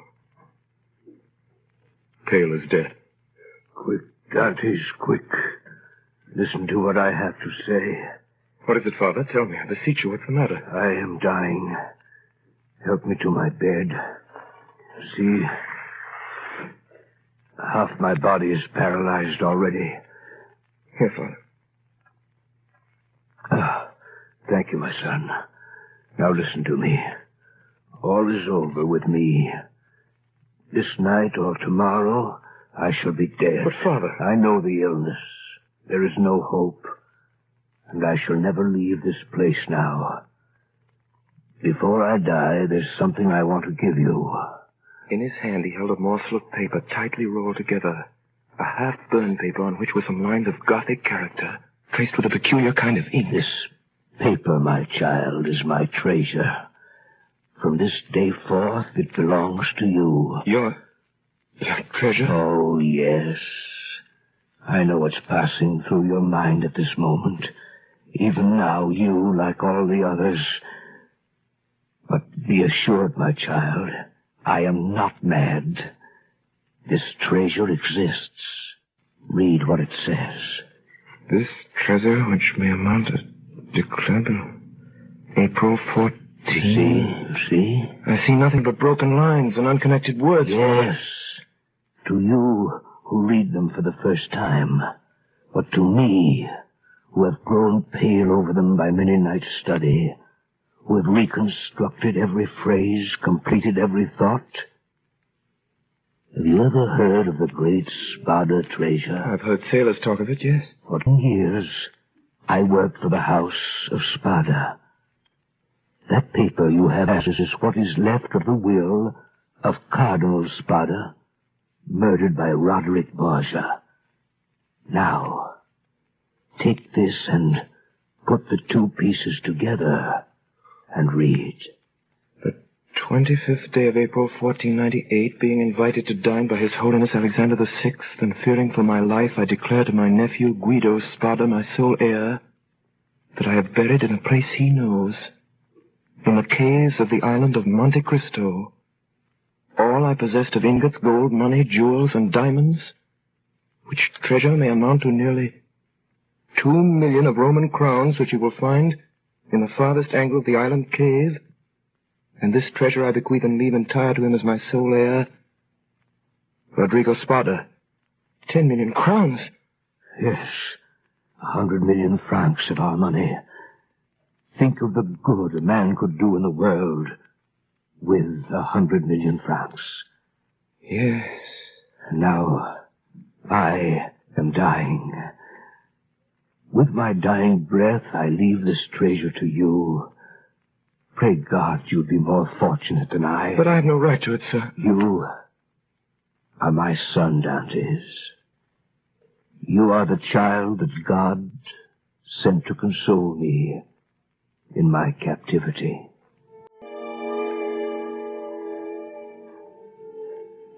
Two days later, in fearful agony, he died. I closed his eyes and laid him out to rest as well as I could. That night, the governor of the prison came down to look at the body. Well, the madman's gone to look after his treasure. With all his millions, he hasn't enough to pay for a shroud, eh? Is the iron heated? Yes, sir. Apply it to the soles of his feet. From where I stood in the secret passage, I could smell the sickening odor of burnt flesh. He's dead, all right. Poor devil. He was a priest. Get him the newest sack you can... What time shall we bury him, sir? The usual. When the cell was empty again, I went in. On the bed at full length, and faintly lighted by the light of a single candle, was visible a sack of coarse cloth. In it was stretched a long and stiffened form. I unlaced the sack, drew the corpse out, and carried it through the tunnel to my cell. I laid it on my bed, turned the head to the wall, and covered it with a sheet. For the last time, I kissed the ice-cold brow. Then I went back to the dead man's cell. There's a job I can do without. Perhaps you are cold as the devil up there in that place. I could hear steps in the passage as the guards came down with the stretcher. Quickly, I laced up the sack around my body. I lay stiff, hoping they would not hear the beating of my heart. Here we go. You take the head. I'll take the feet. He's heavy enough for an old man. They say every year adds half a pound to the bones. Forward, march. Careful, man. Steady, while I open this door. Oh, Lord, it's cold up here. Yeah, pleasant morning for a dip in the ocean. A bit chilly, I'd say. Have you got the weight? Here it is. Tie it on, around his feet. Yeah, that's right. Tight. See if you can do it any tighter. Yeah, that's all right. That'll sink him. All right, now. Are you ready? 1, 2. Hey, wait a minute. Get nearer the edge. The last one was mashed on a rock. We got the blame for it. All right, then. Come on, I'm freezing again. Ready? Let's go. 1, 2, 3.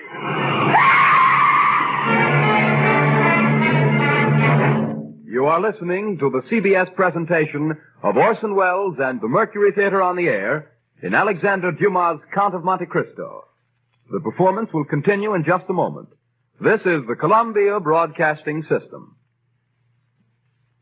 We continue now with the Count of Monte Cristo, starring Orson Welles with the Mercury Theater on the Air. In September 1834, there arrived in Marseille a man of about 38 or 40, of a pallor that was almost livid. He gave the impression of a man who had been enclosed for a long time in a tomb. Soon after landing, he inquired for a man by the name of Dantes.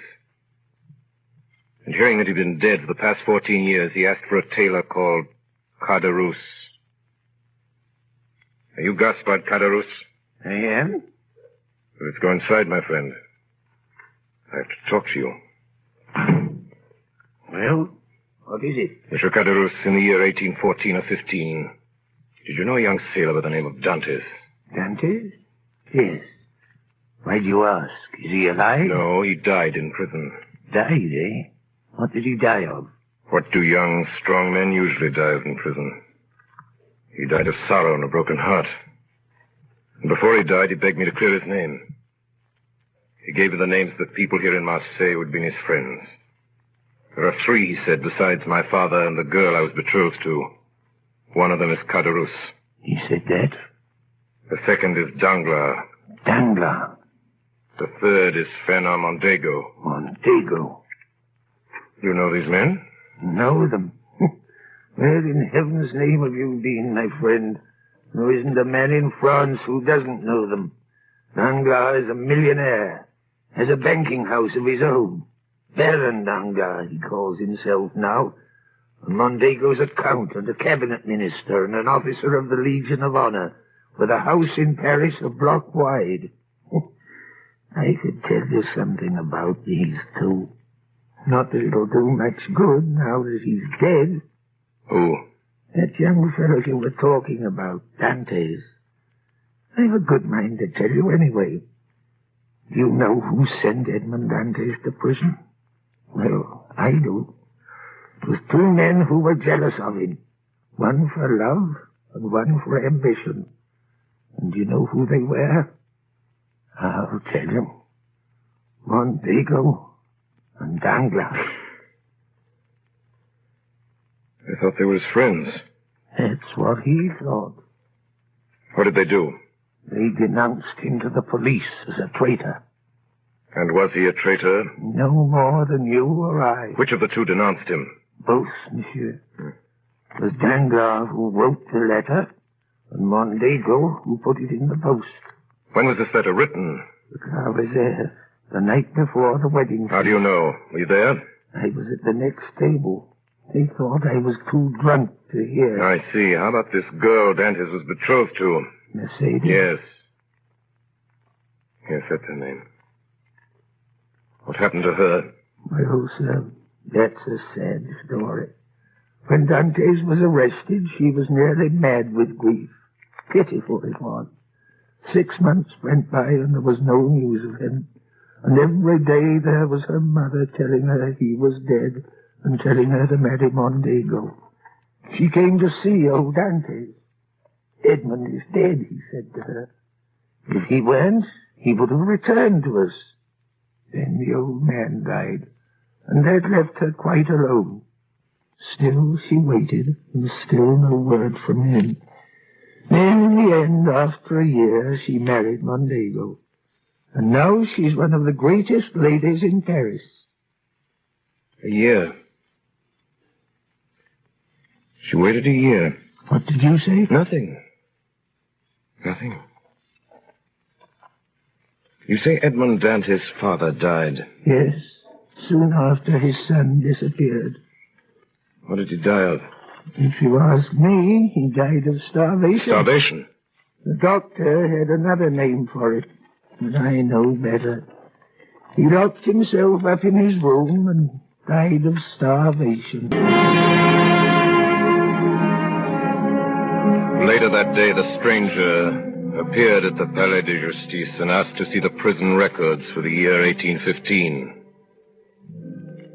He obtained permission to go through the case of a certain Edmond Dantes, imprisoned that year and subsequently reported as dead. He found everything arranged in due order: the denunciation, examination, and the magistrate's marginal notes. He read the examination and noted with surprise that the name of Francois Noirtier, to whom the fatal letter had been addressed, never once appeared in it. There was a notation in the margin which read as follows: Edmond Dantes, an inveterate criminal, to be kept in complete solitary confinement, and to be strictly watched and guarded. It was signed de Villefort. Below, in another hand, was written, prisoner killed while attempting to escape. That night the stranger left Marseille, going north. Villefort, Mondego, Danglars, Villefort, Mondego, Danglars. Find out everything there is to know about them. Every move they've made. Every word they've said. Every line they've written. Yes, sir. Find out about their homes, their wives, their children, their friends. Yes, sir. Find out where they got their power, how they made their money, whom they robbed, whom they cheated, whom they murdered. One day in November, Baron Danglars, head of the banking house of that name, received a visit from a new client. Monsieur le Baron Danglars. I have the honor of addressing the Count of Monte Cristo. You have, sir. Have you been in Paris long, sir? Since this morning. I have a letter here, sir, from the firm of Thompson and French in Rome. A letter of credit in your name. Good.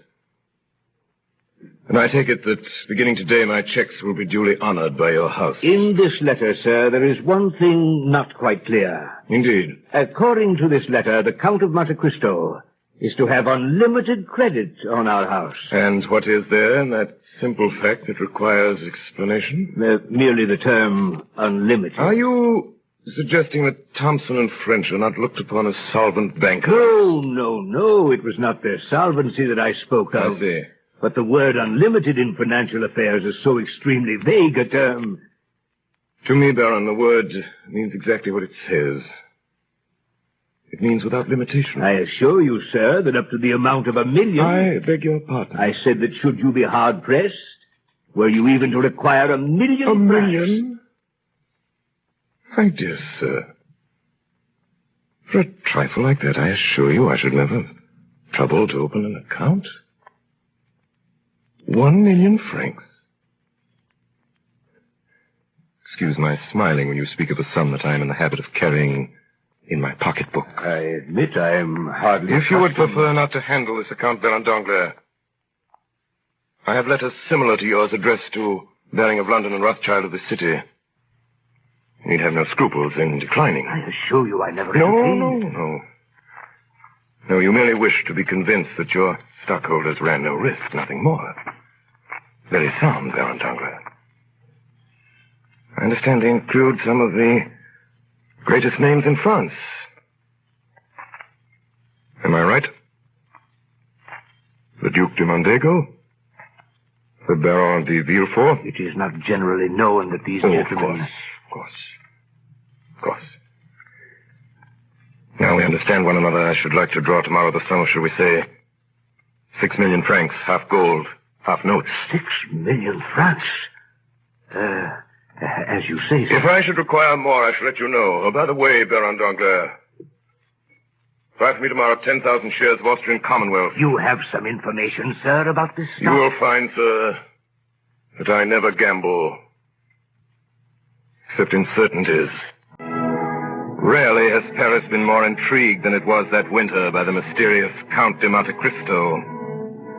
Of his title, nothing was known, save that he derived it from a small, uninhabited island off the coast of Corsica.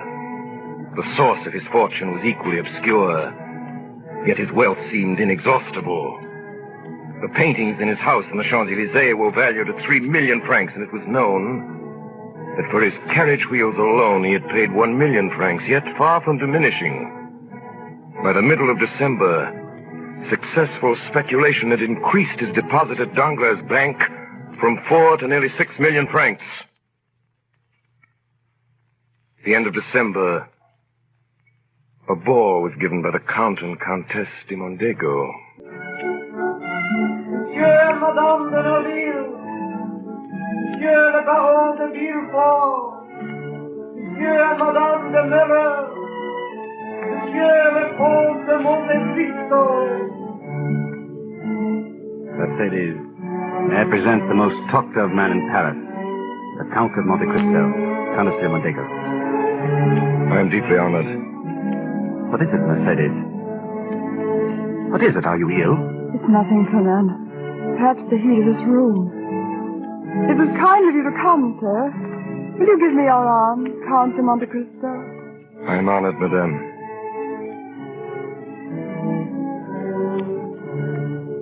Is it true, Count, what everyone is saying about you in Paris? That you've seen so much, traveled so far, and suffered so deeply? I have suffered deeply, madame. But now you are happy? No doubt, since no one hears me complain. And your present happiness, has it softened your heart? My present happiness does not equal my past misery. Are you not married? Married? No, madame. You are alone, then? I am. You have no sister, no father? I have none. How can you exist thus, without anyone to hold you to life? Madame, long ago, I loved a girl. Was on the point of marrying her, madame, when we were separated. I thought she loved me well enough to wait for me, and even to remain faithful to my grave. When I returned, she was married. Perhaps my heart was weaker than that of most, and I suffered more than they would have in my place. So, madame. You still preserve this love in your heart. It is true, one can love only once. Did you ever see her again? Never.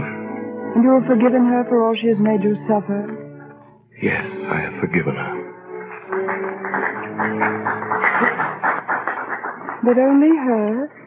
Do you still hate those who separated you? Do you still want to punish them? They will be punished, madame. But it is not I who will punish them. It is their own past. Danglars, Villefort, Mondego. What have you found out about these men? Danglars. Danglars, native of Marseille. Banker, 3 times bankrupt. Convicted of using charity funds. Yes. Recently suspected of plunging heavily with borrowed funds. Villefort, native of Marseille. Formerly King's agent in that city, where he acted as Bonaparte's spy under the name of Francois Noirtier. Known to accept bribes. At present Prosecutor General at King's Court. Said to speculate heavily with Danglars' bank. Mondego, native of Marseille. Dismissed from naval service for theft. Tried for murder, 1816. Deserted French army, 1824. 1828 betrayed Ali Pasha to Turks for 2 million piastres. Believed involved heavy losses Danglars' bank. Mr. Danglars, he's in the private office, Baron de Villefort. Good Morning, Villefort. Hello, Mondego. You're late, Villefort. What is it, Danglars? You sent for me in court. I hope it's something good this time. We need it. Just arrived. A private message to the Count of Monte Cristo from Thompson and French, Rome. They've never been wrong yet. Does he know you intercept his messages, Danglars? Who cares? What does it say? Read it. Secret treaty signed tonight. Anglo-Italian due sharp rise. Buy all available shares, Thompson and French. Well? We are going to buy. Danglars, I'm worried. Everything you've touched has gone wrong lately. Those Belgian bonds, we lost $500,000 on them. Whose fault was that? On whose information? Can I have a Danglars if the government changes its mind? Gentlemen. Our situation is desperate. We've got to plunge. Things have been going badly lately. We have no choice. If it weren't for Monte Cristo's deposits, we'd been bankrupt 3 weeks ago. If that money should be called today or tomorrow or the next day, this bank is ruined. Danglars, I don't see what that has to do with us. Oh, you don't you? If I go, you go. Make no mistake about that. Gentlemen. What do you propose to do about it, Danglars? It's our only chance to get out. I propose to buy every share of Anglo-Italian that comes into this market. With what? You forget, gentlemen. The Count of Monte Cristo has 6 million francs deposited in this bank. And what about this message? Does Monte Cristo get to see it? This message, gentlemen, was lost in transmission. 300 shares of Anglo-Italian. 102. 104. 200 Anglo-Italian. 105. That's 110. Gold. 500 Anglo-Italian. 110. 115. 125. Gold. 300 shares of Anglo-Italian. 130. 125. 300 shares at 150. 100 shares of Anglo-Italian. 160. 175. Well? 62,000 shares. How much profit does that show? So far, $750,000. And it's only a beginning. Who was selling? I don't know. I couldn't find out. Come in. Well, what is it? The Count of Monte Cristo to see you, sir. Tell him I'm not... Good afternoon, gentlemen. I hope I don't intrude. Danglars? De Villefort? Mondego? How fortunate. Gentlemen, I'm here to say goodbye. Goodbye? I have decided to leave Paris for a while. Perhaps forever. Before I go, there are certain things I have left to do. Monsieur Danglars,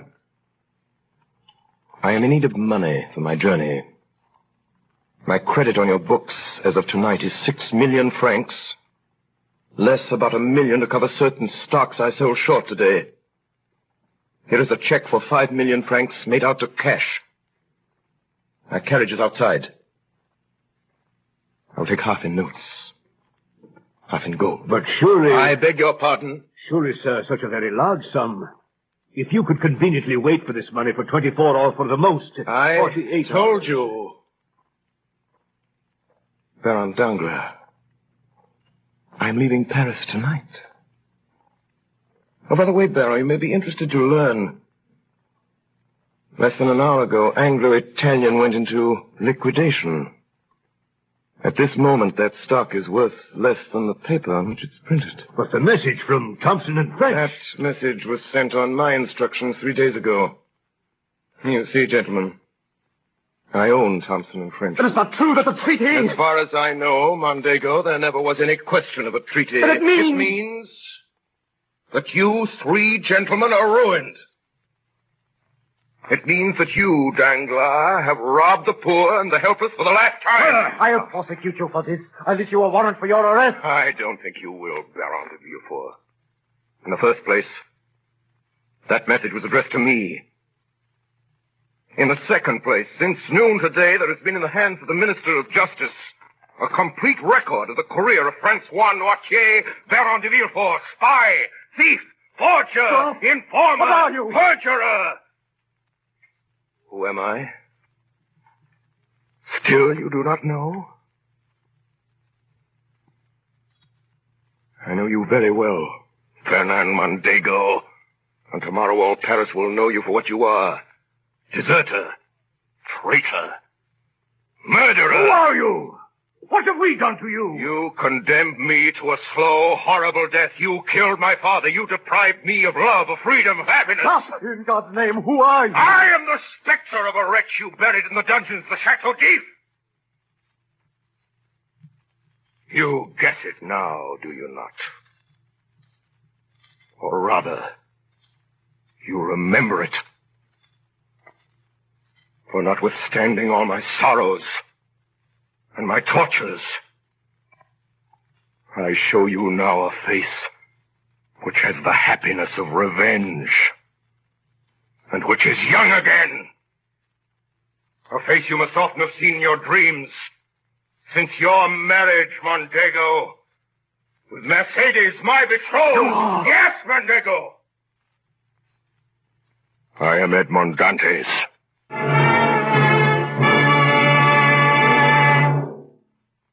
Tonight, the Columbia Broadcasting System, through its affiliated stations coast to coast and the network of the Canadian Broadcasting Corporation, has brought you a performance of Alexander Dumas' great adventure story, The Count of Monte Cristo, as dramatized in the first-person singular by Orson Welles and played by the Mercury Theater on the Air. In the cast this evening, Ray Collins as the Abbé Faria, George Coulouris as Monsieur Morel, Edgar Barrier as de Villefort, Eustace Wyatt as Caderousse, Paul Stewart as Old Dantes, Sidney Smith as Fernand Mondego, Richard Wilson as the officer, William Allen as a merchant, Anna Stafford as Mercedes, and Orson Welles as Edmond Dantes, the Count of Monte Cristo. The orchestra was directed by Alexander Sembler, and Davidson Taylor supervised the production for CBS. Dan Seymour speaking. Next week at this same time, another great narrative brought to life by Orson Welles and the Mercury Theater on the Air. The Man Who Was Thursday by G.K. Chesterton. This is the Columbia Broadcasting System.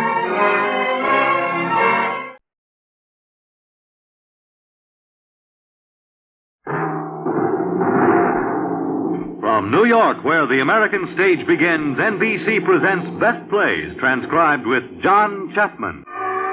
Best Plays, a series of hour-length dramas selected from the outstanding successes of the New York stage. Now, John Chapman, drama critic of the New York Daily News, is here to introduce Geraldine Page and Ethan Frome by Owen and Donald Davis. Mr. Chapman. Thank you.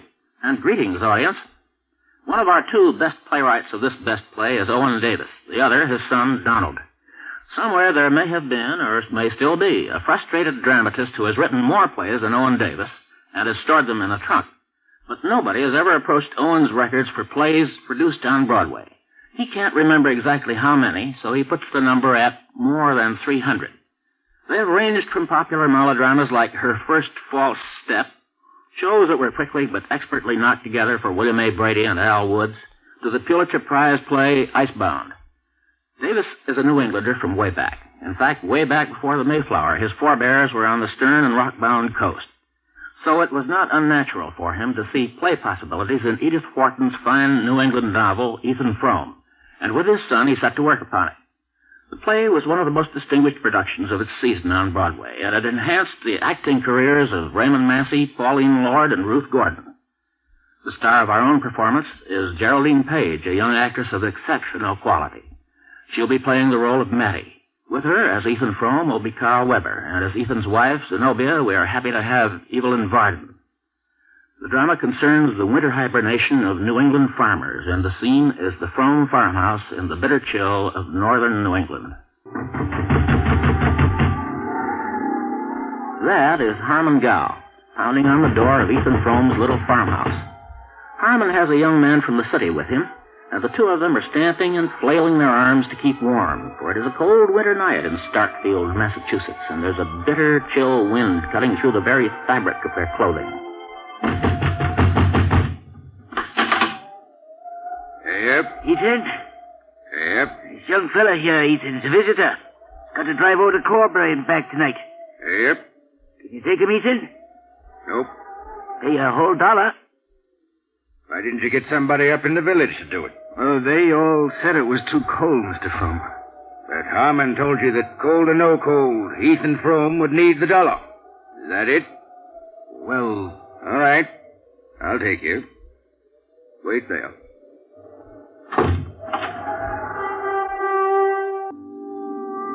Cold or no cold, Ethan Frome needs the $1. And cold or no cold, Ethan Frome does not invite the men into his house. No outsider is allowed inside, for Ethan has kept to himself ever since one night 20 years ago. All that most of the people in the village know is that 20 years ago something terrible, something terrifying happened to Ethan Frome. 20 years ago, when Ethan was 28 years old, it started in the kitchen of this same farmhouse. Ethan. What is it, Zena? Listen to this from out of the mail order catalog. Energex vibrator, new type, tones up the system, beneficial in the treatment of all deep-seated complaints. If my complaints ain't deep-seated, I don't know what is. You don't care if your wife's ailing, do you? How much does that thing cost? $22.95. How'd they pay for it? Our cow's bound to starve long before pasturing time. We could sell her and get the Energex vibrator. Are you listening, Ethan? Nope. I ain't. The doctor says I won't live if you don't take better care of me. Mrs. Frome, he says, you see it, Ethan gets you a hired girl. I don't want you should wear it. 50 times I won't have any hired girl here. Now, Ethan, Mattie ain't a hired girl. She's my cousin. She's coming all the way up here just to help me in my last sickness. Besides, the poor girl ain't got no place else to go. You can't turn her out, Ethan. My own flesh and blood. And being my cousin, of course, we won't have to pay her wages. Well, I can't do it. And I won't. Well, she's coming just the same, Ethan, and you just got to let her stay. The doctor says I just got to have somebody here. The doctor. She can do the housework without it costing you anything. Just a spare room and 3 meals a day. I'll see that's all she gets, Ethan, and I'll see it she earns. She won't be no good to us. She's got to be good, because she needs this place. She was working in the shoe mills for a while, and she had a job in one of them big department stores down there to Willimantic, but she didn't have much gumption, because her health would keep breaking down, and she'd keep on getting fired until now she just can't get a job. She needs this place. Sounds promising. Oh, here she is. Come in. Come in. Hello. You must be Ethan. Yep. Got him. You go along home. I'll put up the sorrow. So you're Mercury. How are you, Zena? My, just look at all them trees and all out there. My, it's real pleasant. How'd you say you was feeling, Zena? How do I look like I was feeling? Well, of course, I don't know how you're used to looking, Zena. And from the way you went on about it in your letters, well, I just don't know what all I expected. So I guess you ain't as bad off as you might be. Oh. Look here, I brought you something. I made it myself. It's molasses candy. Molasses candy. Oh, I guess it ain't so very good. Well, Mattie... Oh, I'm awful glad to see you, Zena. You'll have to start right in, Mattie. I got that shooting pain so bad I won't be able to help you much this evening. Oh, I ain't a bit tired. I just want to look outside once more. Oh, it's so nice here. Don't they ever close doors down to Willimantic? Oh, awful sorry. I thought maybe you'd like it open. What for? Why, it's spring out. It's cold.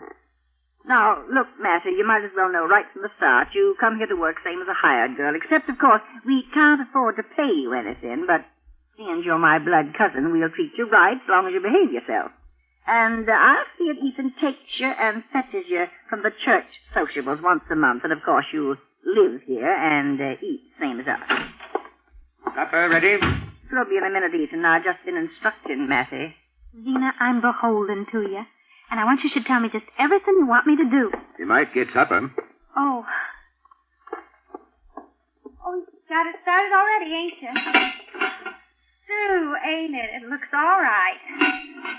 I mean, I think the stew's about done all right, ain't it? It was all right last night. Well, you know how to get it onto a plate, don't you? Well, I guess so. Now, the dishes. Where are the dishes? Never mind, I'll do it. Oh, no, I'll do it. I've got it. Yes, I'm not much help. I guess not. Oh, I'll carry him to the table. I ain't up to eating much, but I would like you to bring me something, if you don't mind.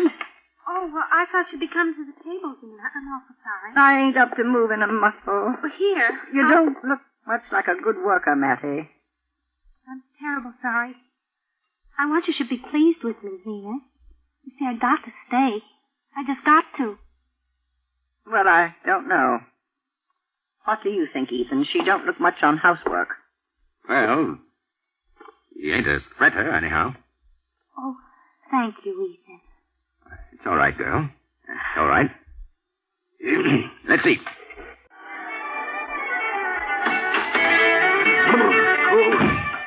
Evening, Harmon. Oh, Ethan.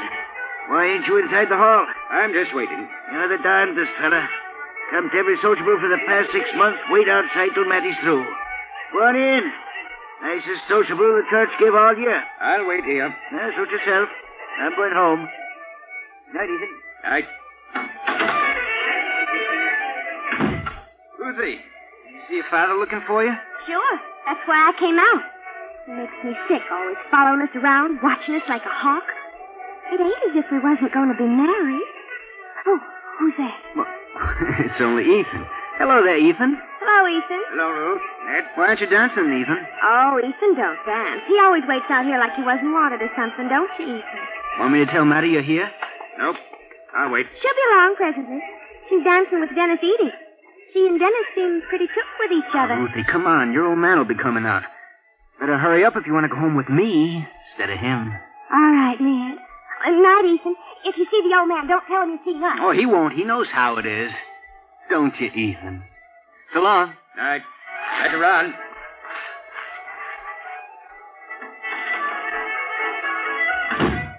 Whoa, Ethan. Dennis?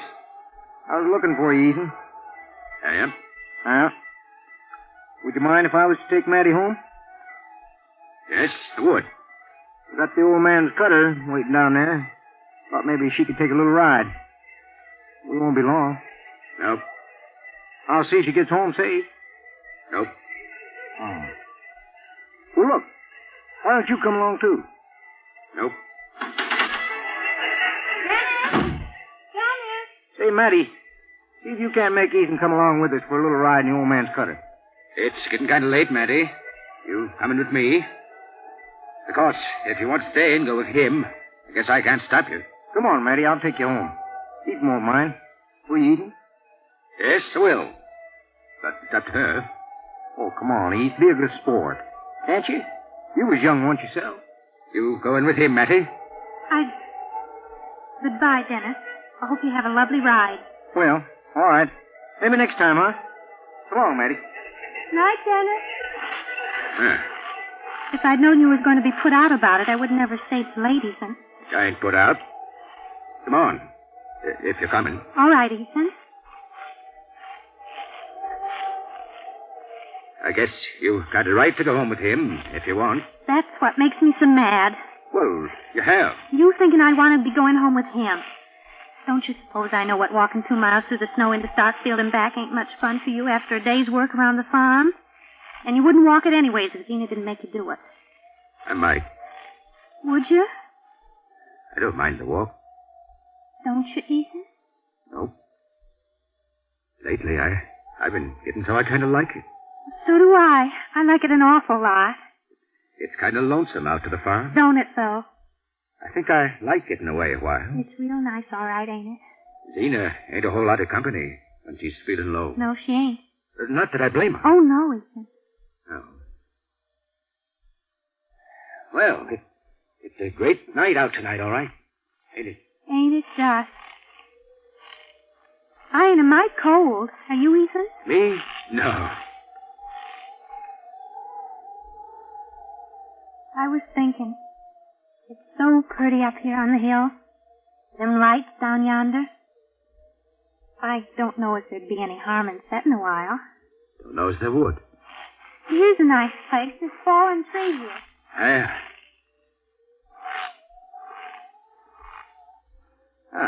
This is a nice place. We go coasting down this hill. I know. You know something, Ethan? What? I ain't never been coasting. Not once in my life. Oh. Well, would you like to go sometime? Oh, would I? You just asked me. Well, we'll go tomorrow night. You know, Ned Hale and Ruth Barnum, they went down together and we was all watching, and all of a sudden... What happened? Oh, well, nothing, but almost. And you should have seen why they come just as close to running right plumb into that big tree down there and getting themselves killed.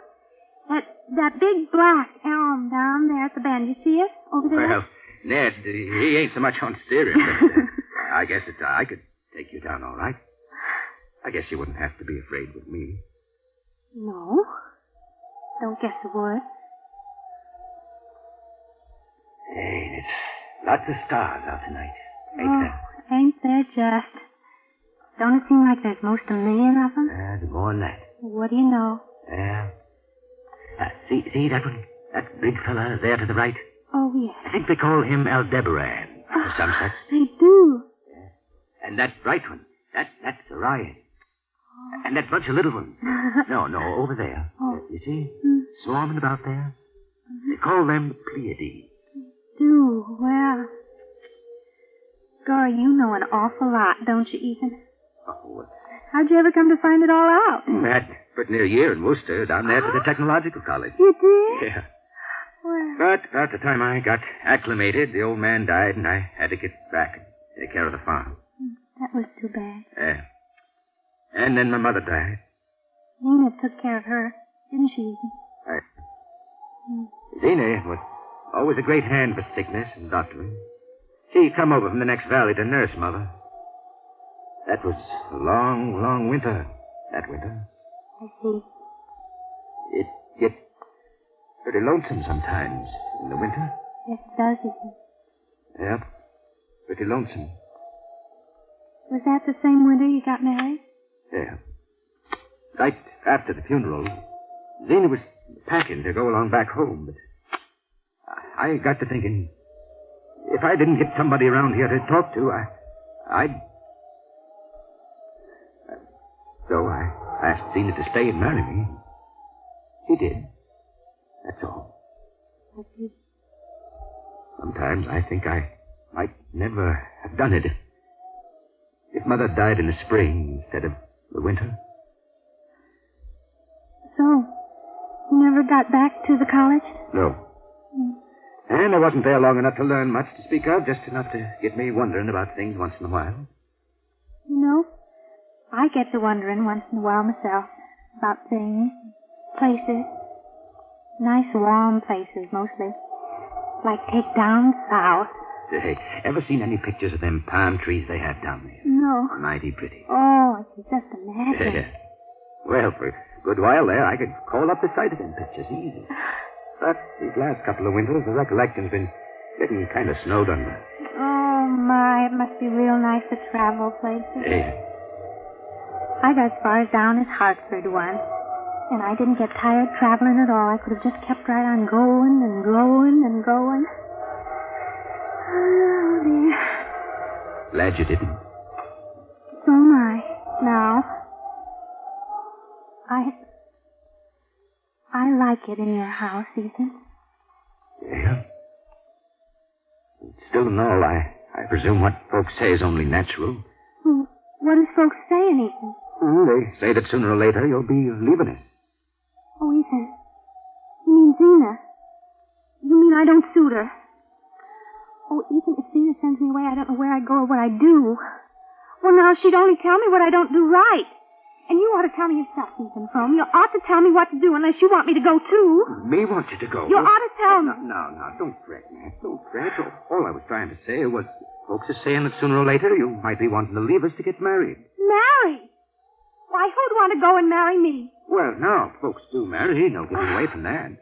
So if you was to marry some fellow, why, it'd be natural you'd be leaving us. Well, that's a mighty big if. Matty, where you going, Matty? Oh. Well, wait up a second. Oh, say, Matt, you ain't crying. Of course I ain't. Why, Matt, lots of folks that want to marry you. Well, I ain't noticed any great rush so far. Well, take now, I would, if I could. You would? You? Oh, that's interesting, ain't it? Well, maybe you would, Ethan. But nobody else. And anyhow, you couldn't. No, don't guess I could. But I mean, if I could, I would. I I would, Matty. Honest.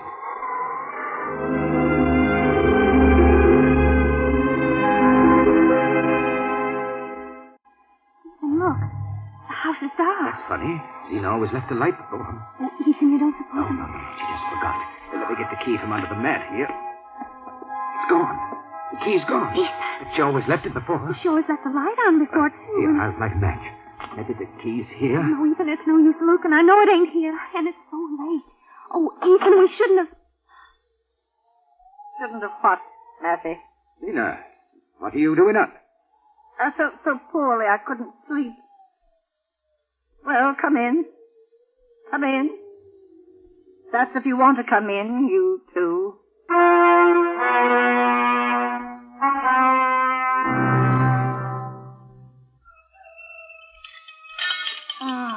Getting a bit lightheaded lately, ain't you, Ethan? Yeah.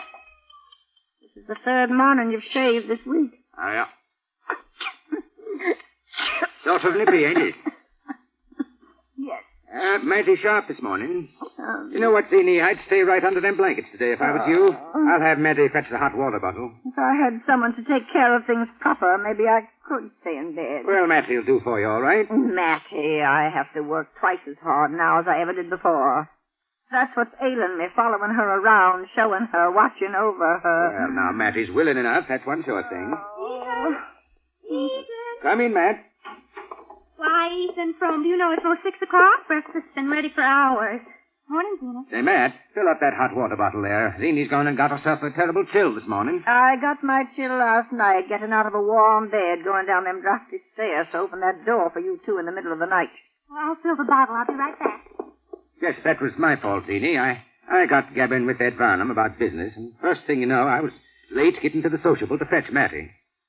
You're sure that's why you were late? Sure. Well, Jotham's coming, and we're loading spruce and starting to haul over to Andrew Hale's place today. I guess I'm a little late getting started. I guess you're always late now. You shave every morning. Here you are, Zena. Here's the hot water bottle. Give it here. I'll do it myself. I'm terribly sorry about last night. It was just awful late, wasn't it, Zena? Yes. Well, it was all my fault, every bit. I went and promised Dennis Edie the last dance, and he just wouldn't let me go, and poor Ethan there was waiting out in the cold. You're sure that's why you were late? Of course. You hear that, Ethan? I hear. I thought you had to get about your business, Ethan. Well, I'll get there. You see to it that everything gets done, Matty, so Zena can rest easy. She ain't feeling quite up to snuff this morning. I'll be back in time to give you a hand around the house later on. Ethan, you tend to the hall, and Matty will see to the housework. You want your breakfast now, Zena? I got it on the tray here. All that food. Just going to waste. Oh, you always say that, Zena. I guess whatever ails you, it ain't your appetite. Matty. Yes, Zena? You've been leading quite a lot of dances with Dennis Edie lately, ain't you? Oh, well, I don't know. I guess he dances a lot with most everybody. His father owns the Starkfield grocery. I know. Dennis is quite a catch for some girls. My, I should say. I wouldn't stand in your way if he was ever to propose to you. Oh, my. Well, he would never do that. He might. If he was to give him the chance. Why, Gory, whatever put that into your head, Zena? I never thought of him that way at all. I don't like him. Paupers can't be choosy, Matty. Oh, I'm not choosy, Zena. Honest, I'm not. Well, like I was saying to Ethan only last night, I said, nobody ain't never asked me yet. I said, and he said, well, if he wasn't married, he might ask me himself. Oh? So? Well, so of course I said, well, saying that don't mean anything, but still in all, I said it's real nice of you to say it, and it was too, wasn't it? That's enough. Why, Zena, what's the matter? Take my tray. Why are you looking that way, Zena? Take my tray. All right, Zena. Now get out. Get out. Now, Matt, stop taking on so. What did Zena say to you? It ain't what she said, Ethan. I'm so scared. Oh, Matt, I wouldn't take too much notice. You know how she is these cold mornings. Oh, Ethan. What she said to you? Nothing. It ain't nothing. If I was you, I wouldn't pay no never mind anything she says. I guess can't amount to much. Just don't take no notice of her at all. No. Don't take no notice of me at all. Zena. Yes. It's me. What you got your coat on for? Where you going, Zena? Why ain't you staying in bed? Matty, get out to the barn there and find Jotham right off and tell him I said he should hitch up the sorrel. You go along, Matty, and do like I say, and don't stand there gazing at Ethan, neither.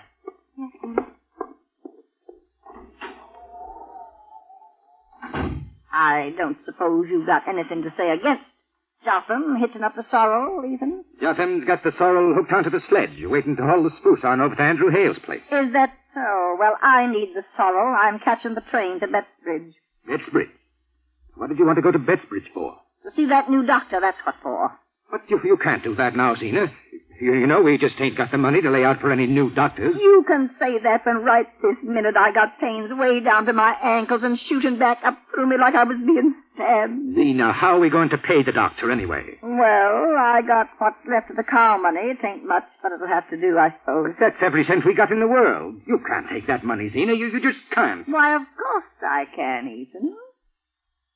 And now somebody'll have to drive me over to the flat. Well, I just ain't got the time. I got to see Andrew Hale and try and get cash enough out of him to buy feed for the stock, or all them critters will die on us. I thought Andrew Hale didn't never pay under 3 months. Well, he don't as a rule, but I need it bad. I just got to get enough for the feed anyhow. Well, Matty, did you tell Jotham to hitch up? Yes. Of course, you know, Ethan, I'll spend the night with Aunt Martha Pierce. There's only the one train up from Bettsbridge, so I don't figure I'll be back before tomorrow evening, if then. Not that I'll be missed. I guess that you can get along fine without me. You and Matty.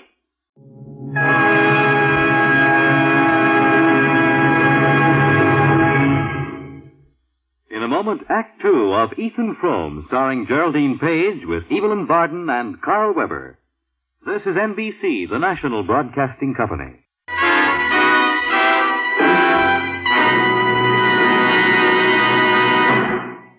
Now, Act Two of the Best Plays production of Ethan Frome, starring Geraldine Page with Evelyn Varden and Carl Weber.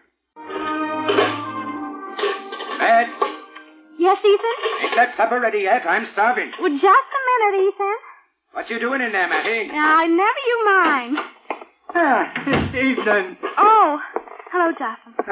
I ain't in your way, Matty. I just saw a bit before I got on down home. Who's that? It's only Jotham. Oh. Say, Jotham, did you bring in that thing? Yeah, Ethan. She's sitting by the door there. Is that Jug? Yep. Brought you something, Matt. Well, what? Mrs. Andrew Hale give it to me. Here, smell. Why, my sakes, that's apple cider, ain't it? Thought you might like it. Well, it's gone along now. It's having me snooping around getting under your feet when you get the big supper to handle, ain't it, Matty? Oh, not a bit, Jotham. You staying thaw out. Oh, yeah, that's so. I'll be moving along in a minute. Sure, I ain't in your way here. Catch your death sitting around with that coat on, Jotham. Oh, yeah, I'll take it off till I go. Here's the supper. Thaw out. Oh, yeah, that's so. I'll be moving along in a minute. You just dig right in, Jotham. And you too, Ethan. You ain't asking me to stay to supper. Why, I fixed everything special. Oh, yeah, well, as long as you're sure that I'm wanted. No, I don't want to wear out my welcome. Pickles? Pickles, Jotham? Yeah, don't mind if I do. Say, where'd you get that there pickle dish, Matty? Oh, up there in the cupboard. Never seen it before. Ain't never been used before. Oh. Don't Zena like pickles? Well, I do. And me. Say, this is a fine meal. This is just the most fun I ever had at mealtime. Need some help with them dishes, Matty? No, thank you, Ethan. I can manage. That was a mighty fine supper, Matt. Oh, guess it wasn't so much. I could do even better than that another time. Funny the way Jotham kept hanging around, waiting to be invited. Funny the way he left soon as supper was over. Say, Matt, it's snowing. Oh? Suppose it'll interfere with Zena getting back tomorrow? Never can tell this time of year. Say, ain't this the night we was going coasting? Yes. But maybe it's too dark out. Yep.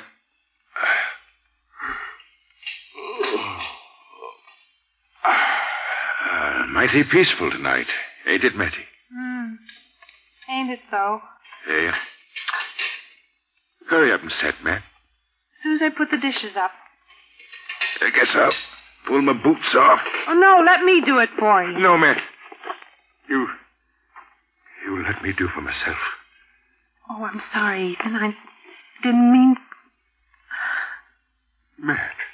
It's all right.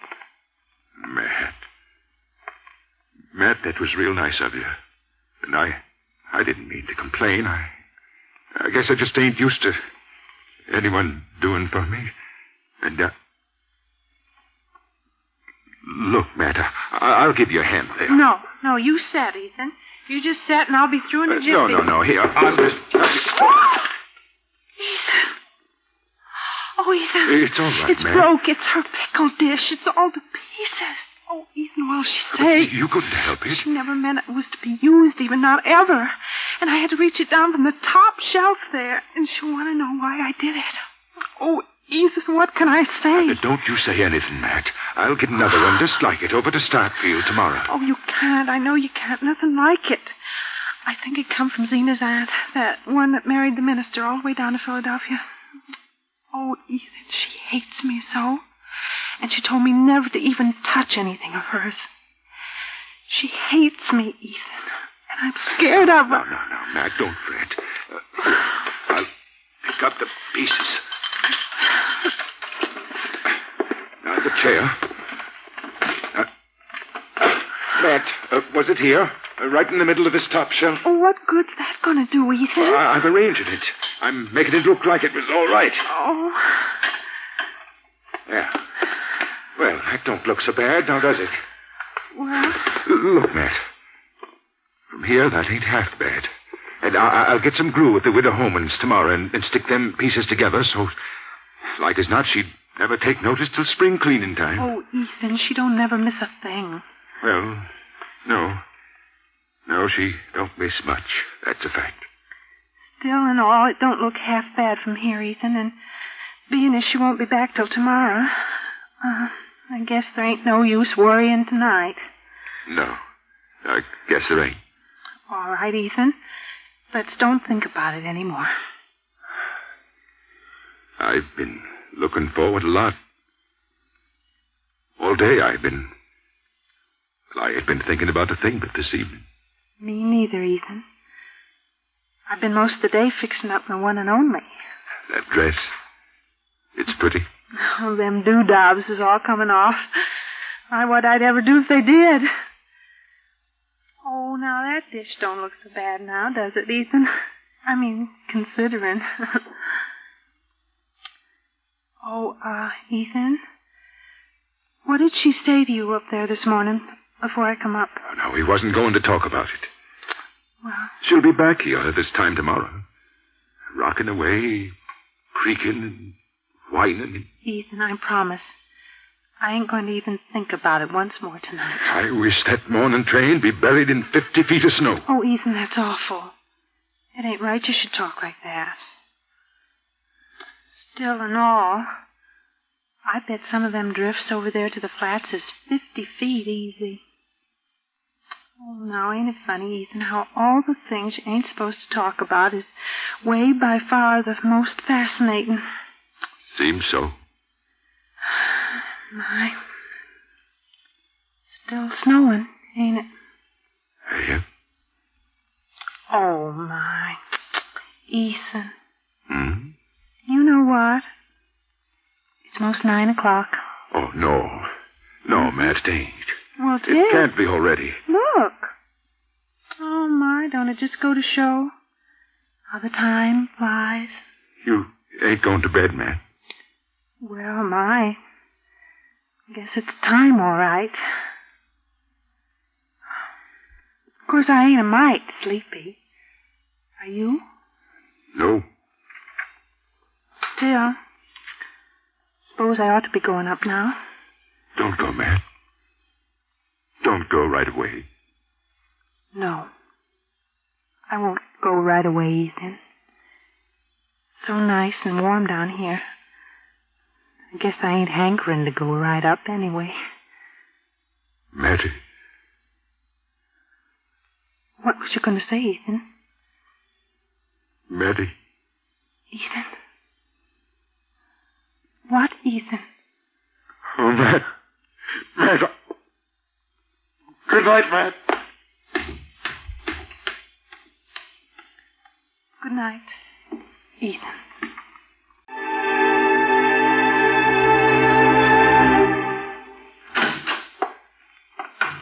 Matt. Hello, Matt. Hello, Ethan. Supper ready? Most. Oh, Ethan, did you get the glue to mend the pickle dish? Here it is. Oh, Ethan, I'm awful glad you didn't go and forget. I'd have just died. Are you sure we can fix it all right so as it won't show? I'm sure going to try, Matt. Well, let's fix it right off, Ethan, before supper. As soon as I wash up. We'll lay out an old piece of newspaper on the table and fix it on that, and then we'll have supper, huh, Ethan? Here's something I brought you, Matt. What? Open it up.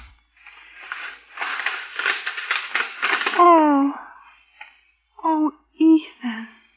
It's for pins. It's beautiful, Ethan. Nobody ever gave me a present before. I seen it over to the widow Homan's place when I was buying the glue. And I told Mrs. Homan she could wrap it right up and put it on the bill with the rest of it. Oh, my, Ethan. My, it's pretty, ain't it? I'm most obliged, Ethan. Well, looks like we might have one more evening, huh? Oh, Ethan. Ethan, Zena's coming. Oh, no.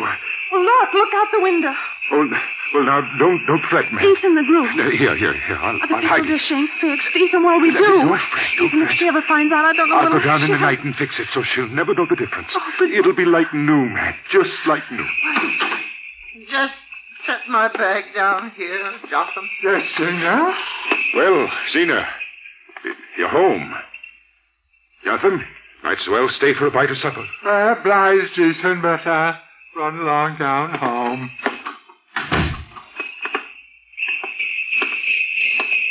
Supper's ready, Zena. Well, I ain't. Well, I mean, if you... I'm going to my room and I ain't coming down. I'm sorry, Zena, if you ain't well. I'll bring you up a bite. I'm going and you stay right here. But, Ethan, you come with me. I've got something to tell you.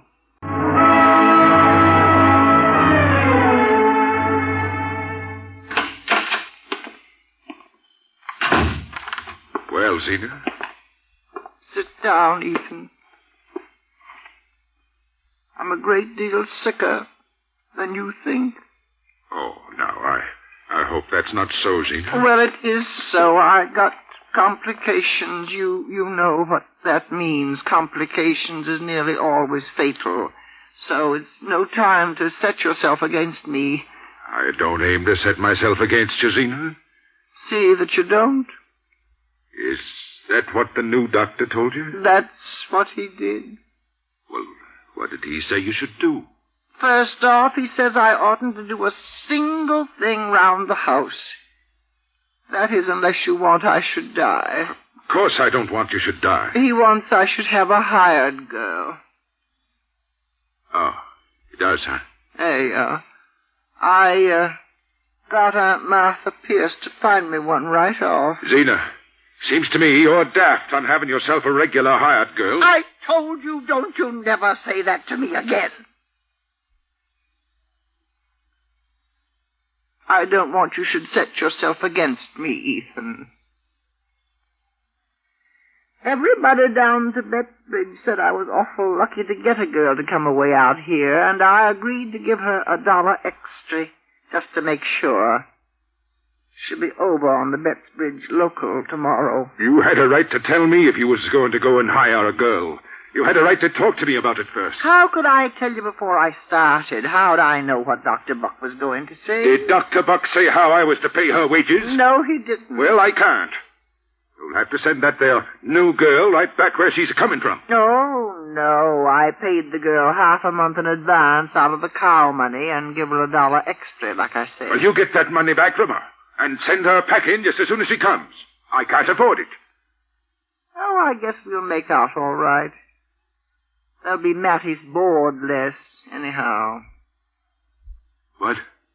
Why, Ethan Frome, you didn't suppose I wanted you should keep 2 hired girls, did you? No wonder you were so upset about the expense. Mattie Silver ain't a hired girl. She's your own blood relation. No, she's nothing to me. The new girl will be over from Bettsbridge tomorrow, Ethan, and I presume she'll have to have somewheres to sleep. So, Mattie has to leave this house tomorrow afternoon.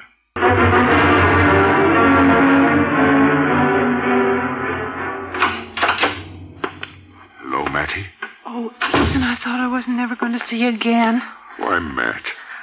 Now, what did ever make you go and think that? You wasn't there for breakfast, and I was scared. And then when Jocelyn come and told me you said you was going to town and we wasn't to wait dinner for you. Oh, Ethan, I thought for sure I'd have to leave without seeing you. Oh, no, Matt. Oh, Ethan, you must be just froze and starved. You was down here all night, wasn't you? Yeah, all night and all day. I've been figuring and planning and trying and striving. Maybe things will be straightening out. She said anything more? She ain't said anything at all. I ain't so much as seen her. She's upstairs there and ain't been out of her room all day. Mattie? Here she is. Mattie? Yes, Zena? There's quite a few things you want to do, you know, and you ain't got a lot of time. Now, what did she want to do? My room ain't been touched yet. Oh, do it right away, Zena. See what you do. And, Mattie, there's a huckabuck towel missing. There is? Well, what do you know? Well, I ain't used any but the torn one you give me when I come. Well, it's missing just the same. See that you find it before you leave. I'll find it, all right, Zena. I'd hate to see that girl run off with one of my best towels. Zena, Mattie's always done her level best for you, and you know it. Well, 'tain't enough. Zena. What? Listen to me. I'm listening. It just ain't no use, Zena. For 7 years now, I've done all I could for you. And it just ain't no use. And I want you to listen to me now. Zena, I can't go on. I ain't never had a chance here. I mean, like, now, take the opportunities there is out there in the West. I want you to listen to me now. If ever I could get out there, I'd be sure of picking up work. Why, I might be able to make as much of my life as the next fella. I want a chance to make a fresh start. I want to get away and go out west and make a fresh start, Zena. What did I do? I'll give you the farm and the mill, Zena. For your own. I'll make 'em right over to you. What did I do with them? Well, if you couldn't get somebody like now Jotham, he's a good man, or somebody to run 'em and make 'em pay, you could sell 'em and keep the money. Who'd I sell 'em to? Well... And how'd I eat till I did sell 'em? Look, Zena, I'll raise some money for you. Some way. I'll borrow something somehow. Take Andrew Hale. He still owes me something on the spruce. He might pay up a little. You seed him yesterday. What'd he say then? Well, he'd give me the feed, all right. Yeah, but not the money.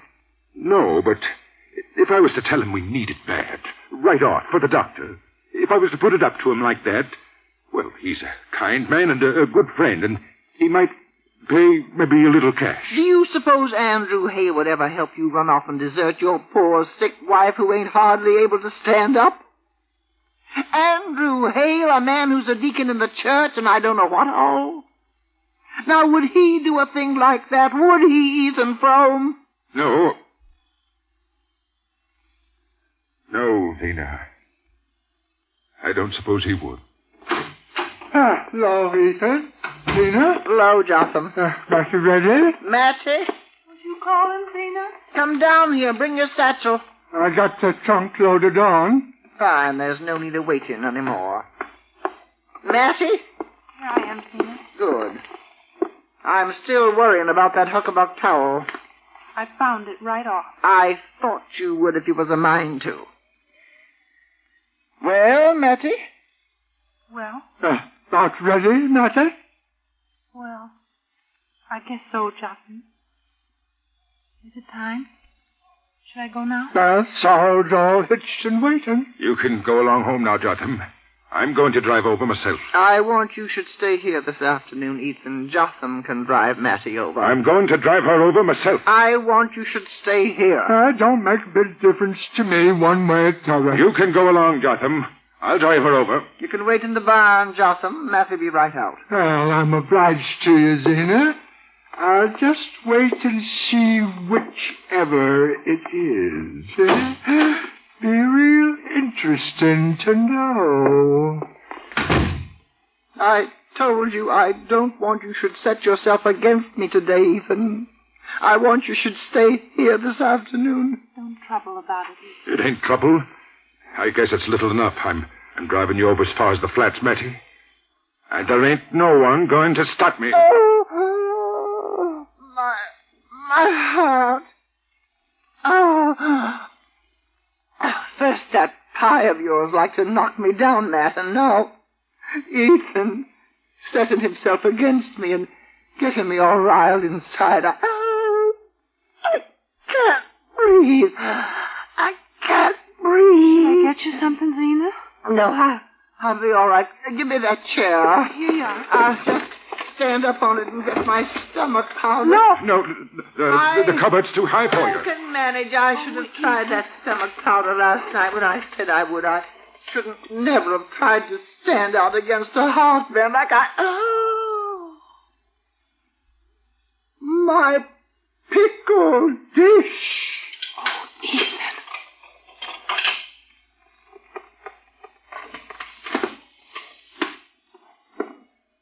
I want to know who done this.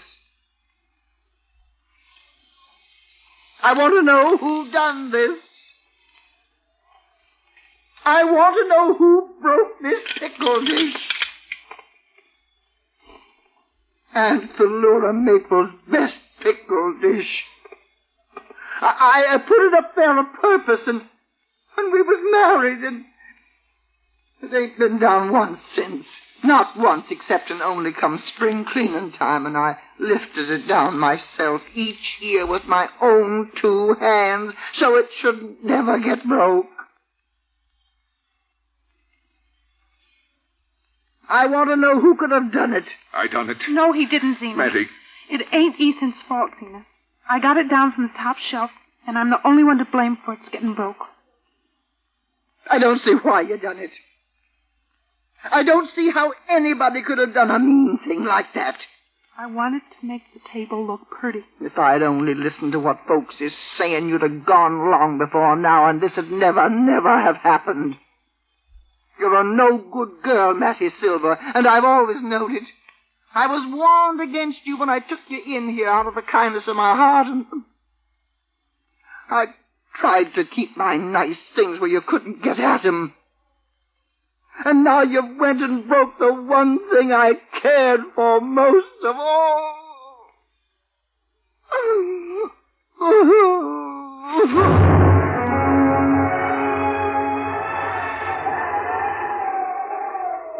I like it up here on this hill with you, Ethan. Me too. What time is it, Ethan? I don't know. We'd ought to go. I feel dizzy, Matt. Like I'd stopped in at the saloon down at Starkfield for a drink to warm me up. We mustn't stay here any longer, Ethan. I just wanted we should stand here a minute, Matty. Remember being here the other night? Seems like it was years ago, don't it? Matt, well, what'll you do? Oh, well, maybe I'll get a place in the mills. No, you can't. And if you did, Steady standing and heavy lifting nearly done you before. Well, I'm a whole lot stronger than I was, though. And now you're just going to go and throw away all the good being here's done you. Ain't there any of your father's folks that help you? There ain't any of them I'd ask. Matt, you know there's nothing I wouldn't do for you if I could. I know. Matt, if I could have gone somewheres with you, would you have gone with me? Oh, Ethan, what's the use? Tell me, Matt. Tell me. I used to think of it sometimes. Summer nights when the moon was shining in my window so bright I couldn't sleep. As long ago as that? Yes, Ethan. Oh, Matt, I'm tied hand and foot. There just ain't anything that I can do. You can write to me sometime. Now, what good will writing do? I want to do for you, care for you like you need. I want to put out my hand and touch you. I want to be there if you're sick and when you're lonesome. Oh, you mustn't think but what I'll be all right, Ethan. Oh, I wish I was dead. I wished I was. Matt, don't say it. Why shouldn't I say it when it's true and I ain't ashamed? I've been thinking it all night and all day. Matt! So, I want to be dead. Now, you be quiet, Matt, and don't you even think it. Nobody been good to me but you. Don't go and say that neither, because I can't so much as lift my hand for you. Well, it's true, all the same. Look, Matt. Look, this sled someone left. We was going coasting here tonight, remember? Yes. I'd even took you coasting when you've been wanting to go all winter. Well, of course it wasn't often we got the chance. You know what? We're going down now. Oh, no, Ethan. We can't. Oh, we can't. Yes, we can, too. I guess we can do that, all right. Well, I don't want to go, Ethan. And anyhow, the new girl'll be waiting in the station. Her train gets in more than an hour before mine, and she'll be waiting. I can't let you go now. I can't. I've got to go, Ethan. I'm not going to leave you. If I miss my train, where'll I go? Where'll you go if you catch it? And what's the use of either of us going any place now without the other one?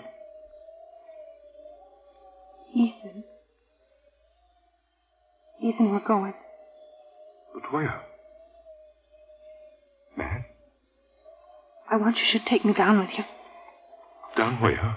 Down the hill, right off. What? On the sled. Down that hill so we'll never come up again. Never. What do you mean? Right into that big elm down there. Oh, you could do it. You could, what? Ethan, so we'd never have to leave each other anymore. What are you saying? Oh, Matt. Ethan, where'll I go if I leave you? I don't know how I get along alone. You said so yourself. You said I could never do it. And I don't want to. And there'll be that strange girl in the house. And she'll sleep in my bed where I used to lie nights and listen to hear you come up the stairs. I can't go back there. I can't go back to that place. Oh, hurry, Ethan, hurry. Let's go now. Come on, get on the sled here. Yes, Matty.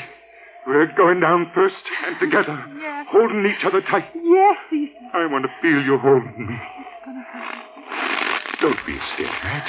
It ain't going to hurt. It ain't going to hurt at all. We're going to fetch that elm so hard we won't feel anything at all, except in only each other. Ready? Ready, Ethan. Matt. Hold me tight, Ethan.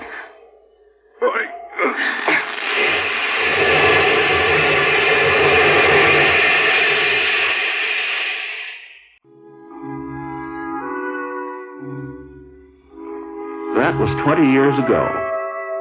20 years ago, Ethan Frome said goodbye to the world and to his wife and lay down beside Matty and pushed the sled over the crest of the hill toward that big elm at the bottom.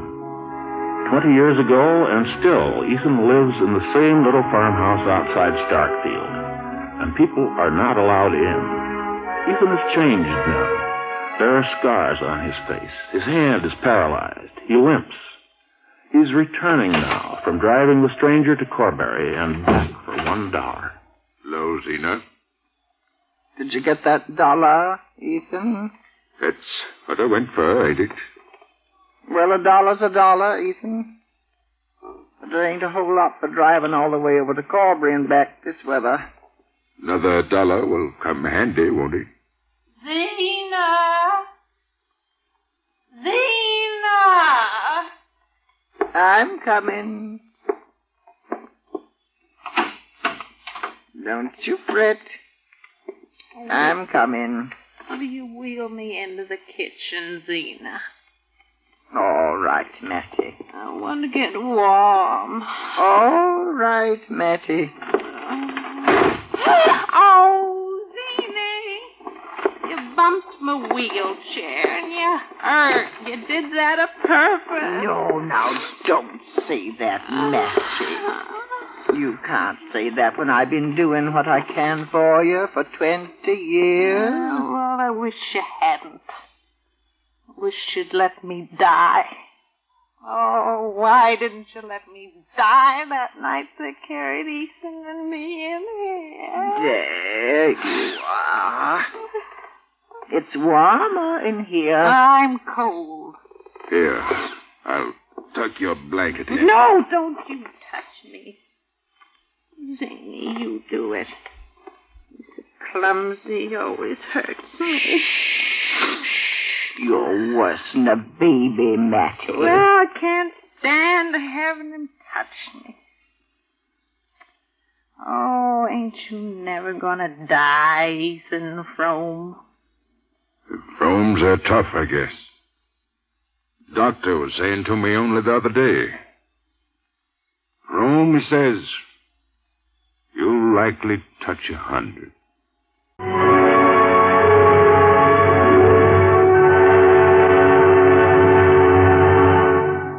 You have just heard the Best Plays production of Ethan Frome by Owen and Donald Davis, starring Geraldine Page with Evelyn Varden and Carl Weber.